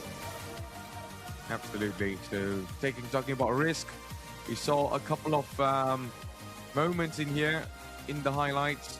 That's the goal by Chemba, who was in the right moment, in the right time to put the ball in the back of the net. Well done, but is that enough? Will that be enough? That's going to be the question in the second half right now after the break. But man, what a goal that was. Well, at this moment, I think there needs to be a change in tactics. There needs to be a change in players maybe, but I'm not really sure about the bench opportunities or the bench choices for both teams right now, Ahmed. Yeah, I agree. Doesn't feel like they have a lot of options so that you can have that rolling sub coming in. But let's see what the Vicious have up their sleeve. Currently for Rotor, it's completely in control. They've created a lot of opportunities, only taken 1, but they had plenty of shots on target. And you do feel in the second half, there will be plenty more goals coming through. Yep, we're definitely going to be looking forward for more goals. And talking about more goals, ladies and gentlemen, if you just tune in, this is the Digital Games of the Future, Astana 2026, brought to you by Samruk-Kazyna, as we are underway for a splendid match in our hands. Rotor CIS, the #1 ranked in the WPC, and going up against the Vicious. Well, 1-0, 1 goal that separates between two of these teams. And let's see how things unfold in the next remaining 5 minutes. Well, tell you what, Matthew, the day has absolutely flown by. We've been so hooked on the action we're seeing in the digital and physical phases of the football tournament that I haven't even realized we're almost halfway through. Absolutely, man. We still have another 2 more games to go. And yeah, it's been a fast day, I would say. And things just moving forward because of the number of action, the number of drama we are watching on our screens right now, because these amazing teams are putting on a stellar performance, a stellar show for us, and also for the crowd or the fans who are here witnessing who is going to be the next champion for this. But talking about champions, it is now or never for the Vicious to make a comeback to get the equalizing goal, or else we might be seeing. Yes, tell me about it. It's all about that one moment of inspiration. Zuri, nice turn there down the right flank and going with the outside of the boot. That's always difficult to control, but that's much more like it from the Vicious. Yeah, much more better from the Vicious. But now it's going to be a restart. Goalkeeper taking his time, and here they come again. It's always a back pass and always a pass by the goalkeeper. He doesn't want to rush. He doesn't want to do much. He just wants to make sure that all his players are in the right position to receive the pass, because you can see how limited space you have, and at the same time it's very, very tight.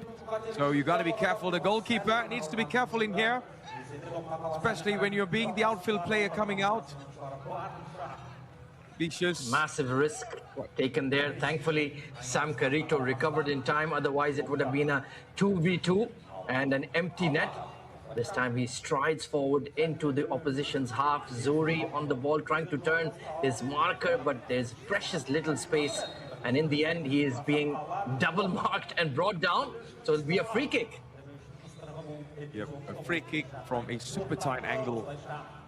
And the only option he has in here is to pass. I don't think so he could actually shoot from there. Unless his legs are rated at 99, then definitely you can. But that's not happening. And here comes Bastos now back into the goalkeeper. Seems like the Vicious right now trying to find the space. Bastos again. That's lovely, Bastos, but the ball was free in the middle, only for the defender to come through. And here comes Rota on the attack. Chamba, who just scored earlier. Chamba again. Denied by the goalkeeper there, Ahmed. Fantastic save there by Sam Carito, similar to the one we saw from Zudalov, to his left, low, and he got his feet down in time. And now it is Rotor now with the possession, looking to build from the back. Very, very tight game. Nothing to choose between the two. Zudalov! What a goal from the goalkeeper! A stunning strike that was by the goalkeeper. Who would have thought a couple of chances earlier on that did not land in the back of the net would finally put in the back of the net. Lovely shot, defeating the goalkeeper from a goalkeeper. Man, you cannot write anything better than this. What a hit, son. Zudalov, Alexander Zudalov, remember the name. That is one of the outstanding goals we have seen. Oh, Sam Carito, what are you doing, my friend? And they make it 3. And of course, it had to be Sergei Nekrasov who makes it 3 goals to the good. An open net, and Sam Carito with a howler. I cannot believe what I was just witnessing right now, Ahmed. But look at that. Why wasn't any defenders were closing the goalpost? They were just ball watching, and the ball just rolling past. Like, you know, you're putting a hot knife in a butter. Like, come on. The defending got to be much more better than this. And it's 3-0 going for Rota. And look, they are just walking at the moment with no drive and precision. And that was skied off again. But that goal just now, Ahmed, I still cannot get my heads off. You're talking about hot knife through butter. We just saw those fantastic Kazakh snacks that I'm sure Steve and Toby are tucking into. So you're making me hungry. Don't make me hungry. Matthew, please stop. Don't make me hungry, man. Here we go again. The goalkeeper, who just got a stunner, goes for another one. And it was on the top of the post. Here they come again. Quick restart. And here comes Rota CIS again. And seems like the captain tried something out there, Kumar. Couldn't find the target. But this is going to be a very one-sided match at this moment there, Ahmed, because looking at the scoreline and the time, the Vicious are really in trouble right now. Yeah, seeing a few tired legs out there for the Vicious as well. They've stopped chasing the ball around now. So it can be tough, although it's only 5 minutes each half, but it's relentless action, relentless cardio, and that can really get on top of you quickly, Matthew. Absolutely, and that's what we are witnessing in this match.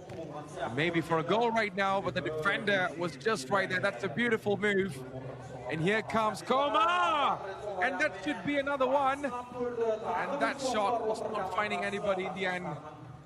And the ball goes out of play. Frustration now piling on to the faces of these players from the Vicious right now. You can see they're absolutely questioning the defending and also what was the purpose in this entire match right now, because it's very one-sided. 3-0 with 52 seconds to go from now. I think it's mission impossible for the Vicious right now, Ahmed. Yeah, I think it's pretty much game, set and match. Can they pull back one before the end? Zuri with a low strike, easily blocked away. And in the end, the Rotor have had too much class, too much quality, and too much precision. And that second goal from the keeper, Alexander Zudalov, that was the major highlight of this encounter.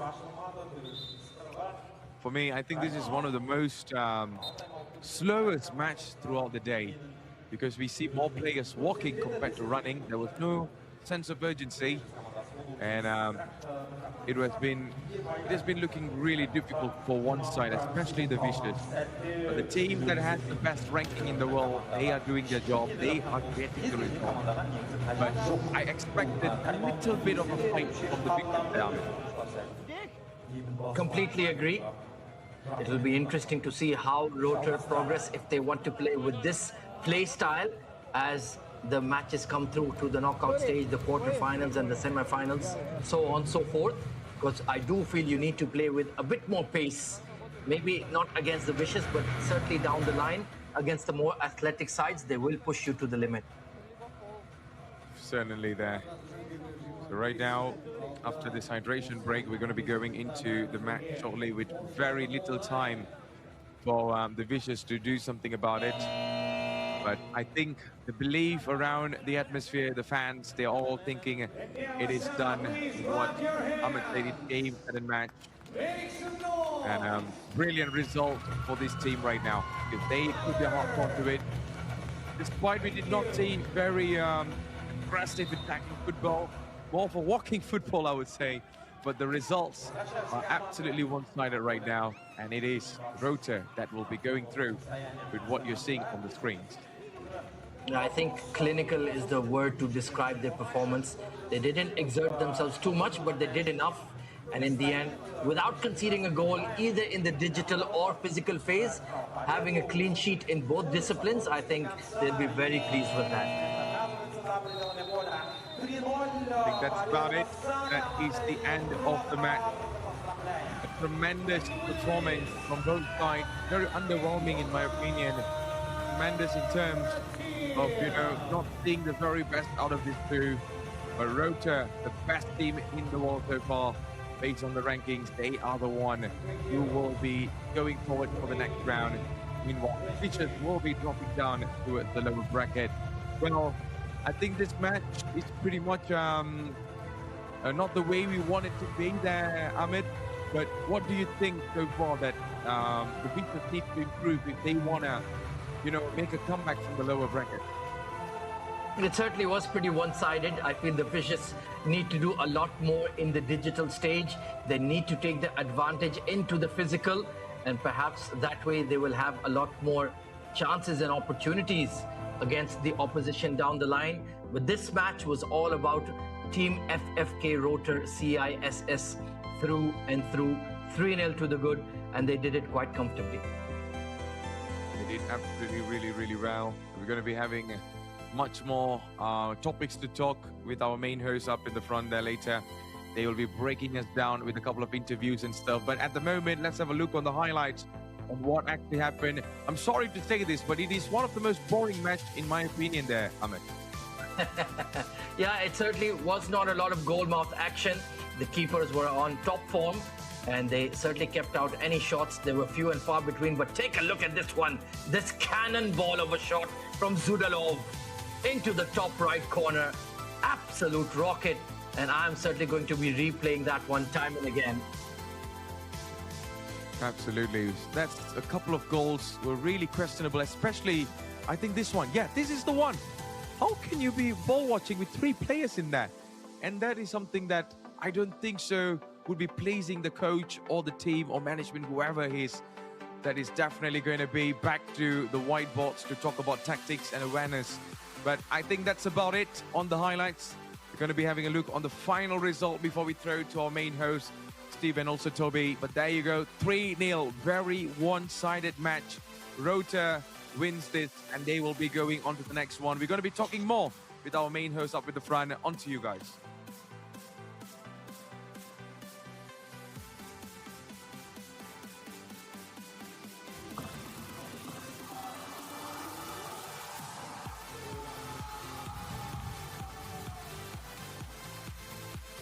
And here we go. We are back live, ladies and gentlemen, here at the Kazakhstan Athletic Sports Complex. Steve and Toby, this is your Digital Games of the Future Astana 2026.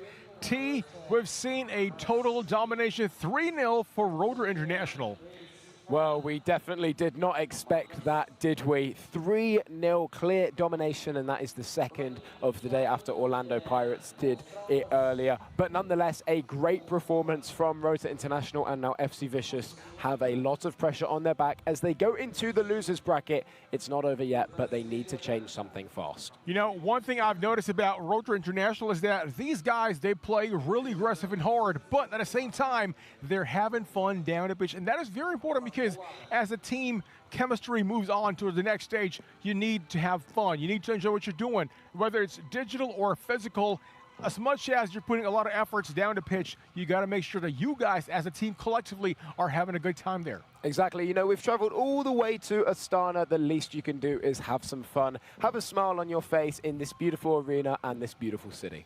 Now let's talk about the Vicious. What do you think have gone wrong with the team?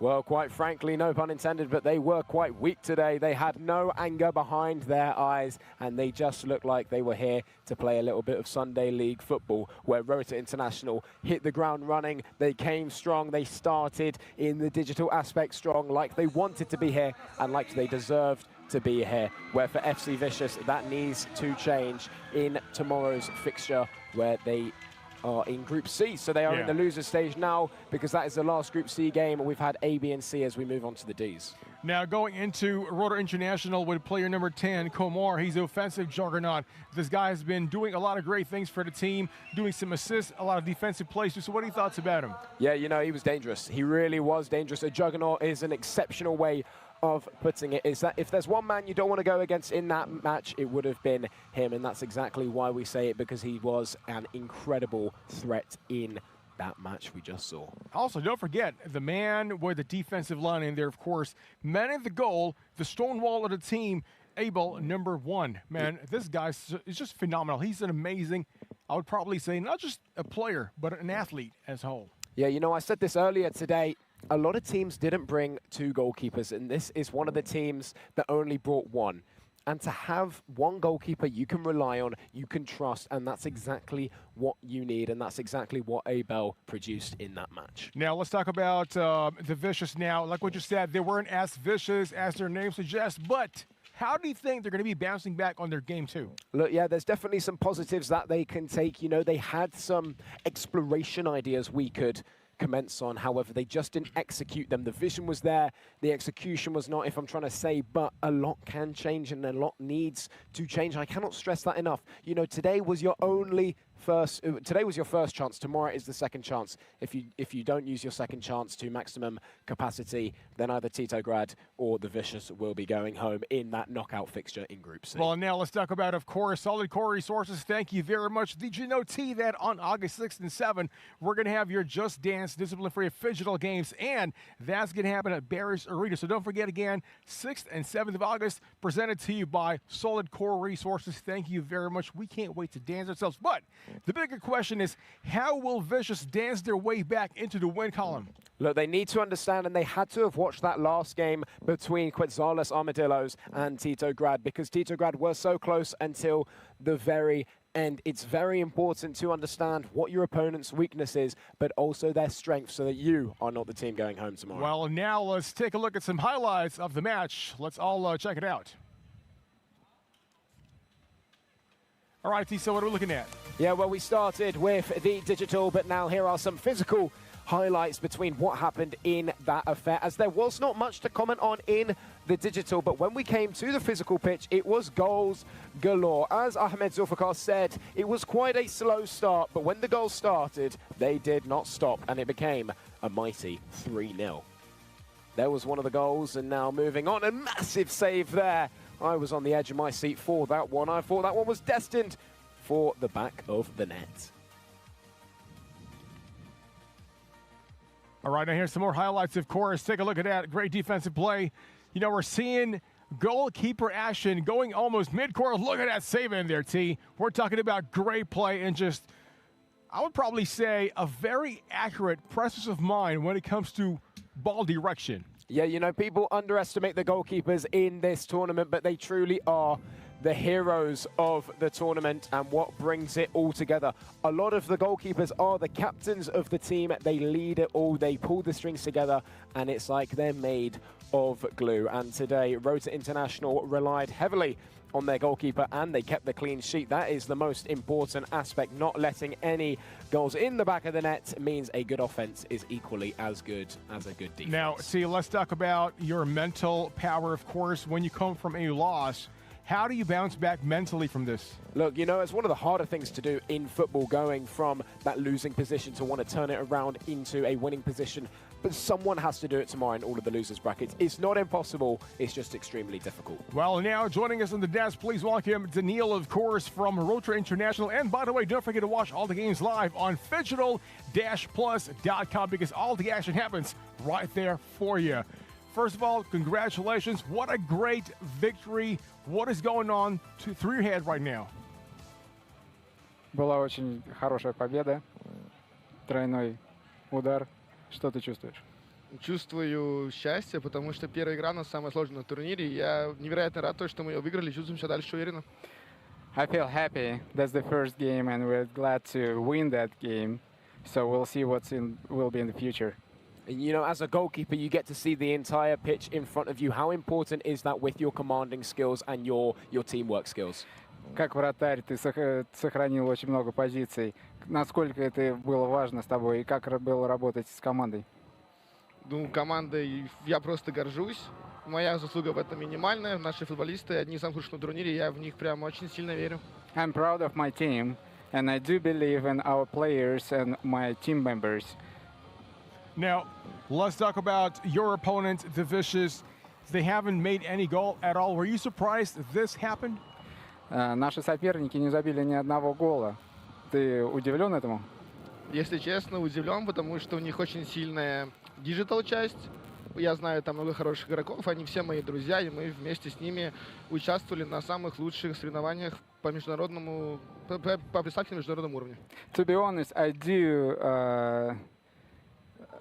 You fell player. Yeah. I do surprised that our competitors didn't make any goal, because I know a lot of players from that team, and Daniil, he played with many of them on other international games. And you know, it's the first day, you're still getting used to each other on that competitive stage. How pleased are you with a massive victory today? Так, теперь первая твоя часть, когда ты пришел на победу. Насколько ты сейчас ощущаешь себя от этой победы? Ощущаю себя спокойно, весь турнир впереди, поэтому если радоваться сейчас, потом уже все не будет радоваться. So that's just a start. and if I'll be happy too much right now, so what will be in the future? So we'll wait for that. Well, and now speaking of the future, of course, on your upcoming game, I'm sure the confidence is very high right now, but staying humble, I'm sure of that. Now the question is, how will you prepare for your next game on game number 2? Как ты сейчас будешь подготавливаться к следующей игре, игре номер 2, и наша команда? Я хочу пересмотреть наш матч. Меня интересует наша игра в приставку, в диджитал часть получается. И соберемся с ребятами, все обязательно проанализируем, все посмотрим, потом покушаем вкусно и ляжем спать. Yeah, I want to watch the game right one more time, then we'll talk to our guys, and then we'll have a nice dinner, and we'll go to sleep. Now, not to take away from any of the positives, but it was 0-0 after the digital stage. There's a lot of strong teams in this tournament that could have made it 1-0, 2-0 against you, and then that game today would have been a lot closer. You need to be careful on that. Are you going to improve the digital aspect, or at least try to?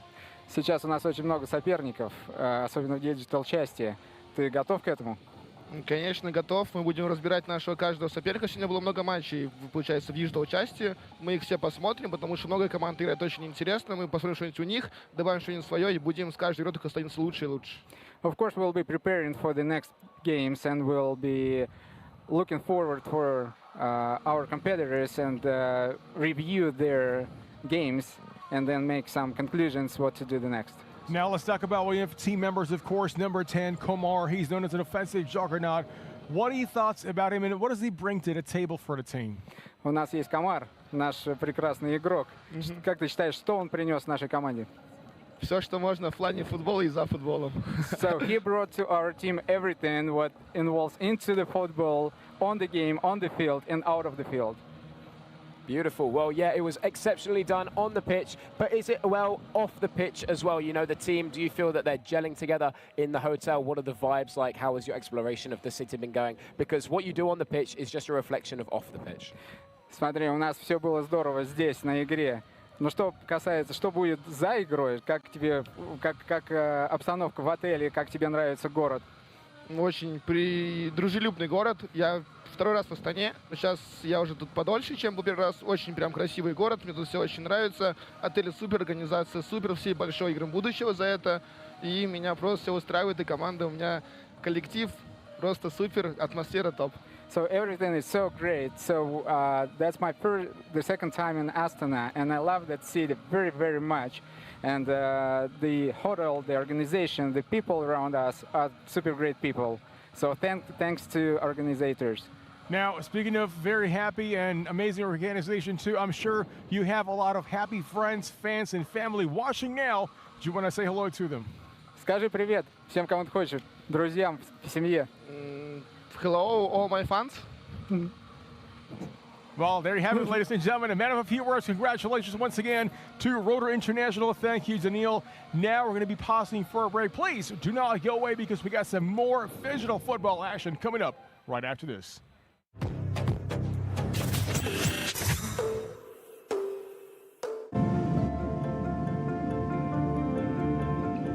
Welcome aboard Air Astana.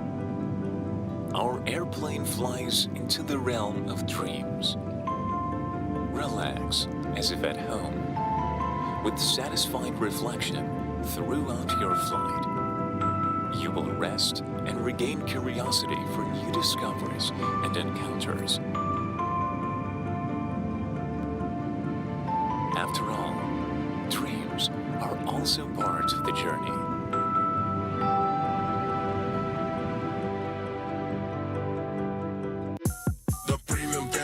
Connected, that is Boston-Steeded. Got a smartphone absolutely free. That is Boston-Steeded. Hooked it up and no longer problems with home internet. Get home internet and a smartphone for free with the premium family plan. Get ready for school with WB. WB, all you need for classes and breaks with try-on and payment on delivery.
evening, everyone, and welcome back to the studio. We're here with the Phygital Games of the Future, Astana 2026.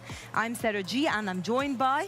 I'm David Bloch, and that gorgeous view, Sarah, of the digital world of Astana 2026, our magnificent host city for this year's Phygital Games of the Future. What a place to be in. It's where the excitement is, it's where the action is, it's where everything is happening. And of course, we're broadcasting live to you from our studios here in Kazakhstan. We have a lot of action lined up for you. And as we said earlier, we're a multi-stream platform, so you can watch all that action simultaneously on our OTT platform, Phygital Plus. Absolutely, Sarah. There is no reason why you need to miss out on any of the action with, of course, the benefit of multi-streaming. You can jump from one to the next to the next. It's as simple as that. MLBB, we have a game that just started. We have Pro Esports, which are taking on Onyx. Yeah. What are your thoughts on the game? Well, Onyx are one of the big contenders, Sarah, so it'll be interesting to see how Onyx actually take on this game with esports. As I said, one of the ones to look out for. So it's an exciting game, and we'll be logging into that map very, very shortly. The best thing about MLBB is it's so fast. It finishes sometimes in 15 minutes, David. Yeah, it's a far shorter game than when we look at it in comparison to Dota 2. And of course, the heat is on because they are playing for a prize pool of $900,000. That's incredible. None of this would be possible, though, without our amazing sponsors. Correct. And as we've just come out of Phygital Football, we want to remind you that Phygital Football is being presented by Samruk-Kazyna right up until the 9th of August. Don't forget, you can stay tuned to all those games simultaneously on our OTT platform, Phygital Plus. And tickets for all the games of the future can be found and available on Ticketon. Also, Phygital Shooter brought to you by the Yandex Go app. We want to thank all of our valued partners and sponsors for helping us bring the Phygital Games of the Future Astana 2026 to you, our viewers, our super fans who are holding the fort with us every step of the way as we inch ever closer to even more fantastic disciplines that we'll be presenting over the course of the next few days right up until the 9th of August. Since Shulpan isn't here, I'm going to give you some fun facts for now. I like that. Okay, so Sarah, you are now our fun facts Phygital queen. Go for it. I'm happy with that. Take us away. Team Spirit has been awarded a forfeit against Team Falcons. According to the technical rules, they were the tournament favorites. Yeah, they were coming in with quite an expectation. It's quite a pity that they've unfortunately had to forfeit, but it is only one match. Correct. Absolutely. That was their first match, actually. Yeah. So I don't think it's going to affect the stats too much, and they still will be able to power through. Well, here's hoping that there are no more further delays with Spirit, like we mentioned. Certainly one of the hot contenders for this year's Phygital Games of the Future Astana 2026. And there is a big prize pool within all of the sporting codes, within all of the actual disciplines, with just under $5 million overall in the cash pool for this year's games. Absolutely, that's some amazing figures. But before we go more into that, let's cut to a video which tells you more about the history of MOBA. Check it out. That a fan-made map jump-started a whole genre in competitive sports and contributed to the development of one of the adored games of many, Mobile Legends Bang Bang.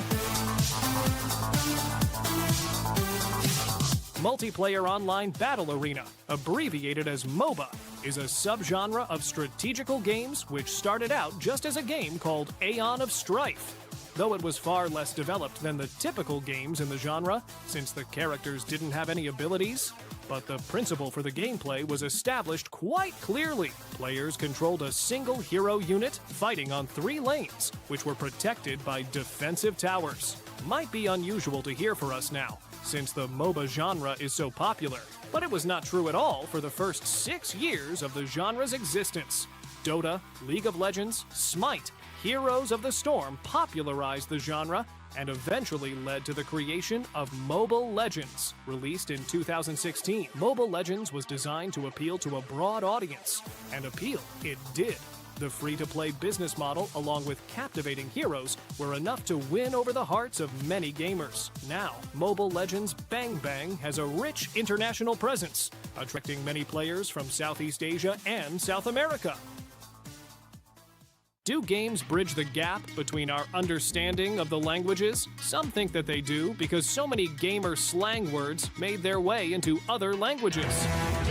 Mobile Legends players might just be the loudest crowd to agree with the statement. This raises a question. Which phrase is so easy to understand during gaming that it doesn't need any translation? You might have thought of something like good game /GG, DPS, or even buff /nerf. Or you might have remembered iconic phrases that are probably ingrained in our heads by now, like Bomb has been planted. in Counter-Strike, Flawless victory. in Mortal Kombat, in Ace Attorney. But back to the topic at hand. Where does the game Mobile Legends stand in all of this? There are many interesting categories in common phrases among Mobile Legends players. Character names, player behavior, in-game actions, and more. Characters whose names are long transform into shorter word collections. Beatrix turns into Bia, Gusion into Gus. Player behavior-related words like noob means someone who is new to the game. Jungler means a person who clears creeps and secures objectives. Or toxic, a player who is not on their best behavior. Am I losing you yet? No? Good. It will be quite important if you are new to the game. Now for the in-game actions. CC refers to crowd control, meaning any action which represses enemy movements. Backline is for ambushing your opponents. Gank, forcing a team fight when you have the numbers advantage. Did you recognize everything? If yes, now you are equipped to understand the universal gamer phrases during Mobile Legends Bang Bang matches on Games of the Future 2026. Welcome back to the studio. We're very excited today because we have a lot of new disciplines entering the arena. For example, we just checked out Well, we just checked out all the fun and behind-the-scenes translations and what exactly you can expect from MLBB. But I still don't know if I understand everything just yet. I don't know if I'm that qualified to be selected for any one team just yet. But at the end of the day, that's why we're here, David. It's all about transitioning between things. And with that, let's go down to that game. Pro Esports taking on Onyx.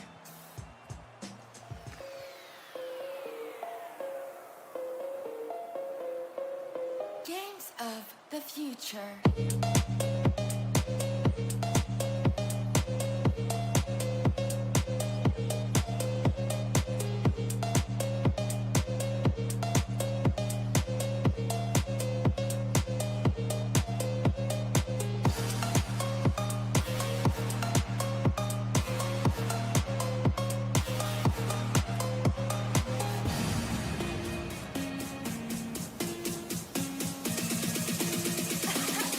Games of the future.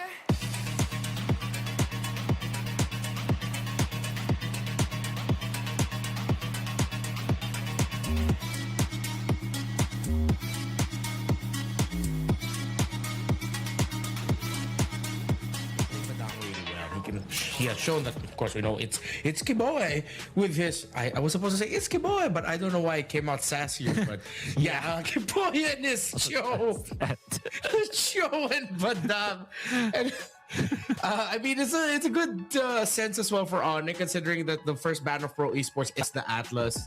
Would have made a lot of sense that they'd set things up right away for a Fanny. But with the Marcel open, quick pickup on the Marcel 4 Pro. Let's see how Onyx will recover. They do get the Hirara. Kyrie was an absolute menace with this hero in the third place match against Falcons, completely tearing through Falcons. And Luthi gets his Barretts. Okay. The Hirara at the bat's a good combination right here. I wonder what Coily will answer with this. But no Fanny, no Harley. Gonna be left with Nolan. I cannot think of another good hero to actually match the Hirara at this point, apart from the Nolan, because it has been proven that the Suyo is not enough, and up against both Barretts as well as the Hirara, that combination alone is a threat to traditional assassins like your Nolans, your Hayabusas, even the Lancelot. So I wonder if there is something different. They will still go for the Suyo.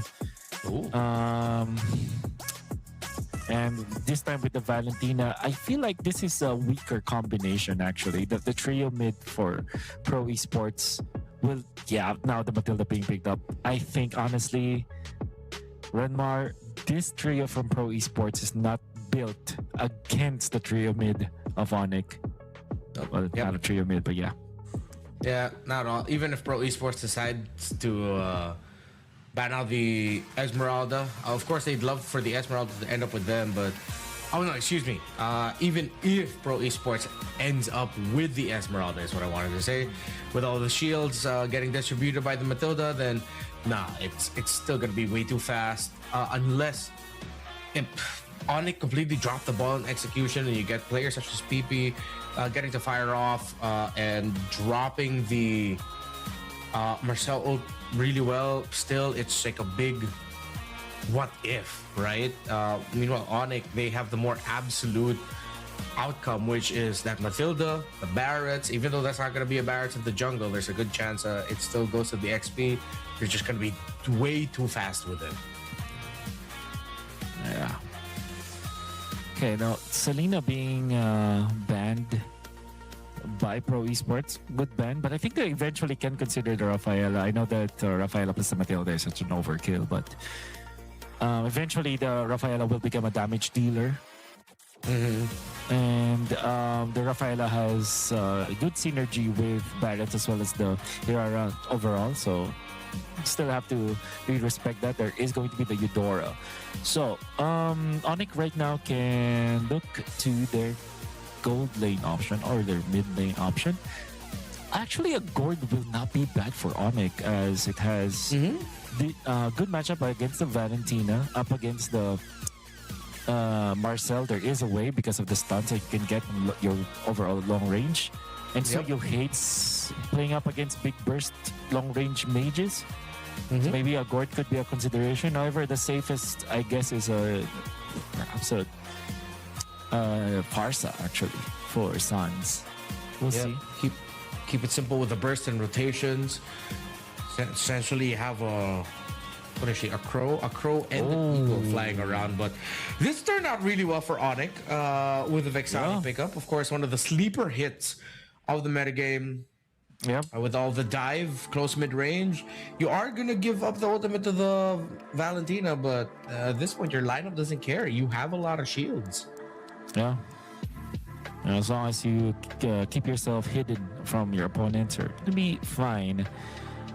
It's not like Sorian Felix will go out of his way and just really look for you and dive you in there. If you're careful, then you will not be copied. Pro Esports, again, the gold lane is just gonna be a Claude, and then the Alice. Pro Esports lineup it looks weak, but it does have a lot of ways to go about Onyx. But then again, it's like very conditional here for Pro Esports. Now, Onyx can just look for a stable hero for Mr. Maybe for Carla, maybe a Clit or a Brody actually. A Brody with a Matilda. Man, that's scary. They go even better. They go for the Paquito, which if you look at the lineup of Pro Esports, there's nothing that can actually threaten this Paquito in the early to the mid stages of the game. Yeah, you can annoy it a little bit, temper its tempo for just a little bit, but in the end, it is inevitable in the early to mid. Onyx seems to have just decided to draft hard into the run and gun, high tempo, fast damage, just pretty disgusting. If they get their way with this, Pro Esports are gonna find themselves heading into game number 2 in less than 11 minutes. That's the best way to describe it, actually. Pretty disgusting. Yeah, pretty disgusting. Scary, I would say, here for Pro Esports. I wonder if they have prepared with this kind of composition. I really dislike Valentina plus the Valentina in combination with the Marcel, because whenever I see Marcel, I want to look for bursts to go with it. There was a time where Valentina was a burst mage, but now it's not as much. And also, you kind of deter your Valentina in many ways. Unless the Valentina can copy a big ultimate that is long range, I don't see any good synergy between these two heroes. And then with the Matilda plus the sustainability of both the Paquito as well as the Barretts, there's just no good target for the Valentina to be able to burst with. So Yeah, I'm legitimately scared here for Pro Esports. Yeah, it seems like it might be a good question of who do you think is going to get most kills on the side of Onyx, Kelra, Kyrie, or Sans if their lineup gets away with it. Now, if they don't get away with it and Pro Esports finds a way to make sure that Onyx doesn't get that potential snowball going, then maybe Onyx are going to start to realize, like, wait, do they actually have enough damage to deal with this Alice just hovering over around them, and with this Marcel too, that Kozen will just have the space. So we're not completely discounting the possibility here that Pro Esports might be able to win this game. It's just, with the current trends of early to mid firing so much better, Onyx might be able to lead through this. Kyrie gets stunned up, he gets found out. Coily with a red tree, and he's still going to be able to get away. Kyrie using the guiding wind of Kiboy. Just a hit or two, but they could not finish him off. All things considered, Pro Esports, I think I'd give them that. And the only thing that really is bad is that there is no retribution for Coily for 15 seconds. Onyx might have enough of a leeway to actually burst this turtle, but Pro Esports in response, they're going to be pressuring the turtle so that they're positioning themselves so that they can poke Kyrie before the red's up. And now it's up. Actually, but look at that. The Daytona's welcome catching two, and now the Vexana ultimate to go with it as well. But the Throne of Ruin stops Kyrie from taking that win. They will eventually look at that. Is the Eternal Guard being taken? But the two-man Eternal Guard in combination with the turtle is enough. They will take that turtle for themselves. A copied ultimate from Sorry and Felix at the copied Daytona's welcome will take out Lutpi. And Pro Esports comes up on top, but my god, did Sans make so much work in that game, in that clash. Somehow they were just able to get a crowd control and burst right off on time against Coily, and we're able to take him out before he could get that turtle down. I think he popped the retry in desperation, right? He was about to go down, and in the end it was still Onyx and Sans who got the last hit onto that turtle. Well fought by Pro. So still, Pro aren't allowing Onyx to snowball like crazy. Onyx are getting some small wins, but Pro Esports still taking it. They're not going to make it look like an easy time for Kyrie for getting those objectives. And now here comes PP helping out Kozen in the bot. Kozen, who has dealt with Kelra in the gold lane, that Paquito, relatively well. Yeah.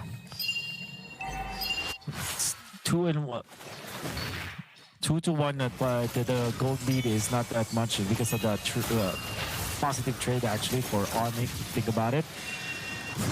The Golden Hour committed onto this. What the dodge? Whoa, Keyboy! What? What? That was way too fast. He just used the second. I think the moment he got out, he used Circling Eagle and then canceled. I don't know if he also used the second, but yeah, the moment he got out of the Golden Hour, it was just a quick Circling Eagle so that he wouldn't get hit by the Coily Blade Surge that was set up really well. And in the bottom lane, Kelra finds a kill out the BP. He gets the Marcel. Make that too. He finds the Claude also. Here comes Sa going in, but he finds Kelra with the punish, with the double dash. Onyx, though, are going to be poised, taking this turtle number 2 for themselves. I'm still lost. I'm still amazed by what Keyboy was able to achieve with that. And his flicker was on cooldown during that moment, so didn't. I do not understand Mobile Legends apparently. Oh, what a combo! Big burst! They didn't even let Sa react to that. That was a big Eternal Guard into the direction of the dodge coming out from Kyrie. He's healthy. Coily's not. Here comes Circling Eagle. They do have the Golden Hour to say this. Not even gonna matter. Coily is safe for now, but the purple buff compromised. Kyrie wants to take this for himself. He will successfully do so. And this is what we're talking about with the lineup of Onyx. Scary as it could be if it gets the ball rolling. Pro Esports feeling it. Oh, Detona's welcome. He surged right into it. They get to take Coily down really low, but it looks like they're not going to be able to finish him off just yet. Kyrie couldn't take him down. Lutpi gets away with a guiding wind. Skiboy also burned the flicker alongside Lutpi so that they wouldn't take any losses. A small win for Pro, considering a loss could have been them losing at least 2 members. Conceal play right now. They want to punish Kelro or at least get Coily one jungle creep. The Rock Horsa is important. Every single thing is important now for Pro Esports. Onyx all of a sudden takes control of the game with 3,000 gold as their advantage over Pro Esports. He just get out of there. Kelra wants this so badly, actually forcing Coily to go in. And look at that, the Throne of Ruin committed. The Eternal Guardian though knocks up 3. Johnny Golden Hour to kind of stop this from happening, but Kyrie is already there to collect some kills. Gets 2. Now sorry, I'm Felix in the middle of it all. They want to fight this. Look at this. They will connect with the stuns, with the crowd control, and Kyrie gets the triple because of that. This Hirara looks like it has an insane amount of dashes because it can also use the guiding wind, and you mentioned it, Sans. The Eternal Guardian was perfect. It delayed Pro Esports tempo in that fight. They initiated. They thought that they could bait Kelra into a trap with Sorry and Felix waiting in the wings with a Throne of Ruin. But it turns out the trap, when sprung, was a trap for Pro Esports themselves. Now they look to get a win in the bottom lane by maybe getting a cack on Kelra, but then with the info in mid, they realize that they have to back off. Turtle number 3 will go to Onyx. All major objectives so far in this game for them, while Pro Esports have definitely walked into Onyx time, specifically their timers in this game. I told you, man, something in Onyx snapped, and it feels like they have understood the meta game after their loss against Team Spirit and their eventual win in the 3rd place match against Team Falcons. They have understood that you really have to be aggressive. Kelra plays differently now. See how he is chasing the Marcel out of nowhere. It actually prompts some reactions for Pro Esports, but now a clash, it seems like. But he's still way too tanky. This could be really bad for Pro Esports. They haven't used any major ultimates just yet. Onyx. They are trying to bait Pro Esports, but they do not want to bite it. They are just waiting. Because they know if they take a fight at the wrong time, then all of the damage and all the sustainability that Onyx has will just give them a massive L. So now they are doing what they should have done maybe 3-4 minutes ago. Slow things down for Kozen to get farm. He's only level 9 against Kelra's level 11 Paquito gold lane. Another purple buff will fall in the hands of Onyx. Pro Esports, they are just scrambling to try and defend. They get a stun onto Kyrie. iframe, it's all Onyx.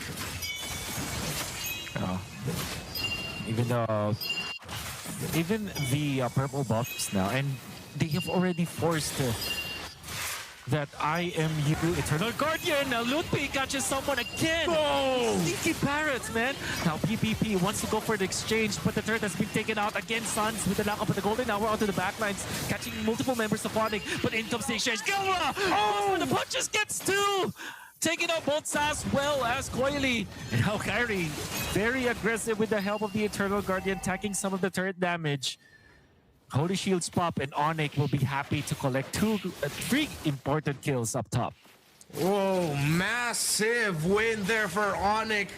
Sneaky Barretts. Sometimes it doesn't need to be long range. You can just do it right in front of you. A quick little chop.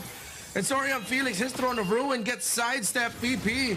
Trying to get to the back and get a little bit more info, but the members of Onyx, their formation is too short for Pro to take a fight. They concede the Lord. It's an 8k gold lead. Onyx time at double time. Oh. It's led by Kelra being very, very aggressive on this Paquito. I'm gonna tell you, he's not playing like this when he was playing Fighter Golden. No need for a sneaky bias, just straight up Victorious welcome point blank against that Marcel. Now they're chasing Coily. They do have the damage from Kyrie. Coily retaliates a little bit. In comes Kyrie once again. Kelra diving in. And they're just forcing some reactions from Pro Esports for now. Holy Shields popped in the middle as the Lord marches up top. It's already been popped topside. They got to charge off. Onyx still here, relentless. Don't want to let go of the siege. Sorry, I'm Felix left to deal with a minion wave at the bottom, but Coily gets taken out by Kyrie, who made that look easy. Just dashed right into the base.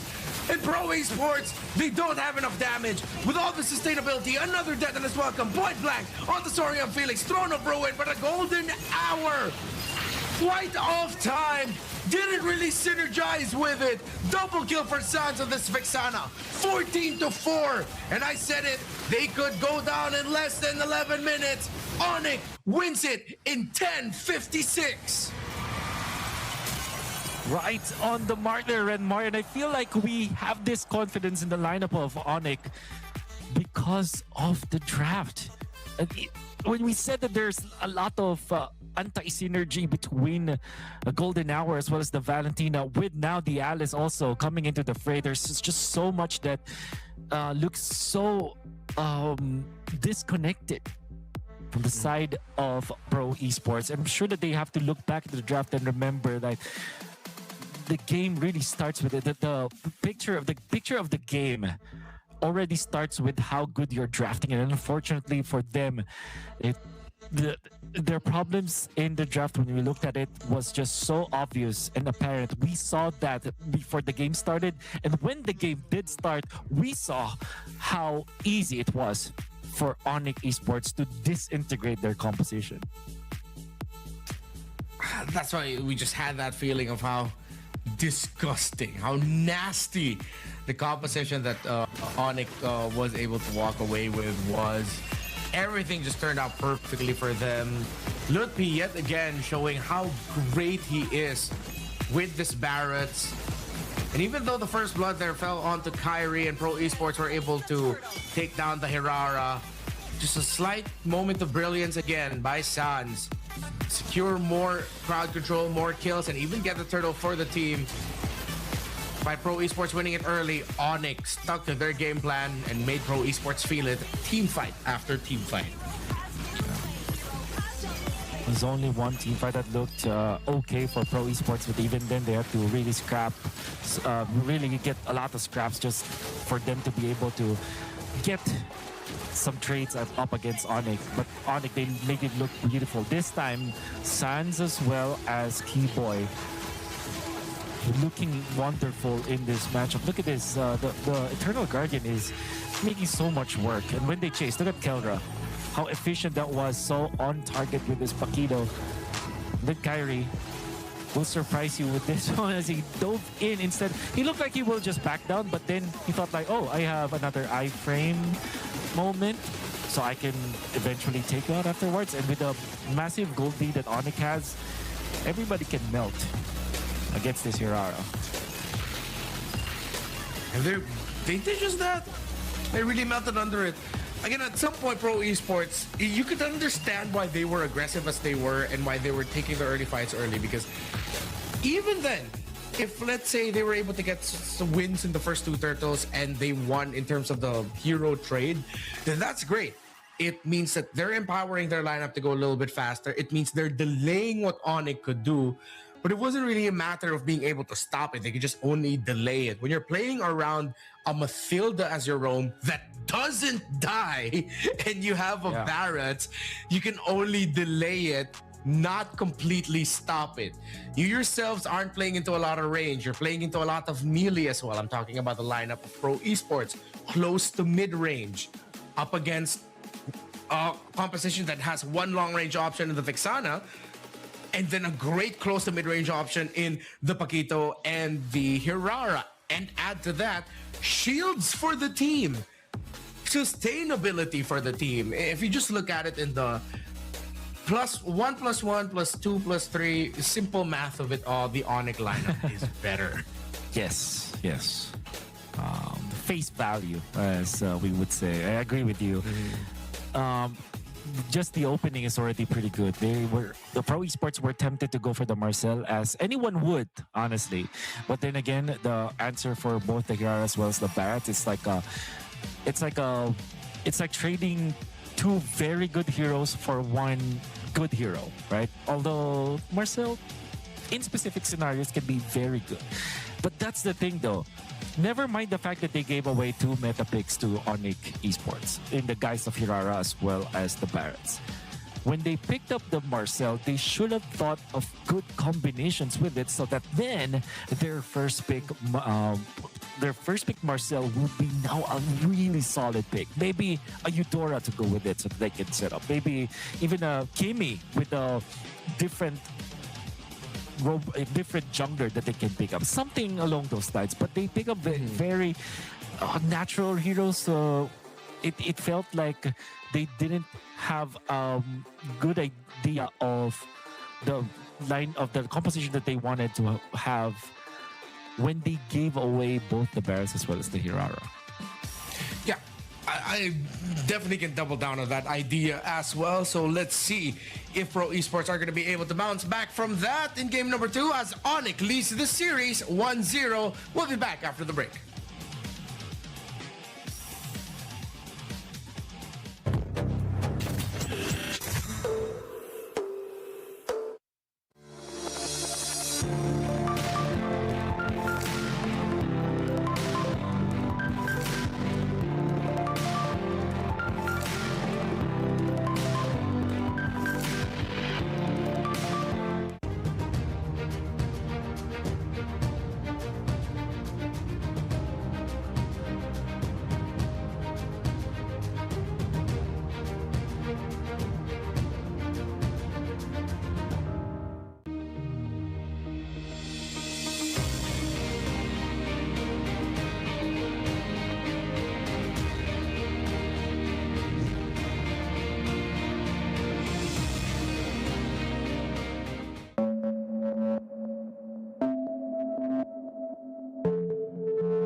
Games of the future.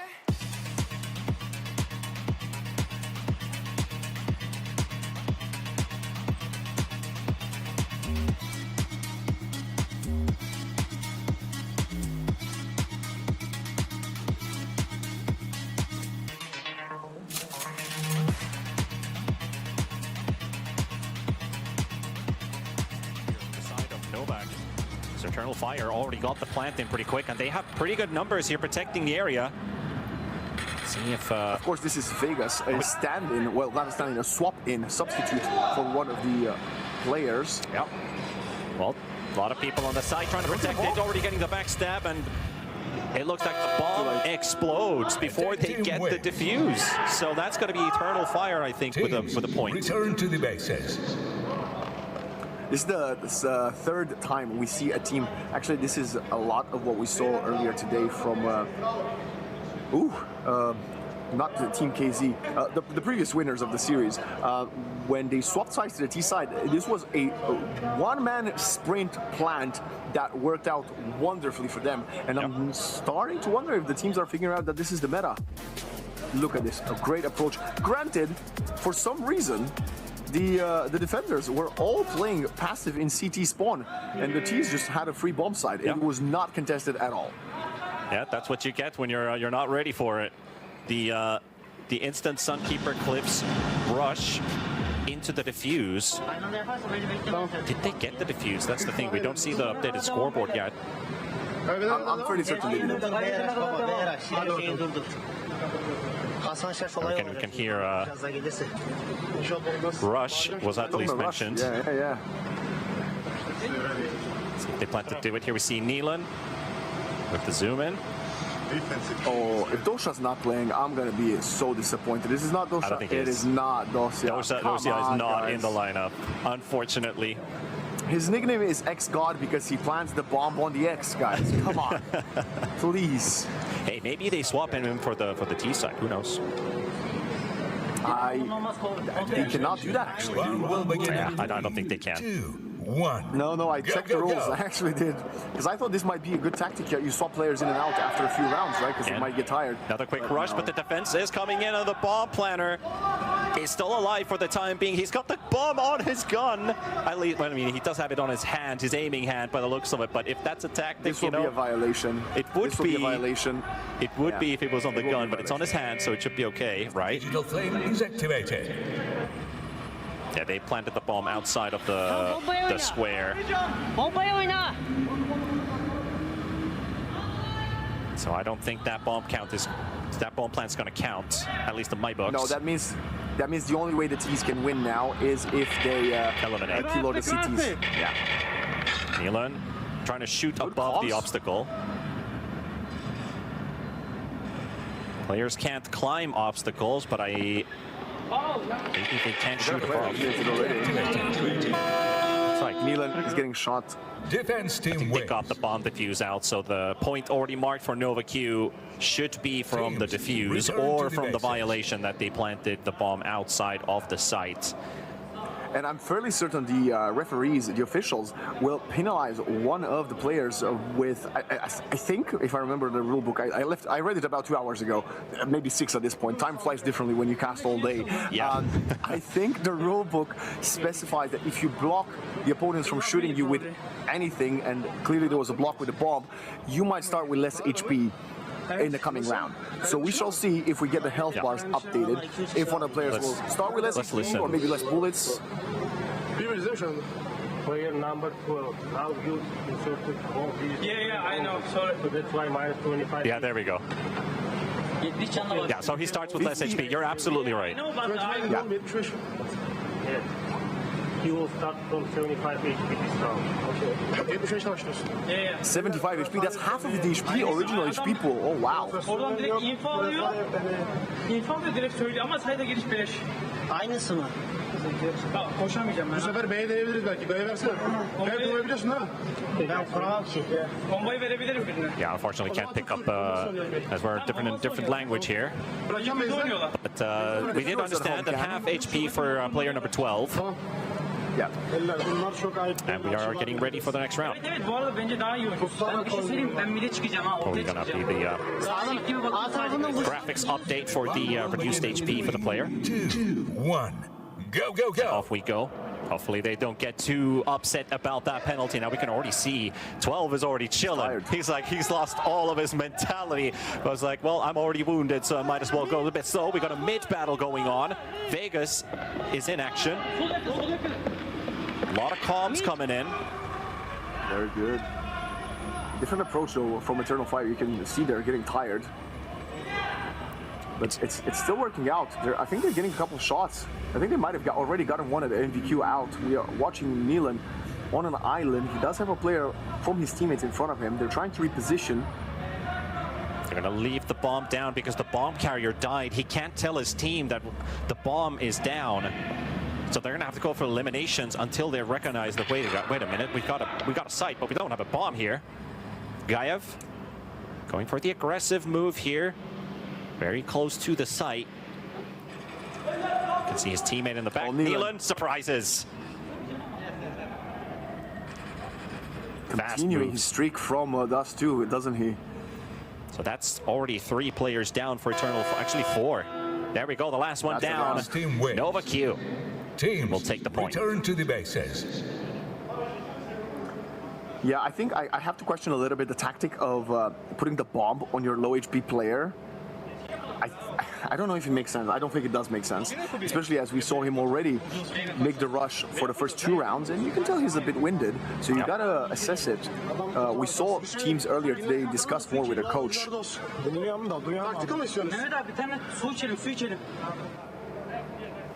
Yeah, we can see here something about switching. Yeah, they might be doing some small switches there. Yeah, we can see the previous replays. I don't want to be too harsh on strategies and everything. I think this is pretty new for some of these guys on the field, still learning the ropes. You would be as lost as they would be, Waxon, so... Oh, I'd be way worse than them.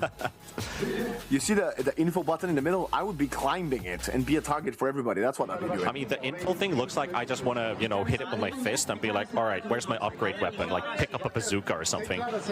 Yeah. In every game, you have all these power-up boxes and chests to open, loot boxes. Okay, the coach is here giving them some advice, keeping them hydrated. Yep. This is the most passionate, I believe. It's a tactical first tactical timeout. I get to cast all day, and I've covered all games, so... You know, this is also, I think, the most passionate I've seen a team play laser tag today, genuinely. And I love how they're taking it very seriously, too. I mean, it's a 1-1 series. They know that next point is going to decide the victor of the series and get that extra point under your belts.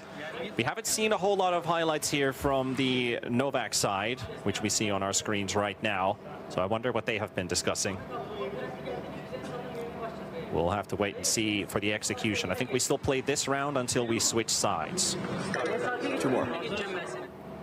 It's 5 rounds aside, right? And we played 3 rounds? Yeah, it's either 4 or 5. Yeah. It's 5. It's 5. Yeah. Okay. Thanks for double checking that. And off we go for the next round. They're gonna go quickly. Oh, I like this. He almost tripped. The bomb carrier almost tripped. He knows where that player is, Neelan. You can see that his camera is, he's trying to protect his vest by, you know, aiming with the gun to the opposite side. They got the bomb carrier. They got the bomb carrier. Eternal Fire should know about this, that their bomb carrier is eliminated. Hopefully. Looks like he's very alone. Are all the 4 other players on the other side? Looks like it. We see a push. We see 2 pushing through Neo Dala district and 1 rerouting after them. This could work out as the defenders will be focusing a lot. And there's plenty of time on the site. There's plenty of time to work with. There's still 2 minutes. So good moment to catch your breath. Figure out where your own teammates are. That's usually the hardest part, keeping track where your own guys are. Because the moment you have a quick battle, that's the only thing you focus on. Trying to aim and take down your opponent. You forget about everything else. You live in the moment. They see the bomb player is down. Hopefully they have passed in the information. Kruger is the one who spotted it. Also, another player on the sideline. Is Kruger the last guy alive? It does feel like he's on a solo mission. 1.5 minutes. He's got a lot of activity coming in. He's about to get pincered. He might catch a gap though. Oh, he sees one guy and he catches him off guard, but still manages to fall. Because T-Panda, one of the very important things you need to do is not just catch and position yourself, which we've seen the Turkish boys do very well from Eternal Fire. You also gotta aim at your opponent and kill them faster than they kill you. We actually saw a couple of very cool jump crouch strategies earlier to make your opponent miss. And we haven't seen it used just yet in this match, but maybe some players will use it later on. Yeah, trying to make yourself as small of a target is military 101 basics. Every time, be it explosives, be it aerial threats, be it a direct contact, make yourself as small of a target as possible wherever you are. Proning is not allowed, but you can still crouch, like you mentioned, try to make it difficult for your opponent to take you down. Skor was 3-1. Yes. Adam samanlıktan bakıyor. Geçine bakıyor. Tamam. You're 1. We have 3? We have 1. Oh, that disappointment. Yeah, I can feel that. Like, okay, guys, we gotta focus. We gotta get some points. They're exhausted. Look at them. They've definitely changed their stance. One guy walking in the open at the back almost got caught by one of the Nova Q defenders. Yeah, one weapon on the rifle, one hand on the weapon as well. I mean, kind of like favela style. We haven't seen Swexy at all since Dust 2. Gaev trying to go for the long range shots. You get clipped, I think. I heard a hurts noise. The sound effect sounded a bit like from Age of Empires. Oh yeah. Not quite the yeah. That would be great. That would be amazing. Maybe we should add that. Plenty of time on the clock. Eternal Fire have been playing it slow on the aggressive. We haven't seen quick plants, as Novak basically recognized that they have been trying to go for the bomb plant, the instant rush in the first 2 rounds. Then they have read that strategy completely. So we've come to a stalemate, but the accuracy from the players on Novak, the accuracy is just way better.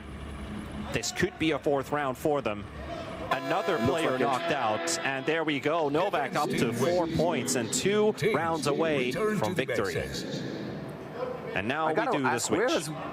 Where has Mo been grinding? Because Mo has been obliterating the Eternal Fire guys. And actually, I wonder how much access do the Kazakhstan players have to laser tag arena, because even earlier today when we saw Team KZ themselves, they were on when it comes to aim-wise and laser tag, they were incredible. Maybe not the best laser tag team overall, but aim-wise, amazing. Same like Mo. Maybe these guys are just grinding and have been grinding for a few, well, sessions before the tournament. Could be. Maybe they knew about the tournament ahead of time and had like a fun laser tag session somewhere. Or potentially practice earlier on today, because the teams from Series 2, 3, and 4 did get some practice just before their ongoing official series. So they would have practice sessions, at least according to the practice schedule. So let's see what Eternal Fire decides to do this time around when they are playing the defenders, as they are 3 rounds behind their opponents. Another comeback, this time from the physical edition. Do you believe in it? I want to believe in it. Let's just put it that way. I think even if it's not going to be a reverse 6-4, I would at least want it to be a bit closer, hopefully to get a few more rounds from the Eternal Fire side. So it's a little bit more competitive, because all the games we have so far, when it comes to laser tag, we've had a clear winner, and this one is heading in a similar direction.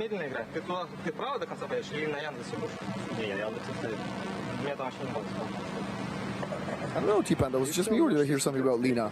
Do they have a spot on the map called Lina? Is there like a zone of fire? Oh man, that would be something I almost said mismatch. A hybrid of not only just physical and digital, but Dota. Yeah. Getting excited here if there's a Lina somewhere out there dishing fireballs. Probably not magical. Maybe that's what happens when you hit the middle of the map. You just get fiery fires soul stacks, you know, and your weapon shoots faster. Or maybe there's like a minigun turret that spawns. Oh, I like that. Single taps. Yeah, that could be. It's either a practice target or it's for calibration. Calibration shots always important before you start wielding a gun. That's something that a lot of people don't actually know about wielding a weapon. The reason why we do target ranges before we do the actual competition is gun calibration and your scopes. Because sometimes you might get the gun and you look at it, all right, it looks great, but if you're not using an iron sight, you're using something else. Or even on an iron sight, depending how old the weapon is, you might have to calibrate the barrel angle. So there are these small little ticks that you have to use with a screwdriver to set up the calibration of the gun. Where does it aim up? When does it aim down? The reason for that is we have different distances where you have to shoot your opponent, right? So if it's 100 meters, 200 meters, 300 meters, all the way up to usually 500, and then you have to start actually lifting your gun above setting up a different setup for your scope where you need to aim. So gun calibration is really, really a key thing. That was actually my favorite fact of the day. Thank you, T-Panda. I'm going to take that with me. That was very good. And now, well, we see our players trying to replicate, at least, or emulate rather, a little bit of that. This could be the last chance for Eternal Fire to start mounting a comeback at 4-1 deficit. Maybe you can do it 5-1. I find it pretty impossible.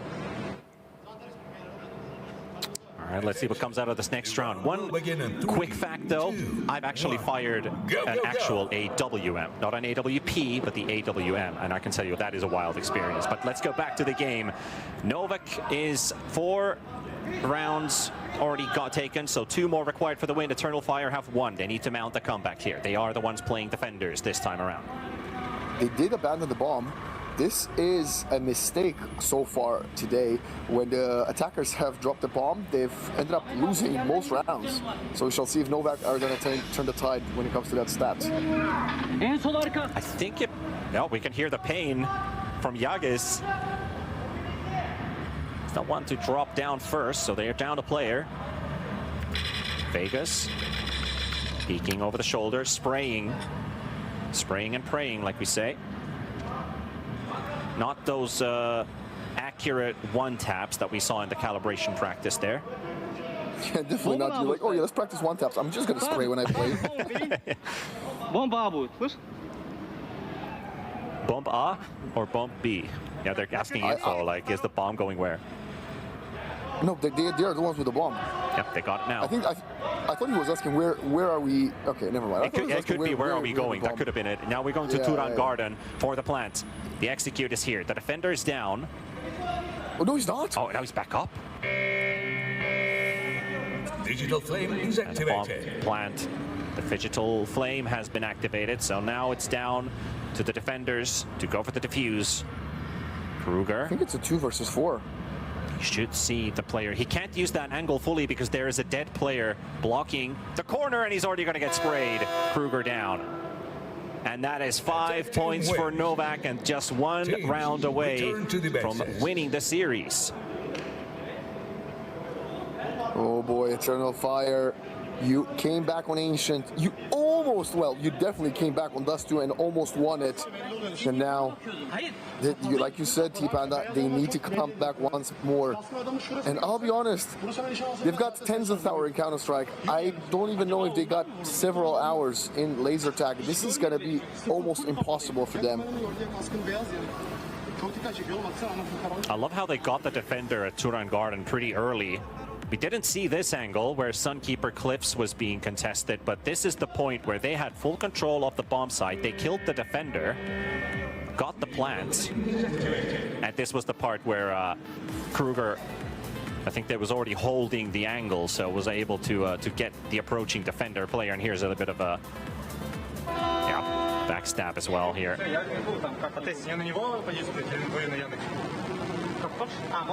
All right, everybody's in position. Could very well be the last round.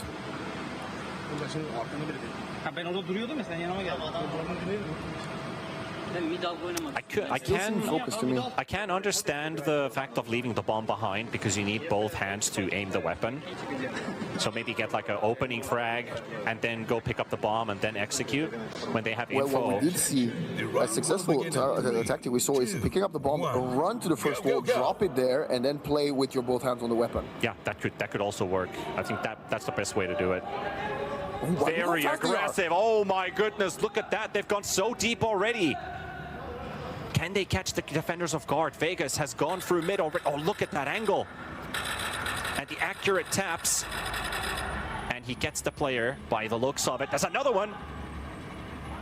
He's just pointing his gun straight at him, hoping he can get the rush. He knows he's behind the corner. Close combat battle. And he loses it.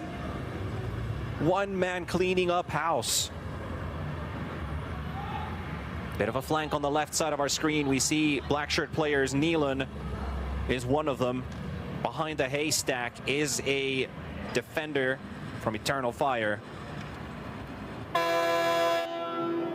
And is that it? That's it. This is domination. Nova Q, or Novak, they came back into the series. They won Dust 2. They win the laser tag. They win the series, Waxen. This is why they are your defending champions, right? They must have had an ace up their sleeves, and we hear the current victors talking. They don't seem too content with their victory. Maybe they had higher expectations, maybe they didn't execute as much as they want, or maybe their game, their mind story is still at the Counter-Strike games, as Granted, how convincing they won laser tag, maybe there's not even much for them to think about. Yeah, I think there's a bit of exhaustion still. They're going to go for the handshakes with their opponents and maybe then some slight celebrations. Here's some quick replays. I think this was from the previous round, the aggressive mid-control rush, and it paid off. Yeah, I appreciate the different changes of pace. I mean, this one was incredible. Sort of a bait around the corner and then a spray down from the back. Yeah, we didn't have a camera angle on the second player, but look at that crossfire they set up. The white shirt player trying to rush towards, I think it was Neelan, and there was another guy on the left pillar who got 3 back shots and just took him down. So we didn't have a camera angle on the live action, but when I looked at the replay, yeah, that looked like a pretty easy frag. X got Doja and 7 Adrian. They'll walk away with a win here. They were spectators, and they're the ones celebrating.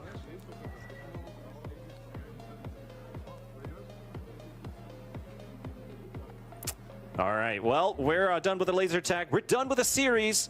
So let's head over back to the analyst desk to wrap this one up. Guys, my congratulations on the win. What made the difference for your team today? Make difference? Hello everyone, just laser taggers. You know, our laser tag is so good, so we actually won 2 times, and they help us a lot.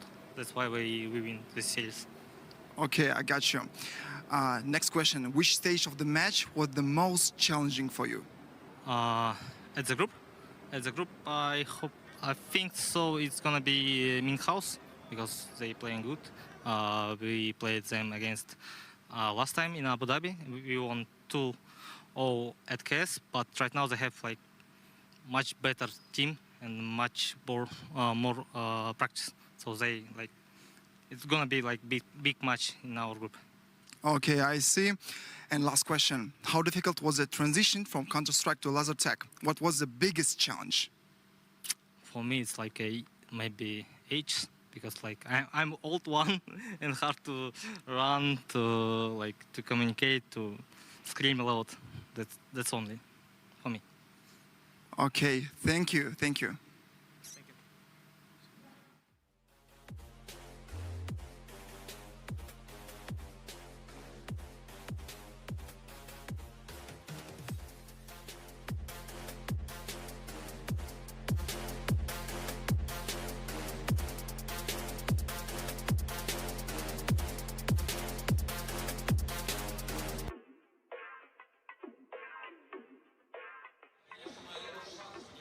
Here we have another winning match, and Novak comes out on top 2-1, taking control, dominating the laser tag here at the Digital Shooter, brought to you by Yandex Go.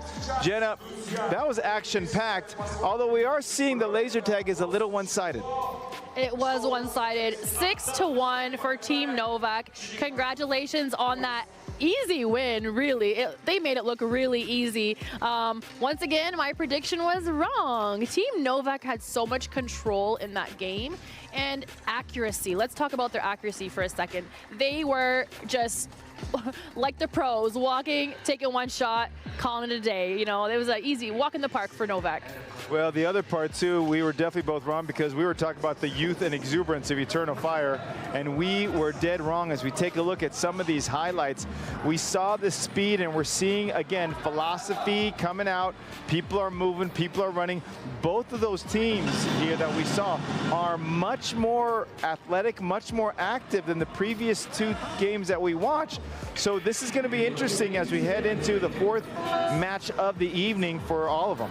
Yeah, I guess you just really never know who from the players or from the teams really excels in the physical side, because we see them playing behind the PC for so many hours, for several hours. Here it is just a 1v1. They're just in each other's faces. It looked like they were having a good time, but you know, very stone-faced and very serious look from Team Novak, because you know, they're not messing around. No, and what I liked about this group specifically, these two teams, they went ahead and used the majority of the whole arena for laser tag. You don't really see that the first two. These two got the lay of the land and was really dancing back and forth as we see here, trying to go ahead and get those kill shots on all those different players with it. And the strategy alone, the speed, picking up, look at them use the whole arena. That is such a big, big advantage for any team that could use it. Yeah, they just rushed straight to the opposite side there, to the other bomb side, and just, you know, they had a goal in mind, and I feel like they executed so well. They executed their gameplay so well in this round. Yeah, very impressive win for Novak. Of course, they won the first match on the digital side. They lost the second one, and then now they went ahead and finished the match all together. What a great job. Talk a little about where does Eternal Flame go from here? Eternal Fire. Yeah. I'm thinking of the song. It's okay. We got to play that song for you later on. Eternal Fire, you know, they really played so well today. We have to commend them as well for their efforts. More than efforts, they played really, really hard. And, you know, they're also obviously in it to win it. So I am really excited to see how they're going to play in the next group stage.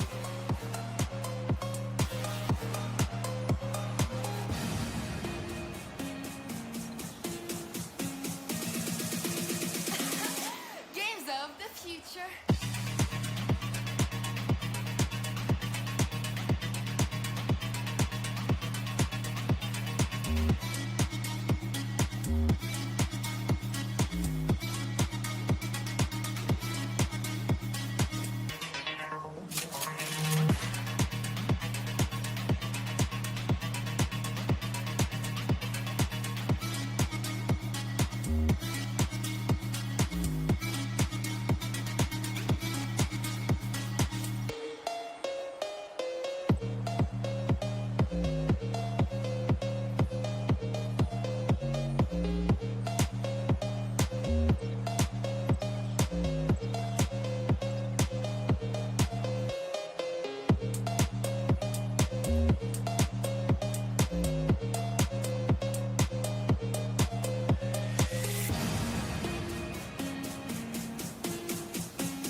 Definitely also Naive, he didn't feel that stable when he was playing for Nigma with the Sumail. If you remember those times that he was playing for Nigma a little bit, when he was playing there, it felt like he doesn't feel like maybe a slow burn or something, but now I could see that he definitely feels more stronger or more refreshed. I would say that's personally my take. I mean, but could it be because while he was playing with Sumail, he was playing with Sumail, and Sumail, as we all know, he's a carry from mid initially, at least. Right. Like the way he won DACs, the way he won TI, is he was playing carry from mid. Fear was not supporting him, quote unquote, fully, but he was mostly about tempo setting, about making sure that Sumail has a good game. And Naive, he does play the harder carry role, but he just does it in a really, I wouldn't say slow, but like a more reserved fashion.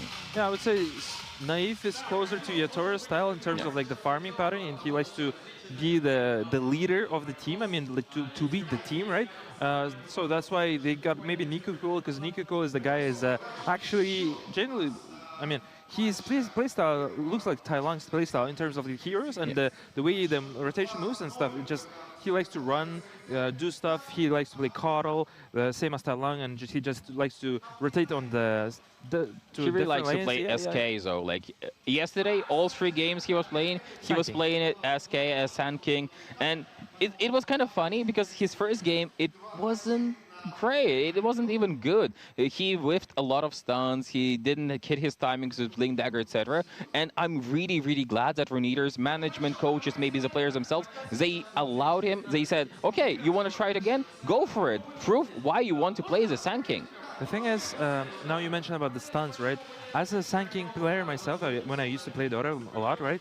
There is a new clicky buttons, right? So you can put it to default, right? Yep. And there is another alternative click button, whereas you can increase your stun range. So like as a Sanking, you can get on top of the guy, or you can stun inside, so you can get inside of the guy. So when you do a right click button, when you get inside of the guy, your stun is a little bit longer. Oh, okay, so like Lion, right? Yeah, like Lion. Okay, so I got it. When you do that, and you're less, there's a higher chance to less make a mistake on a stun part. But when you have it on default time, it's so easy to miss your stun. That's the reality, guys. And if you're playing Sanking, you should take a look on the alternative things, because nobody talks about this that much, but you guys need to take a look and to not miss those stuns, because those stuns might matter your game and they might matter your team, because so you don't get yelled to that and people are not going to tell that you're noob and stuff like that.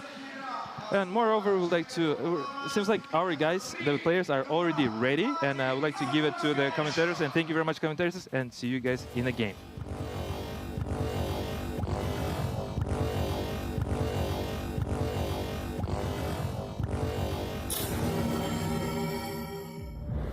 Harmony between worlds rests on a fragile balance.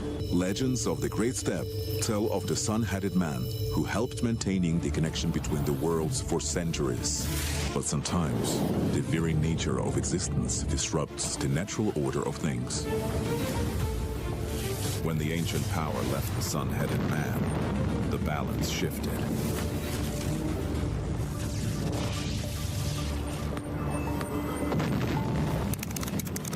Attention. Massive energy surge detected.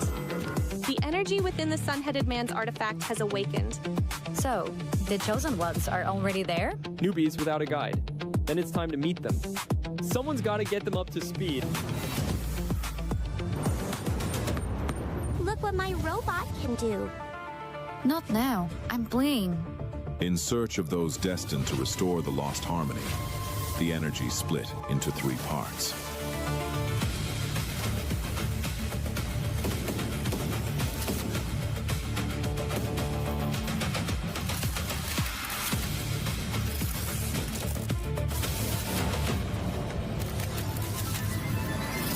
Hey, I'm one of the guardians of balance between the worlds. When the ancient power awakened in Kazakhstan, it chose you.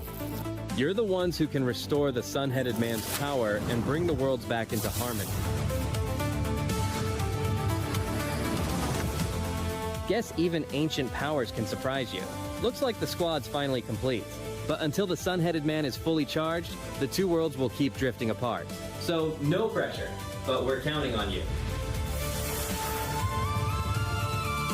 And so began the story of the new heroes. Ahead of them lay the greatest challenge of all, the games of the future in Astana.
Team Rune Eaters!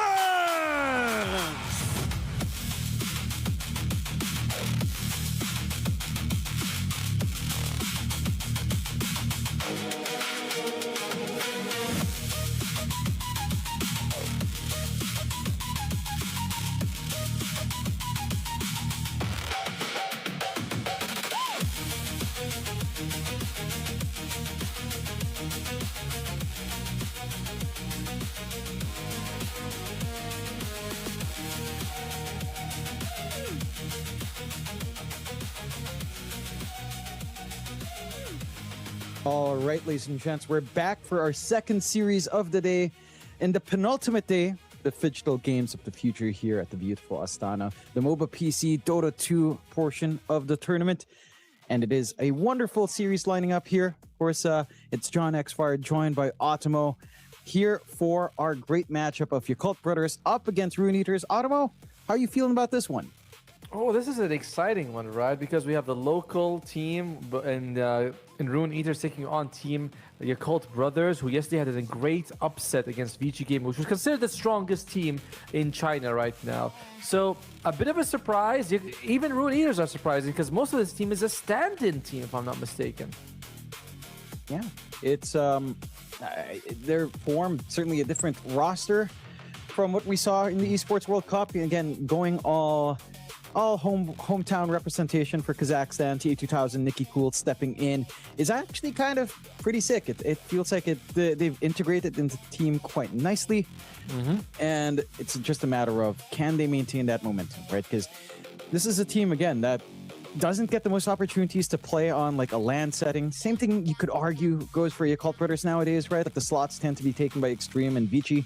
Yep. So it's been interesting seeing these underdogs slide all the way into the top four. And it's going to be really cool to see just how this matchup goes against each other. I think it's going to be a very, very cool series. We had a very cool series earlier already, of course, for that playtime up against Resilience. And it was relatively quick in the grand scheme of things, just a 2-0.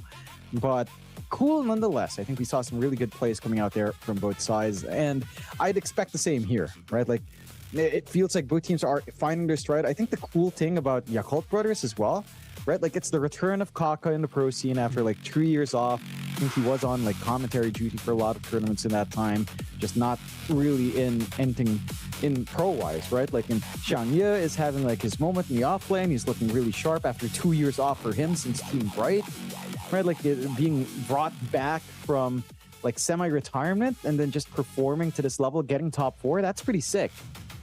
Yeah, it's kind of like with Bach, right? When he retires, then he comes back and plays really well, and you're like, man, you know, the Dota never leaves the Chinese players, right? It's like, I still play it. I still play 10 hours a day just for fun. Looks like that is going to be Nikki Cool getting ready here for the game.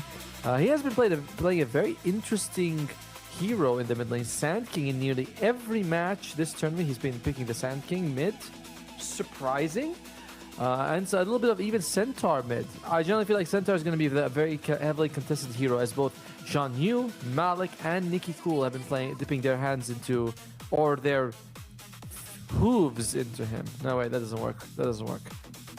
Yeah, I'd say it works. We'll see just how far they'll contest it here. So you have our initial bans. No surprises with the Lone Druid and the Treant Protector being taken out, along with the Invoker and Undying. Yakult Brothers take care of the Bane, the Kotl, and the Puck, and they actually just insta-open with that Brewmaster off lane here for Xiangye very early on. How do you feel about this hero overall? Very strong laner, overall very powerful. That level 12 power spike is insane because usually you have the Nagam Scepter at the same time, so you go from level 1 ultimate to level 3 basically. Should be very scary. Later though, past 30 minutes, the hero starts falling off a little bit. Level 4's ultimate doesn't feel like it's as big of an increase as, I don't know, maybe it should. So I find it very terrifying for the first half hour of the game. Then afterwards, you're like, he's split, well, whatever. His damage doesn't feel like it's scaling. He's not disabling us far enough. Their BKBs are there. You start even killing the Brewlings, and that's it. But Rune Eaters, they take the Centaur. Great opening pick. Could go mid, could go off. Just solid hero. Yeah. As you mentioned earlier on, and as the panel was mentioning, this hero has been pretty flexible for both of these teams. So I'm curious to see which way Rune Eaters will want to kind of run descent. I would honestly lean towards maybe like the Nikki Cool hero. He does love these tanky mids, but it's open enough. And again, there's not really much being revealed, so the flexibility is quite nice to have. I will say for the Occult Brothers, opening up with the early Brewmaster, doesn't that expose you to like a lot of counters? Yeah, like Deuce is dead for sure, not really an option, but Gyrocopter tends to still do well against Brewmaster specifically, right? Like that hero is pretty good against him at almost every single stage, especially as he gets a BKB. I don't know. Like, is it going to do enough? Can you protect it? Are you concerned about anything like that, like the Gyro? I think the Brewmaster is kind of okay with that. Gyro's damage early on isn't that extensive to deal with the Brewlings. And by the time he can deal with the Brewlings, I think most other carries would also be able to deal with it, right? Like, it's not, you know, as I mentioned, after 30 minutes, the hero is the Brewlings are susceptible to being killed. So far, there have been a lot of interesting bans towards Nikki Cool. Lone Druid is out, but they also take away his Nature's Prophet. So he might consider going for the Spectre. I mentioned before, I really like the combination of the Spectre and the Centaur because you have Global Stampede for the Spectre, and she can just turn into her Haunt, and suddenly you have the Spectre slowing you down. Very, very nasty. Nasty. Can be. They go for a safe pickup in the Lich first, so nice stable support to have on hand. The AoE gaze can be quite annoying later on. We do tend to see actually a lot of Liches start to go for like aggressive blink ags kind of rushes if the game requires it. It does feel pretty hard to try to kill someone when that frost shield is on, so lots of value there. It's always funny to me as well, Automo, you know, back to the concept of time being a flat circle. I mean, Sacrifice being back is funny as well, right? Like he has that, so cool. Yeah, I like it. I mean, it is very, very cool that he can sacrifice his own minions just like he used to. The good old days. I love that, man. When I started Dota 2, or after moving from Dota 1 to Dota 2, a lot of the heroes were very limited. There's like 30 heroes you can pick, because they were bringing like 1 or 2 every week or every couple of weeks. And I would just pick Lich every game, just sacrifice creeps, and it was like, well, this is just fun. And the start of Dota 2 is a very magical time that will never. You know, you had to have a code. Someone had to pass you a code. You'd be begging for codes. People were selling codes on forums. Those were the days. You get the Lion and Winter Wyvern coming out now for your Cult Bros. So locking in their supports. Pretty stable. Kaka on the Lion. I feel like I haven't seen Kaka play anything but Lion this tournament. That is cool as a Lion enjoyer, you know. He's been doing some good work on it. Get the Snapfire and the Clockwork coming in, with the Lifestealer coming out for your Cult Critter. So just something instantly to lane into the Centaur. They're expecting the mid Snapfire here. Is that the way to go? Do you want to try to still run it mid if you can for Rune Eaters? I mean, they could put the Snapfire off. They actually played Snapfire off much more than they played the Centaur off. And they played, and Nekiko, as I mentioned, it doesn't mind playing Centaur mid. So we'll see the matchup that he's going to go up against. If you are Rune Eaters TA2000, he knows what he's playing now against late game. It's going to be a Lifestealer. The Occult, they need the mid laner, but it's very hard because Snap and Centaur quite different in what they can do to the mid lane. They are. I feel like you've taken out some of the bigger threats as well. I feel like the Invoker would have been quite decent against either one. At least against the Snapfire, you can just lane and farm. Against the Centaur, you can try to poke. You can use at least the Forge Spirits, right, to harass. So they already kind of cover the base for like the Centaur pick. Would you want to see something like Viper? Right, like that's something that could maybe, I mean, it's maybe not amazing against Snap, but can certainly apply pressure level 1 to 2. It ruins Centaur, but do you want to go that direction? Stampede. Right? Yeah. Like, you play Viper. Usually late game, it's like his slows are more effective than anything else. And then you throw out a Viper strike on someone. It's like, oh, I gotta kill. Then Stampede comes out. So no, I wouldn't want that. I would have said Puck, but Puck has been banned out. Any from the Spirit Brothers? The Spirit Brothers, Quap. Yeah, I mean, which Spirit Brother we could just take Earth Spirit. He's always kind of solid. As they ban out the Weaver. Fair enough. Don't want anything I mean, they have enough hold, but I'm guessing they just want an easier lane here for the Brewmaster instead of something that's a little bit harder to pin down, and with decent enough poke here. See what else they have in mind. Storm already banned. You ban out Ember or Earth Spirit for Rune Eaters. I don't think you really ban Quap nowadays. It's not that high priority. Alina actually does seem pretty nice, right? Like, again, maybe not the hottest win rate here, but Snapfire lane, you just farm. Center lane, you can run him down. Again, the issue of Stampede, sure, but if you do have a good lane, I suppose. Could take the Ember, maybe. I feel like Ember... Because we have to pick one, right? Like, we can throw out a lot of names, John, but we gotta pick one at the end. So, yeah. I'm gonna think... I feel like, honestly, Ember... Oh, Ember Spirit gets banned out. So, I mean, do I get a point if I predict the ban? Yeah, you do. Yeah? Sure. Okay. I'll give do you I a get a point. cookie? You can get one yourself in the kitchen, sure, if that makes you feel better. All right, well, I have to pick Go one ahead. here that I think that they might go for. I think Earth Spirit for Yakult Brothers. What about you? Pick one, John. If I wasn't, if they were unhinged, this looks like a really good Rubik mid game, but they are not unhinged, so it's probably maybe the Earth Spirit. That or Lina. I see it being a decent Lina game overall. It's just in terms of lane. I think if you crush the lane as Lina, you get your Ags like we saw Abed do. You get the vision. You can just kind of kill a lot of these heroes. It'll force like a pipe in the Centaur, which doesn't particularly feel great for Centaur. Wanting to rush hard, right? Pipe will offset you by quite a fair bit. So, can be annoying. They go to Earth Spirit. Just standard. You've got the Infest, right? Matchup is fine for the most part. Works out. For carries on Rune Eaters, I think Drow Rangers. Drow Ranger would come up fairly good with either with the Lich or the Clockwork. Probably it's going to be Lich, of course, but you know, there's some flex a little bit there. Later on, can deal with decently with the Brewlings, can have that save from the Centaur. So I would like the Drow. What about you, John? I like the Drow for lane. They go Spectre instead, so it's the Spectre Stampede Bonanza that you're looking for. I will say if it was a Drow, my one concern is later on. You have so many ways of getting on top of Drow. You have the roll plus Infest kind of play. Yeah, you have Stampede to try to bail you out. Eventually, someone's going to try to get a stun, some sort of Dispel, or at least a root going on.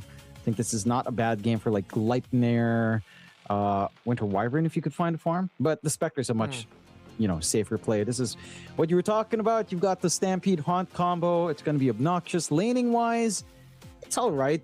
Right, like a Spectre Lich lane can kind of get aggressive if someone oversteps. You are really tanky though on Xiang Yi on that Brewmaster, so chances of killing off him is pretty low with a line to back it up as well. See a lot of Rune Eater fans there out in Astana, of course, as they are the hometown favorites.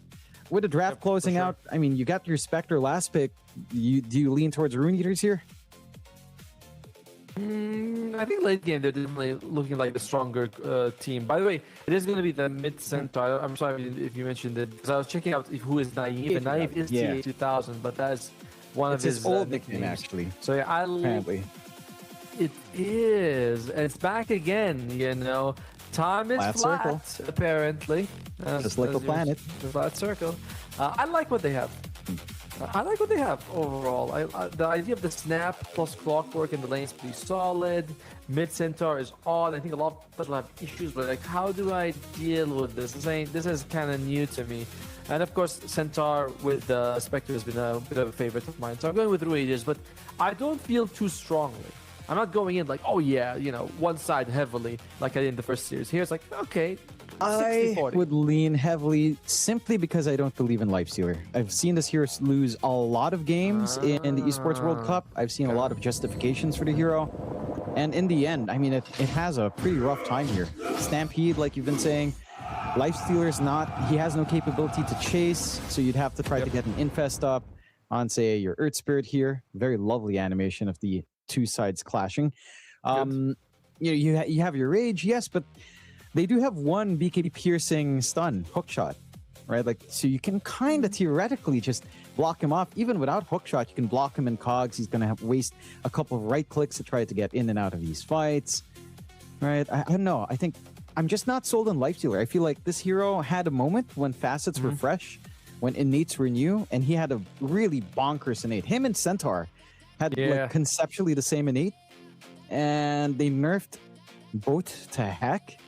In fact, they took away Centaurs entirely, and Lifestealers is just what, 1 HP per creep you last hit, so that's like 170 at what, 25, 30 minutes, right? 35 minutes maybe for 170. It's like, is that really significant at that point? Like, it's really not. And then the rest of his kit is just like, it's okay, but it hasn't really changed. To be fair, that's not his innate anymore. Like, that was moved to the feast itself. His innate is that he gets 5 attack speed every level. So he was, or 5 or 6, so he got like something. But I completely agree. I loved when he was getting like, you know, I think it was like 2 health per creep. Oh yeah, that was crazy. Or it was like, or it was 1 per, then it was 1 per creep, but you get like 50 health per hero kill or something. It's like, you know, 20, 30. So it was like you get health. And then there's like, oh, it's now 1 per creep and 10 per hero or something, or 15 per hero. Yeah. It just feels like nothing. 10 is just, 10 was an insane number. You get 10 hero kills, you get 100 HP, really? Like, in terms of an EHP boost, that's lower than a Fluffy hat. Like, what is that? The equivalent of like 3 strength, maybe? Maybe 5 strength at most, right? It's like 4.5, because 1 strength is 22 health points, so it's like 4.5.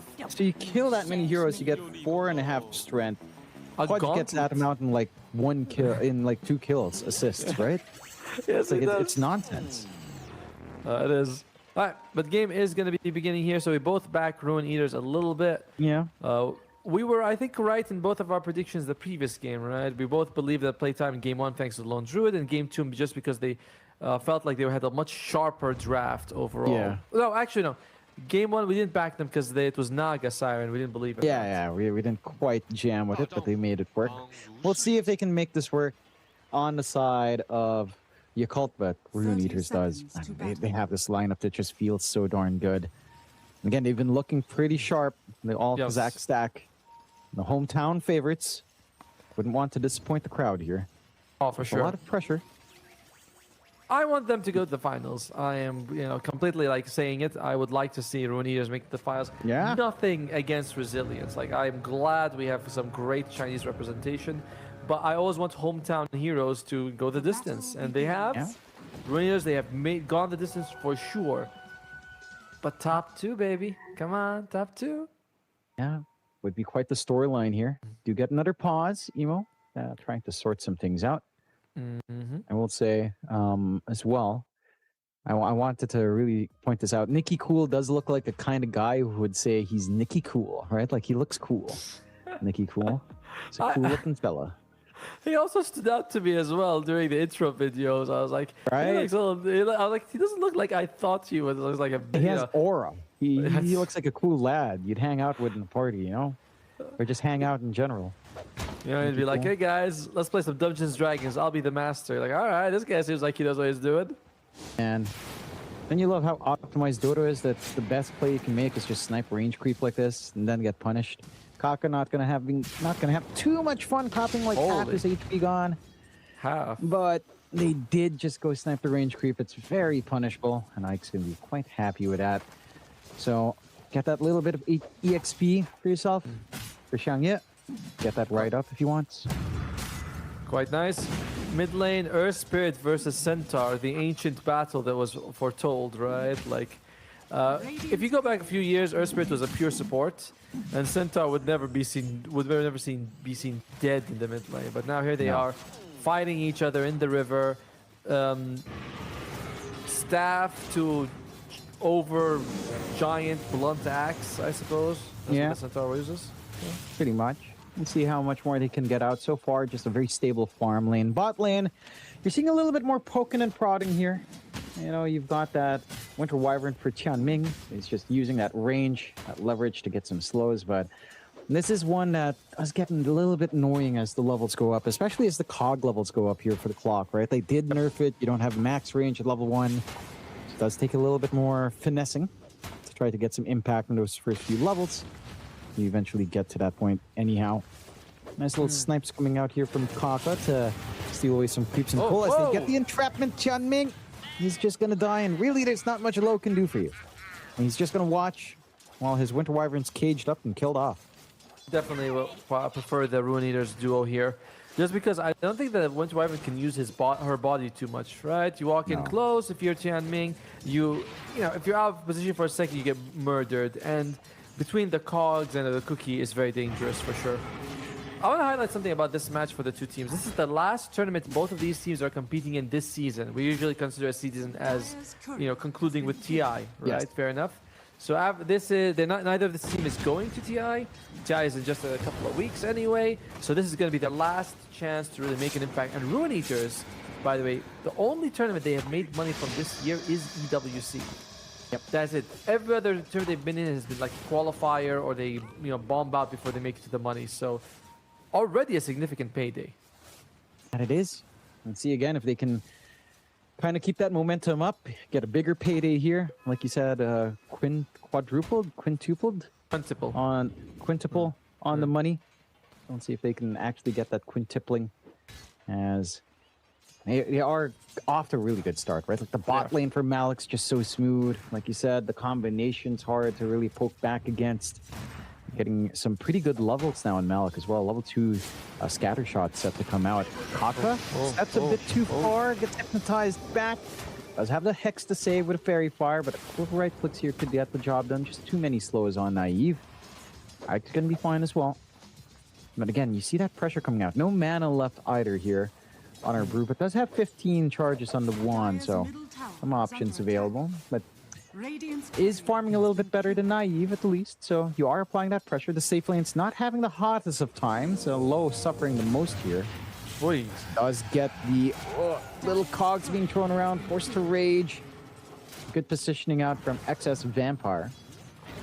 And that's it, just a lot of poking and prodding here. He should try to eat the cogs. They'll give him 1 health. Oh, that's true. He should. Come on, bro. That's efficiency right there, but they're going for more. Assault, they don't have rage. There are some creeps to keep Low safe, and Low will be able to back off. So just more pressure, relentless from the side of Rune Eaters. And again, just not much Tianming can do. Normally, Winter Wyvern, it feels like the impact's really high, but like you said, you can't really use your body too much. Just kind of stuck poking when you can, but not really achieving too much. I'm worried about Jean Yu's item build here on the Brewmaster. If he's going to go for Hand of Midas, that's going to put a lot of pressure on their mid laner to make space. You know, they're like, Emo, you can do it, bro. You're going to 3v5 them, because Spectre is going to show up to fights. And you're up against Stampede, and, I imagine Snapfire will also be involved for Malik. So, whereas on the other side, for your Cult Brothers, Lao is going to farm because he's a life stealer, and Jean Yu wants to go for a Hand of Midas. He wants to farm too. He's not going to be very effective early on. You're just going to be stuck with, again, that situation where your 2 side lane cores are going to be farming up.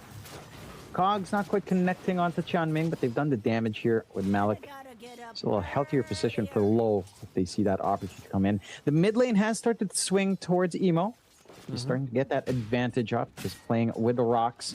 Nikki Cool is tanky enough, though, that isn't any feasible kill threat. Level 6 is up. No Magnetize on Emo, focusing on the lane.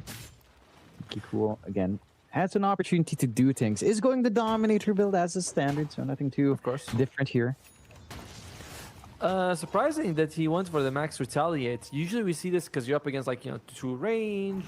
So, the retaliate activates, but I guess a solo Earth Spirit mid lane, don't often see that, huh? Oh, there's Stampede. Trying to get him down, they get the gaze off, and now getting to roll forward. They manage to get the punishment onto Naive. They get Xiangyu, they get the bigger kill in the Spectre. They can't quite stop the TP away from Ike. But they got some good impact already here from our Earth Spirit is down. Bot Malik as well gets entrapped just a little bit. Too much damage being dealt. You are tanky at this point for Low. She gets that 10 HP from the hero kill. This is fine to clear out. Tianming, no threat onto him. Battery Assault not popped, so happy trade so far for your Cult. Yeah, the top one you can make a case for it, right? The mid laner has to rotate for it, but you get a nice kill there for Naive. Unfortunately, you can't really make much of a case for bottom, as Malik just loses his life, without really getting anything back. No. Not quite what you want to see here for Rune Eaters. Do have a little bit of a pause. Maybe some technical issues coming up. Hopefully they sort it out. Hydration. It was Malik who died. Yeah, perhaps. Looks like, some stern talking to here. Just, they're like, don't take off your headphones. Don't. You go Take off your back and play. Yes, he takes off his headphones. Fair. That's the thing, by the way. You aren't supposed to take off your headphones during a match. Yeah. Unless an admin talks to you, I suppose. That's the only time. Which I've seen it, so that does make sense. They tell them, just yell louder. Just keep yelling. Use sign language. I'll get it. There's noise canceling headphones plus IEMs in. You tend to block a lot of sound. That's very that fair. combo. They block the Lotus take here. Frost shield up and a bit of a chase onto Xiangye. A lot of damage when he's solo. Not quite enough to threaten. Tanky boy. Even the swing around from Ming. Maybe just expecting someone to try to fight over the shrines. No wards to spot. Trying to get the slows onto Xiangye. But Ming is there with the flying, with the damage, and a little bit beyond Xiangye. They get the cold embrace. Here comes our clockwork battery salt out from extra small Vampire. And that's enough to hold them back. So no one dies. A lot of commitment top though. Now, Emo rolls into the back, gets the kickback. Again, no magnetize. We do get a good stun. They managed to get the damage in. They won't be able to clean up. Emo getting 2 charges up now on that urn. Feeling happy about his rotations. 4-man rotation. They killed a position 5. But Naive definitely is not enjoying the current state of the game on the Spectre. If you look at all the cores, like every Radiant core is beating their Dire counterpart basically. Mid is really going well for the Earth Spirit. The Lifestealer is doing much better than the Spectre. The offlane is quite close. Malik is doing a decent job, but I mean, there's going to be Andamitis on the Brewmaster very soon. Fight against. Get the catch again. Nice Earth Spike and Hex out. Stampede to buy some space, and that's going to be a kill onto Kaka. Can they find more? The kiss is flying in. Not quite, actually. Not that much. Get the control onto our Brew. Xiangye, not long for this world. Emo does find Ike in the back. Can't find too much more. As he does have Magnetize, but didn't quite have the mana. Trying to throw one out in the middle. Ike is very happy, sacrificing his life multiple times like that for, keeping Naive alive, and in this situation, winning them a team fight. Because he already used all of his spells. Wonder what Malik is going to build on the Snapfire. I assume it's going to be the same as usual. Boots of Travel, Kaya, Shiva's Guard, or at least a Chasm Stone at some point. Standard stuff. Yeah, it shouldn't be too wild. It looks like Blink actually being prioritized for Malik, so he does want a way of initiating, which I think is fair. I think there's some games where you just feel like, all right, I'm probably not going to be showing up to random lanes so often. The off lane, probably one of those positions for Snap where a Blink Rush is much more justified for sure. Still clumping up top here. I mean, they're keeping Ming around to apply that pressure onto Naive. TA2000 not having the free space to just farm up. Even Emo landing that slow, getting the stun off. Should be able to find that kill with the Hex as well. Is quite speedy though. Vessel charge pop, magnetize as well with the stones. Eventually they find the kill. Lots of commitment for that one though. It's a very calculated move by Cold Brothers. They're saying, we want to make sure this guy is not having a good game, and we're going to take his friends down with him. They will find themselves an extra small Vampire. Nicky Cool gonna lose his Dominator creep as well. But again, lots of activity from Emo. And this goes back to what you were saying, right? Like, because of how slow your other cores are, you need Emo to pop off. And he's certainly delivering the goods here, Automo. He is. And now the line has level 6, so Kaka can contribute with that finger as well. Went to Wyvern's damage is kind of like okay, right? Like it's fine because you have the Arctic Burn and you have the Ice Shards, but line level 6 with a finger, big increase in that burst damage. And I'm just glad that Finger, which used to be 160-second cooldown, is now like 100, like 120. So much lower than before. Oh yeah, it was painful on its original times, but now you got a lot more activity early. Nicky Cool scouting the back, playing poke with a little Centaur from his main Centaur. Top tower just set to fall, and they're not even bothering. Look at the vision set up from Yakult Brothers, watching those camp stacks, watching the forward part of that ramp area, which is giving a lot of reach for them to play. Poking with cogs. No mana for Emo. Nice little win on extra small vampire to actually pull off the aggression. I do like that name. I know it's XS vampire, but I like to imagine it's an extra small vampire. That's very cute, right? You think of a vampire, usually they're like terrifying and Dracula and welcome to my castle. Oh, but they get a good pushback with a hurricane. They get the blow up on Tianming. Does cause Stampede and Chain Frost, but find a freebie. Ike is like, get out of my castle. Don't show up in my neighborhood, boy. It's not a vampire. Maybe he's a lich. They're kind of vampire. I guess, you know, because vampires draw the life force of people, sure. Does that make Necrophos a vampire? No, I mean, we're really stretching it, to be fair with you. I mean, like, vampire's pretty blood and, you know. Is Bloodseeker a vampire? He might be. He honestly could be, right? Like, he's got that weird interest in blood. Naive! This is a little bit strange for him. Farming a little bit forward. Finger out. Kaka gets a stack. Nicely done. Do miss the health bonus from Finger. That was pretty good as well. Oh, they're going for more. Shot out onto Tianming. Not going to survive long enough for a curse. Malik showing off that blink. Starting to find the angle it's in. They do have the split ready on Xiangye. They are intercepting. Oh, not enough damage on Emo to get that kill on extra small vampire. But they are still chasing on the side. They want Malik, but no one else has a blink. So they'll settle with a purge creep. Fair enough.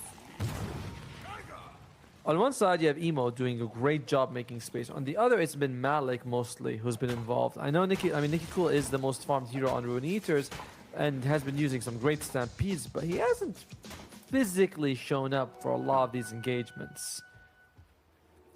No, I'm wondering what he's farming up for. What do you expect from the Centaur at this point? Post-Dom, yeah, I mean, obviously the Blink, but Heart Rush, is that what he's trying to go for? I imagine so. Some utility. I imagine it's Heart Rush. Do you see the bounty difference, by the way? Yakult Brothers got like 2,000 gold, and Runeator's got a couple of hundred. I saw when Ike, no, sorry, not Ike, sorry, XS Vampire was walking towards the 2 bounties, and unfortunately he was like, no, these are mine, you can't get them. Yeah, no. Oh, there's a cool. Ooh, pipe. It is a pipe first. So, like we were saying, feels like a game where you kind of want the pipe. It does offset that hard timing that you want to rush. This is going to be. We'll have to see if it's impactful enough because, again, it doesn't feel like it's been. I mean, it's still important to get the pipe. Don't get me wrong. It just feels like Magic Res in general has been really tweaked down by an extreme amount. I agree. Bring back Eternal Shroud, please. You also like Eternal Shroud? I've been yapping on about this, bro, for a lot of the tournament. I'm like, oh, why can't I have Eternal Shroud back? Because we have Consecrated Wraps. No, it's I'm telling you, there's so many times I'm playing as Axe, I'm standing in the middle, I get a good call, and I just don't have mana. And I used to have mana. And now I have to bring a Soul Ring, I have to buy 2 mangoes in the early portion of the game until I get like a Lotus Orb. And it's terrible. It sucks. They get the hook shot. This is not going to suck. They get the control.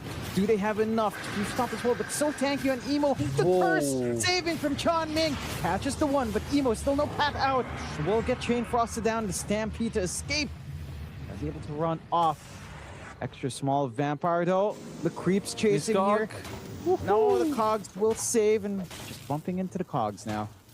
Unfortunate for low. So a hit and run working in favor of the Rune Eaters here. Massive. They get Emo, which is the biggest kill they can you know, honestly get on the map. Still chasing low. Eventually finds Ike. Trying to get the damage off. Does have it reeling in. We'll get the freebie there. Finger on the side? Or... I heard a finger too. Drop low. I thought it was around Nikki Cool's area. What did Kaka finger? Arm? I mean, I don't want to speculate in that direction, buddy. Fair enough. Very out of context. Fair enough. I deserve that. 8-7. Sadly. You know, if only it was, you know, if only it was a certain thing else, but So far, you can see Naive has been struggling in terms of net worth, but he's slowly getting there. Has the talisman, only about 1,000 gold away from the Sacred Relic. With the Radiance, life does improve somewhat. And it does, but it's also going to land with the timing of this Brewmaster hitting a huge spike with the Ags, right? Like, you're not too far off at this point for Xiangye to actually find out Ags. The Midas investment has paid off. You've got Lo with his own Radiance already up, going for the Armlet next. Oh, man. He has his own Presence already up. All the cogs missing from extra small vampire. Okay, one hit. 1 out of 5.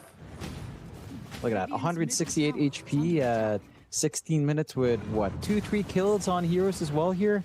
Outstanding from Lo. What an ability to have on Feast. Truly one of the abilities of all time. When you say outstanding on Lo, as if it's like his fault, you know what I mean? Like, he's doing all he can. It's not really, he can't do anything more within it. I just don't understand. You know, it's like, okay, why does Lifestealer get this and Sven gets like free AD off of God Strength, not even on God Strength, like at level 20 or level 18, it feels like he has amp damage every single time. He gets like 60% more damage. They kill off our extra small vampire off screen.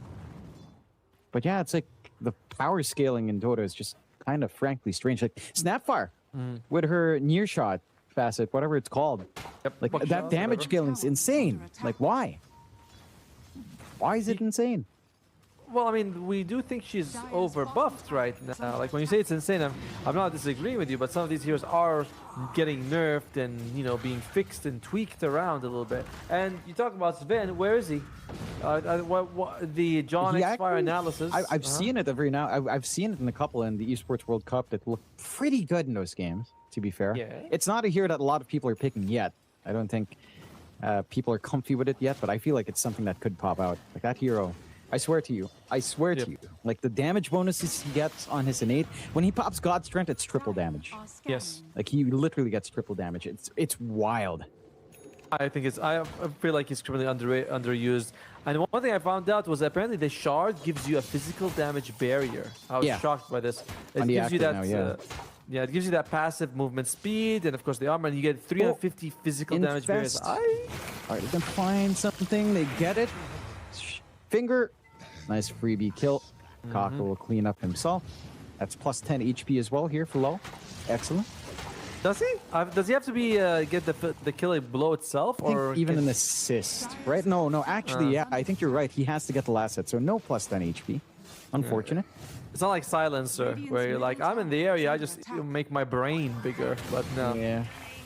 You have to be the one to eat him. You know what they should do with Lifestealer? They should put back corpses on the ground and let them physically eat the body. I mean, we have freaking fish for Tidehunter.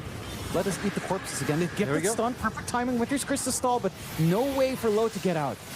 Excellent combination coming out from the Rune Eaters as they get the big kill they're looking for. Stampede out to get the bonuses onto Chanming.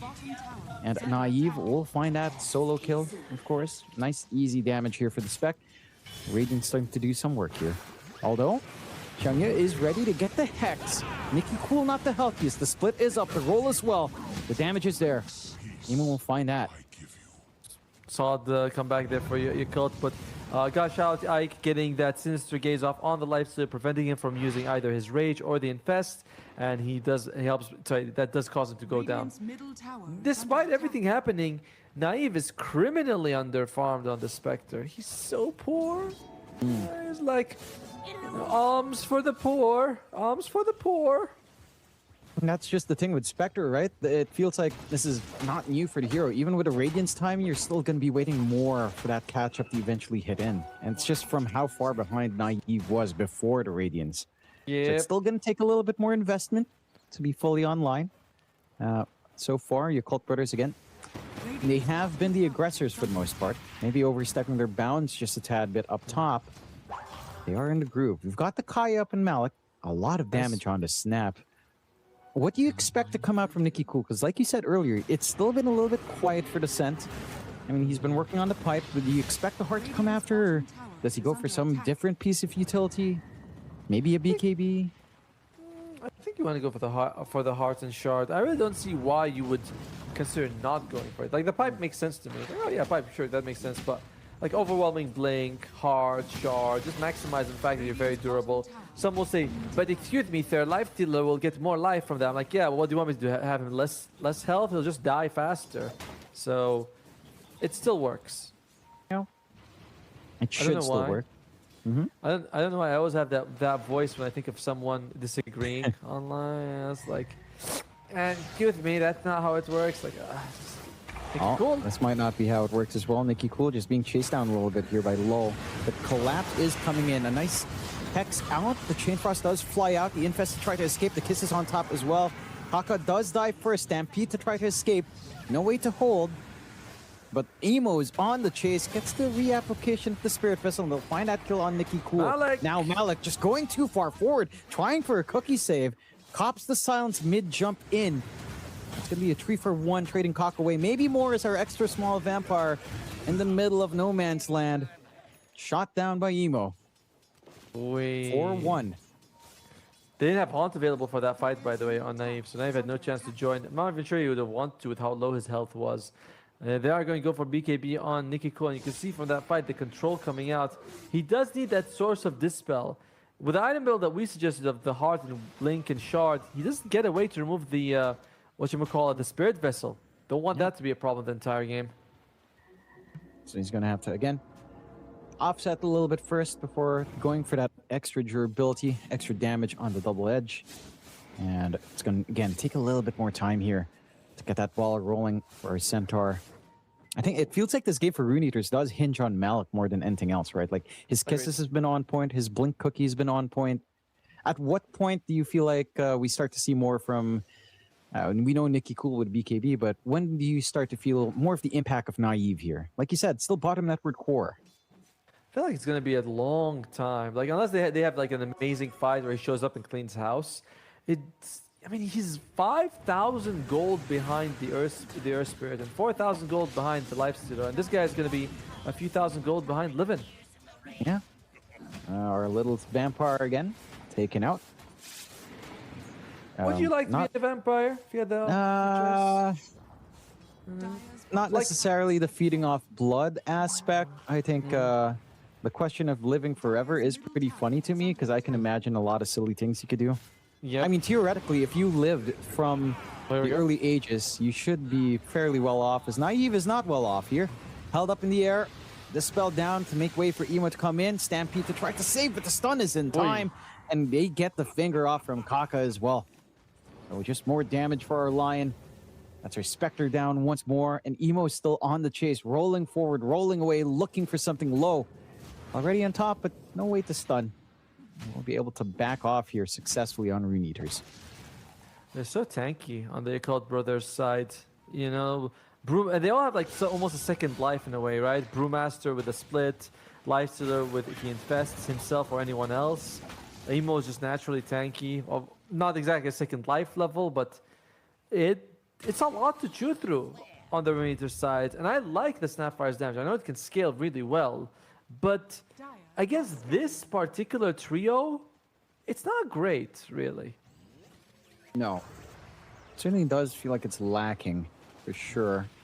Get the Essence Distiller up onto low. They will actually hookshot an attempt. Does not get the rage off, so they do get the blow up onto low. Nice and fast. Wow. That's very quick. I mean, we saw it before the top lane. I thought it would be able to take a little bit more, but them kisses, you know, grandma's kisses, they give you the tingles. They do. What do you think Low starts to consider? I don't know if it's enough to save him, but maybe in just the Lincolns, it feels like all those stunts were fine. Like they kind of stagger out the hook shot into the cogs. It feels like it's always the follow-up gaze as they catch the extra small vampire. That they do pop magnetize for this, so Emo's not going to be able to chase for more. I know he's going for the Eye of Skadi on the Lifestealer. See, in general, the problem will solve itself with normal itemization and from the fact that he gets so much health from creeps. I think he's up to like 200. Yeah. Outstanding. Last we checked was around, actually I think we saw him at 190. So it should be 200. Plus 10, probably more than plus 10, you know, maybe 220 at this point. Yeah, to the lowest credit, 230 maybe. All right. I mean, that is a nice number. He is actually racking it up at a rate of what, 10 per minute, which is not too bad, I suppose. It used to be better. Normally at this time you have what, plus 400? Centaur would have like plus 350 at this time, right? He was getting 40 health every 2 minutes. Yeah. So you know, or you could say it was, I guess, 10 also per minute, per 10 minute per minute. Yeah. Yeah. So 100 every 10. It's not bad. Yeah. No, sorry. 20. It was 20 per minute. My bad. Crazy. In fast out, Finger not quite flying up. Just get this easy kill on Ike. Maybe now. Finger out onto our extra small Vampire. He's just gone. 2 supports taken out of the picture already.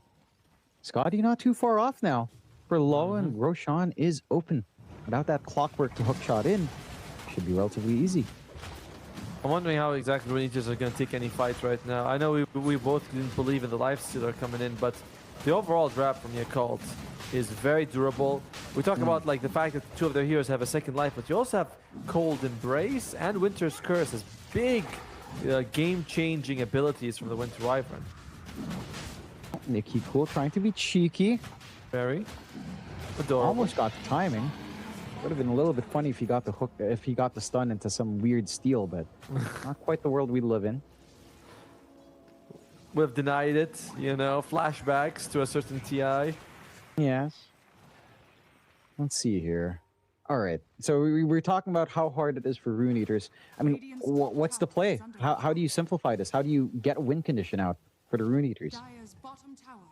It would be nice if Ike can somehow Sinister Gaze someone to high ground, but it's not really like that great of a mobility spell, right? It's not like a tiny toss or a pudge hook. Like, you know, sure, he, you know, wiggles his eyebrows a little bit, gives you a little bit of a wink in his eyes, but you're not running over from across the country to be with this guy. No. That's such a funny name. As they jump out, they catch Nikki Cool. He is held up in the air. They did get the split off. Maybe they can find a control on our Centaur, and they do. BKB forced out from Nikki Cool. We'll get the Hoop Stomp to try to run away. We'll be able to get out, but they've left extra small Vampire in. Does get fingered, and one more hit will do it. A punch from Kaka to clean up the job. 5 stacks of finger now on him. At least Centaur does live. He does, but that BKB being used for really not much going in their favor, as they're also going to take the tier 2 bottom. Naive continuing. I mean, the poor Spectre has been playing catch up this entire game. Yeah. Like. Maybe they find his Kaka kill. The bounces come in. Ike will find his freebie. Try to TP away. B-ward will be there. Curse not quite flying out. Is up, but nice hiding in the tree line. Very well done. Ming. It's still fine enough. I mean, it's just a support line. It's Chain Frost as well. Naive, like you mentioned, and he only has like Manta Radiance, which is rough. Why is he? He's holding what seemed okay. The tag disappeared. I thought it's like, why is he holding a Winter Wyvern's wand and using it?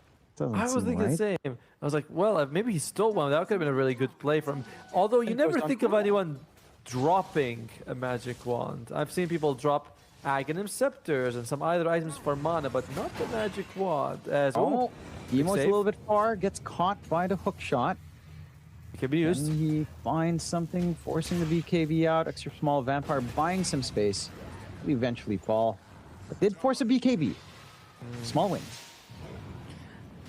I generally find that using your abilities and items to get kills very rarely is a bad thing. You know, some people are like, oh, look, he forced out the black hole at like 7 minutes. I'm like, yes, that's what it's for. You know, I mean, at 7 minutes, sure, yes. It's rare you get a pick off anyhow, right?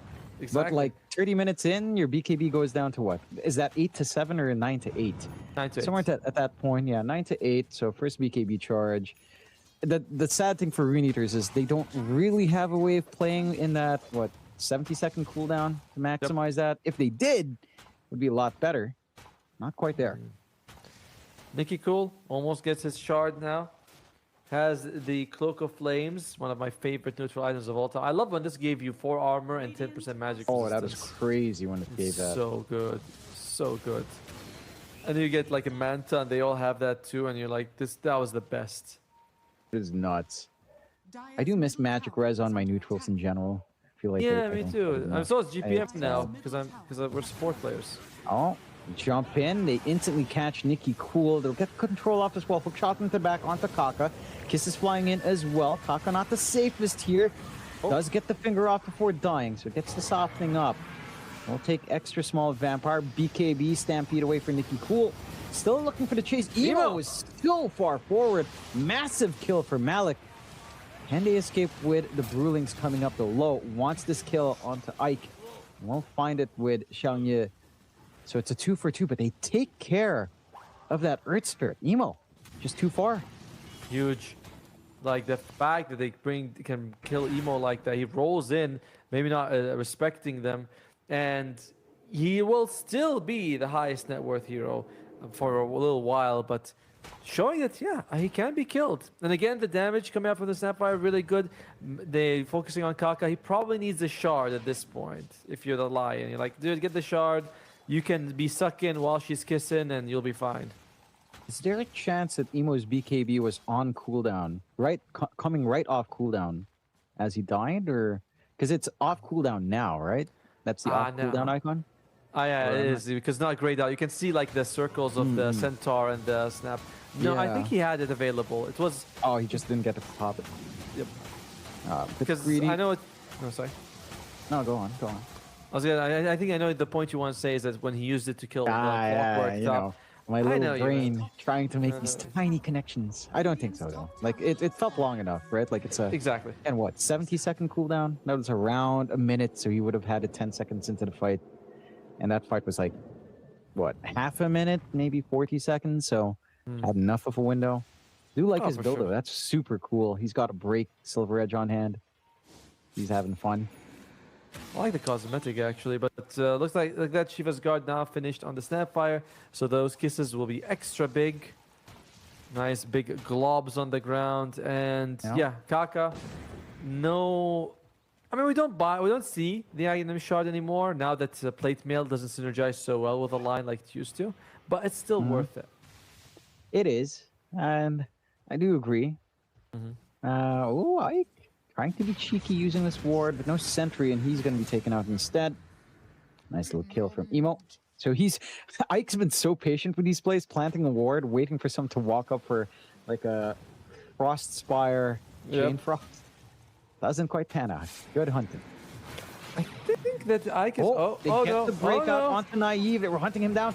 The hook shot saved. Frog just well holding back. Low doesn't find that move onto Naive. Infests out onto the clock instead, onto his Lion. Kisses should eventually find Kaka. Burnout is there, but Malik now in a very awkward position, forced to BKB run. Silver Edge break Emo, trying to make his way forward. Does not last long enough, so kick back on Nikki Cool. Magnetized down, but Emo's committing. Dives behind the tier tree. Behind the racks, not gonna get that further action, but does have to break. Back off. They actually start the high ground just a bit. Ike, jump forward, split out. Ike, not gonna last long. Up in the air for Nikki Cool as well. No Stampede to bail out, and that's gonna be a set of racks here for the side of Coke Brothers without Aegis. How often do we see this happen? Not enough. They realize they have an advantage. They say, let's just go for it. BKB has been used on a couple of...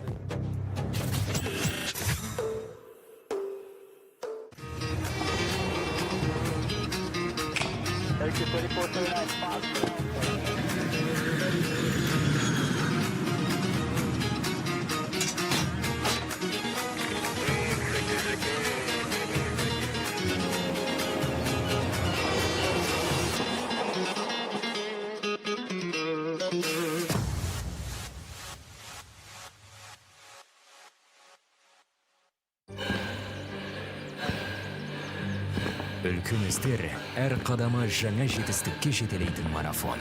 Біз осы жолды сіздермен бірге 10 жылдан бері жүріп келеміз. Тимур Құлыбаевтың халық қайырымдылық қоры.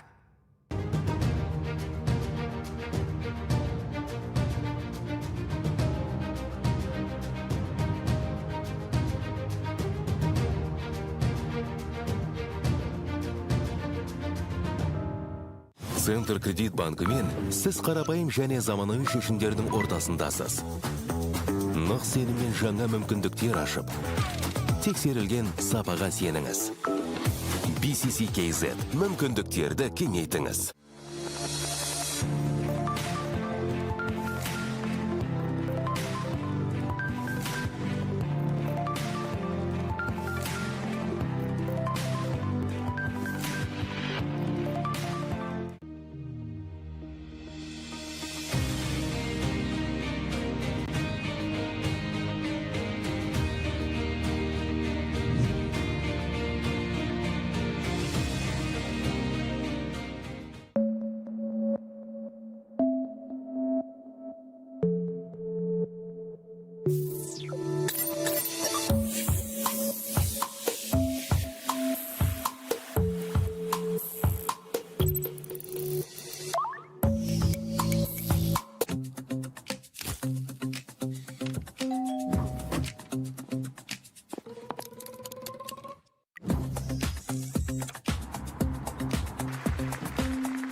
Games of the future.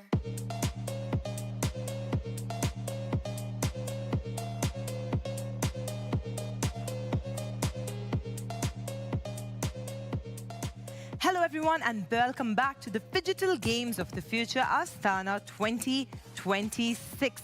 A lot of action coming in through the day. As you can see, we have our OTT platform, four-way screen, so much of action bursting on that screen. David, what's your pick? What are you going to be watching once we head out of the studio today? Well, it's lovely to welcome everyone back into the studio. And as you mentioned, we have our OTT platform. The joy of being a multi-stream service is that we can watch 4 different disciplines all at the same time. Sarah asked me what I would be interested to look at, and I must be honest, the fidgetal shooting I'm particularly interested in because Minsk House are currently playing a team from South Africa, Team Hybrid. Now, South Africa is relatively new, I think, to the fidgetal world of shooting, so I am keen to see where this game is going to go.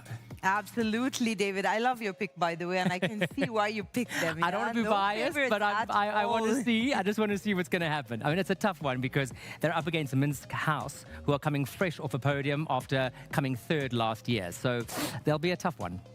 Before anything else, let's just thank our sponsors, without whom none of this would be possible. Absolutely. I would like to start by thanking Bank Center Credit, our online banking app, and encourage you to download it as well. And of course, everything about the teams, the results, and all you need to know on the go, available on our website. If you look at the screen, boop, boop, boop, there you go. All official documentation and everything ahead of these games on our official website. Experience every moment of the games with Sven. And we'd also like to remind you that Just Dance, which is of course is our phygital dancing, which will be presented by Solid Core Resources, will take place at the Barris Arena from the 6th to the 7th of August. Let's chat a little more, though, about those 2 teams, Minsk House and Hybrid. Yeah, so Hybrid relatively new to the digital shooting space, up against a champion of champions, which is Minsk House, having taken 3rd spot last year in Abu Dhabi at the Phygital Games in 2025. So it's going to be an interesting one to see. When we were looking at the screen earlier, we were seeing that, yeah, they were up, well, yeah. it's not necessarily looking too good for them at the moment, but we can only hope. You know, at the end of the day, what's wonderful about these games is that they are all-inclusive. They celebrate the fact that we are welcoming and encouraging new teams every single year to come in, to register with their respective WPCs, to take part, Sarah, in not only their regional games, but their national games, and of course to eventually take a spot right here at the Phygital Games of the Future. Absolutely, and jumping in right there now and giving you the four-screen look. It's so many different disciplines. Each of them have their different rules, different strategy, different ethos altogether. We saw that as well with all the different venues we have, David.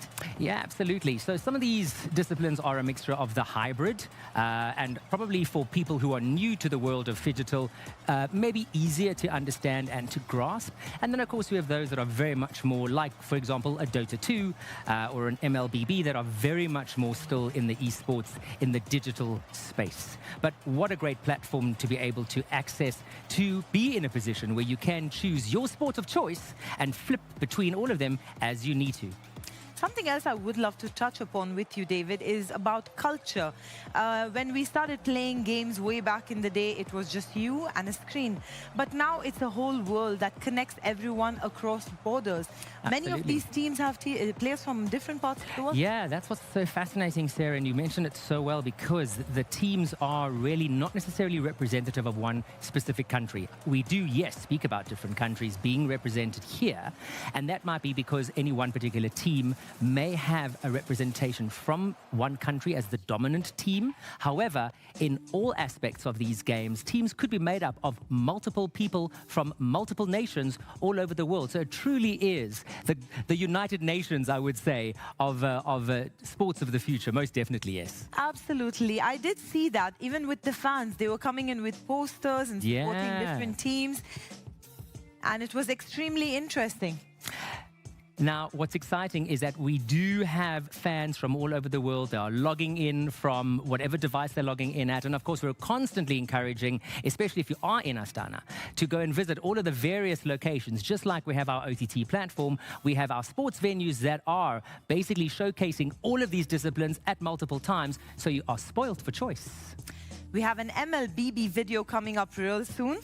So let's get to it. As we cross to the screen now, let's see what you can expect next. Here we are still getting acquainted with the teams at the Games of the Future. The West Asian team, which was established in the 2021, known as GK, has won numerous international tournaments focused on Mobile Legends. Most notable championships include the MLBB Mid-Season Cup and M6 World Championship. Let's welcome GK Sports. Please, could you tell us about yourselves? My name is Omar. My team name is GK MLBB. My name is Muhammad. My team name is GK. So you guys know that you are very popular. Did you ever think that you would achieve success like this?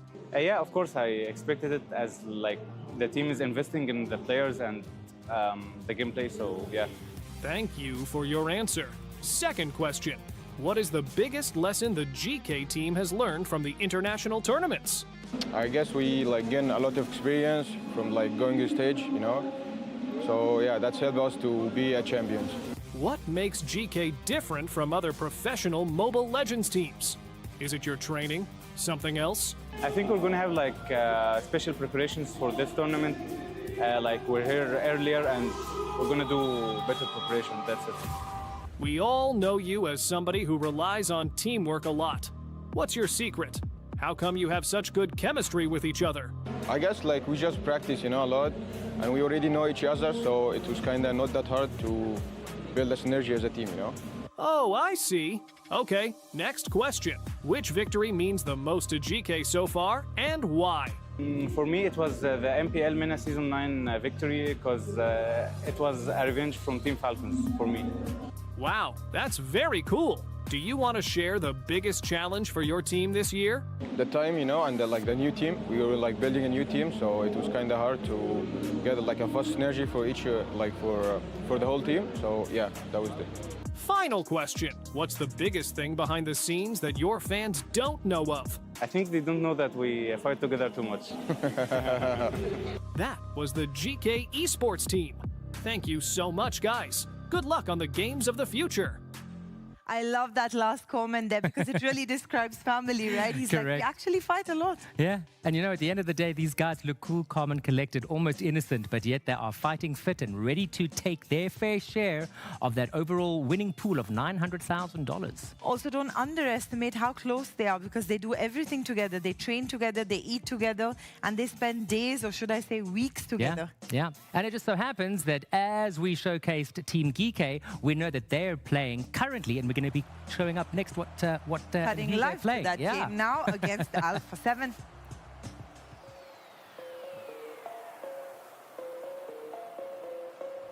Games of the future.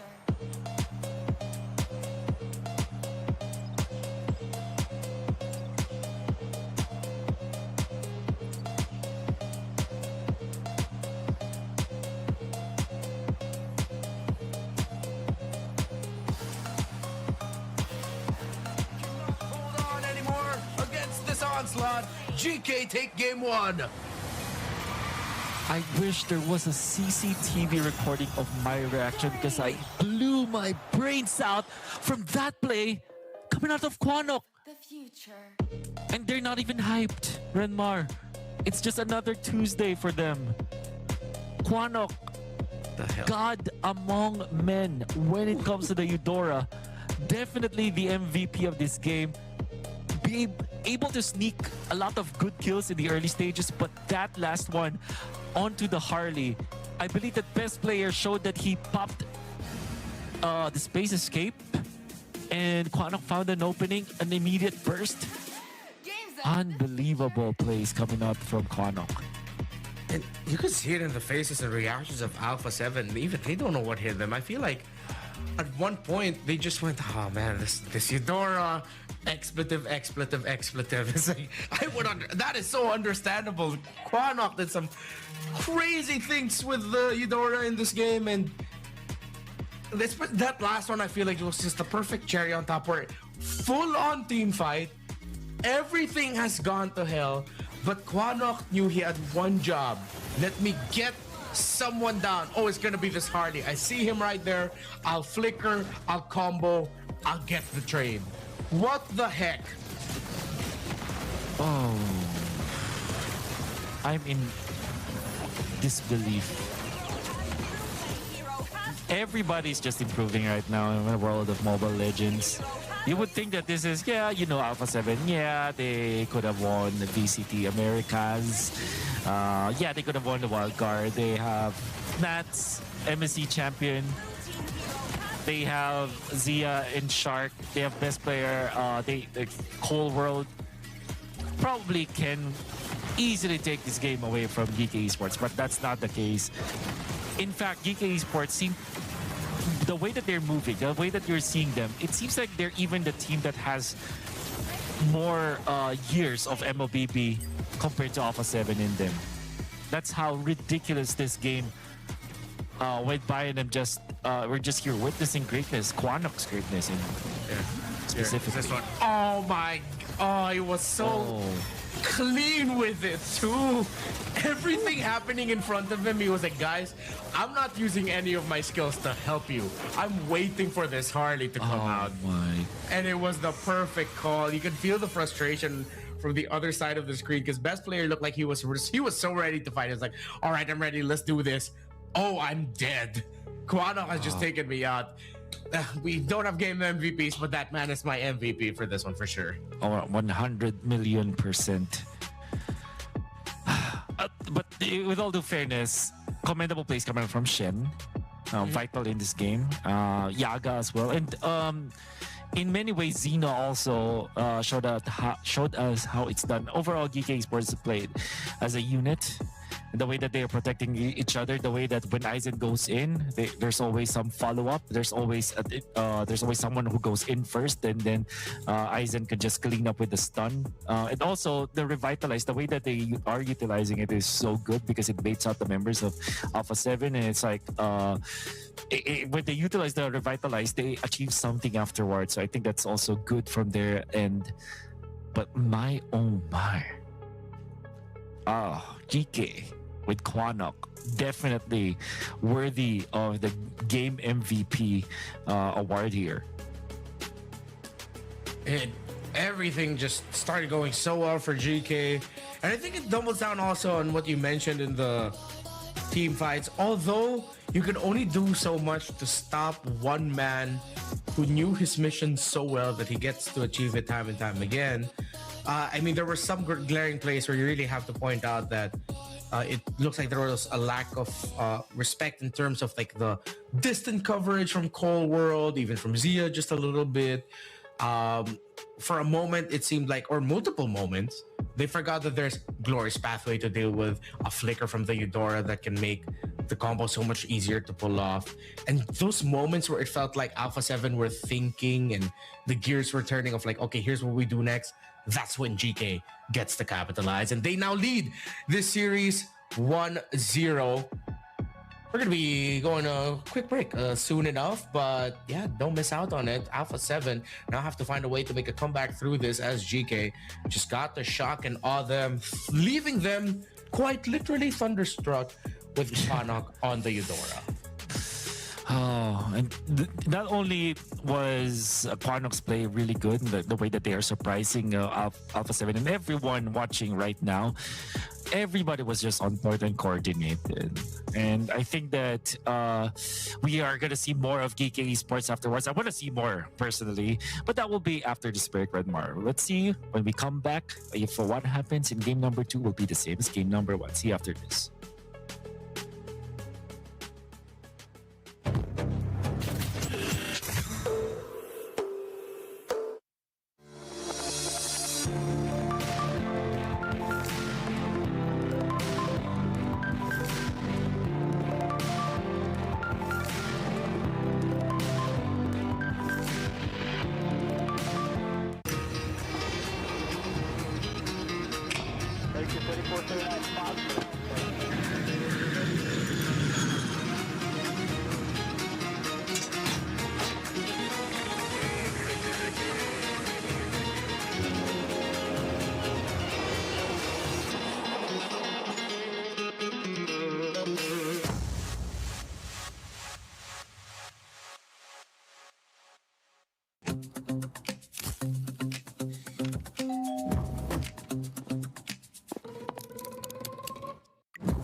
Үлкіміздер әр қадамы жаңа жетістікке жетелейтін марафон.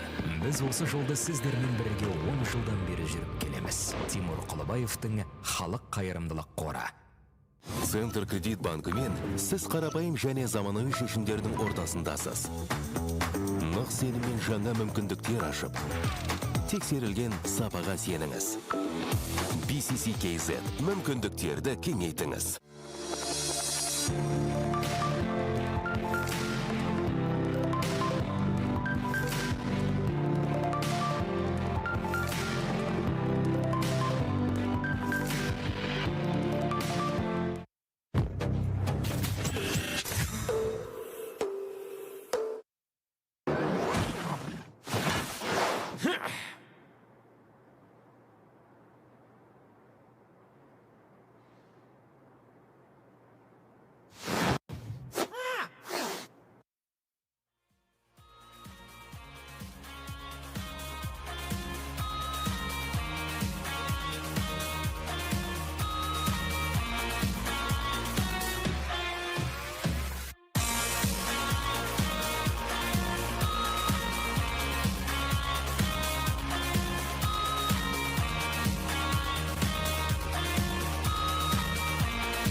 future.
Games of the future.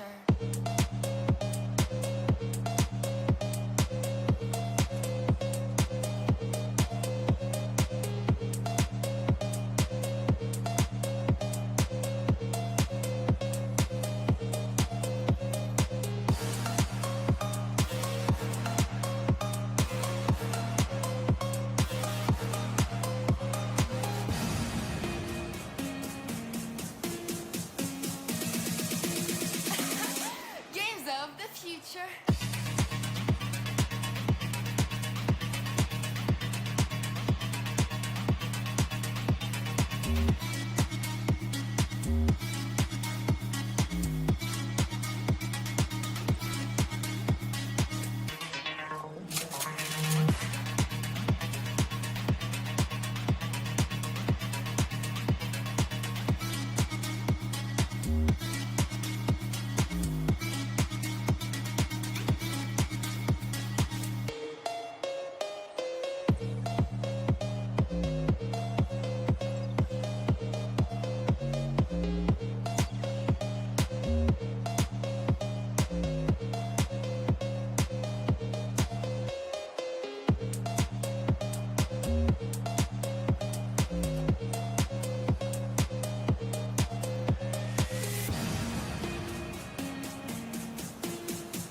And some of the more successful teams, they have speed, they have strength, and they have a strategy. The 3 S's in order to be really good at laser tag.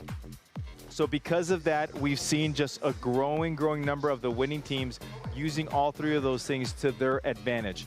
Yes, you have to be on the ready. You have to have your gun ready at any times. Yes, you got to duck and weave. You got to be alert, your head on a swivel, as we've been saying all day long. But ultimately, you've got to be accurate just like you are in the video game. Yeah, and the biggest thing I can say is you just gotta watch your back, because a lot of the times you get shot from behind, you have no idea the opponent is even coming at you, and you're just suddenly, your vest lights up and you're done. And once you do get shot in this round, in this game, you're not allowed to get up. Actually, if you do, you will get deducted points and you will be penalized. So once you get shot, you will see some of the players on the floor just sitting around waiting for the round to end. That's right. They're not just sitting around having a great time. They're saying, let's speed it up so that we can go ahead and get out of here. I think one thing to watch as well, too, is how are the players' comfortability doing something different. We talked earlier about how the evolution of digital shooter comes down to this. How well can you transition from the digital side to the physical side? These are now marquee athletes. You see it in other sports. In F1 and in NASCAR racing, they're taking professional athletes to change the wheels, to do a lot of different things because they physically can do it. We are going to see this evolution. So today, the teams that are successful are the ones that feel comfortable doing something that may be uncomfortable for them overall. Yes, and it's not just about physicality. A lot of this still is about tactics, about how, you know, communication, how the teams are going to spread the arena, attack, defuse the bomb when they need to. It's more than just being physical, but physicality is a big part of it. You were even making somersaults and rolls and tuck and rolls, like he always says, tuck and rolls as he's shooting, and it's going to be a lot of fun to watch for sure. That's right. You got to be in the moment. I'm still waiting for one of these players to go ahead and all of a sudden be in the moment, start rolling, start doing the different things, because you could do all that stuff. A lot of them are standing straight up. A lot of them just aren't at the ready. Look at me, I'm holding it like I'm ready to go with it, right? There's no gun in your hand. There's nothing. I have a pen. I have a pen in my hands. I got to calm down. But these are the things to watch. Now, I know what you're saying, Coach H. It's a laser tag. I really have to watch all those things? Yes, because this is for $150,000. Every detail counts. Every decision that you make makes your future be round. Yes, absolutely. So we are going to head over to the laser tag arena. Stay tuned and enjoy the game.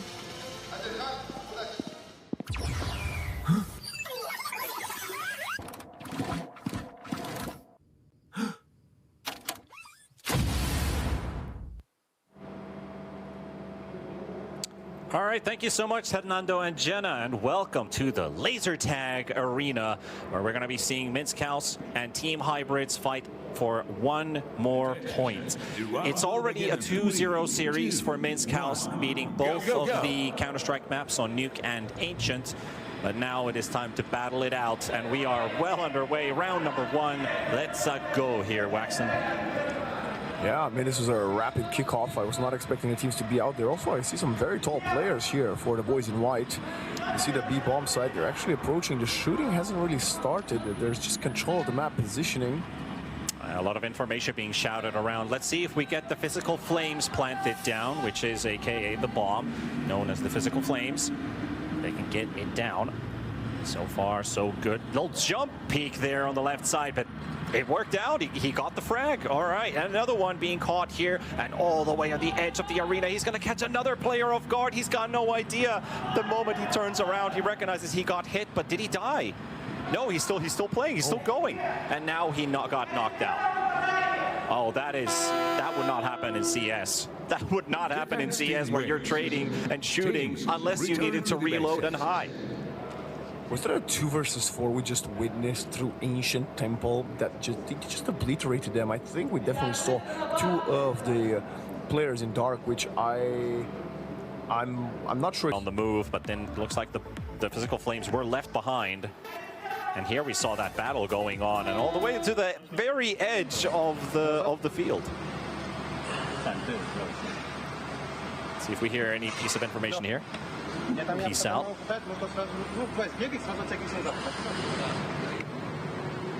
All right, no words of wisdom. We've got some veteranship here, at least, with number 12. Let's see if he can lead his team to win. Go. Round 1 did it. They're gonna go for it. Splitting up. Well, he's leading the charge. I love it. So it was Minskaus who got the first point. Of course it was. Of course. Don't sound like that. I know we're kind of used to it at this point, but I do hope for Eternal Fire. I'm fully biased on Eternal Fire here because I want them to get that 1 point at least. Show that this laser tag is what they were made for. But they've already lost a player. That's 3 now. Oh my goodness gracious. Zeno and Zillow are going to struggle, and now it's going to be a 1 versus 5 needed. 75 HP already. Oh, bullets flying. See Zeno. Oh, spots an opponent. I think it might have gotten a kill. Nope. They dropped the defense team. The physical flames were dropped behind, couldn't pick it up, and another elimination. That was a flawless round from Minskaus. Yeah, Minskals are unbelievable. What a team so far across all the disciplines, and this is what the Digital Games are all about. So far, this slow approach from the attackers hasn't really paid off, and I want to see a bit of a change-up with the Physical Flames. The teams that have been most successful have been the ones storming a bomb site and trying to commit to a plant. If it succeeds, it's brilliant. If it doesn't, at least you change up the pace of the game.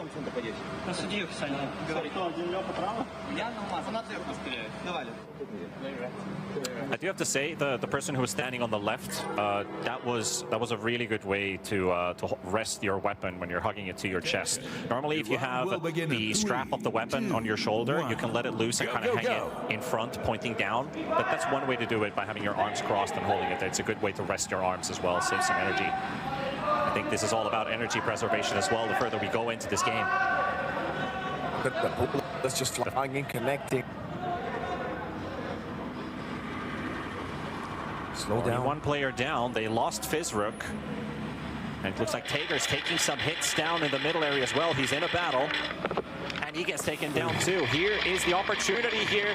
Let's see if they can win this trade. A lot of dashing, a lot of dodging, and ZNX loses it. Zon showing the prowess. He's been the one in the interviews talking about his team, about laser tag, and he's on a run. He's on a ramp. He's gonna get the flank, gets another one. Zon on fire, goes for the 1v2, but he gets knocked out. They're both down to 25. They lost Mendel. So for the first time, Minskals will have to play short-handed 1v3. He's going for the bullets. He got it. Connected. Steve had him. Let's go. Well-needed round victory here, as the Minsk squids just really struggled there that round. You know, they tried to change the pace up. I thought the team behind would try to be more aggressive, but no, because they wanted to extend their lead. They wanted to be more aggressive, and they got punished out the gate. We still have yet to see the Flames being put down, but with one round here, I would be quite confident in them trying to go for a Hail Mary play, bomb, and then play post-plant. What I really liked about that round, and I think might be a very crucial part of this as well, is to recognize, are there 1, 2, or 3 players on that side of the flank? Pass that information to your teammates, and if you can knock them out, the way is open. For Zon, for especially, we saw that he went for the long run as soon as the last defender was gone from one side of the map. He goes for the full wraparound and gets the pincer move done. That's got to give some energy for Hybrid, and let's see what they can do with this information now. An aggressive move from both Steve and from Zon, but they go for the first piece of cover. And now I think the info is how many players are on each side. They dropped the Physical Flames a little bit forward. They advanced it down the map and not too far out. Big covering, long range. Big hits on Steve. His armor's dropping. Trying to pre-fire there, I believe it was Mendel, just covered the corner where players like showing here on this side of the map. Pre-firing is definitely one of the metas we haven't spoken about. Zon from 100 to 0 in a matter of seconds. Probably a headshot. We can see the he sees there's a player advancing, but he's on a dead angle. Now finally gets a couple hits in Fizruk. Did that count? He got it. Yeah, Fizruk wins the duel. 5v3. 2 minutes. I see Fizruk's poking forward. We also see another player. Oh, another catch. Oh, it's going to be a 2 versus 5. Difficult to go. You need to find MDS. You're trying to go for Fizruk. He was pretty healthy, and that's going to be the last player falling. Return to the base. 3-1. They will be guaranteed to win the first half. Well, Zon going for the energy preservation strat. He ran to spawn, to die in spawn, so he doesn't have to walk back. So smart. There was shoelaces issue dealing with that very, very quickly. Earlier today, we actually saw a player that was injured, had their knee wrapped up, and I gotta say, he was playing for the most impressive team in laser tag thus far. But that's the commitment that we love to see here at the Digital Games. Different type of physical injuries, but that's the name of the game. It can happen. Counting down, we can also see the clock running down as the replay is being played here. Couple good battles. I love how players are very cautious when they're peeking over cover. Technical timeout called. All right. Oh, technical. All right, maybe that shoe was more of an issue than I thought in the first place. 3-1, of course, still a very close game. You don't want to lose due to any sort of issue, like technical, outside of your control. You want to be at your very best to give your very best. Seems to be an issue with Steve, I believe this is. When I look at the evolution of laser tag, how it's kind of advanced, I do hope someday in the future we could have tracers, like tracer animations being flown from the gun to kind of animate. I'm pretty sure we can have that in well, not CGI, but like AR. Yes. Not VR, but AR. It's possible for the viewers at home to watch that, but I hope like when we get the live action itself, you could actually see where the tracers are coming from and get much more information where your opponents are shooting from. Yeah, fun fact, actually, me and Tea Time were talking about needing tracers to enhance the viewing experience more than anything. But even knowing how to dodge or when to hide or when you're about to be in danger, right? I think these would be quite cool additions to make the game more fun and actually more digestible, rather, for the newer players. Because if you're an experienced player, you don't even need them. But if you're someone that's just getting into laser tag, you could really benefit a lot from it and develop much faster.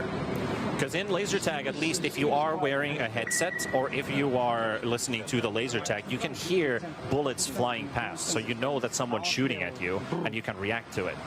So at least that works in today's technology. So I'm pretty sure the players also, as you can hear, every time they get hit, they make like a small hit that they get hit, and they know when they actually die. Silkway Caravan Hub, spawn point for the Minsk boys. They're actually chatting a lot, lining up, and they seem to know what they're on about. Yeah, it's the last round of the half, so I think this is where you have to use that side knowledge and your strats. Discuss everything through that you can, because the next round you're going to be playing on the other side. You know what? Do you want to go to the pool? Let me go through the center. I want to try and go through. I like what I picked up there. Like, I'll cover you. That is also one really important thing when you're fighting with a battle partner, is knowing when they advance. Kind of like saying, like, I'm going, and the other one says, I'm covering. So then you're always on the same page about who's moving and who's not. Maybe three. Let's try to. Yeah. That's much better. Yeah. So 1-1-3. Yeah. Go to the point and stay alive. 1-1-3. Okay. 1-1-3. Okay. Like that. There was also two referees dealing with one player. That's never a good sign. Referees surrounding a player in most sports, or esports for that matter, not good. You don't want that. You want to be as far as possible from the referee. Yeah. Unless he is lifting up your hand in victory in a combat sport, then no. Yeah. Could have also been the coach, unless you saw ref on the back of their. I think they both had ref on the back. Yeah. Actually, my belief is that the coaches are not allowed to step within the square. I think the players are allowed to get out of the square to speak to the coach, or at least that's what I've seen the other coaches do in the previous games. Yep. The audience, as you can see here, they're in shock and awe and excitement, mixed feelings there. They don't know who to root for. The underdog, you gotta root for the underdog. Come on, guys in the audience at home. You can't be rooting for the one that has already destroyed the team 13-1. You want a comeback. And by the way, 13-1. Now the score is 3-1, just missing one at the front. Oh boy. It feels like it's scripted indeed. We're doing some tag resets, or the sleeves are being reset. They sometimes have technical malfunctions. This is perfectly normal. Happens from time to time. Maybe it's like they are stuck in a registry loop, so you kind of have to do a hardware reset. This is where the digital part is still important, despite this being a physical sport. You cannot live without technology to play this one. And reboot number 4. And honestly, I think what would the sport be without technology? That we would just be carrying like wooden guns? Yeah. Like I guess water pistols maybe? Wouldn't that be awful? Yeah, water pistols, Nerf guns, ones that shoot little pellets. Of course, they don't fly as fast, so you'd have to have like a very high rate of fire on those for them to actually have an impact. And then you'd need to trust on your opponent to say that I got hit, which they never do. Well, would you do it if you got hit? Be honest, Panda. I mean, You know a lot of people in Airsoft are, well, they're not always as honest as you'd hope them to be. You know, they're here there to spoil the fun. There's always someone. They refuse to give in. They don't want to blame themselves. Kind of like your average Dota player, you know? It's not my fault. It's never my fault. That's one of the reasons I think playing laser tag here is so fun, because even if you got someone that's trying to be a little bit cheekier, you've got the admins surrounding the entire map and vigilant eyes. You see how many cameras we got, not just from above, but from on the players themselves. So if something somehow might escape the vigilancy of the referees, we would be able to catch it and, of course, treat the situation appropriately. Yep, stats don't lie. That's one thing we can rely on here in this sport. So we're currently sitting at a 3-1 situation for Minsk House. For the ones who have only just tuned in and are wondering what's happening, we have a technical timeout, resetting some of our laser tag vests, making sure that everything is working. Just a quick hello there to the audience, as well as we can see from one of the players giving their fans and support a hello. Always important. I mean, if you are going to make it far in this tournament, like Minsk House has already shown that they might be capable of doing that, you want to build that supporter group all the way to the playoffs and hope that they're going to be there rooting for you. It will be quite a different difficult ask, because we got multiple teams, players from Kazakhstan, right? We've got Team Kazakhstan themselves, so we've got the champions from last year that we saw earlier. They play alongside some legends of the game, such as Dosya, who's not from Kazakhstan, but his teammates are. So it's going to be very, very difficult to become a home crowd favorite. But if you can get a little bit of support, it might encourage you to do it for them. And who knows, if you eliminate some of the home favorites, you might be able to steal their fans as well. Go, go, go. Time for the final round of the first half. Let's see if they execute that 1-3-1. So they're playing 3 on this one side, 1 going mid, and 1 going from the left side. Going for the bomb, going for the physical plant, physical flames plant, and battling for the site. A lot of jumping, a lot of dodging, and it looks like both players are knocked out from Team Hybrid. Minsk House will lose 1. Going for the long-range shoot. This is a rapid approach. Who's going to come on top of that one? Oh my god, that's a clean kill if I've ever seen one. And they deactivated the physical flames as well, so that's round number 4th round victory for Minsk House. Almost Mineski. That was a different region there. And we're going to do a round half swap. Change bases. Deepana, this I believe is the first deactivation of the physical flames we've seen all day long. Teams have gotten quite close a few times, but I don't believe we've seen them deactivated up until now. So, you know, maybe Minsk House are slowly but surely becoming one of the favorites in this game mode. I really hope that now that Hybrid, I feel like the team that has been planting the physical flames has been the one struggling most to win the rounds, unless it's pure fragging power.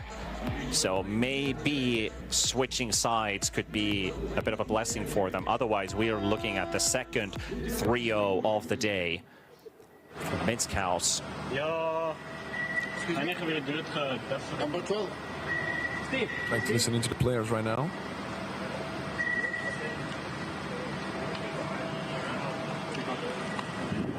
Okay, not much information being communicated there from the team on their back foot.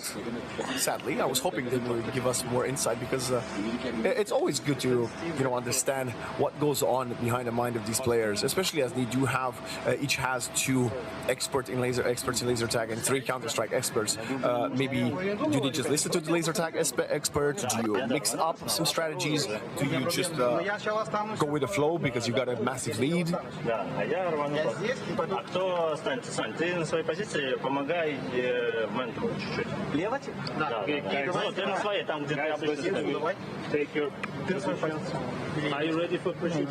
know, one cool thing would be if they would be able to use pistols.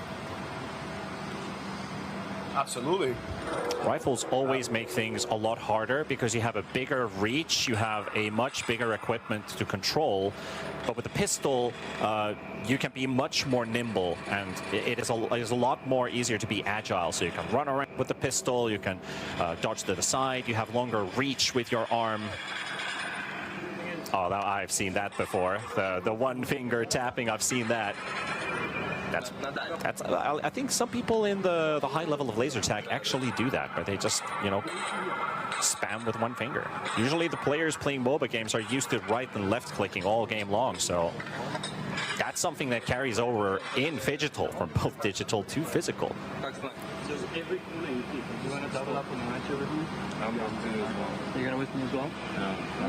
Just so maybe double up on the right, and then you just watch the inside lane. Okay. So watching on the right and then inside.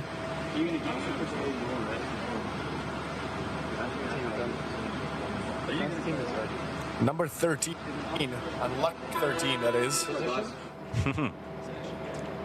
All right, 4-1 the score right now for Minsk House. Switching sides, they are the ones now in charge of planting the physical flames. Can they do it though? Team Hybrid, they are defending. Team Hybrid looks like an actual SWAT team, fully locked in. The round will begin in 3, 2, I think this is still Minsk House we're looking at with the black shirts. Oh yeah, of course, yeah. Sorry. So look at that long chart. Damn, that's a rush if I've seen one. That's kill. Already Lightning found an entry. Zeno, Lightning both down. Vizrup, can he get some backup? Number 5, ZNX is really far away, but look at this. This is some real for POV action we can get from him. He did get knocked down, but he took a couple players with him.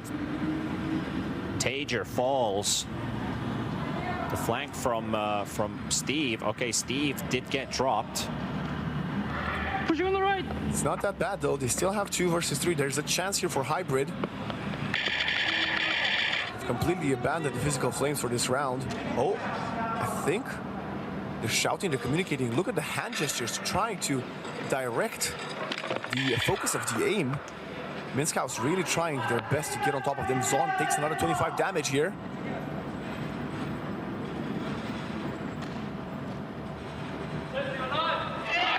Oh, surprise. Forgot to reload, I believe. It sounded like it as well, yeah. Empty clip. So it's a 3v1. Minsk House is close to closing out a 5th round win and being 1 point away, closing out the series with a sweep. MTS is ice cold. 140 heart rate in this scenario. Okay, he will be punished for it. Maybe a little bit too calm. For a moment, I thought that's the HP, but they were gaining HP the whole time. So yeah, now I just figured out it's the heart rate monitor. You can hear it from Mendel, the exhaustion. There we go. Attack team wins. Teams return to the bases. 196, the highest heart rate. That sounds like me. I'm pretty out of shape. I did actually, I mean, honestly, talking about the physical side of things, there's one thing I'm super proud about myself last year when I lost 20 kilos in 5 months. Man. In 5 months. That's amazing. No, that's such a feat. I'm not even joking. I was really happy I was able to pull it off. So that actually, I did have like smaller, lower heart rate and all. So watching laser tag makes me want to be there. The analysts have been talking about it. They got to experience it. I'm super jealous to you guys, Fernando and Jenna. So am I. So am I. I mean, they keep telling us that they weren't very good. But they had fun. But, yes, and I think we would have had fun too as well. But who knows? Who knows, T-Panda? Maybe one day we're going to have the chance to play with our 2 lovely hosts. And, you know, they can teach us a trick or 2 from their extra session that they got with a pro player. We should get a team going. We've got 5 players. We got T-Time, you, me, Hernando, and Jenna. We should be there. I think... You know, the caster team. The talent. I think we would be at least maybe qualified for laser tag, because the 5 of us playing a game of Counter-Strike versus either of these 2 teams might be even more abrupt of an ending than the series we just saw. So we should still have at least a round. I'm not sure if they're using a timeout to check around the map. Yep, that's exactly what I thought. So a tactical timeout by Hybrid because they are examining the field a bit more about shooting angles. Where to play, looking for the best cover. You still have to remember, even if you're protecting your vest with your weapon and your arms, you still have that helmet vulnerable. Spawn to that left corner. Because something about left corner I just heard.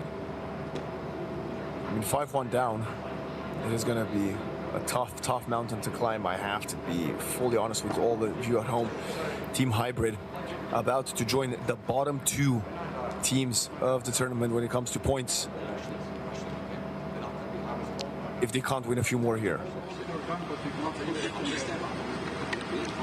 At least I remember some version of laser tag. If you used your weapon to block incoming projectiles, you could hear a sound where your gun breaks and then you are disarmed for about 10 to 15 seconds.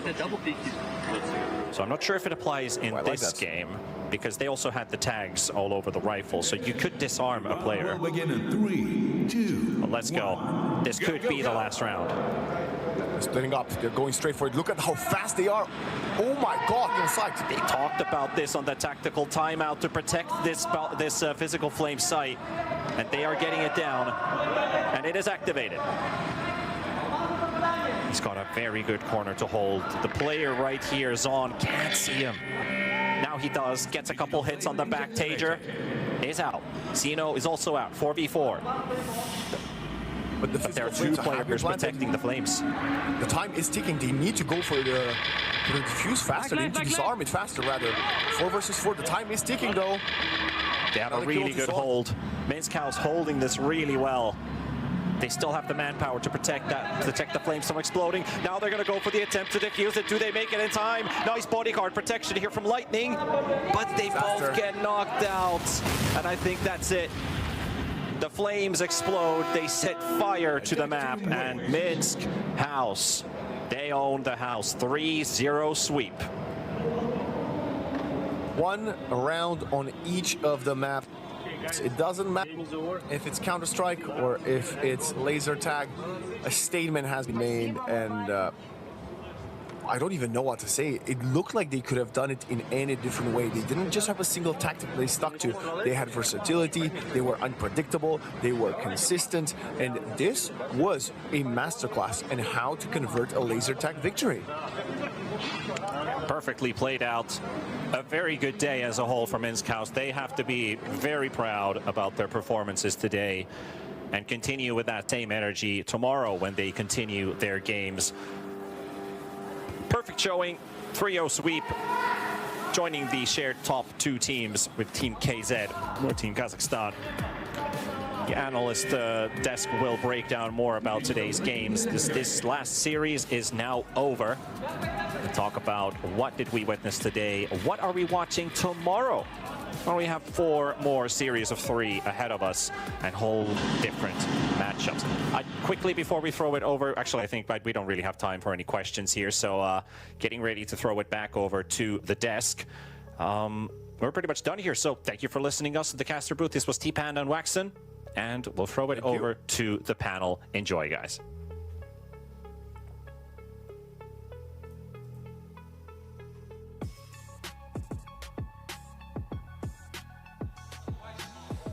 Total domination by Minskhouse, and I have to tell you, I'm not that surprised.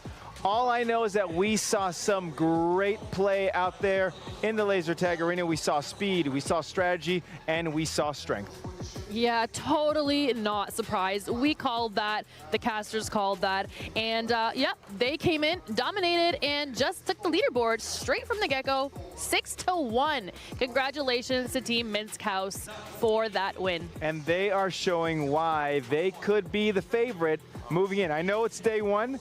I know some of you are saying, hey, H, you are pushing the envelope. Yes, I am, because I know talent when I see it, and they are a very talented group. They are confident, they are cool, they're collective, the 3 Cs, because they had the 3 S's for laser tag. Now we have the 3 Cs for how they play all together, and it's going to be interesting how day 2 and day 3 show up for them and for everybody else. Yeah, what I liked in that last laser tag round was how unpredictable each round was. They didn't have the same strategy going into each and every win, but they still managed to win it anyways. One more win for Minsk House in the bag. And what I really like about, they really forced themselves, meaning said, this is our will, you are going to take it, all right? It happened on the first two in the digital side and now on the physical side as well too.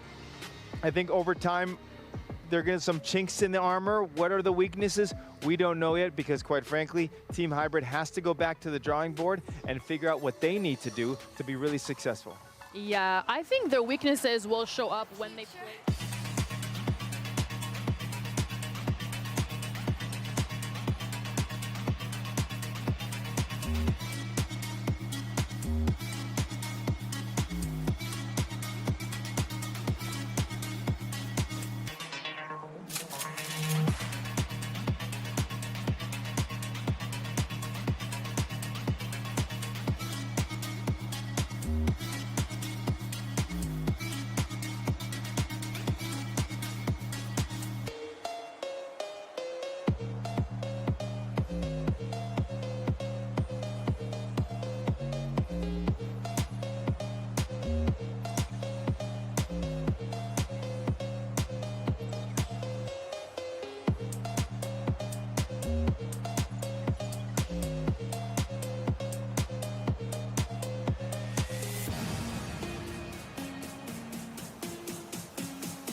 With a good egg core, especially because Champion is going Silver Edge into Butterfly.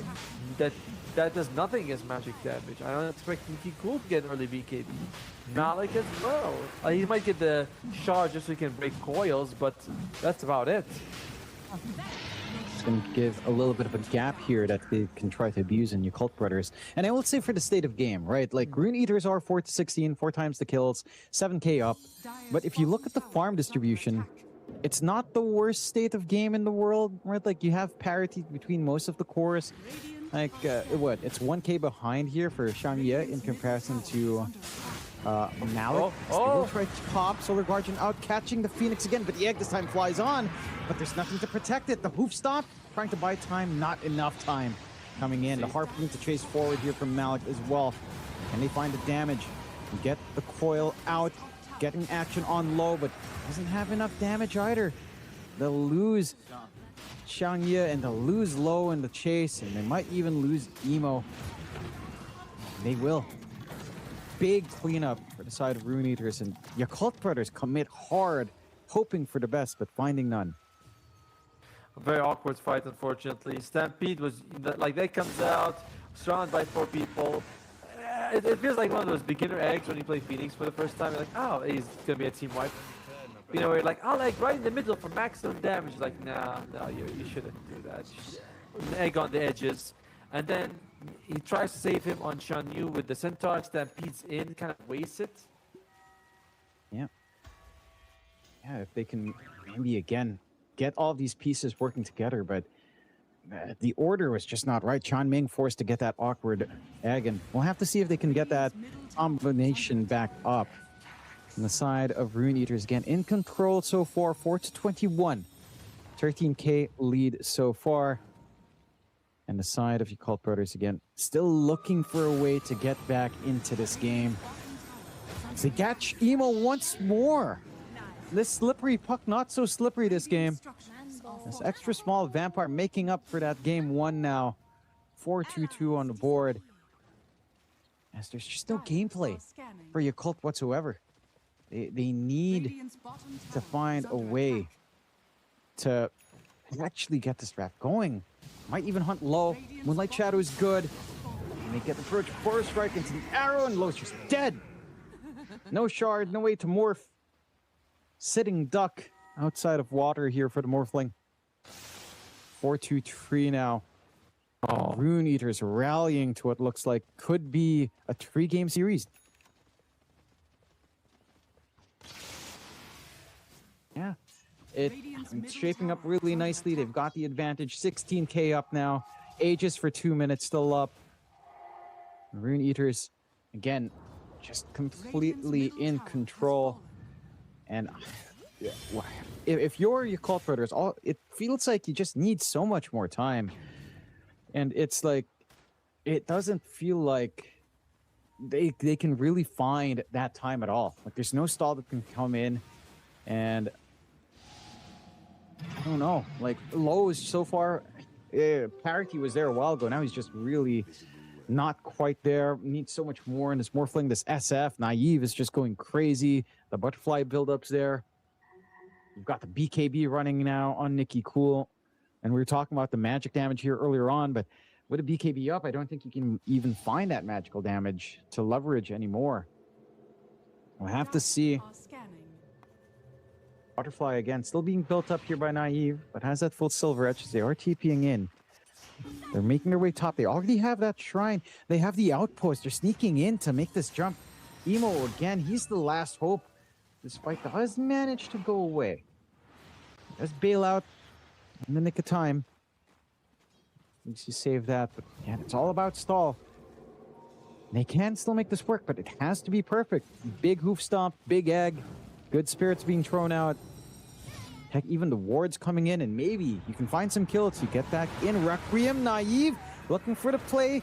Will not be able to fully find it, but not much left in the tank for Emo. Tries to dodge, get some HP back, not enough. Managed to get that once more on the puck. Age is still up for 30 seconds here. Down bot, Stampede. They managed to catch Nikki Cool, but Lowe's dead as well. Pops the BKB. There's no damage left without the Morphling. All they can do is try to TP away the stun. Nikki Cool just holding Xiangye back. The hero of the game last time around is just not having game this time around either. Side of your Cult Brothers still lacking answers. Kaka, what's he thinking of doing here? Already dropped the wards, jumps in, gets the Hex, wants to try, but really not much you can hope for there. Top tier 2 instead getting sieged away. The last outer tower gone, and Rune Eaters just smothering the side of your Cult Brothers so far. No mercy. Showing up here in game 2, showing up for the home crowd as the night starts to go into the late 20k up. The side of your Cult still needs to find more. And we'll have to see if they can do anything here. As Atomo, what does your Cult do now? Is there anything they can do? They could wait for a mistake, hopefully, from Ruin Eaters, because that's kind of the plan. We saw the laning stage being really strong. The team fight's also really tough. We talked about Coil with Egg, but now you have 2 BKBs on the enemy side. And I don't think that Naive will not buy one eventually. But a catch here would be nice if they had everyone, though. No, not quite everyone here. Still trying to work the map, trying to push back against the shoves coming in here from Rune Eaters. So we'll have to see. He's starting to drag behind Emo, getting what he can where he can. Just shoving the waves ever so slightly, but can't go for the commit. Going for the Aeon disc now on our puck. Does have the help of Kaka. Wards are up. It's just difficult to see the angles here when you're split up 2 by 1 and 2. It's just not enough. They're focusing on the Dawnbreaker, knowing that if they try to go for anyone else, the Dawn will save them. Very nice move there by your Cult Brothers. Unfortunately, the Dawnbreaker is kind of, as they call her, dummy thick. Not easy to bring down. Moonlight Shadow now. Spots out Emo. Can anyone come in time? Chase this puck. Oh, Rana's here. Orb's gone. Emo stands still. Does get bursted down. Nikki Cool makes it in the nick of time as well. Tianming does survive on her Phoenix, but it's a moot cause when Emo's dead. Sure. However, I mean, Emo is at least bringing them back, I suppose. It's costing him his life. Like, he's stalling the game at the cost of his, of his KDA. Let's go with that. Is that a good thing or a bad thing? The game doesn't get any worse for your Cult Brother. Let's go with that. True. So stalling it is a chance for it to get better. True. Just buying time. And again, like you said, hoping for a mistake, hoping for an opportunity. We haven't seen that smooth 5v5 for your Cult Brothers in a while. They've always kind of been picked apart one by one. There's that butterfly up for Naive. So much damage on this SF. I'll say that I don't think that this is the right item for him, to be honest. It's mostly magic damage and Cold Brothers. This butterfly seems a bit griefy. I mean, it's fine for damage purposes, of course, but he didn't need it. Maybe this is where the punishment comes in. They do get the Solar Guardian off. Stampede's there to bail out. On with the Tombstone, and it's Emo to fall in the middle with that commitment. Even the egg, Binchan Ming, just doesn't last long when he doesn't get the Fire Spirits off. The combination again falls flat. Dream Coil never flew out. And it's a free high ground now for the side of Rune Eaters without any of that combination to worry about. Low is just not ready to go. He's just farming where he can. Xiangye as well, just looking to shove back the other waves, but they will lose Raxus here. It's a bot gone, probably mid as well. A really unfortunate move by Emo. Phase shifting in, or sorry, jaunting in right as Malik lands with his hammer and takes a stun.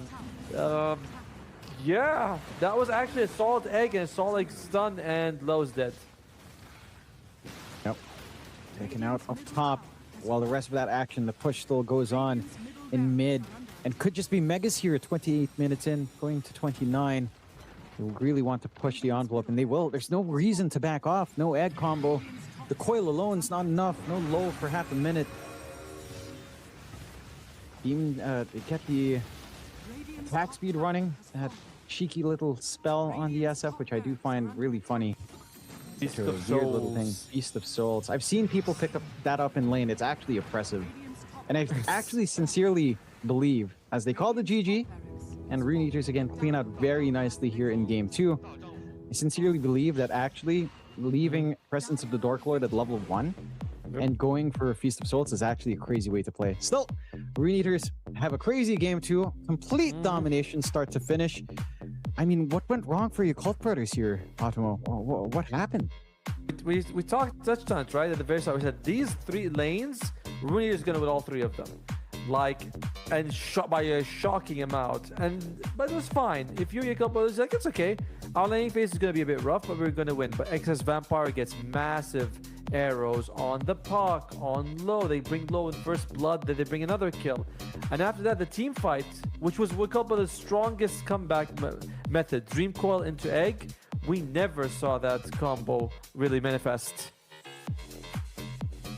We'll have to see what our panel says as well. But that's a little bit rough, and we'll go on a break.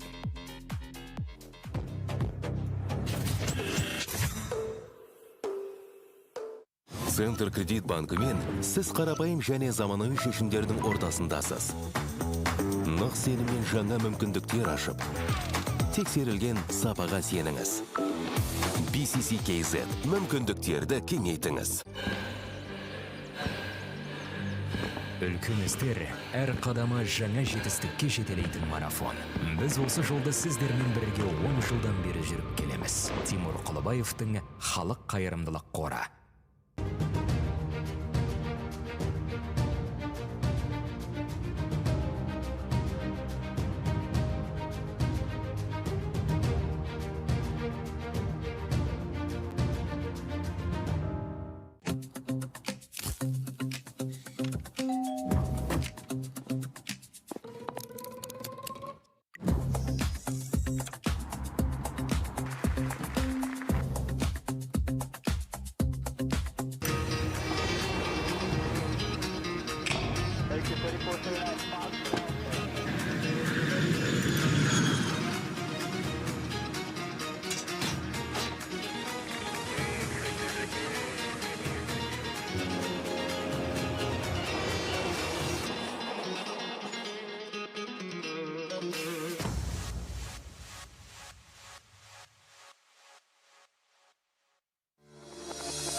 Hello everyone and welcome back to the studio where the Digital Games of the Future Astana 2026. I'm Sarah G and I'm joined by my amazing co-host David Bloch. Hey, it's great to be here again, Sarah, taking you through till the end of play today. And what a day it has been, Sarah. Quite a lot of excitement with multiple sports tournaments taking place throughout the course of the day. Any highlights for you so far as we kind of head into our final map 3 coming up? Well, the scoreline stands at 1-1 with Yakul taking on Rooneters. We all know that's the home team. Yes. So we also know they have the advantage of home support. They do indeed. It's been a busy day for us also here. Before we move into that team, that playoff between map 3, we've had, of course, multiple disciplines being played out today. And all of that would be impossible to execute and show to you, our valued viewers, if it wasn't for our esteemed sponsors. First, big thank you to Yandex App Go. Without this app, your life would be much harder navigating Kazakhstan. And we also want to thank our sponsor, Halleck Fund, as well.